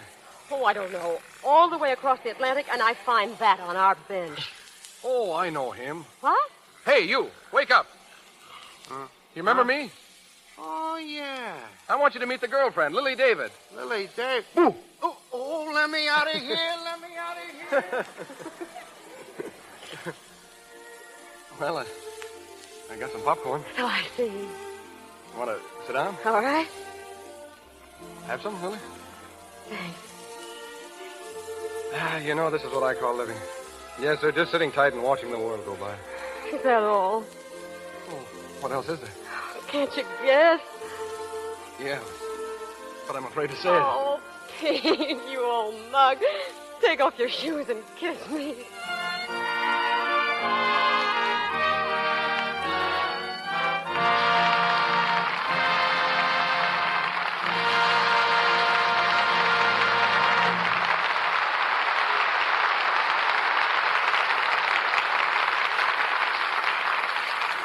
From Claudette Colbert and Fred MacMurray, we'll hear again a little later. Our hero tonight was a newspaper man. So I thought I'd ask one of the most famous reporters in the world, Mr. Linton Wells, to be our guest. His record reads like a page of Richard Harding Davis fiction. During 20 years in foreign fields, he's been war correspondent in Mexico, China, Asia Minor, Siberia, Morocco, Syria, Nicaragua, and more recently, Ethiopia. He was a lieutenant in the Chinese Army and a major in the Mexican Army, a colonel in the Nicaraguan Air Forces, and holds decorations from 12 foreign governments. He's in Hollywood now, completing his autobiography, Blood on the Moon, and recuperating from wounds and illness acquired in Ethiopia while correspondent for the New York Herald Tribune. Ladies and gentlemen, Linton Wells. Thank you, Mr. DeMille. You know, the last time I encountered you and Claudette Colbert was in Cairo, Egypt. Indirectly, of course. There in the shadow of the pyramids, I went to the movies and saw your production of Cleopatra. Tell me the worst. What did the Egyptians think of the way I handled their history? Well, I heard a couple of dark-skinned natives wishing Cleopatra were running Egypt again, Colbert fashion. You know, Egypt's certainly movie-conscious. In Cairo, all society turns out one night each week and goes to the cinema. It's a ceremonial occasion with a display of evening dress and jewelry, rivaling an opening of the Metropolitan Opera. Well, you've seen pictures in about every corner in the world, Linton. How do other countries like Hollywood? Well, of the stars, Charlie Chaplin, being human in any language, is most universally beloved. I've seen his antics roared at by the nose-pierced savages of the Belgian Congo, by Chinese and the Indians of the Peruvian Andes. Next in line, there's Mickey Mouse, just as popular in Brazil, Manchukuo, and Finland as he is here. All the world loves American musicals.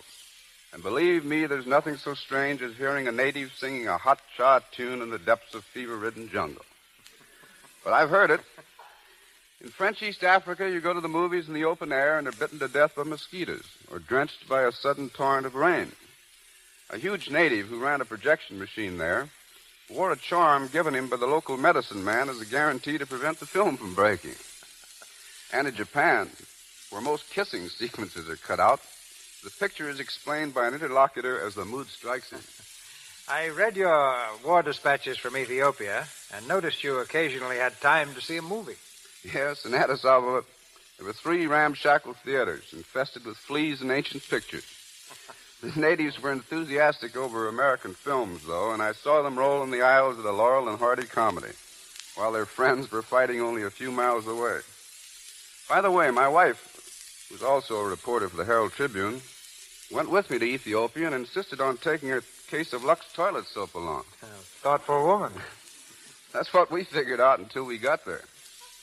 You can believe this or not, Mr. DeMille, but after bringing that soap from New York to Egypt, from Egypt to French Somaliland, and then 500 miles inland by rail at 14 cents a pound, after worrying about carriers and customs collectors, I saw 5 different shops in Addis Ababa selling Lux toilet soap and charging much less for it than I paid for transportation costs alone.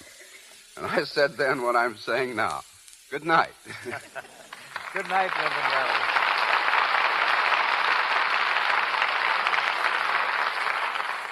Since starring on the Lux Radio Theater last summer, Claudette Colbert has observed her first wedding anniversary with Dr. Joel Pressman, established a lovely new home in Brentwood, and made what will undoubtedly prove another hit film, Maid of Salem. Fred MacMurray, not to be outdone, has completed Champagne Waltz, is co-starring in Maid of Salem, and has taken to himself a wife. But from this point on, they'll have to report for themselves. Ladies and gentlemen, Claudette Colbert and Fred MacMurray.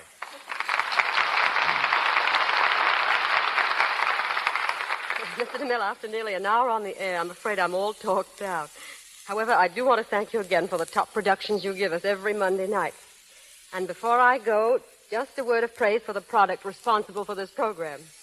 I could say many fine things about it, but the best indication of what I think of Lux toilet soap is the fact that I've used nothing else for years. All right, Fred, your turn. Oh, thanks, Claudette. I had hopes of being neatly left out of this, Mr. DeMille. You and Claudette know me well enough to realize that I'm not one to get up in front of the microphone and make clever speeches. Well, then don't say anything. Oh, thanks. That suits me fine. Just a minute. Don't go either. I've heard a lot of music coming from the sets of your 2 pictures, Maid of Salem and Champagne Waltz. Since you'd rather not talk, suppose you sing. I thought you were a friend of mine. Well, since I'm on a spot, I'll try a chorus of a tune from the picture Champagne Waltz. The name of it is called When Is a Kiss Not a Kiss? When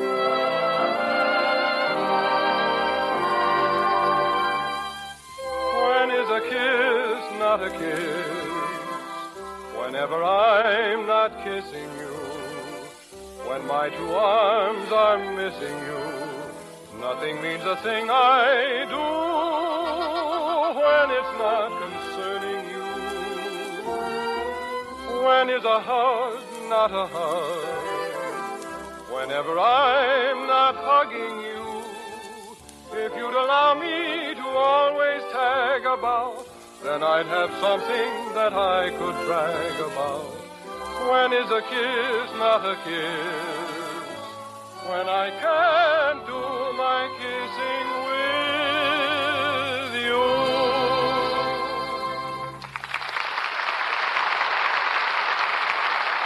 Thank you, Fred. Thank you. That was splendid. Good night, Mr. Good night. Good night to both of you. Thank you, Miss Colbert and Mr. MacMurray. This is your announcer, ladies and gentlemen, Melville Ruick. The Lux Radio Theater program for next Monday night will be told shortly by Mr. DeMille.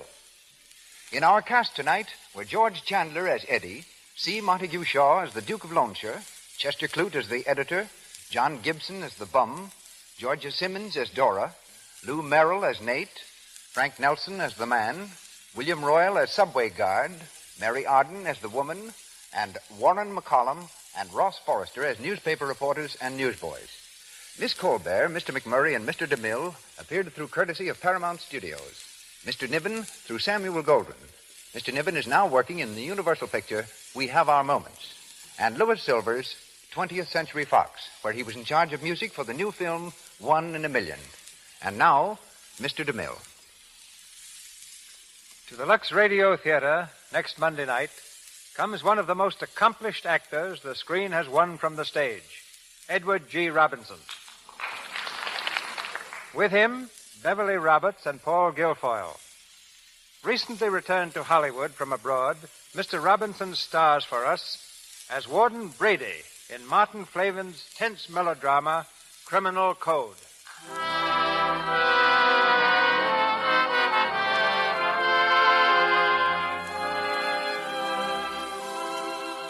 Our sponsors, the makers of Lux Toilet Soap, join me in inviting you to be with us again next Monday night when the Lux Radio Theater presents Edward G. Robinson, Paul Guilfoyle, and Beverly Roberts in Criminal Code.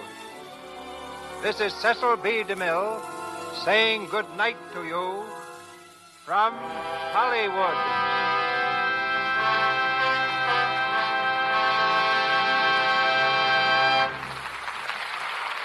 This is the Columbia Broadcasting System.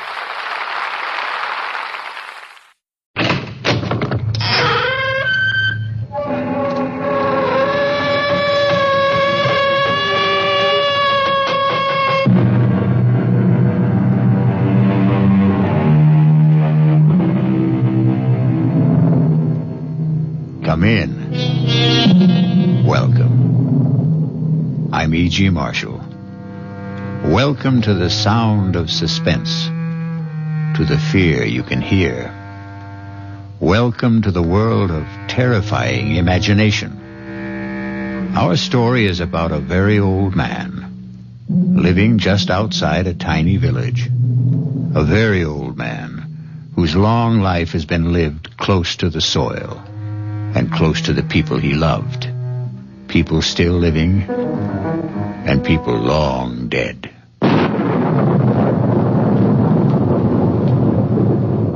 Lie still, girl. Is it very bad? I don't know. She's very dear to me. If I should lose her... She's trying to raise her head. She knows I want to help her. Do you think you can? Young man, I never said I was a doctor. But I thought... the way I'm just an old man. A very old man.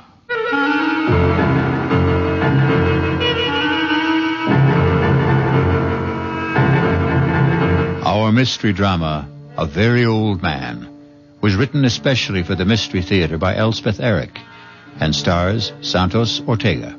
I'll be back shortly with Act One.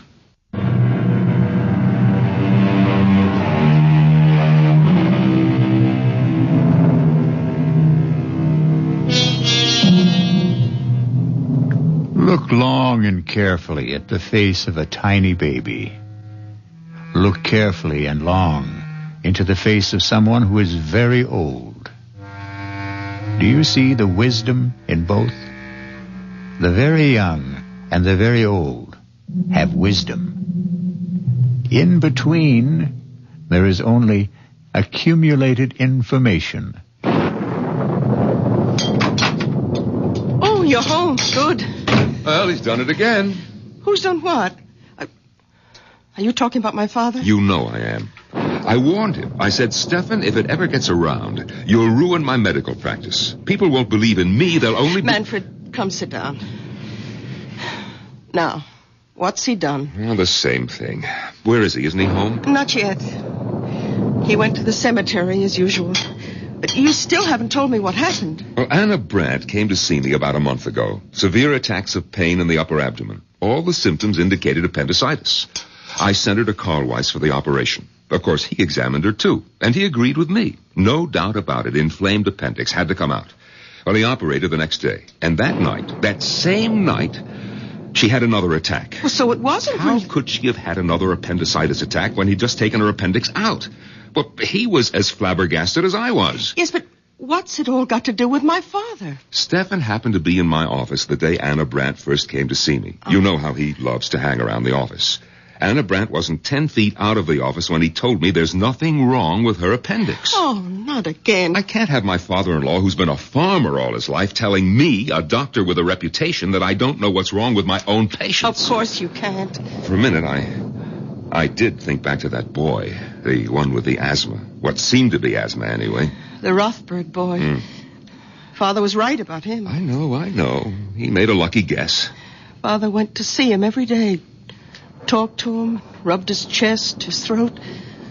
In 2 weeks, the boy was all right. The boy was hysterical, over-aspirated, nothing more. But this business with Anna Brandt, the day she came to see me, Stefan was asleep in the waiting room. I was explaining to Anna that I couldn't perform the operation, simple as it is, because of my hands, my arthritis. But I would send her to Carl Weiss. Well, she accepted that.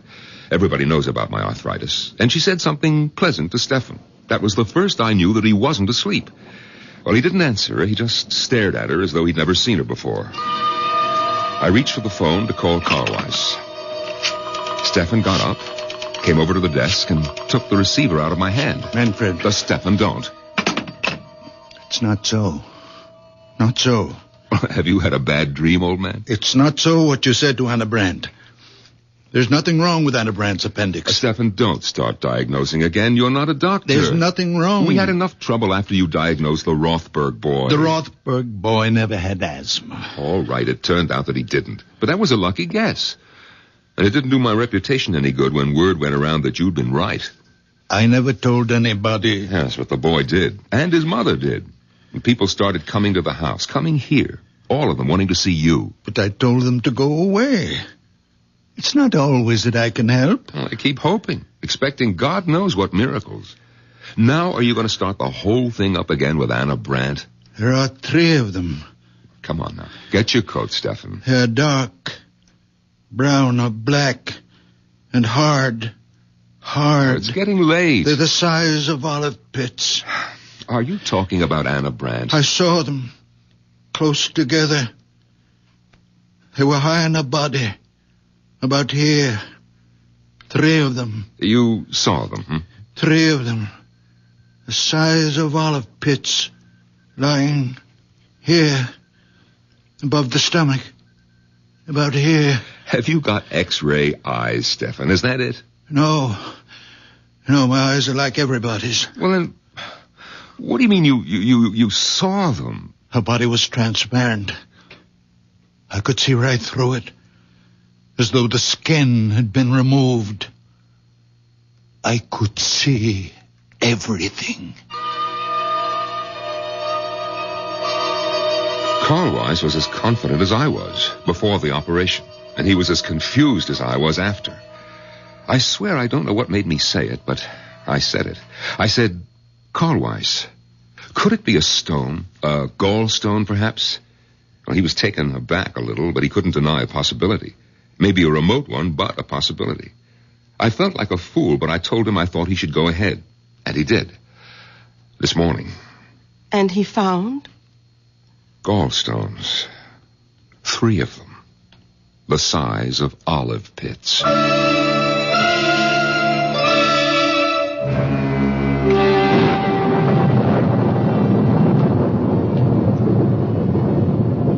Lie still, girl. Is it very bad?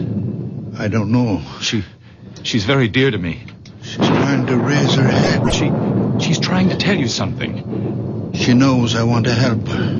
Do you think you can, Doctor? Young man, I never said I was a doctor. What? But the way you... I'm just an old man. A very old man. Well, I took it for granted the way you spoke. My son-in-law is a doctor. Manfred Gottlieb. I live with him and my daughter Bertha. Oh, then you know something. You've learned things from him. No, I know nothing. Only what I see, what I feel. When I passed you by the cemetery, what were you doing? My wife is buried there. Did I harm her? No, I even think she's a little better. Her eyes, they look brighter. Not so full of pain. You did nothing but touch her. Stroke her a little and talk to her. Let me look at your hands. No, they're just hands. What should they be? Now let me... Well, your hands are warm. On a night like this. More than warm. Hot. Very hot, as though they were burning. Burning from inside.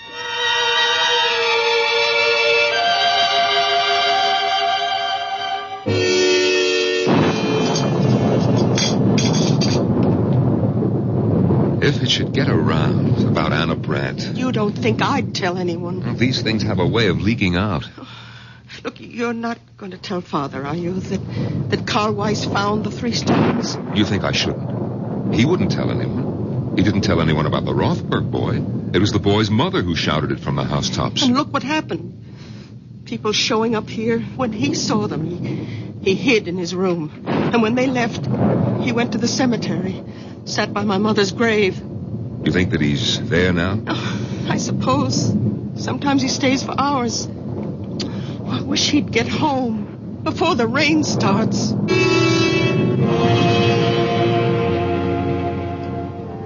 Emily, my dear. Come now, Emily, my precious.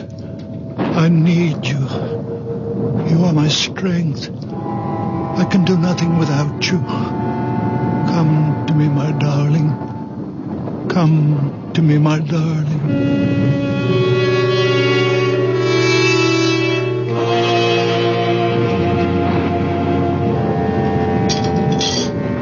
Manfred, I don't want him to start thinking that any of this is real. He mustn't think that he has some magical power. Listen, if you treat him as though he were possessed in some way, he might begin to believe it, and then his mind... Who knows what might happen? Bertha, have you thought that, well, that perhaps it's already happened? No. That he is deranged? I won't believe that. He's my father. I love him. He's old and childish, and sometimes I'm impatient. I am too, often. But only the way I'd be with a child. In many ways, he is my child. The only child I have. Oh, my dear. I thought you'd stop brooding about that. Oh, I have. I stopped last year when I turned 40. But that's why. Because I have no child, he's twice as precious to me. I understand. I do understand. You know that I'm fond of him. Then let's leave him as he is.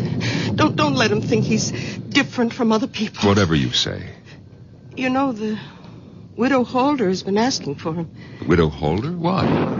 They keep telling me in the village that she has this great swelling on her head, big as an egg. Yes, I've heard about it. And she's afraid of doctors. Bertha, you don't suppose... The rain. It started. It's coming down like crazy. Oh, Father! Oh, thank goodness. I made it. Just in time. You shouldn't take such chances. Why weren't you home for dinner? Where have you been? I kept something hot for you. Thank you. Now, give me your coat. That's it. Oh, where were you all this time? Didn't Bertha tell you? At the cemetery. You didn't go to see anybody? No, I didn't go to see anybody. Oh, here's a plate for you, Father. Nice pot roast and potatoes. Thank you, Bertha. I'm sorry I wasn't here for dinner. I lost track at the time. I ran into somebody. We talked a little. Oh. Manfred, let's go up to bed. Oh. Father, you'll be all right? Of course I'll be all right. Go to bed. Oh. Good night. Good night, daughter. Good night, Steph. Oh, Manfred. Yeah? How is Anna Brandt? Anna Brandt? I thought about it tonight. In the cemetery. Is she all right? Yes, she's fine. I thought she was. I had a feeling... Good night. Enjoy your dinner. Good night. His asking about Anna Brandt? He hasn't even mentioned her since that day in the office. Bertha, could he have heard about Carl Weiss finding the gallstones? Oh, he'd have said so. He always says precisely what's on his mind. There are times when I wish he didn't. Listen, he's talking to himself in the kitchen. Sounds as though he's calling someone. Manfred, he's an old man. Leave him be. Oh, please close the door. Come to bed. It sounds like Amelie. What? Did you say Amelie? Wasn't that your mother's name? No, it was my sister's. Oh, Bertha, I never knew you had a sister. You never told me. It was so long ago, before I was born. Their first child. She only lived an hour. My mother told me they'd just agreed on a name. Father leaned over the crib to kiss her, and she was dead. But that was 45 years ago. All these years he's never mentioned her. What was that? The door opened downstairs. Well, he's gone out. In this rain. Where could he have gone? There's only one place. He's gone to the cemetery.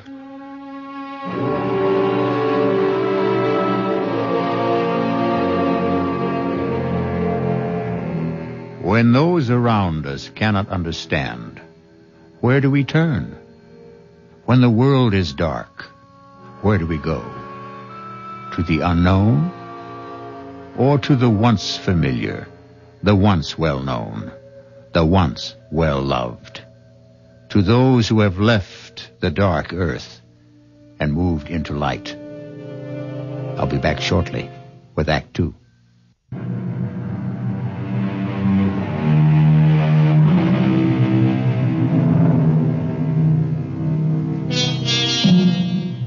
Now come back with me to the story of a very old man and the people who loved him and could not comprehend him, or could not comprehend him because they loved him, or because they tried too hard. Breakfast on the table, Manfred. All right, darling. Oh, well, did you talk to him? He's still asleep. Oh, let him sleep. After last night. Yes, we're lucky if he doesn't come down with pneumonia. He was drenched, Bertha, soaked clear through. Lying across your mother's grave with the rain beating down on him, crying, Amelie, Amelie, as though his heart was broken.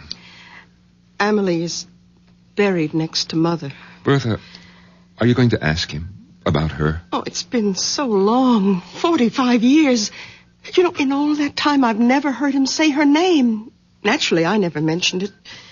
She died years before I was born. Your mother never talked about her? Oh, just that once.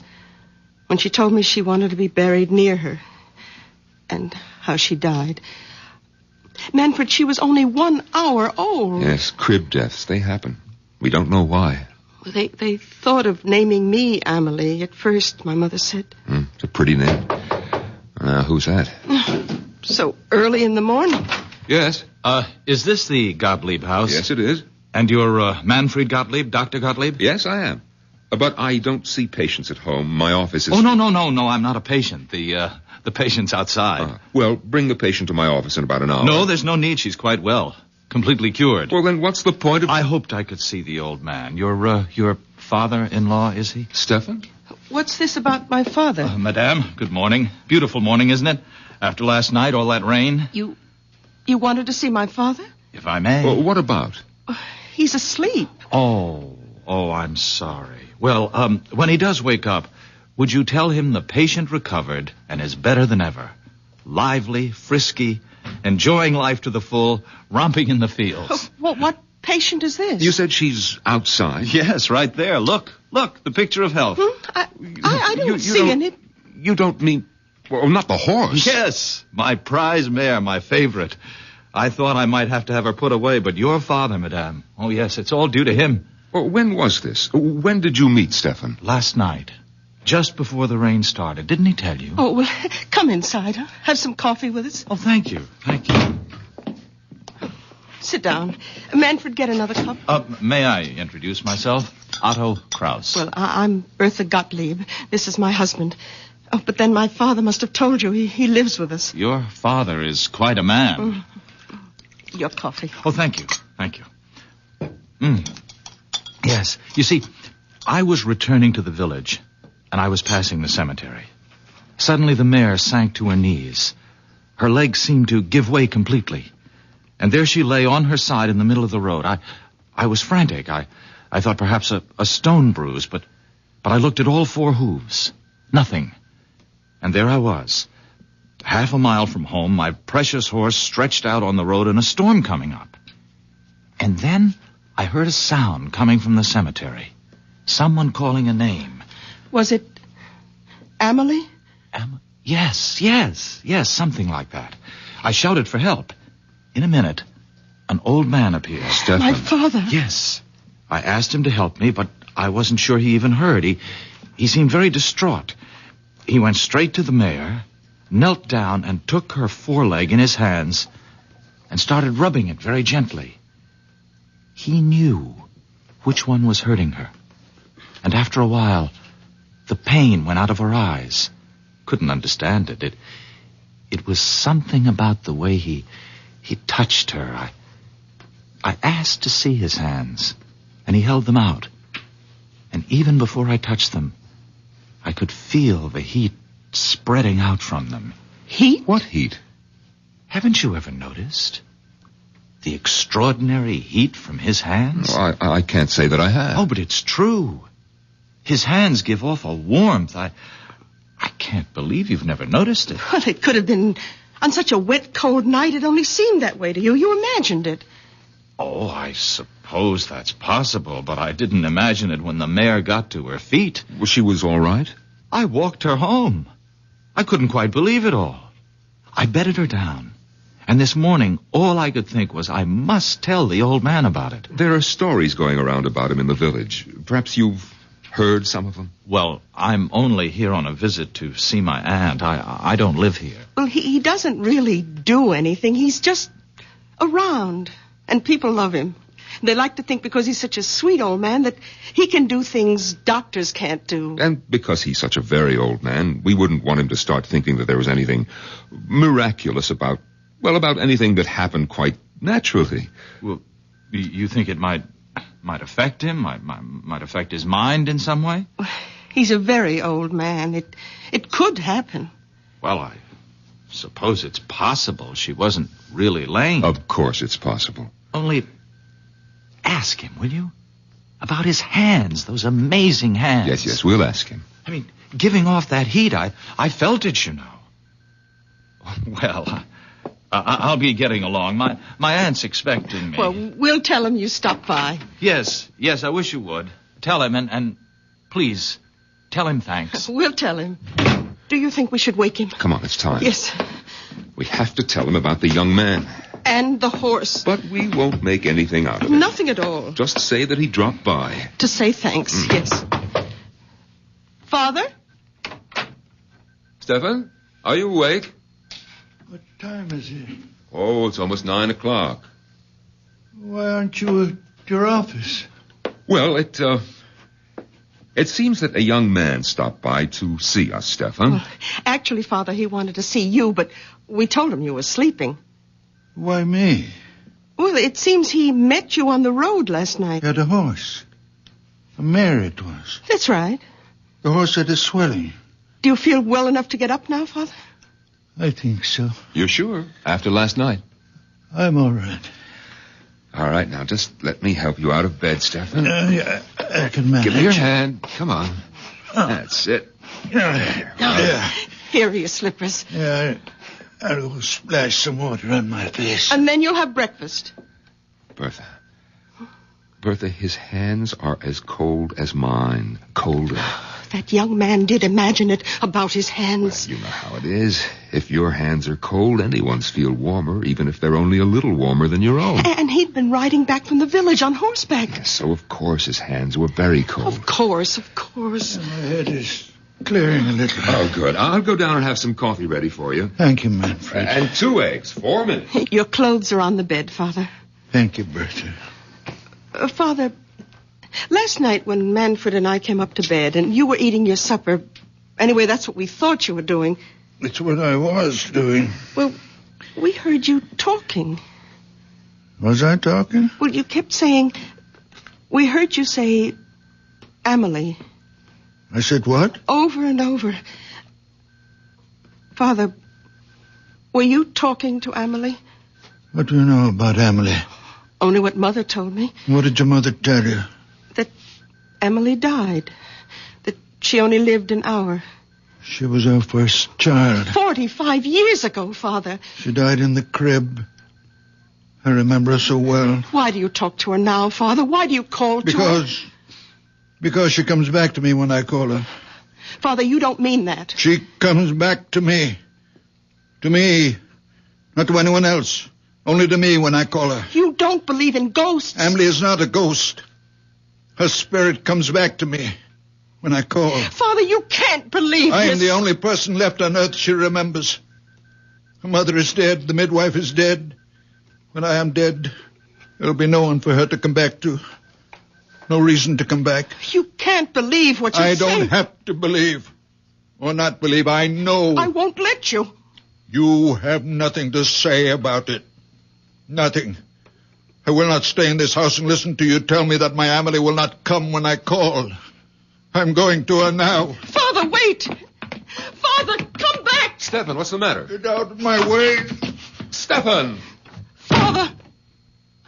Oh, Father. Well, he came tearing down the stairs. He brushed right past me. What's the matter with him? I talked to him about Amelie. I made him angry. Where's he gone? Do you know?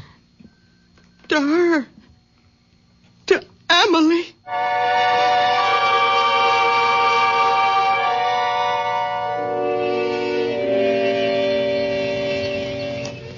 Amelie, I need you, darling. Come be with me, my darling. Your father needs you. I need you, my sweet Amelie. Old man? Oh, my Amelie. Stefan? Amelie. Stefan, can I help you, old man? No. You remember me, don't you? From last night? The young man with the mare. She was lame. You should see her now. They told me she's better. Better than better. Come have a look. Please come. Look there. Look at her. Oh, very much fine. Not a sign of lameness. I came to your house a little while ago. You were sleeping. Well, they told me you were there to say thanks. There was no need for that. Oh, I'd like to do more than just leave my thanks. I'd like to invite you to my aunt's place. Oh, no, I couldn't. No, I'd like you to meet my aunt, please. Your aunt won't mind? No, not a bit. Come on, we'll both ride the mare. Here, I'll give you a leg up. You're sure about your aunt now? Oh, she'll be delighted. She doesn't get out much these days. Is she very old? Well, she's not young, but that's not why she stays home. She has this disfiguring growth on her head. It makes her shy. Well, she should see a doctor. No, she won't. Absolutely refuses, won't hear of it, hates them all. Oh, that's very wrong. Oh, yes, all the money in the world and won't go to a doctor. So she sits in her parlor and reads her Bible. There's the house. Oh, yes. The big stone house. You know the house? I've admired it since I was a boy. My aunt bought it when my uncle died. My uncle was Fritz Holder. You've heard of him, the manufacturer? I don't think so. Around here, I understand my aunt is known as the Widow Holder.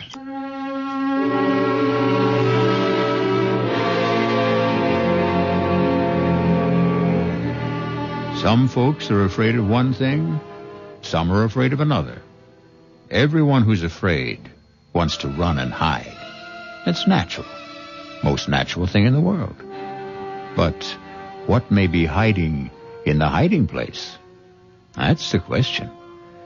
It could be something else to be afraid of.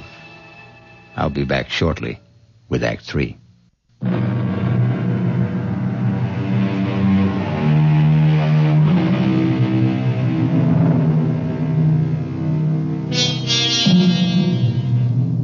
A very old man is mounting the steps of a big stone house in the company of a very young man whose aunt is known to the village as the Widow Holder. Listen now. My aunt is in. Otto? There you are, just where I knew you'd be. Come in, Stefan. Where have you been all morning, Otto? I missed you at breakfast and Oh, you brought someone with you. Yes, this is the very wonderful man I met near the cemetery last night when my mare went lame. Stefan, this is my aunt, Mrs. Holder. How good of you to come by. Madam. I don't have many visitors, not anymore. And I seldom go out because of this on my head. I don't like to be seen. I hope it doesn't offend you. No. Doesn't offend me at all. Well, it offends me. Perhaps I'm too sensitive, but that's the way I am. So I sit here and read my Bible. And that Bible's too heavy for you to hold in your lap all day. But it's the family Bible. It's the one I'm used to. I love this Bible. All right. Sit down, Stefan. I'm all right. I'll stand. Oh, both of you, sit down. And Otto, you tell me where you've been all morning and why you weren't at breakfast. Now, I told you last night how the mare went lame and how I met Stefan near the cemetery. Well, this morning, I let her out of her stall and she was dancing on her toes. I couldn't believe it. Stefan hadn't done a thing but rub her postern a bit. Is that really all you did? I did nothing. Well, he talked to her, rubbed her foreleg, and talked to her. How remarkable. You're a remarkable man. No. Oh, you're staring at me. Oh, I apologize. It's this awful growth. Otto, fetch me my shawl. I'll cover my head. No. Please. It's in my bedroom. I am not offended. I give you my word. Otto, don't go. No, it's all right. I'll be right back. Mrs. Holder, I am not offended. I am sorry I stared so. I will not stare again. Please forgive me. It's quite all right. Please, be calm. Sit down. I can't. Otto mentioned that you live with your daughter. Is that right? My daughter, Bertha. And your son-in-law. Manfred. They have children. No children. How sad. Oh, here comes Otto with my scarf. Mrs. Holder, forgive me, but I must take the Bible from you and... Oh! Stefan, have you gone mad? Forgive me. I could not help myself. Aunt, are you all right? I think so. I saw him take the Bible off your lap. Stefan. He hit me with it. He brought it down on my head with all his strength. Forgive me, I didn't know what I was doing. I wouldn't hurt you, Mrs. Holder. I wouldn't hurt anybody. When I feel this way, I see things. I feel things. The Bible seemed to put itself in my hands. I didn't think what I was doing. I could not think. The feeling was so great that I must smash this thing on your head. That's all I wanted to do, Mrs. Holder, to get rid of it. And it looks to me as though you'd done that, Stefan.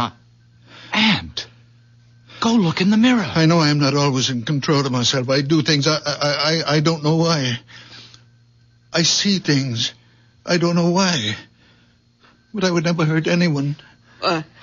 It's unbelievable. The growth is gone. Will you forgive me? And there's no blood. No blood at all. All the same, I'm going to get you to a doctor. No doctors, no. No, a blow on the head like that. No, I'm all right. My head is clearing now. It was just the shock. And that awful, ugly thing is gone. I don't need a doctor. Let me take you to my son-in-law. He's a fine doctor, a nice man. Maybe you've heard of him? Manfred Gottlieb? Gottlieb? You will like him.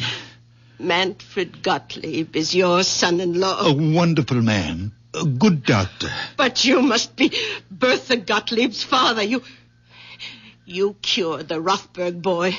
And I've heard talk about Anna Brandt. Look what you did for Otto's mare.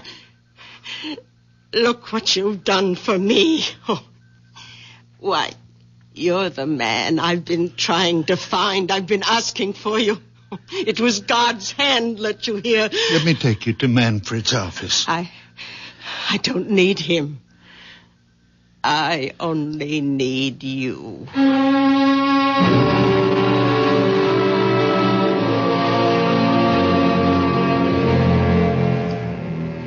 If I've hurt your aunt in any way... We'll soon know. Otto, I don't want these spells that I have. I don't ask for them. Only sometimes the pain gets so great. What pain?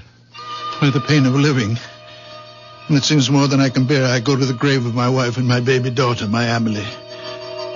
And I call to her, my little one, who only had 1 hour of life. And she comes to me and gives me comfort and courage and belief. I believe that even though I can do nothing about the great pain of living, there are other pains, and I can do something about them. I know I'm not quite myself when I'm like that. I know I'm not really strong or courageous.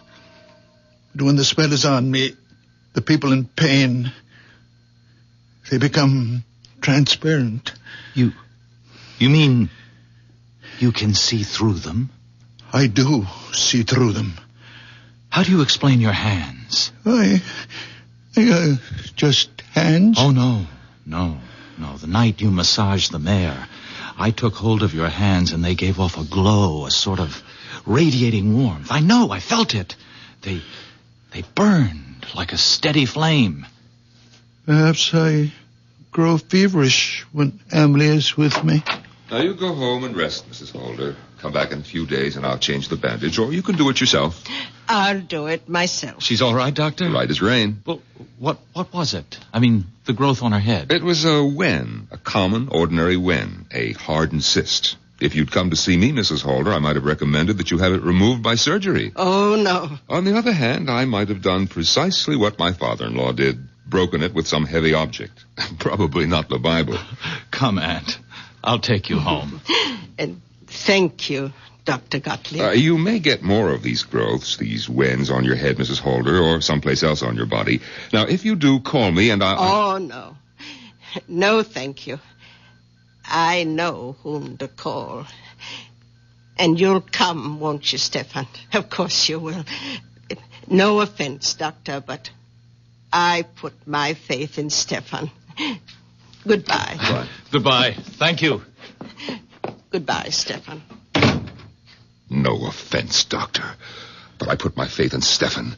Why did I bother to become a doctor at all? Why all those years at school? Why did I take examinations, get my license? What good is it if everyone would rather put their faith in a farmer? Manfred, I'll never do it again. Come in, the door's open. Oh, you again? Doctor, those pains are back. Well, of course those pains are back, because you've been drunk day and night. What do you expect? Can't you do something, Doctor? No, I can't. Only you can. Stop drinking. You've been drinking steadily for 30 years, and you have cirrhosis of the liver. But the pains are awful. Stop drinking for a month, and then come back and see me, and don't come back before. Silly old fool. Hasn't been sober for 10 minutes since he was 16. I can't help him if he won't... Manfred, he has an obstruction of some kind. He has a diseased liver. But he has an obstruction in the intestines. Now, look, you're not starting all over again, are you? I saw. I could see it. It's getting to be more than I can take, Stefan. You're interfering. I saw. He was standing in the doorway, and I saw. His body was transparent. I could see everything. In his intestines, there is an obstruction. And that's what gives him pain. Stop it, Stefan. I'm warning you. It's all so clear, I know. You're going to stop it if I have to.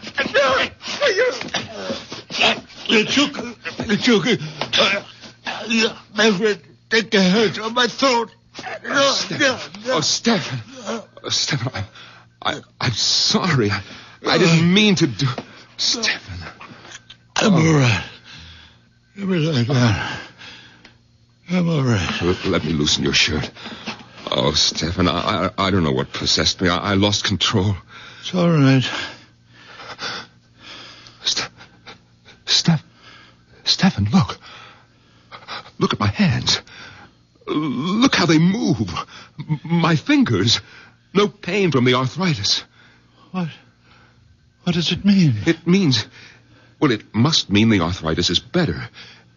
It's gone, perhaps. Oh, Manfred. The way I unbuttoned your shirt. So fast. No trouble. No pain. Is it possible? It's true. Look. Look how I can move them, Stefan. The way you used to. Stefan, I felt the warmth Otto was talking about. The heat from your hands. When you were trying to tear my hands from your throat, I felt it. A warm glow. You really felt it? Yes, a glow. A radiance. Stefan, give me your hands. Yes. There it is. It's a fire. A fire.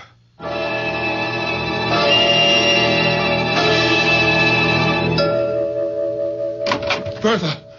Manfred, please. I think you're wrong. No, how can I be wrong? Look at these fingers. Look how they move. Watch me unbutton my coat. Oh, Stefan, I had to lose my temper. Try to choke you in order to touch you. I might have killed you. Oh, you wouldn't Where's have. Bertha? Bertha! Manfred, you're excited Excited? now. I'm delirious. I can go back to surgery. We'll be rich again. Our lives will change. Yours, too. I don't want my life changed, Manfred. If it means my daughter thinks me mad, deranged. Oh, she won't. It's only when my Amelie is with me, my little one, that I see him. It's Amelie who gives me the power. Bertha, where are you? Are you upstairs? I'm nothing without Amelie. It's her innocent soul that enters into me. What are you doing home at this hour? Bertha, where were you? Oh, I was taking a nap. Bertha, look. My hands. Look how my fingers move. What happened? Your father happened. His wonderful hands. Bertha, you remember the young man with the mare? How Stefan put his hands on the mare's foreleg and the mare got up and walked? We don't know that. It's true. You haven't seen the mare? It happened to me, believe me. I can't. I didn't believe it either, but then Mrs. Holder came to the office. Mrs. Holder? Yes, she's the aunt of the young man with the mare. Stefan went to see Mrs. Holder. He didn't. Her nephew took him there, Bertha. And Stefan broke the wen on her head with a big Bible. Oh, no. He did right, Bertha, right. It was only a wen, and he was right. He didn't know what he was doing, and he was right. Manfred, you must stop this talk. Bertha, after Mrs. Holder left, an old patient of mine came in. The man has been a drunk for years. I was sure his liver was enlarged, diseased. But I sent him away. And then your father said, Manfred, you are wrong. The man has an obstruction. His intestines are blocked. You believed him? No, I didn't believe him. I was out of my mind with rage that he would dare to tell me that I was wrong. And But, Bertha, I took him by the throat. He tried to tear my hands away, and it was then. Bertha, it was then that I felt the heat. The blessed heat from his hands entering into mine. And now look.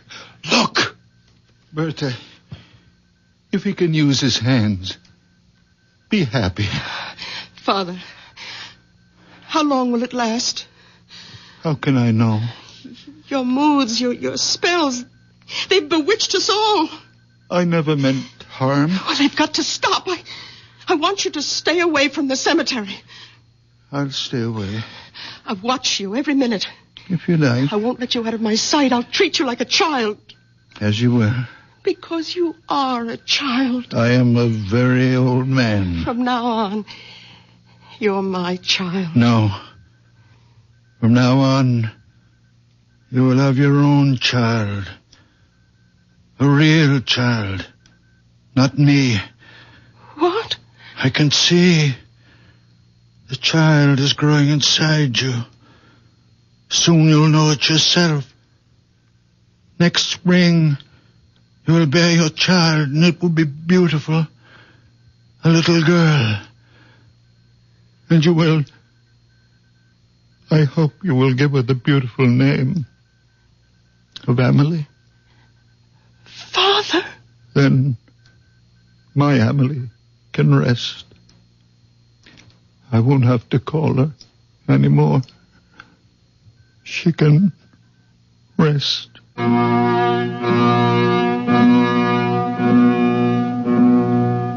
Did you believe our story? For that matter, did I? Now, really, what difference does it make if you believe it or if I do? For the truth is that none of us knows what transpires in the mind and heart of a very old man. I'll be back shortly.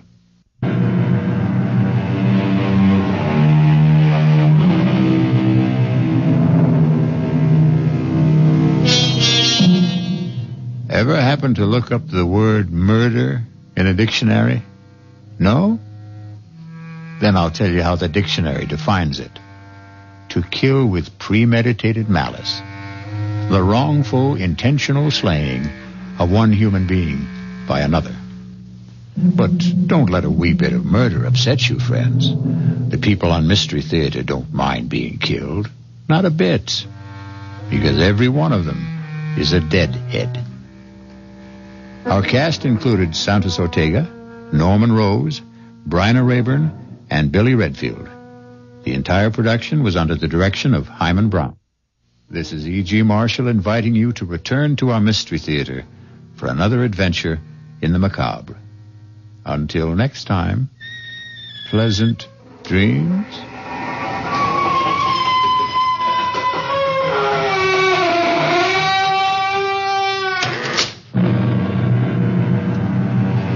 Wasatch Front weather, cloudy, turning cooler, widely scattered. Radio Mystery Theater presents...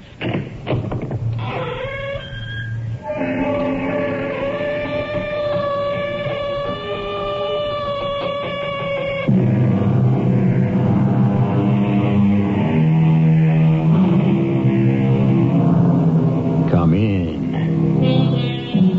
Welcome. I'm E.G. Marshall. The title of the story we're about to tell you is The Unseen and the Scene. We have borrowed the words from a famous American writer, Henry James, novelist and essayist, who wrestled all his long life with the perplexities of man's existence. This is what he wrote in 1888. The power to guess the unseen from the seen may be said to constitute experience. Who did it? I certainly didn't. Could one of the servants have done it? The only one who sleeps in the house is Selma. Well? But I can't believe Selma would do such a thing. If she didn't, then it must have been one of the children.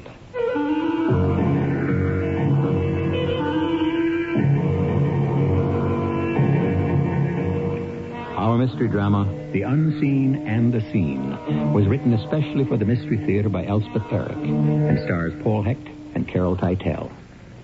I'll be back shortly with Act One.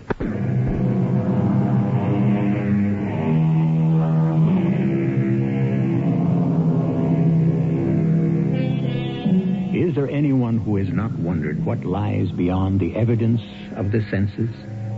Who has not looked deep into the heart of a rose, listened to the sound of a bird's song, heard the laugh of a very young child, felt the stirrings of love, without wanting to know the secrets all of them hold? Is anyone really satisfied with what he sees, hears, smells, tastes, or feels? Or does the great mystery torment us all? Listen now to the drama of one man's experience, a singular drama called The Unseen and the Seen. Selma, I'm taking Mr. Campion's breakfast into the living room. It'll make everything simpler. Donald? Donald? Yes, Mona. Are you dressed? Just about. Well, you are going to the bank, aren't you? Don't I always? I was just asking. Why all the anxiety? I'm not anxious. I just... Oh, my goodness. Oh, goodness gracious. Oh, dear. What in the world... How did that happen? Donald! Donald, are you coming down? Right away, Mona. What's the big hurry? Well, a very peculiar thing. I just discovered it. I want to show you. Coming. I'm coming right now. I'm in the living room. I brought your breakfast in here. Well, good morning, dear mother-in-law. Your breakfast is over there on the side table by the window. Selma is polishing the dining room furniture. She wanted to get at it early, so I brought your breakfast in here. Okay. Before you sit down, Donald, I want you to look at something. Oh, what's that? I haven't touched it. I want you to see it just the way I found it. Well, what is it? It's your wedding picture. You and Bernice. The day you were married. What's it doing on the floor? That's what I'd like to know. Oh, must have fallen off the mantelpiece. Donald, that picture has stood in the same spot on the mantelpiece for 15 years. It's never fallen down before. Well, this time it did. Look at it. Face up, lying on the floor. The glass isn't even broken. It's just lying there. Well, it is possible that it fell off the mantelpiece without breaking the glass. That old mantelpiece is 5 feet off the floor. Well, even so, it could happen. Just one of those lucky things. Somebody knocked it down. If somebody knocked it down, why didn't that same somebody put it back? Well, forgot, I guess. Do you mind if I eat my breakfast? You never wanted that picture left on the mantelpiece, did you? No, actually, I did not. After Bernice died, it was a painful reminder of the past. I wanted to put it away somewhere. But, well, when you moved in and brought Selma with you, I was grateful having somebody to run the house and look after the children. Oh, maybe I have never thanked you properly, but I really was grateful. I am grateful. I don't know how I'd have managed without you, without Selma. Well, somebody had to do it. Well, it was very kind of you. Especially when one considers that you never much wanted me for a son-in-law. Donald, that's not true. May have been true at the very beginning when you were fussing around with your painting, but not after. Not after I stopped painting and went into father-in-law's bank. And became a very good banker. You always said you were very competent. Competent. Yes, competent. Well, don't you want some breakfast? You might pour me some coffee. I suppose I might as well put the picture back where it belongs. Might as well. Oh, here's your coffee. No, it bothers me. How it could have got on the floor like that. Forget it. Well, somebody must have put it there. Oh, for heaven's sake. Deliberately. What does it matter? It matters to me. I should think it would matter to you. Well, it doesn't. Not a bit. Now, it fell down or got knocked down or got taken down. So what? Now, stop trying to make a big thing out of it. Well, I was only trying to... I said forget it. I'm going to the bank.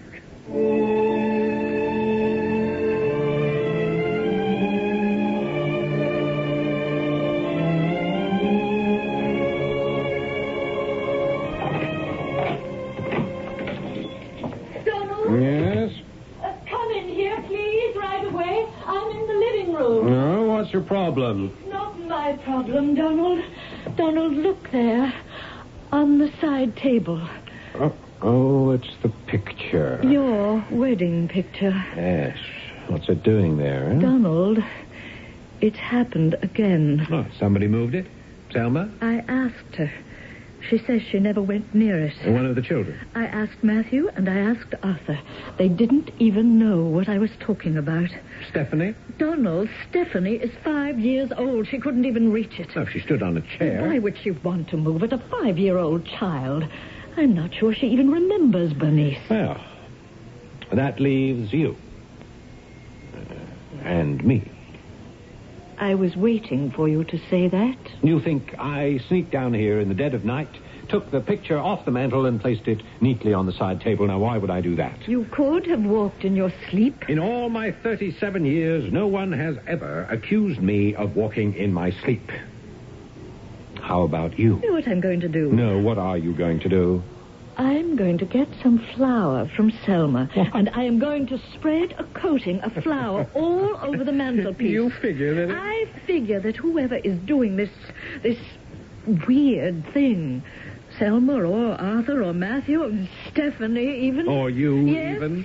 Or even you, whoever it is, the flour will be disturbed in some way. Yes, well, it sounds reasonable. Maybe even leave some fingerprints. Oh, that's better, I guess, than sitting up all night waiting to see who comes into this room. Is that what you were going to do? I had thought of it. So did I. Why didn't you suggest it? I was afraid. To suggest it or to do it? Both. Well, so was I. Were you afraid to know who it is doing this crazy thing? Well, maybe. I know I was. I mean, I was afraid of confronting him with what he was doing. Or what she was doing. You thought it would be me. Well, didn't you think it might be me? Well, yes. Or worse. What could be worse? A ghost. Bernice. Yes. No, that's ridiculous. Yes, I know. Why don't you go and ask Selma for some flour? Yeah, we'll do what you said. We'll spread it all over the mantelpiece. All right. Ghosts don't leave any fingerprints, do they?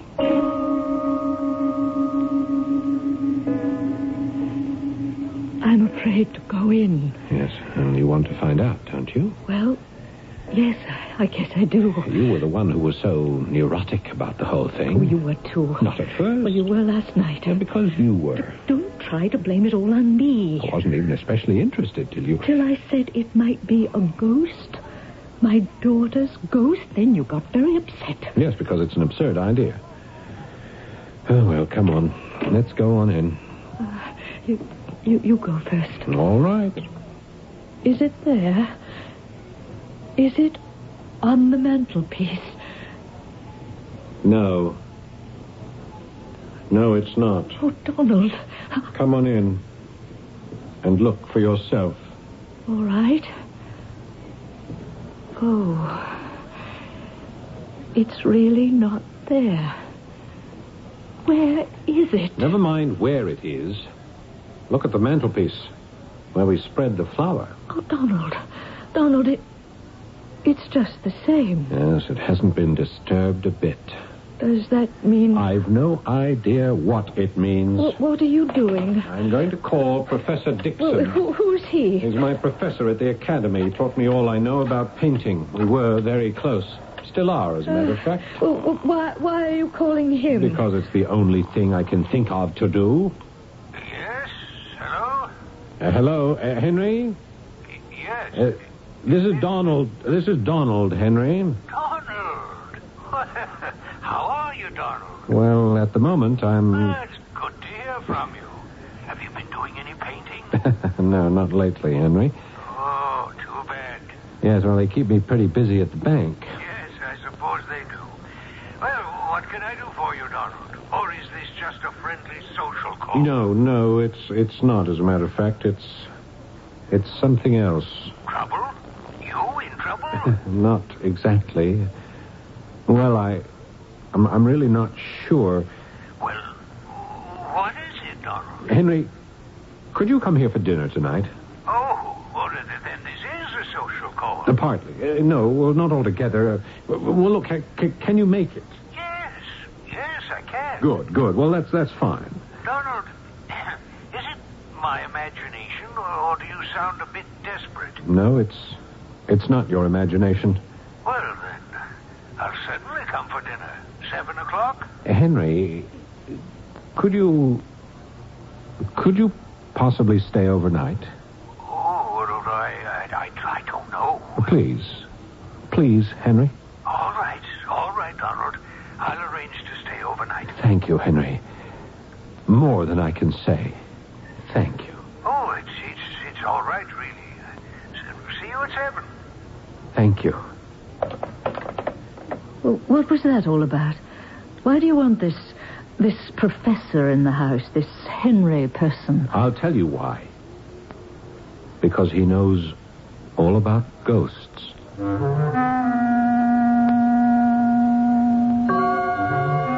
Let me read to you from the work of James M. Barrie, born well over a century ago. A house is never still in the darkness to those who listen intently. There is a whispering in distant chambers. An unearthly hand presses the bolt of the window. The latch rises. Ghosts were created when the first man woke in the night. I'll be back shortly to continue with Act 2.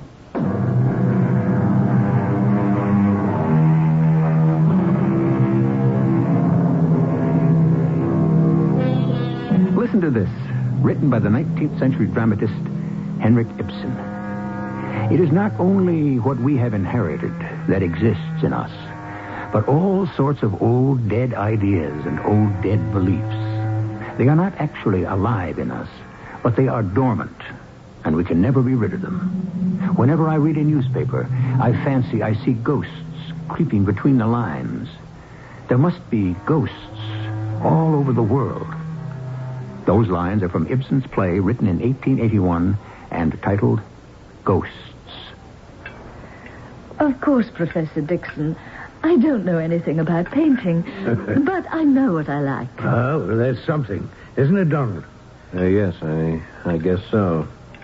Look, have we finished dinner? Well, there's coffee. I don't know if Selma fixed dessert.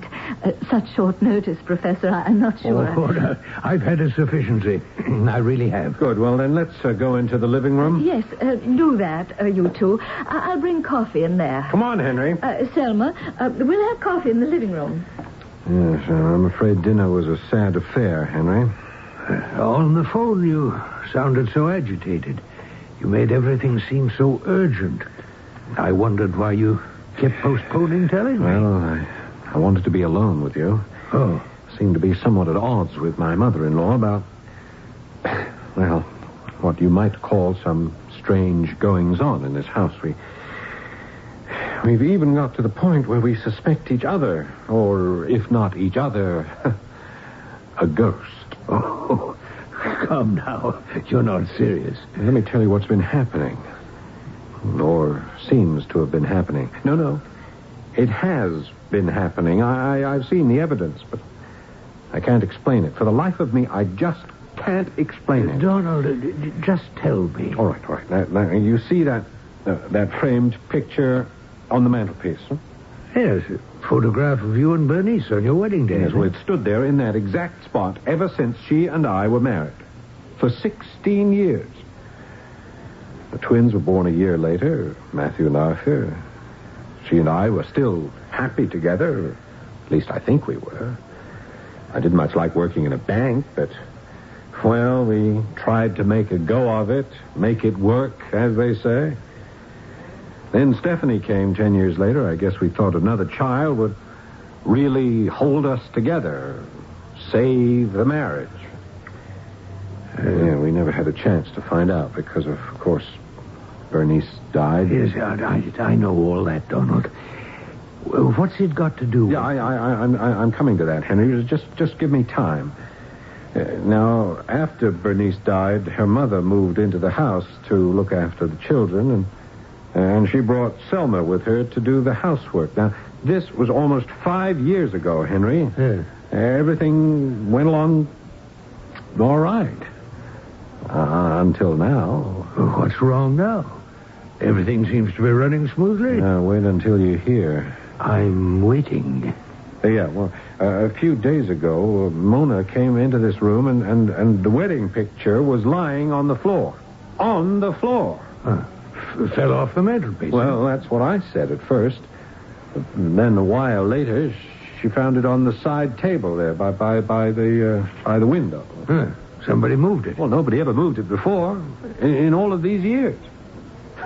Mona had this outlandish idea of spreading flour around the picture to catch the criminal, as it were.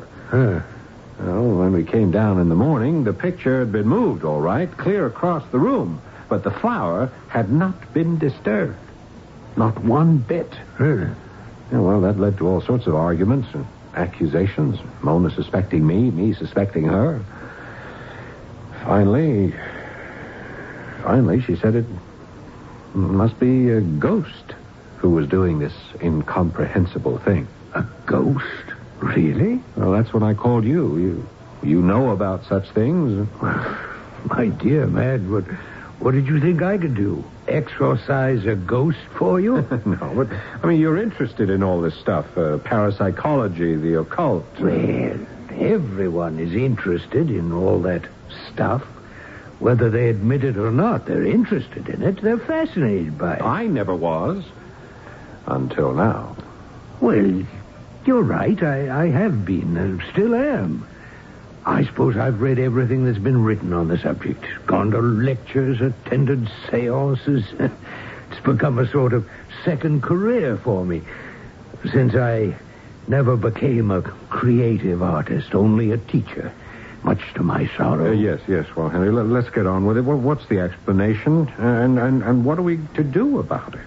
Well, to begin with, there's the explanation of the poltergeist. Sometimes called the noisy ghost. Yeah, well, there wasn't any noise. Nobody heard a thing. The theory of the poltergeist belongs in the realm of folklore and spiritism. It's merely a word to explain the inexplicable. Well, that's all you're going to give me? A word? What good's a word? Words have power. Words no good. Not so fast, my friend. I've got to have more than a word. Well, I'm about to give you more.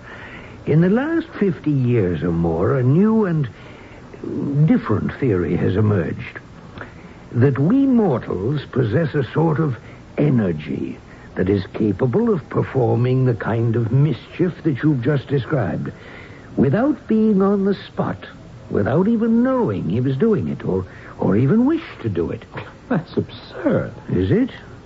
You've heard of people who can bend spoons, haven't you, by the sheer force of their concentration? Yeah, and I never believed it. And even if it's true, what's the good of bending spoons? What's the good of moving a picture from one place to another? Oh, I don't know. All I know is that it moved, or was moved.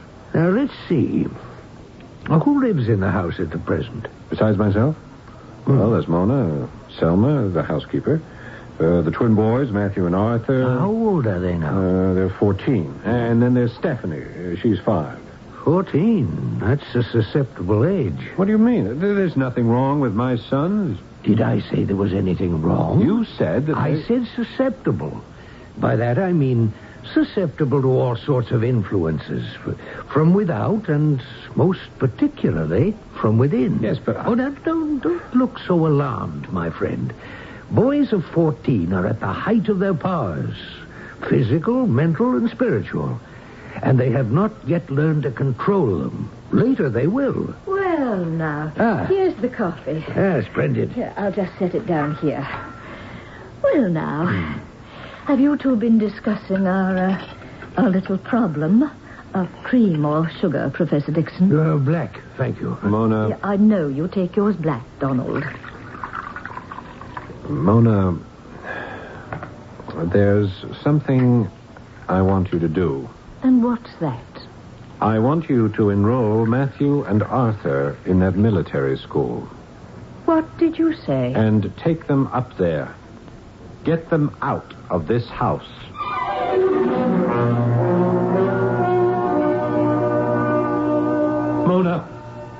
Mona, come in here. What is it, Donald? Get in here right away. Well, where are you? Well, what do you think? I'm in the living room now. Hurry up. I'm coming. Donald, you look awful. Look there on the windowsill. Oh, no. The photograph. Yes, it's happened again. 2 whole weeks of peace and quiet, and now, look, it's happened again. The picture has moved from the mantel clear across the room to the windowsill. What are we to do? That vase, that Chinese vase, was it always there by the bookcase? Wasn't it next to the door, to the right of the door? I don't think I don't remember. I don't know. Why don't you know? You're the one who takes care of things in this house. Please, try to calm down. Please, my dear. I thought when we sent the boys away to the school... Do you want me to fetch them back? If you do, No. Let them stay where they are. Well, then what do you want? What do I want? I want... I'll do anything. Just tell me. I'll tell you what I want. Anything at all. Yes, I want you to take Stephanie. Take Stephanie and go someplace. Someplace? Where? Well, you could go abroad. With a 5-year-old child? Take her to Florida. That's it. Take her to Disneyland. She'd like that, wouldn't she? Yes, of course she would. She'd love that. Yes, Florida. Yes, Mona. Take her there. Show her all those marvelous things. She'll be crazy about that. And you'll like it too, won't you? Yes, of course you will. Good. So, all settled, right? Yes. You'll take Stephanie to Florida. Yes. Out of this house. And I can have some peace of mind. Yes.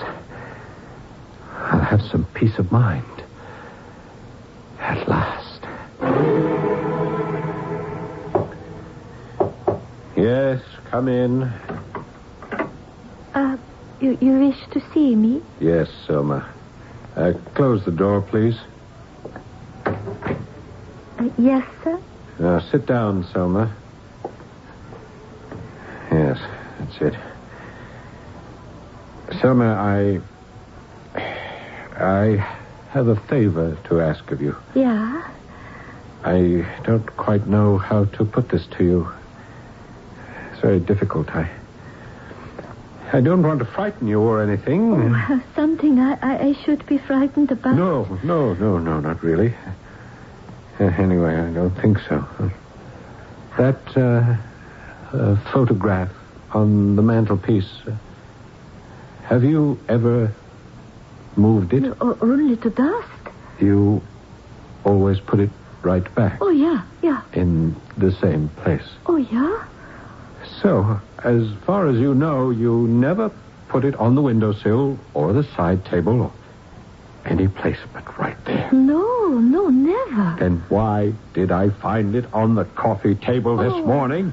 Huh? Why was it there when I came down this morning? On the coffee table. I don't know. I never would have. All right, Selma. I'm sorry. All right, there's nothing to cry about. Now look, here.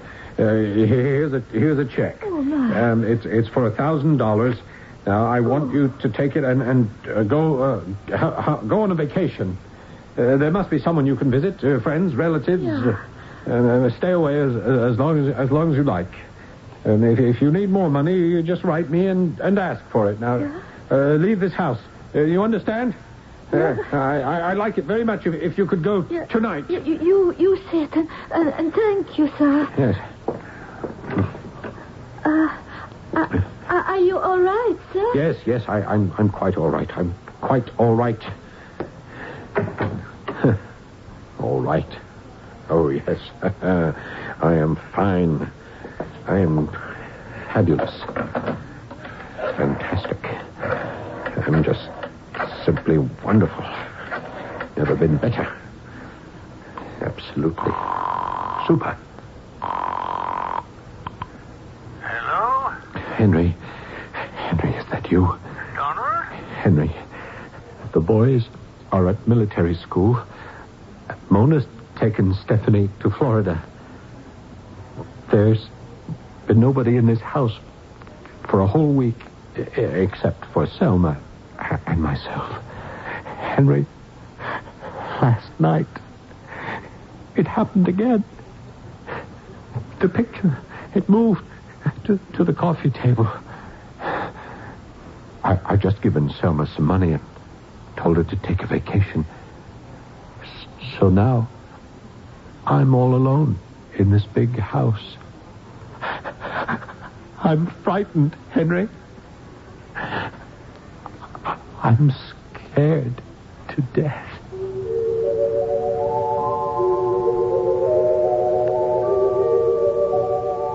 Ghosts are very powerful, and never more so than when one is alone.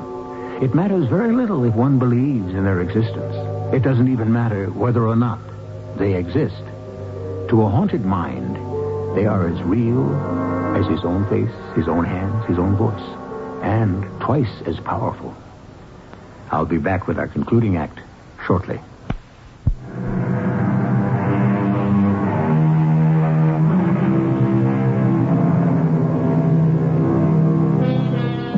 Close your eyes, lie back, and think of all the ghosts you know, or have acquaintance with, or knowledge of.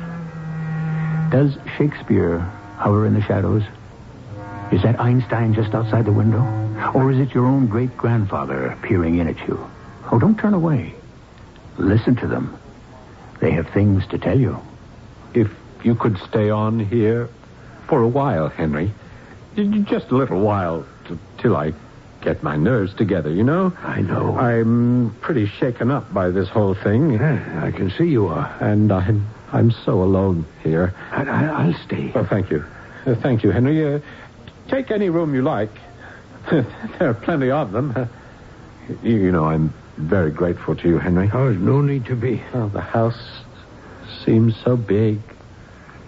So empty. I can imagine. Of course it is empty, isn't it, Henry? Well, it's always been a big house. Too big, really. I've often thought that, I mean, before all this happened, this peculiar business has just made things worse, made the house bigger somehow. Sometimes I wish I hadn't sent them all away. But I had to, didn't I? Well, if you... Even Selma. Wasn't quite so bad when Selma was here. Not that Selma and I knew each other well at all. We didn't. Mona knew her, but I didn't. Still, there was somebody in the house. Another person. You know what I mean. Yes. But I had to send her away.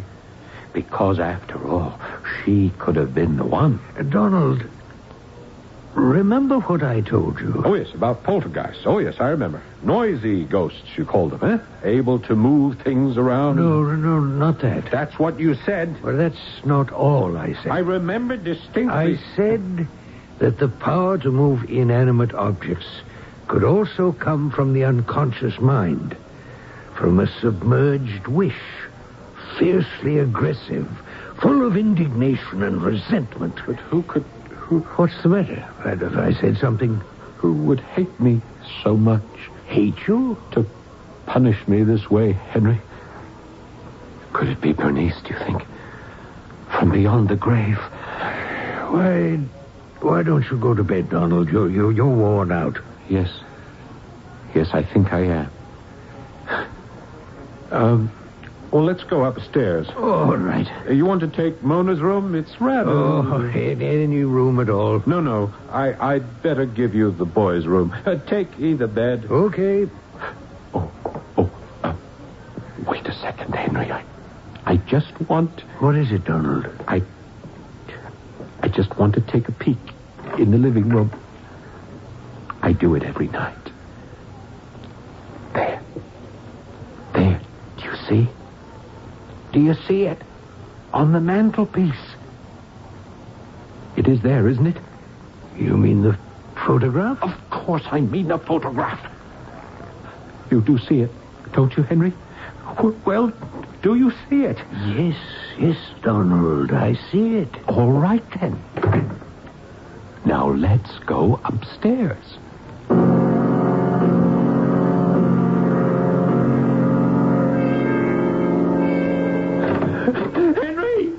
Henry! Get down here, Henry, for the love of... Henry! What is it, Donald? What's the matter? Get down here, for the love of heaven. Don't leave me here alone. I'm coming. I'll be right there. Where is it? Where is the blasted thing? Oh, where is it this time? What's the matter, Donald? It's got to be somewhere. Ah, there you are. Ha! Stuffed down between the back of the chair and the cushion. Thought I wouldn't see you. I knew you had to be someplace. And here you are. It's the photograph, isn't it? Yes, of course it's the photograph. No matter what I do, it's no use. It's no use. Donald. But you saw it, didn't you, last night? It was on the mantelpiece, wasn't it? You saw it there, didn't you? I showed it to you. Yes. All right. This morning, it's in the chair, between the cushion and the back. Now, how did it get there, huh? Nobody was in the house but you and me. Did you do it? What? Did you move that picture from the mantel to the chair? Was it you, huh? Are you the one who's trying to drive me crazy? Donald, stop and think. Try to calm down. Yes, it must have been you. Mona's in Florida. The boys are at school. Stephanie's with Mona. And Selma is off somewhere spending my money. I got rid of all of them. There was just the two of us in this house. You think that I would come down here in the middle of the night? You told me it wasn't necessary for anybody to physically move something. You said the force of the unconscious. Something like that. Yes, that's how you did it. You know all about these crazy things. You studied them. You know how they're done. Please, Donald. You did it. You did it. You know, Donald. It had to be you. No, Donald. If it wasn't you, then who was it, huh? Who was it? You, Donald. It was you. Me? I did it? Yes. You. I wouldn't do a thing like that. Why would I? What reason would I have to do a thing like that? You think I want to drive myself crazy? Something like that, perhaps? Henry. Listen, Henry. Will you stay? Will you stay here for a while?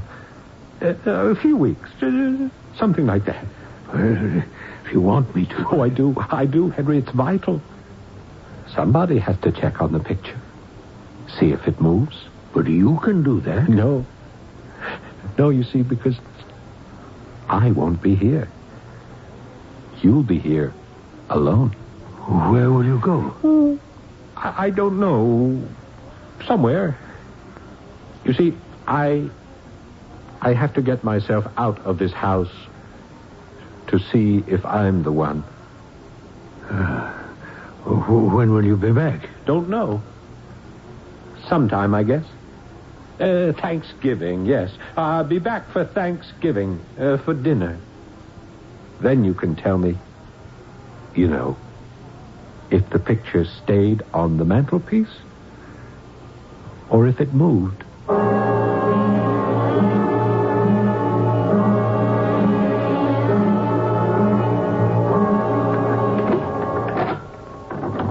Donald? Are you home? Donald? Did Selma show up? She said she would. Hello. Happy Thanksgiving Day. Oh, hello, Professor. It's so good to see you. Are you going to be here for dinner? I'm not sure. Oh, you must. Unless you have other plans. Did Selma arrive? She's in the kitchen now. Well, she wrote me Donald gave her some time off. Yes, I believe he did. I left Stephanie at a friend's house. I'll just speak to Selma, and then I'll go get her. Are the boys here? Yeah, they're in their room. Could I impose on you, Professor? Ask you to take my bag up to my room. It's right at the top of the stairs. Oh, yes. I know where it is. I've been using it for a month now. Oh? You've been keeping Donald company? That was the idea. Oh, I'm glad. In the beginning. But then... Yes, Donald was in a real state.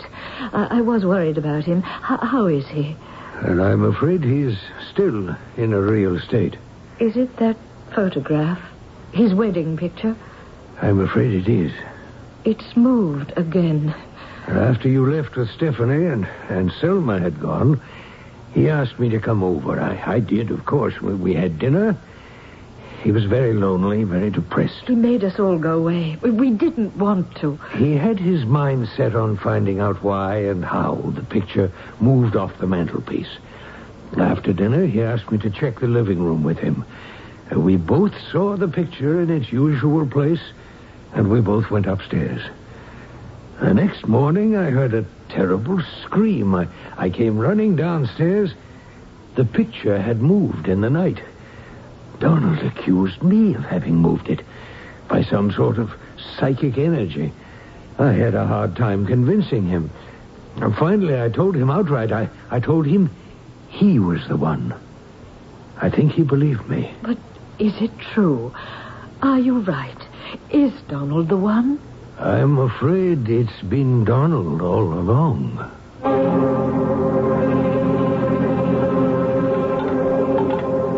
Sorry to make you help set the table, but Selma's been awfully busy in the kitchen. I don't mind at all. And Donald dismissed all the other servants right after... Oh, where is he? Where did he go? I've no idea. But he did say he'd be back for Thanksgiving. Of course, he was in a very agitated state when he left. I'm not sure he even remembers what he said. The children. What am I supposed to say to the children if he doesn't show up? I really don't know. Well, they'll be so upset. Matter of fact, so will I. Even if he's responsible for everything, I'm really very fond of him. Yes, so am I. You taught him how to paint, didn't you? Well, I taught him all I could. You know, I never liked Donald's paintings. I tried to, but couldn't. Are we all through setting the table? Yes, I guess we are. We've set a place for Donald, haven't we? Did you hear that? Yes. Wasn't it the front door? Yes, I think it was. Do you suppose it's... I hope it is. Hello, Mona. Henry. Hello, Donald. Well, hello, my dear. Well, are the children here? Well, they're upstairs. They're getting ready for dinner. Selma? You're basting the turkey. Good. Donald, where have you been? It's been more than a month. If you don't feel like telling us... No, I don't mind telling you. I've been painting. Painting? You've been painting? Yeah, well, there didn't seem to be anything else to do. Well, I think it was a very good thing to do. Oh, I don't know. Hey, you want to see some of my stuff? I most certainly do. Well, there's a whole portfolio, if you want to look at it. Of course I do. Yeah, here we are. Only sketches. A few watercolors. Nothing very significant. Rough sketches, really. That's all. I thought maybe later on I might develop some of them. But... Donald, they're good. They're very, very good. You mean that? Oh, I most certainly do mean that.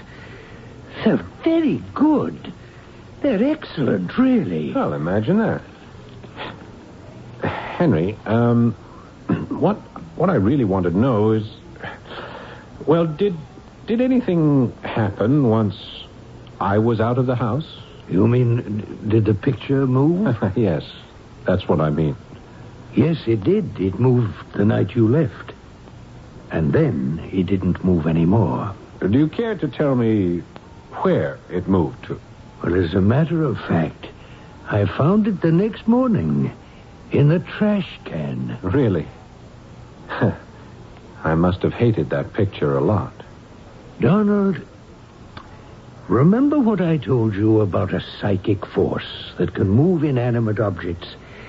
Well, when that psychic force turns to other things, constructive things, like painting, like any creative work, then it stops its futile gesturing, moving things about, and expends itself on the work it was meant to do. Understand? Yeah. Yes, you must be right, Henry. Because the day after I left this house, the very next morning, I went to work. I started painting again. Oh, Mona, why don't you call the children for dinner?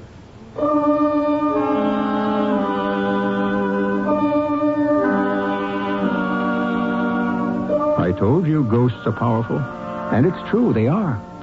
But other things are powerful, too. Things such as abandoned hopes, buried ambitions, neglected talents. Once set free, such things can exorcise the most ferocious ghost in the world and send him weeping back into the mists whence he came. I'll be back shortly.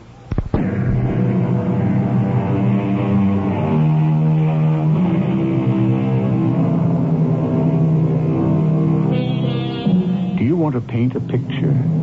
Do you feel like composing a song? Have you the urge to write a poem, a story, a novel? Do you long to play the piano or the violin or the guitar? Then for heaven's sakes, do it. Do it. For your own sake. And because it keeps the ghosts away. Our cast included Paul Hecht, Carol Teitel, and Court Benson. The entire production was under the direction of Hyman Brown. This is E.G. Marshall inviting you to return to our Mystery Theater for another adventure in the macabre. Until next time, pleasant dreams.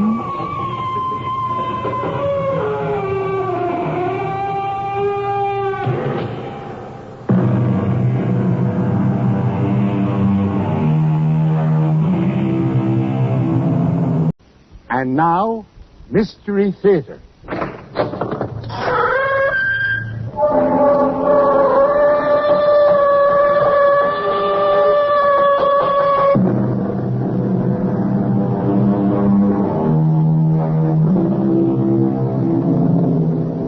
Come in. Welcome. I'm E.G. Marshall. Terror is our business, and we're about to take care of business in an unusual way. You're going to hear a story about a very contemporary sort of terror. It's a tale that takes place not in some dark dungeon with rattling chains, but in swank bistros and penthouse apartments where the closest thing to clanking chains are jangling charm bracelets and the tinkle of ice in highball glasses. But in this setting, you'll hear shocking words like, "Look what you did to him, Inga. Look at his eye, how swollen it is, all black and swollen." Corey, let go of me. You're hurting my arm. You shouldn't have done it, Inga. Now you'll have to kiss it. What? I'm sorry, Inga. Kiss his eye. You hurt it, now you have to kiss it. Corey!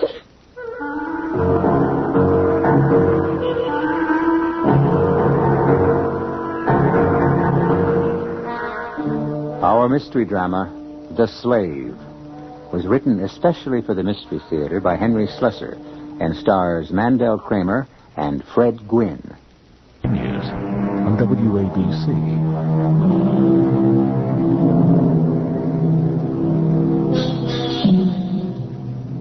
There's a very special sound to a really elegant restaurant. An orchestration of noise composed of good china, fine crystal and silver, murmuring waiters, and chattering patrons. We're in the Windward Restaurant on East 55th Street in Manhattan. And as soon as your eyes become accustomed to the dim light, you'll see a very handsome couple in a booth. The man's name is Corey. The woman is named Inger. If you were able to overhear their conversation, you might gather that tonight may be a very special occasion for both of them. It's kind of hard to believe that it's only a matter of weeks. What is? Since we first met. Does it seem longer to you? Now, that's what I call a trick question. If I say it seems long, you'll think all the newness has gone out of it. If I say it seems short... All right. I withdraw the question. No, I'm willing to answer it, Inga. Inga, it seems like I've known you all my life. But what's more important... Well, go on. That's one of those sentences that demand finishing. Well, I've never spoken these words before. I never wanted to. As a matter of fact... Corey, what is it? Oh, nothing. Well, you were staring at something. I just thought I saw someone I knew, that's all. Blonde or brunette? Not a woman, a man. Guy I know. All right, so you saw someone you know. I could have sworn he was out of town. Is that the one? Where? That man crossing the room.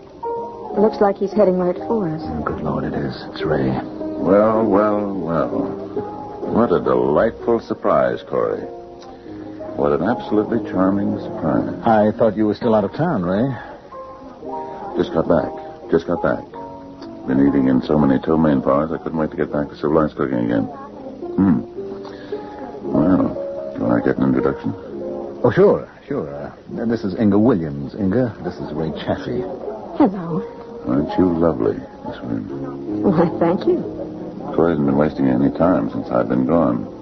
Have you, Corey? We haven't known each other very long, Ray. As a matter of fact, we were just discussing that very subject. I'll bet he's been keeping you hidden, hasn't he? Been taking you to nothing but nice dark places where nobody can see you unless they look very, very close. And you're worth looking closely at, Miss Williams. Corey, didn't you say that you wanted to get the check? Oh, yes, that's right. We were just finishing up, Ray. We're about to leave. Oh, gee, what a shame. But, oh, you were lucky at that, weren't you, Corey? I might have spotted you before the main course. What did you have? Did you try the blanket to bow? It was very good, but I suppose you had the steak. You never did have much imagination. We both had the steak, Mr. Chaffee. I don't have much imagination either. That's very sweet, Miss Williams. Very sweet of you. And now, Corey, you can leave. For heaven's sake, Ray. You heard me, Corey. Get out. Oh, your credit rating's still good at the Windward, isn't it? Would you stop at the desk and tell them to add my bill to your account? Go on, Corey. Move. Will somebody please tell me what this is all about? I'm sorry. I've got to leave. I'll call you later at home. You'll do what? I'll phone you later tonight. No, Corey. No more calls tonight. You just go home and go Betty by. Tomorrow, well, we'll see about tomorrow. Corey, where are you going? What do you think you're doing? Please sit down, Miss Williams. You don't have to leave. There's no use you're sitting here alone, is there? Well, I am leaving. Corey wouldn't want you to do that. Would you, Corey? Tell Miss Williams that you want her to stay. Inga, please stay. I'll talk to you sometime tomorrow. Good night. I just don't believe this. Relaxing, dear. You don't mind my calling you Inga, do you? Now that we're nice and cozy. Get your hand off my arm or I'll start screaming. See what that does to your credit rating. Wait, don't go. Good night, Mr. Chaffee.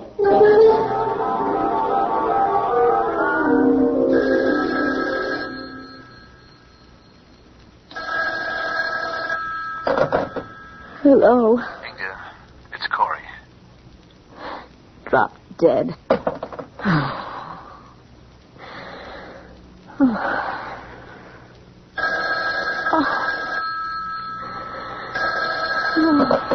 Inga, please don't hang up. Please listen to me. It's very important. You can listen to me instead. I have never, repeat, never been treated that way by any man. I've never been so humiliated. If you'll listen to me, maybe you'll understand what happened. Don't you even want to know? Yes, I do want to know. I want to know very much. I don't blame you for being angry. Look, I can't tell you all about it just yet, but I will, I promise. I didn't know Chaffee would be there. I didn't even know he was in town. I've been rid of him for 6 weeks. His company sent him on a sales trip. Corey, it's 8 o'clock in the morning. Last night was a very bad joke, but I am not awake enough to listen to any apology. Inga, will you have lunch with me? No. Please, I have to see you. It's important to me. Well, I don't feel like it. We still have some unfinished business from last night. Oh, all right. I'm too sleepy to argue.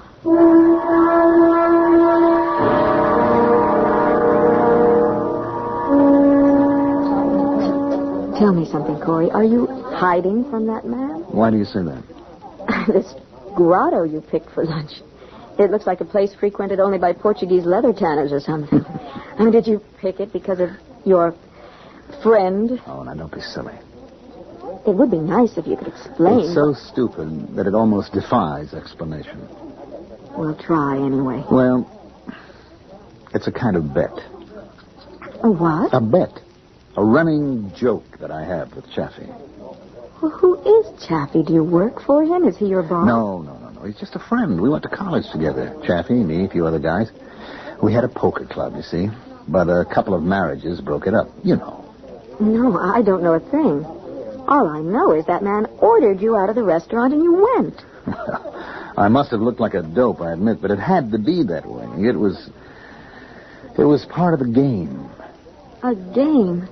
And is that how you described last night? Listen, there was something much more important about last night.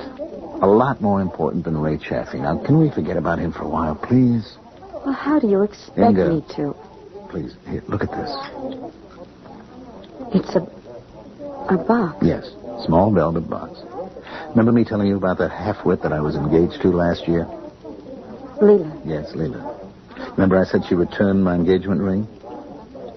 Now, wait a minute. Now, look what's inside the box. Go ahead. You see? Nothing. I don't get it. No, you don't get Leela's ring. I stopped at the jeweler's this morning and I made a deal for a clean swap. Now, you can go there any time and pick out the one you like. If you want to. You look shocked. I am. Excuse me, Mr. Jensen? Are you Mr. Corey Jensen? Yes, that's me. A telephone call for you, sir. It's already plugged in. Well, there must be some mistake. No, sir. It's for you. Excuse me. Hello? Ladybug, fly away home. Your house is on fire. Your children will burn. Ray. Get going, Corey. Vamos, scram. Exit. How did you know I was here? Are you following me again? I want you out of there. Your presence in that place offends me. What's going on? I'm right across the street in the phone booth. I'll expect to see you under the canopy in the next 2 minutes. All right. I'll give you 3. Corey, hang up on him. Ray, please, for the love of... You heard the command, Corey. Yes, I heard it. I think I've got to go. Oh, no, don't tell me. Not again. I've got to, Inga. It's something that I can't help. Corey, if you walk out of here and don't tell me why... Look, Inga, order some lunch. Huh? Have the roast beef, darling. It's good here. And I'll call you. If you go now, I don't want you ever to call me. Corey!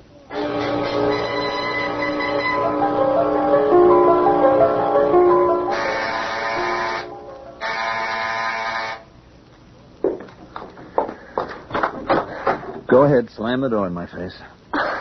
I really should do exactly that. And I wouldn't blame you. On the other hand, if you let me in, I'll tell you the whole story. I wanted to tell you the whole thing before, but I couldn't. That was part of the deal. I had to get Ray's approval. So I went to him this afternoon and he okayed it. Well, how nice of Ray. He even liked the idea of your knowing. I'm his slave, Inga. What did you say? No, don't repeat it. I heard it. I just don't believe it. I'm Ray Chaffee's personal slave. Now, I know that sounds wild, but it's not as crazy as you think. I don't mean he bought me on the open market or that we've got some kind of a nutty kind of sex thing going. What I mean is I have to do everything he tells me to do. Well, practically everything anyway. I mean, he can't cause me physical harm. He can't tell me to jump out the window, for instance. That would be against the rules. The rules? I've been his slave for 9-10 months now. And I've got less than 2 months before it's over. And I can tell you these last few weeks have been the roughest. Because of you. Because of me. I almost decided that I shouldn't keep on seeing you, not until this year was up. But with Chaffee away on that selling trip, I thought I could take a chance. A chance on what? Look, about 10 months ago, Chaffee and I and a couple of other guys, this little poker club I told you about, we were all sitting around one night putting away a fair amount of booze, and somehow we got on the subject of slavery. Present-day slavery, I mean. Nice topic for a poker game. Well, slavery still exists, you know. I mean, there's quite a slave trade in the Middle East, you know, places like that. Anyway, we all agreed that slavery was bad. But we also agreed that slavery was bad only for the slave. It was terrific for the master. My, such insight. Well, when you put all the moral considerations aside, what was so bad about having 2 or 3 slaves to do anything you want them to do? Ray Chaffee even found a quotation by Tolstoy about it. I think he looked it up, though, after the bet. The bet? You said something about a bet before. Well, you know about Tolstoy. He was some kind of Russian saint about individual freedom. Only he wrote in his diary that slavery is an evil, but an extremely nice evil. But it is evil. Sure, because it's involuntary. Slaves don't want to be slaves. If it were voluntary, if you closed that moral gap... Is that what you did? Volunteered to be a slave? Well, in a way. That's how the evening ended, in a kind of bet that Chaffee and I made with each other. Chaffee bet that I couldn't survive as his personal slave for a solid year. Now that year's almost over. I win, he loses, and things go back to normal. But I can't quit now, Inga, don't you see? But you can't go on like this. You can't, Corey. I've stood it for 10 months. Now, I just can't throw away those 10 months. Well, Chappie made me see hell, and he may get worse.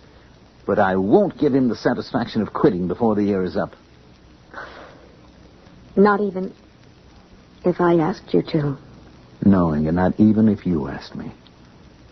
I'm his slave, Inga, and I'm going to be Chaffee's slave for the next 10 weeks, even if you never see me again.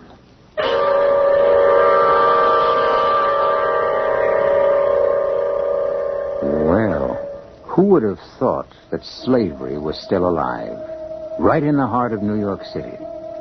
We've heard of wage slaves, love slaves, and other varieties, but Corey Jensen seems to be the genuine article.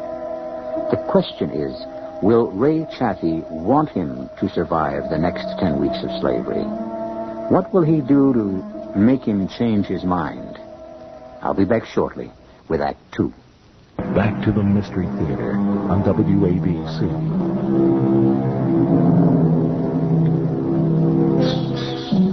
Corey Jensen, a modern young bachelor, has just shocked his girlfriend, Inger, by revealing himself in an ancient condition, the condition of servitude. Inger Williams is having a lot of trouble handling this information, but perhaps Corey can make her understand. It didn't start out too badly. Chaffee wasn't used to having a slave. At first, he asked me to do things. He was polite. He used the word please, and all his commands were petty, like running errands, going to the library, finding him taxis. It was easy. And then he changed? Well, he couldn't ask me to do anything that would endanger my health or cost me my job or involve money or anything like that. But he could humiliate you. He could do that. Nothing that would get me picked up by the police. But anything else, I would have to do them or I wouldn't be his slave, would I? A slave gives unquestioned obedience. That's the heart and soul of it, the inability to refuse the master's orders. But it took Chaffee a long time, almost half a year, to find the joy in it. The joy? Yes. There is a joy in it, Inga. Almost an ecstasy. It's more than the convenience of someone doing your bidding. It's power. More direct, more satisfying than any other kind. The raw, immediate power of one human being over another. You know what I think? I think you're children, 2 stupid kids who ought to be spanked. Anyway, after 6 months, his commands started getting tougher and more frequent. That's when we stopped being friends and became what we are now. Master and slave. Nothing but that. And that's when he started to really enjoy it. Corey. Yes? Do you love me? Inga, don't ask me to quit. Please. It's not possible. Do you think those restaurant things were bad? There have been worse. I've done every kind of dirty job for Chappie. I've been his valet, his butler, his cleaning woman. He's broken me up with every girl I've dated. He even tried to take them over. He even told one of them what I was to him. I thought the ground rules... They only apply to me, not to him. The master doesn't have to keep secrets. Only the slave. And he told this half-wit girl... Leela? Yes. And maybe Chaffee did me a favor there, but I won't forget the way he walked in on us. And told her that you were his slave? He told her and he proved it. Made me crawl in front of her. And that half-wit laughed. She thought it was funny. Hilarious. She asked Chaffee for a piece of the action. She wanted to play, too. And for the rest of the night, I was her slave as well, because that's part of the bargain. If you've got one master, you're the slave of the whole human race. Oh, Corey, how could you? I would have smashed his face. Sure, slaves revolt. That's part of the fun. But I had too much invested. Oh, no. Who'd be calling me this late? I don't know. Should I answer? Do you think it might be him? Well, he knows I'm here. All right. Hello? Hello, baby. How are you? Is that little boy crying his heart out to you? Hello, Mr. Chaffee. I'm delighted you called. Delighted. It gives me a chance to tell you what I think of you. Save it. Let me talk to Corey. Not until you hear me first. Sweetie, you bug me and I bug him, dig? Corey, you better take it. Hello? Did you tell you? Yes, I told her the whole thing. About the bet. You said I could. That's not what I'm talking about. You know what I mean. No, I haven't told her. Do it then. Right now. Let me hear you do it. All right. Inga, Yes? Ray wants me to leave now, but he doesn't want you to be lonely. He says he'll be glad to come up here and keep you company. He says, Go on, Corey. He says he knows a way to keep you warm and happy. Corey. Inga, I'd appreciate it if you would. I can't force you, but I'd look on it as a real favor if you'd let Ray come up now. Corey, get out of here. Get out of here right now.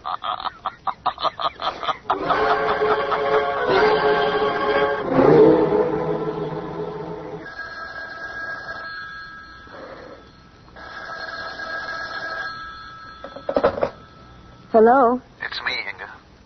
Well, what do you know? I thought your master had sent you to or someplace. It's been more than a week. Inga, can you meet me? I'm in the phone booth at the corner of Madison and 64th, right near the jewelry store I told you about. And where's your master?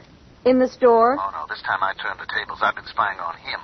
I saw him pull his car out of the garage 10 minutes ago. It's safe for us to meet. Well, it may be safe, but that doesn't mean I want to. Inga, please. All right. I'll be there.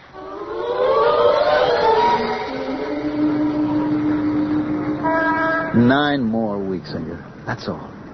Just 9 weeks, and it'll be over. Now, here's what I figured out. I won't see you again until then. I won't even try. But it's so unfair. It's the only way. I'll tell him we've broken up.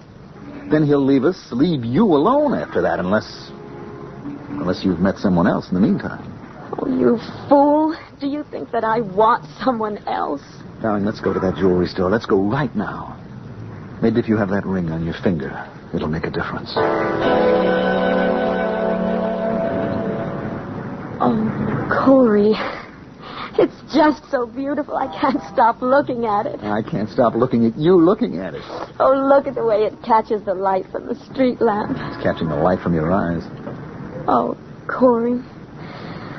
I love you so much. I love you too, darling. Uh-oh. What is it? A car in front of your apartment house. Is it his? Yes. I'd better go. Please, don't. He might be waiting in the lobby or upstairs in the hall. I'm afraid of him, Corey. You don't have to be, darling. He doesn't have any hold over you. If he starts anything, tell him you'll call the police. If he threatens me, tell him you don't give a damn, that we've broken up. It's all so horrible. I'll call you later, darling. Good evening, Miss Williams. I wonder if you've seen our friend. No, I haven't seen your friend. And I don't want to see him. Ah, then maybe you're in the market for a new friend. Good night, Mr. Chaffee. Don't go yet, Miss Williams. Please. Tell me where you're keeping the laddie. I know you two are still together. Where is he? Hiding under your bed? All right, why don't you come inside and see for yourself? There's something that I want to ask you anyway. Well, no, that's a very kind offer. You don't have to search the place. You can take my word for it. Corey isn't here. I'm perfectly willing to believe you. Then are you perfectly willing to do something else? What's that? I want you to call off this bet that you have with Corey. Really? You want me to free the slave? Issue an emancipation proclamation? Yes. He's had enough of the joke, and I think you have, too. You know something? You're right. What? It's become a burden. Not just to poor old Corey, but to me. It's a job having a slave, you know that? It's a responsibility. Like inheriting a lot of money. You're driven to do something about it all the time. Mr. Chaffee, I'm willing to make you a deal. I beg your pardon. Now, you're scared silly that you're going to lose this bet, aren't you? Do I look worried? You know that Corey is determined to make it through the year. I mean, he's only got 9 weeks left, and you can't dream up things horrible enough to make him quit. But I've got a claim on Corey, too. And if you do what I say, I'll see that you get your money back. Is that an offer? If you call this thing off right now, I promise you will get back every cent that Corey wins. My, you really believe you can twist the laddie around your finger? Why is that? Because I've got this around my finger. Well, don't tell me. You're engaged. That's right. Isn't that nice? I never thought old Corey would finally break down and marry the girl. Must be a reason, Miss Williams. You must really have something. I have Corey. And I swear to you, you won't lose a thing if you call off this nonsense. Money. You really think that's all I care about? Why not try another form of persuasion? Stay away from me. I'd certainly like to know what it is about you that Corey finds so irresistible. Let go of me. Be nice, darling. Be nice to the master. I can promise you the master is superior to the slave. Let go of me. Strong little girl, aren't you? If you don't let go of... Oh! I warned you. That ring. You cut my eye. Get out of here. My eye. You could have blinded me, you stupid woman. You better go have it taken care of, Mr. Chaffee. And you'd better go right now.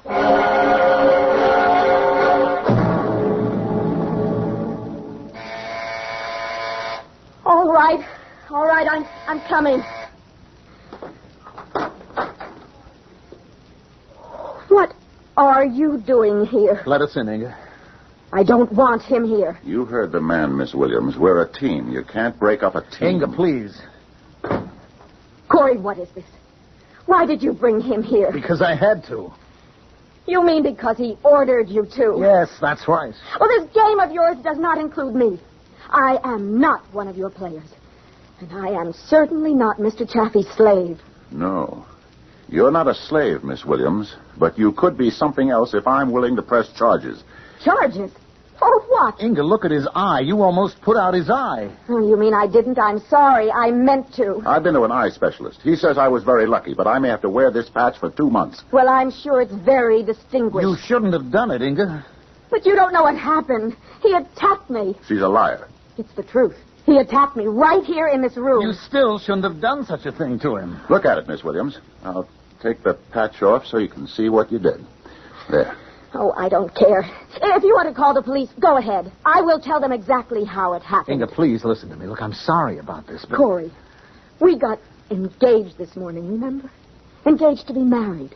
And yet you come here and talk to me like this. Tell her, Corey. Tell her what she has to do. You can't go around putting people's eyes out, Inga. That's not what the ring is for. Tell her who she hurt, Corey. The master. You hurt the master. Oh, please, get out. Both of you. Look what you did to him. Please, don't touch me. Darling, don't be angry at me. After tonight, I won't... I mean, Ray has promised that there's no more, not after tonight. He'll leave us alone. He swore it. He'll leave us alone after you do it. Do what?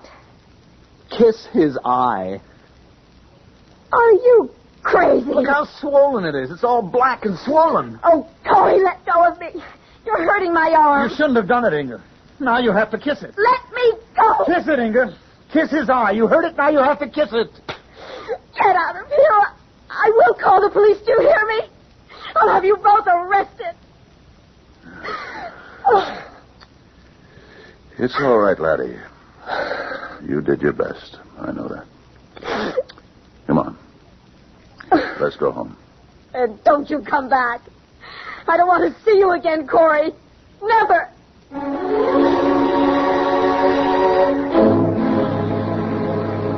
They say one of the most destructive forces in romance is a triangle.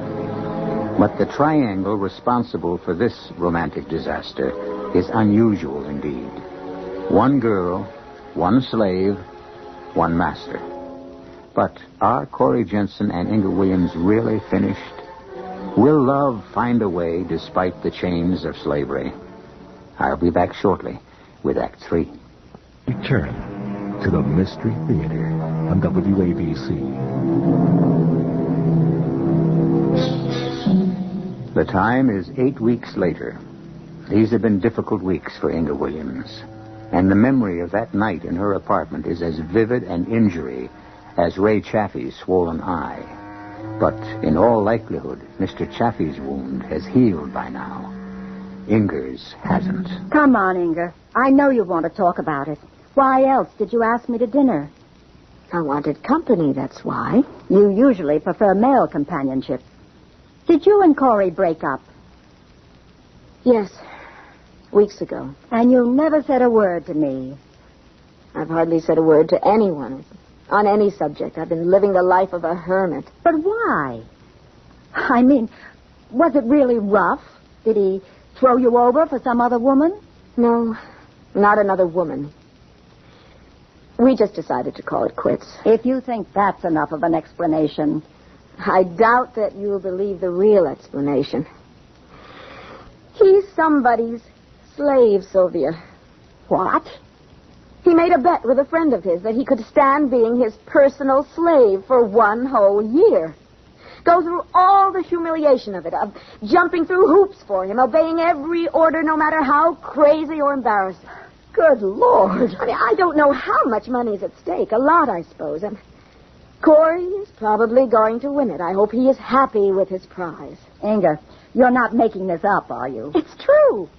I have been living with this nightmare for almost 3 months. No, that isn't quite true. I've been out of it for the past couple of months. I haven't seen Corey all this time. I've only heard from him once. I still carry the letter with me. Do you want to see it? If you want to show it to me. Here. Read it. Dear Inger, I know you hate me now. Does it make any sense to say that I love you? The chains come off on Sunday, October 28th. I'll call you then. I won't blame you for anything you say to me. Corey. The chains? That's what I said. Corey's been wearing those chains. That's why I am not wearing his engagement ring anymore. Inger, don't you think that was kind of foolish of you? What do you mean? Breaking up with him over a silly bet. There was nothing silly about it. It was the most disgusting thing I've ever witnessed. You've no idea how horrible it was. All right, so Corey's still a college boy at heart. But he's really cute, Inger. And he's a bachelor. And he earns good money. Yeah, he'll earn even more money on October 28th, but I don't care. October 28th? That's tomorrow. Yes. Then the whole thing will be over. What's to stop you two from getting back together again? I can't, Sylvia. Believe me. After what's happened, it would be impossible. But why? I mean, don't you like him anymore? Were you in love with a guy or weren't you? Yes. I was in love with him. And you still are. I can tell you're still crazy about him. Forget it, Sylvia, please. You haven't forgotten him, obviously. I have. I try not to think of Corey at all. Honey, can I ask you just one question? What? Why did you ask me to dinner? Well, why not? I mean, why choose tonight? Is it because of tomorrow? Because Corey is going to phone you tomorrow? I've no idea if he's going to call. His master may have sent him to Africa by now. He's going to call you. He said so in his letter. Well, that was written weeks ago. You want to know what to do when he does call. You want somebody to tell you what to do. No, Sylvia, I've already made up my mind about it. You want someone like me to tell you not to be stupid. To tell you that men like Corey Jensen don't grow on trees. Well, listen carefully, honey. Men like Corey Jensen don't grow on trees.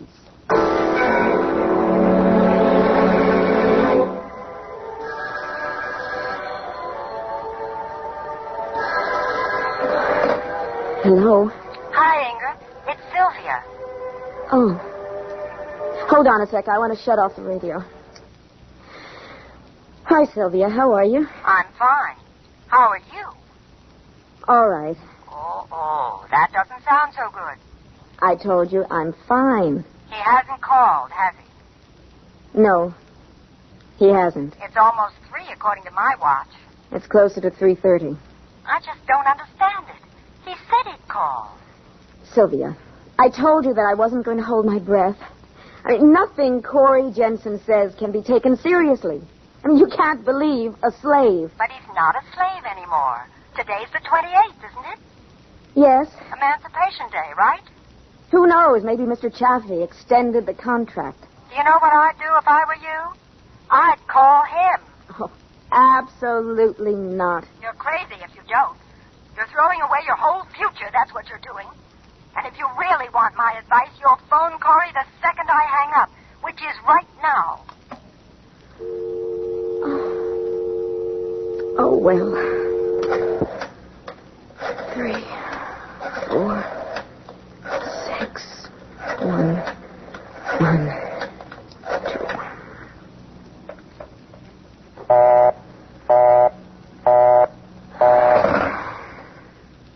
I wonder if he's trying to reach me.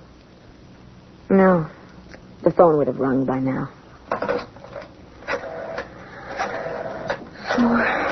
6, 1, 1, 2.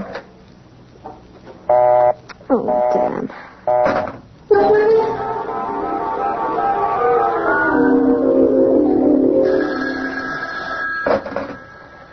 Are you still talking to me? Hello, Sylvia. Has anything happened? Yes, I've practically worn out my finger dialing Mr. Corey Jensen's number. And guess what? All I've gotten is a busy signal. You're kidding. Maybe the phone's off the hook. No, I had the number verified. The operator said there was someone talking. Man or woman? They don't give out that kind of information. For Pete's sake. Well, you're not going to let that spoil things, are you? Well, what can I do about it? That's simple. You can go over there. What? You know where Corey lives. You can go to his apartment. You can ring the doorbell. One thing about doorbells, they don't give off busy signals.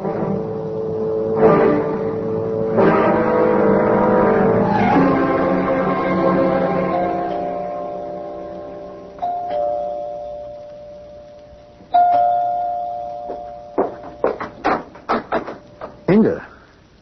Hello, Corey.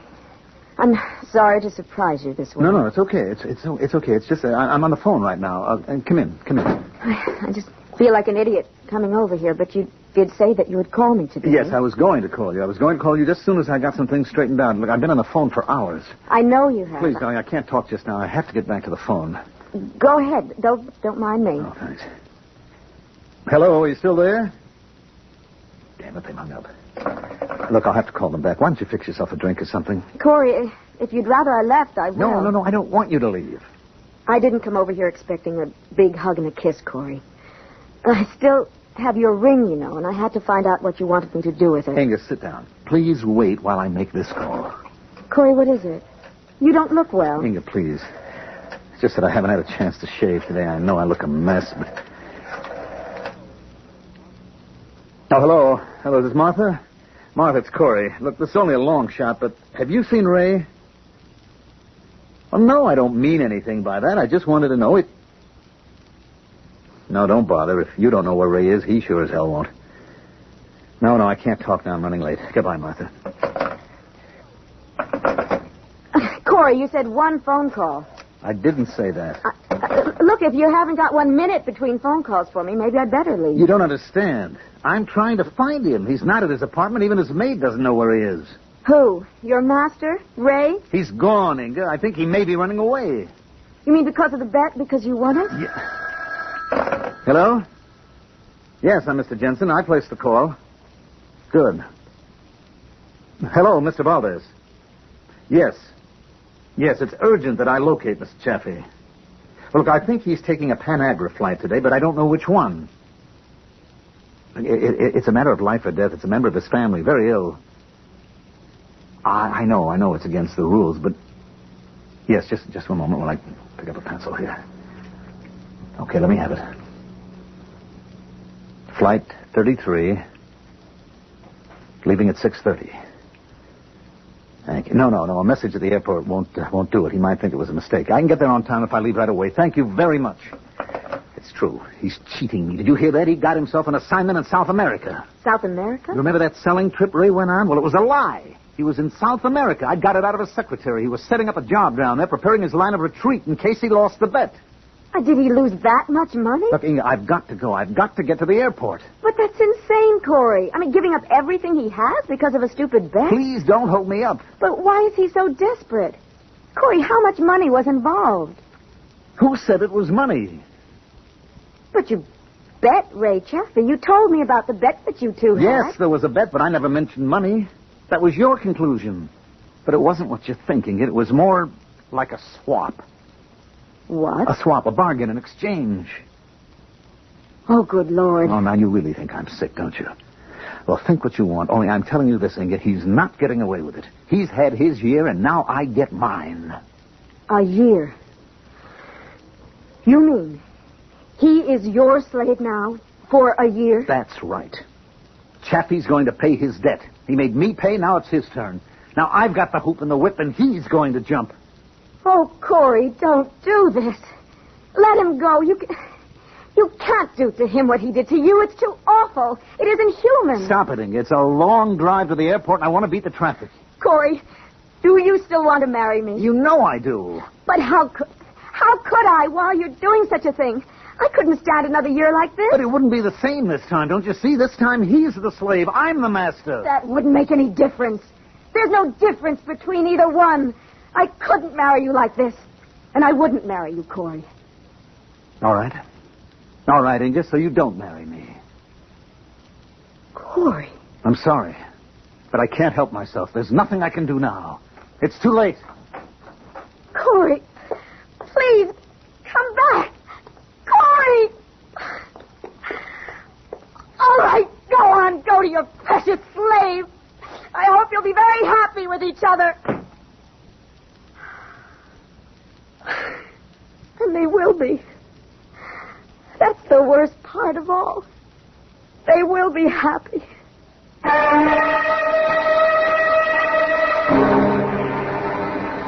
Yes, Inger Williams was right. Slavery makes slaves of the masters, too. That's why the system never worked so many years ago. But for Corey Jensen and Ray Chaffee, the system goes on. And they're welcome to it. I'll be back in a moment. Now, the Mystery Theater returns on WABC.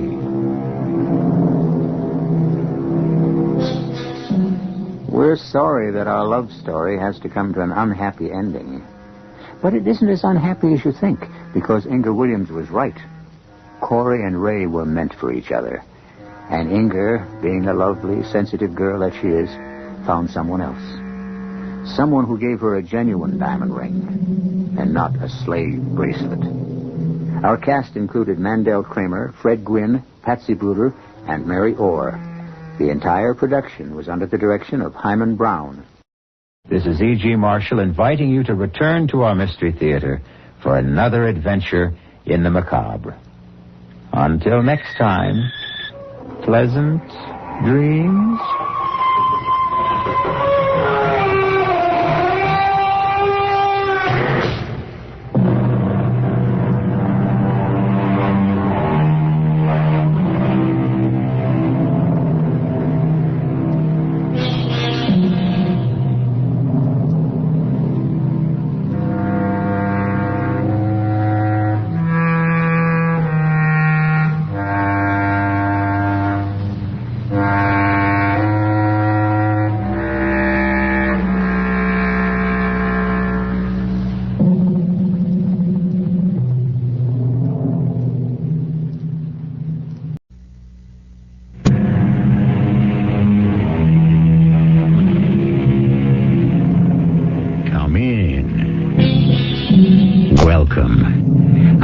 Marshall.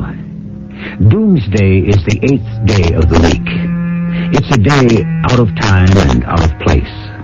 And it dawns quietly and runs its course, just like any other day. And millions, even billions of people may be unaware of it. After all, it may not be Doomsday for everybody. I'll stop you, Roger. Really? From what?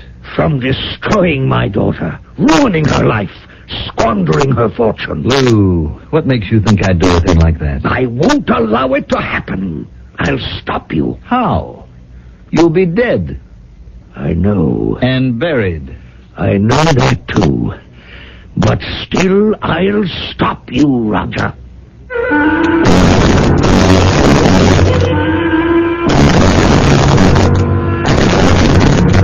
Our mystery drama, The Eighth Day, was written especially for the Mystery Theater by Sam Dan and stars Mary Kramer. I'll be back shortly with Act One.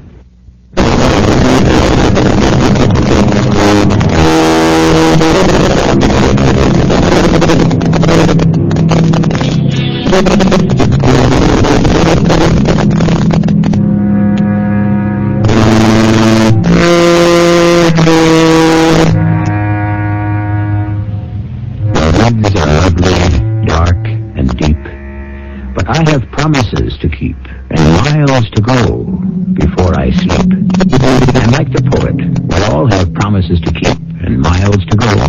But, of course, the matter is out of our hands. Urgent and important as our journey may be, when or where sleep will overtake us, finally. Roger? Yes, dear? Father wants to see you. Of course.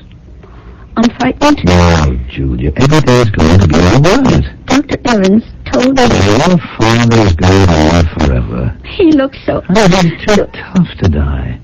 I mean, just relax. Have a cup of tea and be calm and beautiful. I'll go and have a nice little chat with Daddy. Hello, Lou? Well, Roger... Here's the day I've been waiting for. That's right.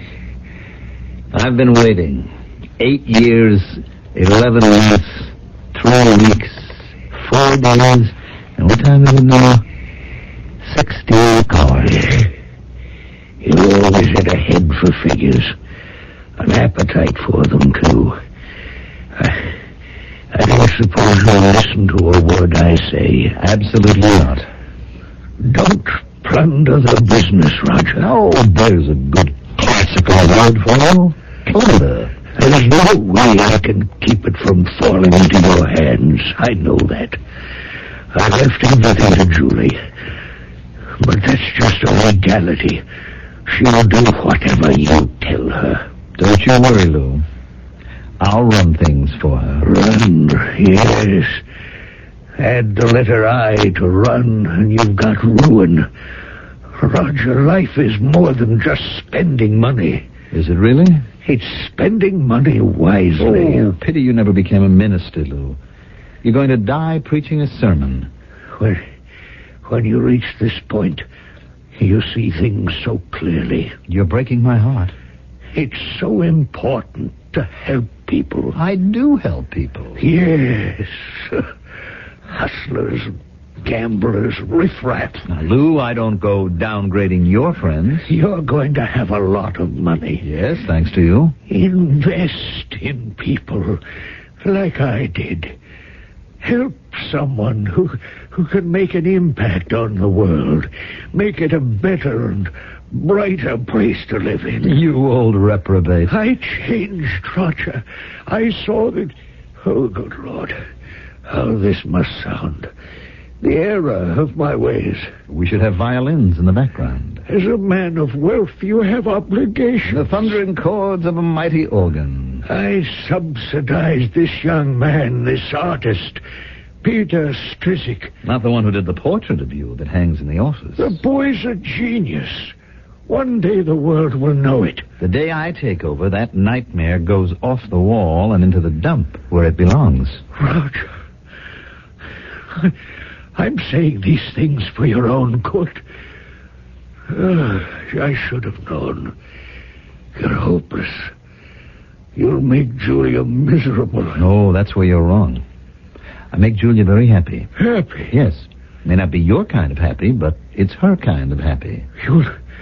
You'll run through her money and throw her out into the street. Oh, I don't think I'll ever throw her out into the street, Lou. I like her. You don't know the meaning of the word love.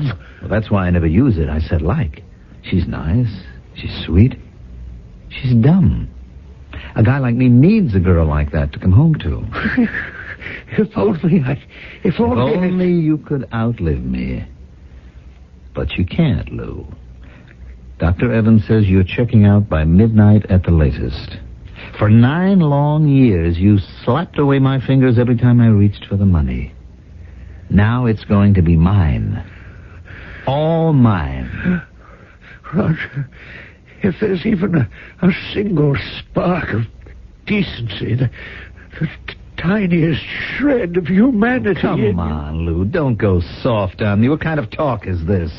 It's phony. It's completely out of character just because you're on your deathbed. I will not allow you to destroy my daughter. Your day is done, Lou. I'm warning you, Roger. I'll stop you. You'll be dead. Or don't you know it? Yes, Roger. I know it. And you'll be in your grave. I know that, too. But still, I'll stop you. Do you know what you're saying? I know what I'm saying. I'll stop you somehow. Oh, Lou, I'm really going to miss you. He lingered on a little past midnight. But finally, Louis Tremont Paradell went to his reward. And his lawyers and his bankers and his friends urged his daughter to hire a competent man to run the Paradell Paint Company. But I had my eye on that job for 10 years. After all, that's where the money was. And in Julia's adoring eyes, who could be more competent than her beloved? Roger, darling. Well, go ahead. Open the door. Walk in. It's your office now. Until now, only I knew how brilliant you are, how talented. Now you can show the world. Yes, darling, and I have ideas. Oh, I know you do. Your father, with all due respect, was somewhat old-fashioned. You could say he was conservative. Now, this office. I want to get rid of all this furniture. But Father's desk is a genuine Louis Couture. Antique furniture can subconsciously create an antique style of thinking. A viewpoint that looks backward rather than forward. Oh. To succeed, business must turn toward tomorrow, not yearn for yesterday. Oh, Roger, that is brilliantly conceived and so right. My office shall be spare, bare, simple. A lean but elegant understatement. And that oil painting of your father... Roger... No, you must hear me out.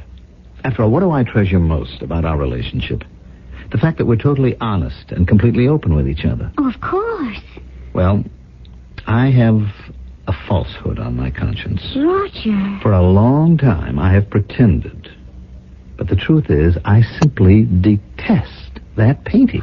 It doesn't even look like your father. Well, it does. It completely captures his mood, his soul. It's just a mass of blobs and lines. Oh, at first. But then when you bring your own sensitivity to it, all the elements resolve themselves into a radiant likeness of Louis Tremont Paradell, a man who both of us knew and adored. Perhaps, darling. Perhaps. It's a completely new form of art. Peter Strizek will have done for line and mass what Rembrandt did for light and shadow, Titian for color. Who says so? Well, at this point, only Peter Strizek says so, but he'll be discovered one day. He has to be. I didn't care for the way he looked at you when he would come to see your father. Oh, Peter? He doesn't see me as a woman. Well, then he's a bigger fool than I thought. Oh, darling, I know you have great, sweeping changes in mind, but could I ask you to do one small thing for me? Of course. Please, leave Father's painting. This factory was his creation. He built it from nothing. If his picture remains in this office, it'll signify that his presence is still felt. Darling, how can I deny you anything? Why shouldn't the old scoundrel be around to see my changes? So he remained on the wall. As time went on, I know he didn't like what he saw. At times, I could almost see him wince. Crosby and Dowell are complaining about the price again. Are they, Mr. Stebbins? They're hinting they can do better elsewhere. Then, we'll have to cut the prices. Yes, sir. Mr. Stebbins, you don't approve. No, it's not for me to approve or disapprove. We have a reputation as a high-quality house. And our customers pay the price for it. Well, then, you tell that to Crosby and Dowell. Mr. Paradell was the one who would tell that to all of our customers. He would tell them and make them like it. You know, I believe you're right. That is the boss's job. Ask Miss Cooper to come in here. Miss Cooper? Yes, sir. May something wrong? Well, Miss Cooper does leave a great deal to be desired when it comes to stenography and typing. Oh, that may be so, but she does have other attributes. Yes, sir. Which is why I hired her. That will be all, Mr. Stebbins. Yes, sir. Ah, Miss Cooper, please come in and close the door.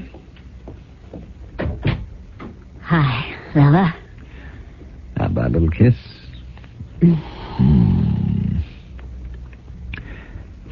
How did you like that, Lou? Who are you talking to? It's a private little thing. Roger.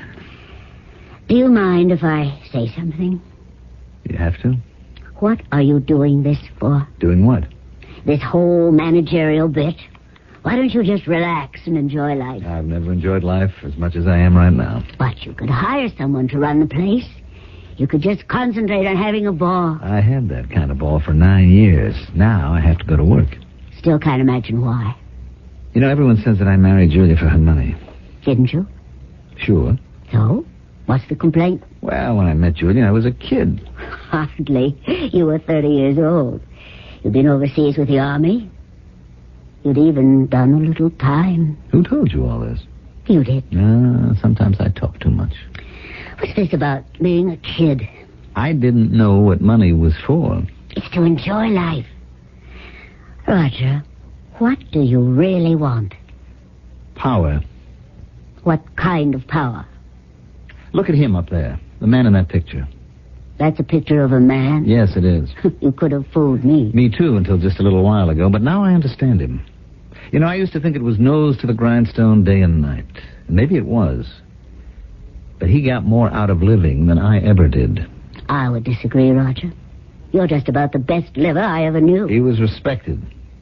Feared. He ran things. He ran people. Oh. And me, what have I always been? I've been a bum. I know how to wear clothes. I have good manners. I play a gentleman's game of bridge and golf and a little tennis, but I'm still a bum. Maybe, Roger. Maybe. Well, there's no doubt about it. You're very good at it. You're even great. That's something to be proud of. Lou Paradell used this place as a base of operations. Oh, yeah? He had his fingers in everything. He was in the group. What group? The group that runs things in this city. It's made up of men who have money and power. He was also a member of another group. The one that runs things in the state. He sure got around. But that's as far as he did get. Now, there's even another group. Ah. It runs things in this country. Mm-hmm. And then there is the most exclusive group of all.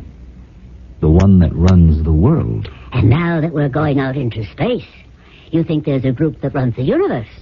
There has to be. Joan, I'm serious. Look, I have to be able to talk to somebody. I'm serious, too. I still say hire some guy to run this place and you just take life easy. Look, my father was nobody and I'm nobody. At least you're a rich nobody. That's the worst kind. That's what Lou Paradell had against me. Not that I didn't have money, but that I was nobody. And I'm going to show him. What are you going to show him? He is dead. In a way, he is still here. Roger, the trick isn't whether you're nobody or somebody, but how you live with it. You can't help being what you are. He lived for power. Before I'm finished, I'll be more powerful than he ever dreamed of. A butterfly flies. But just because he's way up there, looking way down here, is no reason for him to think he's an eagle. And Roger, honey, you're just a butterfly. Maybe. But a butterfly can become an eagle. Sure. Sure thing, Roger, honey. Why not? After all, he began life as a worm, didn't he?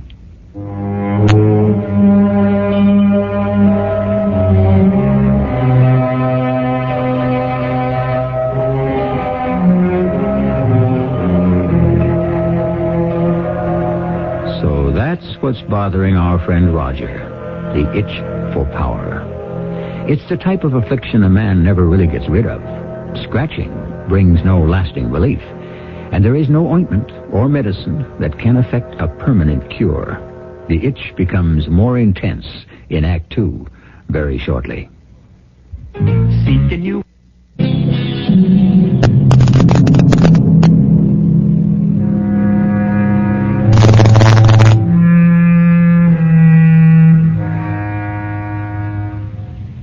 Is this what it's all about? Do certain men raise themselves to heights of power to compensate for being nobodies and neglected while they were children? Why not? It's as good a theory as any other. Darling, you busy this evening? I'm going to be late at the plant, Julia. Well, I was going to ask you to come to a showing with me. Peter Strizik is having a small exhibit. Oh? I feel that I'm carrying on Father's work by trying to launch Peter's career. It's difficult to get critics and dealers interested. Oh, I'm sure. Darling, Uncle Will called me last night. Dear Uncle Will. He hears that things are not going too well at the plant. He hears that, does he? And, there were times when things did not go too well even when your father was alive. Oh, yes, that's true. These things run in cycles, Julia. I mean, you've heard of business cycles. Oh, I think so. Well, there is a small recession, and it's cutting down on orders. Then there is this inflation, which keeps raising our expenses. I understand. These things are to be expected. There are times when I think you're working too hard. Well, hard work never killed anyone. You killed Father. Well, I'm going to be working even harder. Oh, darling. I volunteered to join the mayor's committee. I feel someone has to take your father's place. Oh, Roger. If Father could only see you now, he'd be so proud of you. I joined the committee, but I was, I suppose, tolerated more than anything else. I guess the problem was money. The high-powered, successful men who formed the committee sensed that, so far, I wasn't in their league. Maybe I was wearing my father-in-law's shoes, but I wasn't going anywhere in them. Yes, Mr. Criswell? Mr. Stebbins, our volume is way off. Oh, it's to be expected, sir. Expected? Housing starts are down, therefore all building materials. But according to these figures, we're just about breaking even. Well, that isn't bad for the present situation. Well, that doesn't impress me, Mr. Stebbins. We don't make money because we're stodgy and unimaginative. That may be, We'll sir. start by cutting prices. Well, we can't do that and turn out our traditional quality product. What's quality? It's a state of mind is what it is.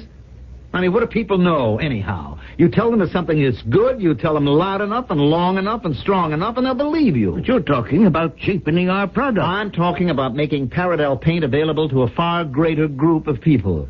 Now you, too, can enjoy the perfection of a Paradel paint job. What you mean, sir, is a snow job. Ah, there is hope for you, Stebbins. You do have a sense of humor buried deep down there somewhere. I also have what I like to think of as a sense of honor.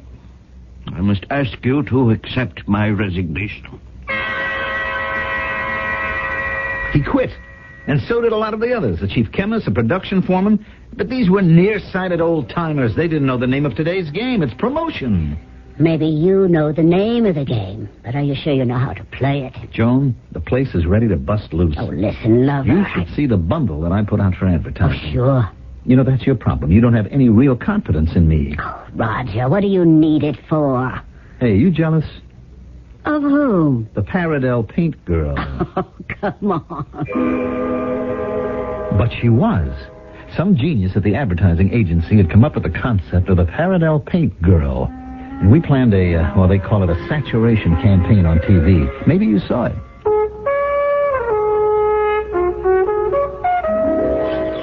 And here she is, ladies and gentlemen, your lovely Paradel paint girl. Only nature and Paradel could create the gold of that hair, the red of those luscious lips, the creamy, milky whiteness of that sensational skin. Remember, folks, whatever the hue, there's a Paradel color for you. She was not only a sight for the eyes, she was a delight to have around. In a nice, cozy little retreat when I simply had to get away from it all. Unlike Julia, who gushed, and Joan, who jabbered, this one was a lady of remarkably few words. And she sold the paint. Orders poured in from all over the country. The factory went to 3 shifts. Paradell paint was moving into places and in quantities that Lou Paradell had never dreamed of. I looked up at his painting at least once a day and reminded him of it. Lou, you ain't seen nothing yet. Well, Joan, you're going to have to get yourself a secretary. I'm up to my ears around here. Now, listen, lover. The mayor wants to talk with me on, how did he put it, matters of mutual interest. Julia's Uncle Will, the banker who never approved of me, he wants to know when I'm free for lunch. Do you know what our volume has been just last month alone? And I'm putting all of it and more back into advertising. If I were you, I would take the money and run. Why do you say a thing like that? We're starting to get letters. Sure, orders. Complaints. What do you mean? Complaints. Wholesalers are complaining. Retailers are complaining. Customers are complaining. Mrs. Jane Consumer, who spends $10.95 of her hard-earned money to buy a gallon to brighten her living room, is yelling the loudest of all. What's the matter with the paint? It's supposed to be a washable paint. It is. Only it turns out to be a disappearing paint. It washes right off the wall. That is simply not so. Well, you did take a lot out of the product. I guess what you took out is what kept it on, mostly. Lou. What did you say? Didn't you hear him laugh just now? I didn't hear anything. Are you all right? I looked at the portrait. I was sure he winked. It was such a crazy painting you could believe anything. But one thing I knew. I could tell there was trouble ahead. Even Julia was starting to ask questions. Darling, everything's all right, isn't it? Why, of course. It's just that I ran into an old friend of Father's yesterday. A friend and customer. Oh? Who? Frank Watkins. He owns a big chain of paint stores. Yes. He was complaining about the paint quality. He was? Yes. He said he was thinking of canceling his orders. Is that what he said? Mr. Watkins, I said, there must be some mistake. You've bought Paradell paint for almost 40 years. I think I talked him out of it. Roger. Yes, sir. Is there a problem with the quality? Julia, I wanted to shield you from all this. The problem is with the Frank Watkinses of this world.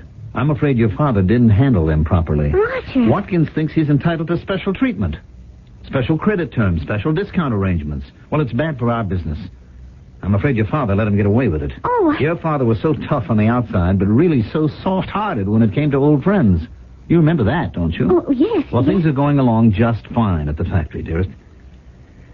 Oh, I shall need your signature for something. Of course. And for what? I have to go to the bank. Why? Why would anyone go to the bank? To borrow money, silly. But why do you have to borrow money? Well, everybody in business borrows money. I don't think Father did. Well, instead of diverting your own cash flow and spending your own money, you let that work for you, and then you borrow for short-term business expenses. Oh, it's all so dreadfully complicated. I'll never understand any of it. Oh, Roger, I'm so glad I have you to take care of these things. The trouble with these things is they didn't get better. They didn't even hold still. They kept getting worse and worse. Shipments were returned, orders were canceled, customers were lost. And no matter how my Paradell paint girl smiled on TV, business kept dwindling. And I owed money to everyone, for everything. I could only go to one place for it. Julia had things in her own name that Lou had left her. But you'd be surprised how quickly I went through all that, too. Darling, all the money. Well, haven't I told you it's all being plowed into the business? We're expanding every day. Oh. I mean, within the year, Paradell paints will be triple the size. Oh, Lou wouldn't know the place. Oh, that'll be wonderful. Now, Julia, I have to meet at Note before the 15th. Well, I'm afraid I don't have any more money. You don't? The insurance, bonds, the stocks. I mean, they're all gone. No. Oh, they're not gone in that sense. I mean, they're in the business. They're part of the brick and the mortar and the machinery. And the plans and production at Paradell Paints. Isn't that so? Well, Roger, it is so, isn't it? Oh, yes. Yeah, of course, darling. Absolutely.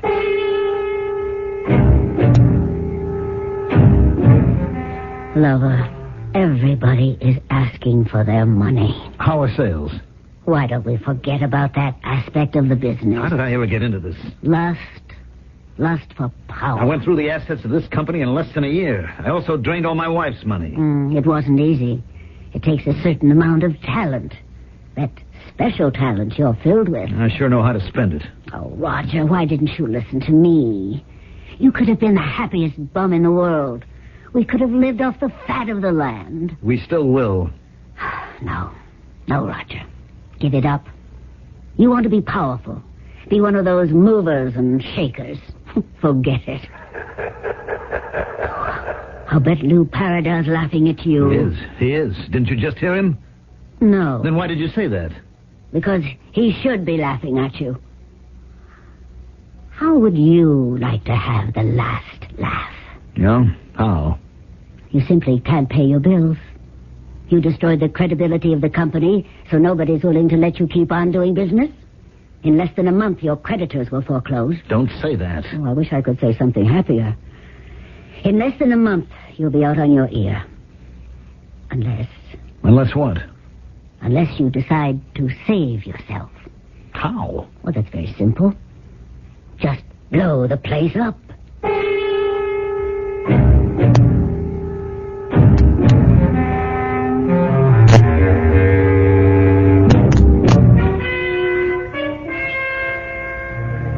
I'm not sure that's really very simple. I mean, the act, the explosion itself, that's a fairly simple chemical event. But to do it, to decide to do it, to accept the rationale for doing it, that could be a most complex procedure. It'll either happen or it won't in Act 3.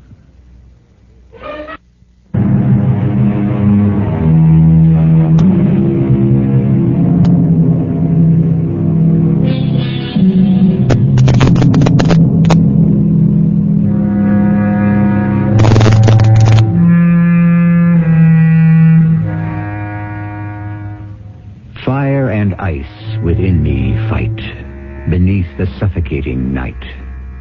Fire and ice, passion and reason, the essential conflict of man's basic nature. The surprising thing about it all is that we may not even be aware of the turbulence that is taking place inside us until it's burned out or frozen over. I said you'll have to blow up the factory. Are you crazy? No, I'm sane. I'm talking sense. Blow up the factory? What other choice have you? You're going to lose it, you'll have nothing. But I mean... You and Julia. You'll be lucky to have the clothes on your back. And that's another thing. Julia, how would you like to be poor and married to Julia? I don't want to talk about it. That's why I have to talk about it for you. It's wrong. Roger, you've never made an honest dollar in your life. It's wrong for me. I never did anything that was tied up with violence. With me, it was a kind of a con game where you never got your hands bloody or even dirty. You have no other choice. The insurance money will let you live in style for the rest of your life. Insurance companies always suspect arson in these kind of things. But they won't be able to prove it. Blow up the factory? Why don't you think about it for a while? I'm sure you'll convince yourself to do the right thing. The only thing. Incidentally, I have already got the fellow lined up. Which fellow? The fellow who's going to put you back in the money. The one who's going to do the job. I sat there for a long time after she left the office. Even after everyone had left the plant. I kept thinking, how could I do a thing like that? I looked at the painting of Lou.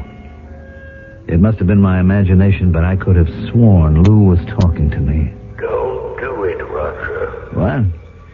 I asked you once not to plunder the business. You didn't listen. This time I'll ask you, don't destroy it. Don't destroy the business. I've already done it. No, listen to me. Go to my brother Will. He'll refinance the company. He wouldn't give me 15 cents. What banker would? You'll be out of it. The Paradel name is strong enough to come back. Will knows who to hire. In a couple of years, the company will be stronger than ever. And what am I supposed to be doing? What were you doing while I was alive? You mean go back to being a bum? You'll be a rich one, with Julia's share of the profits. But I'll still be a bum. As your girlfriend Joan says, you're very good at it. You think you know everything. Look, I may have made some mistakes, but I can come back. And on my own terms. The insurance money will put me back in the ball game. Roger. You'll never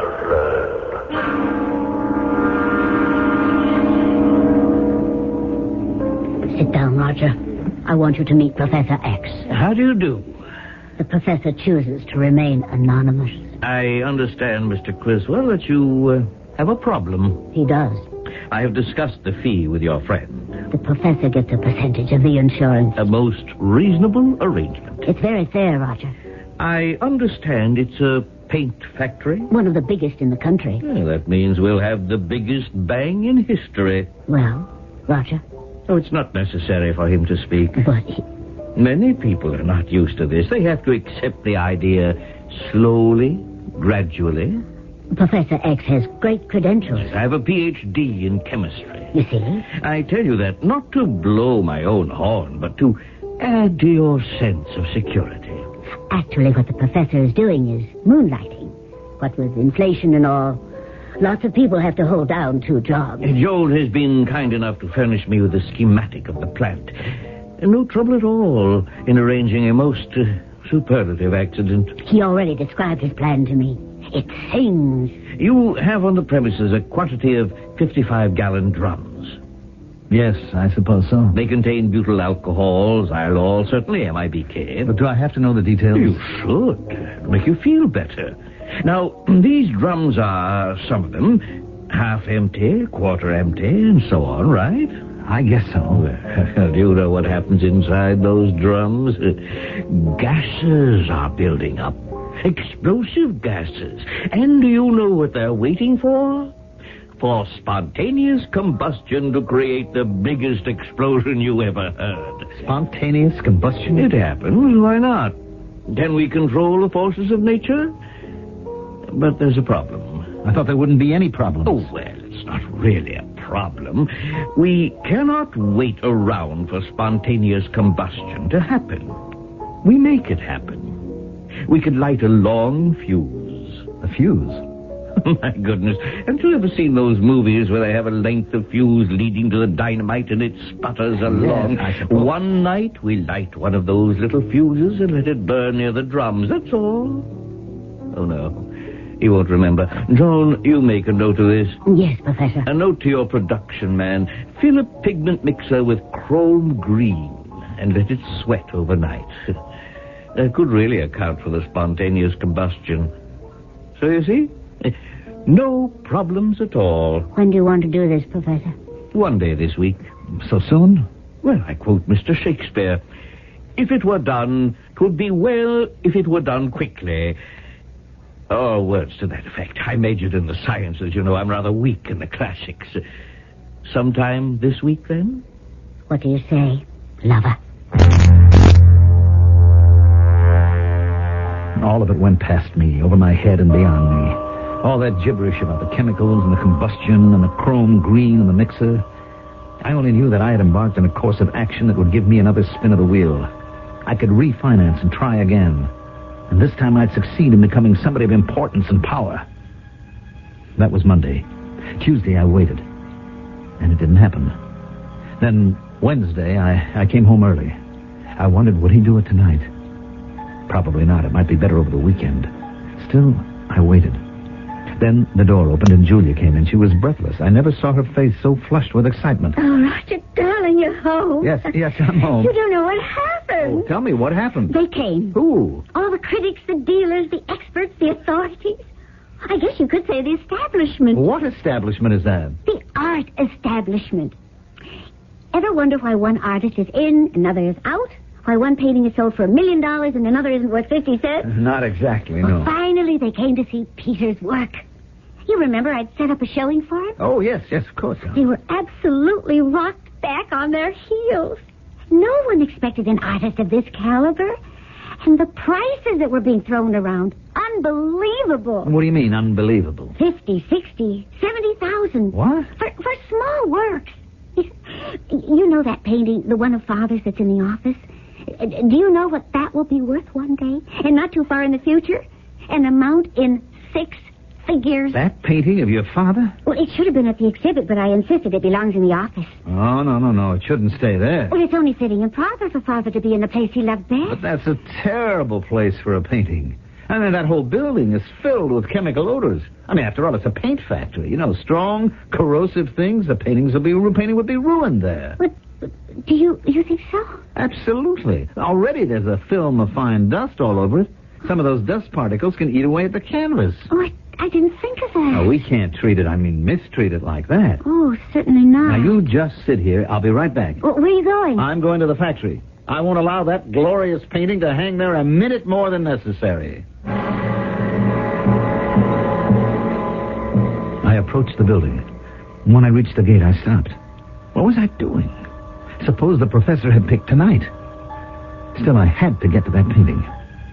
But wouldn't it be better to call Joan first? What if there were a smoldering fuse? Hello. Listen, did the professor, What about him?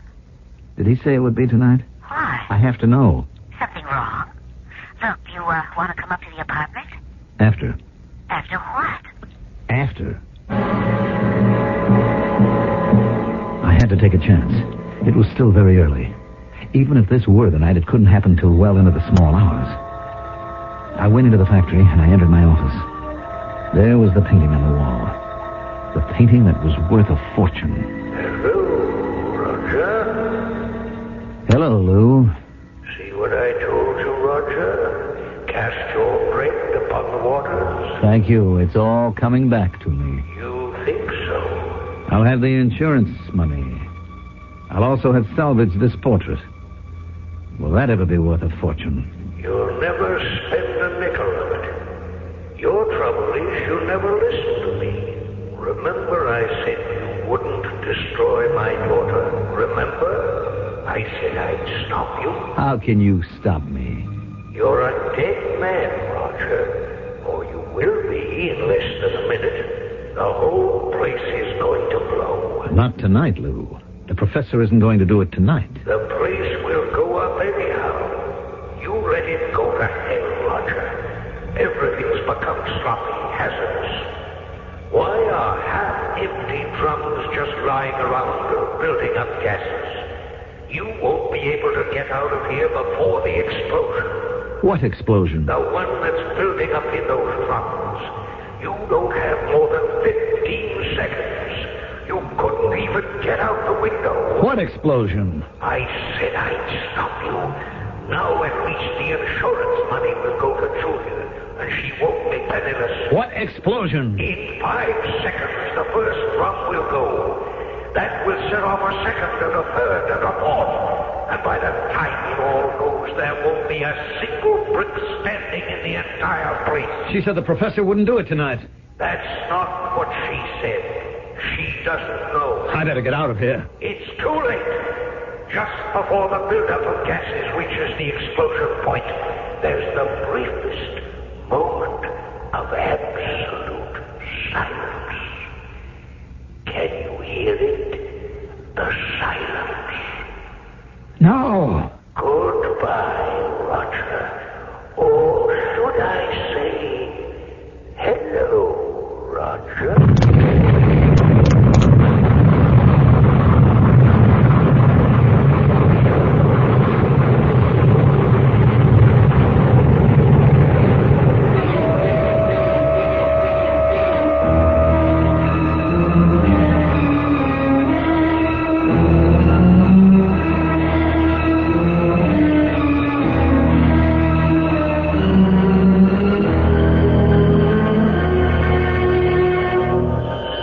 Professor come by earlier and set up the explosion? Or did the natural forces of spontaneous combustion pick that exact moment to assert themselves? It makes sense either way, to everyone but poor Roger, who never knew what hit him. I shall return shortly.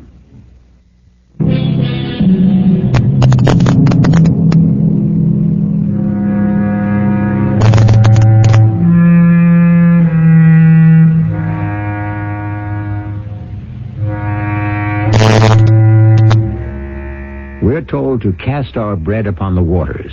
And of course it makes sense. Sometimes we wait and wonder, will it ever return? But this is the kind of bread that never becomes soggy or stale.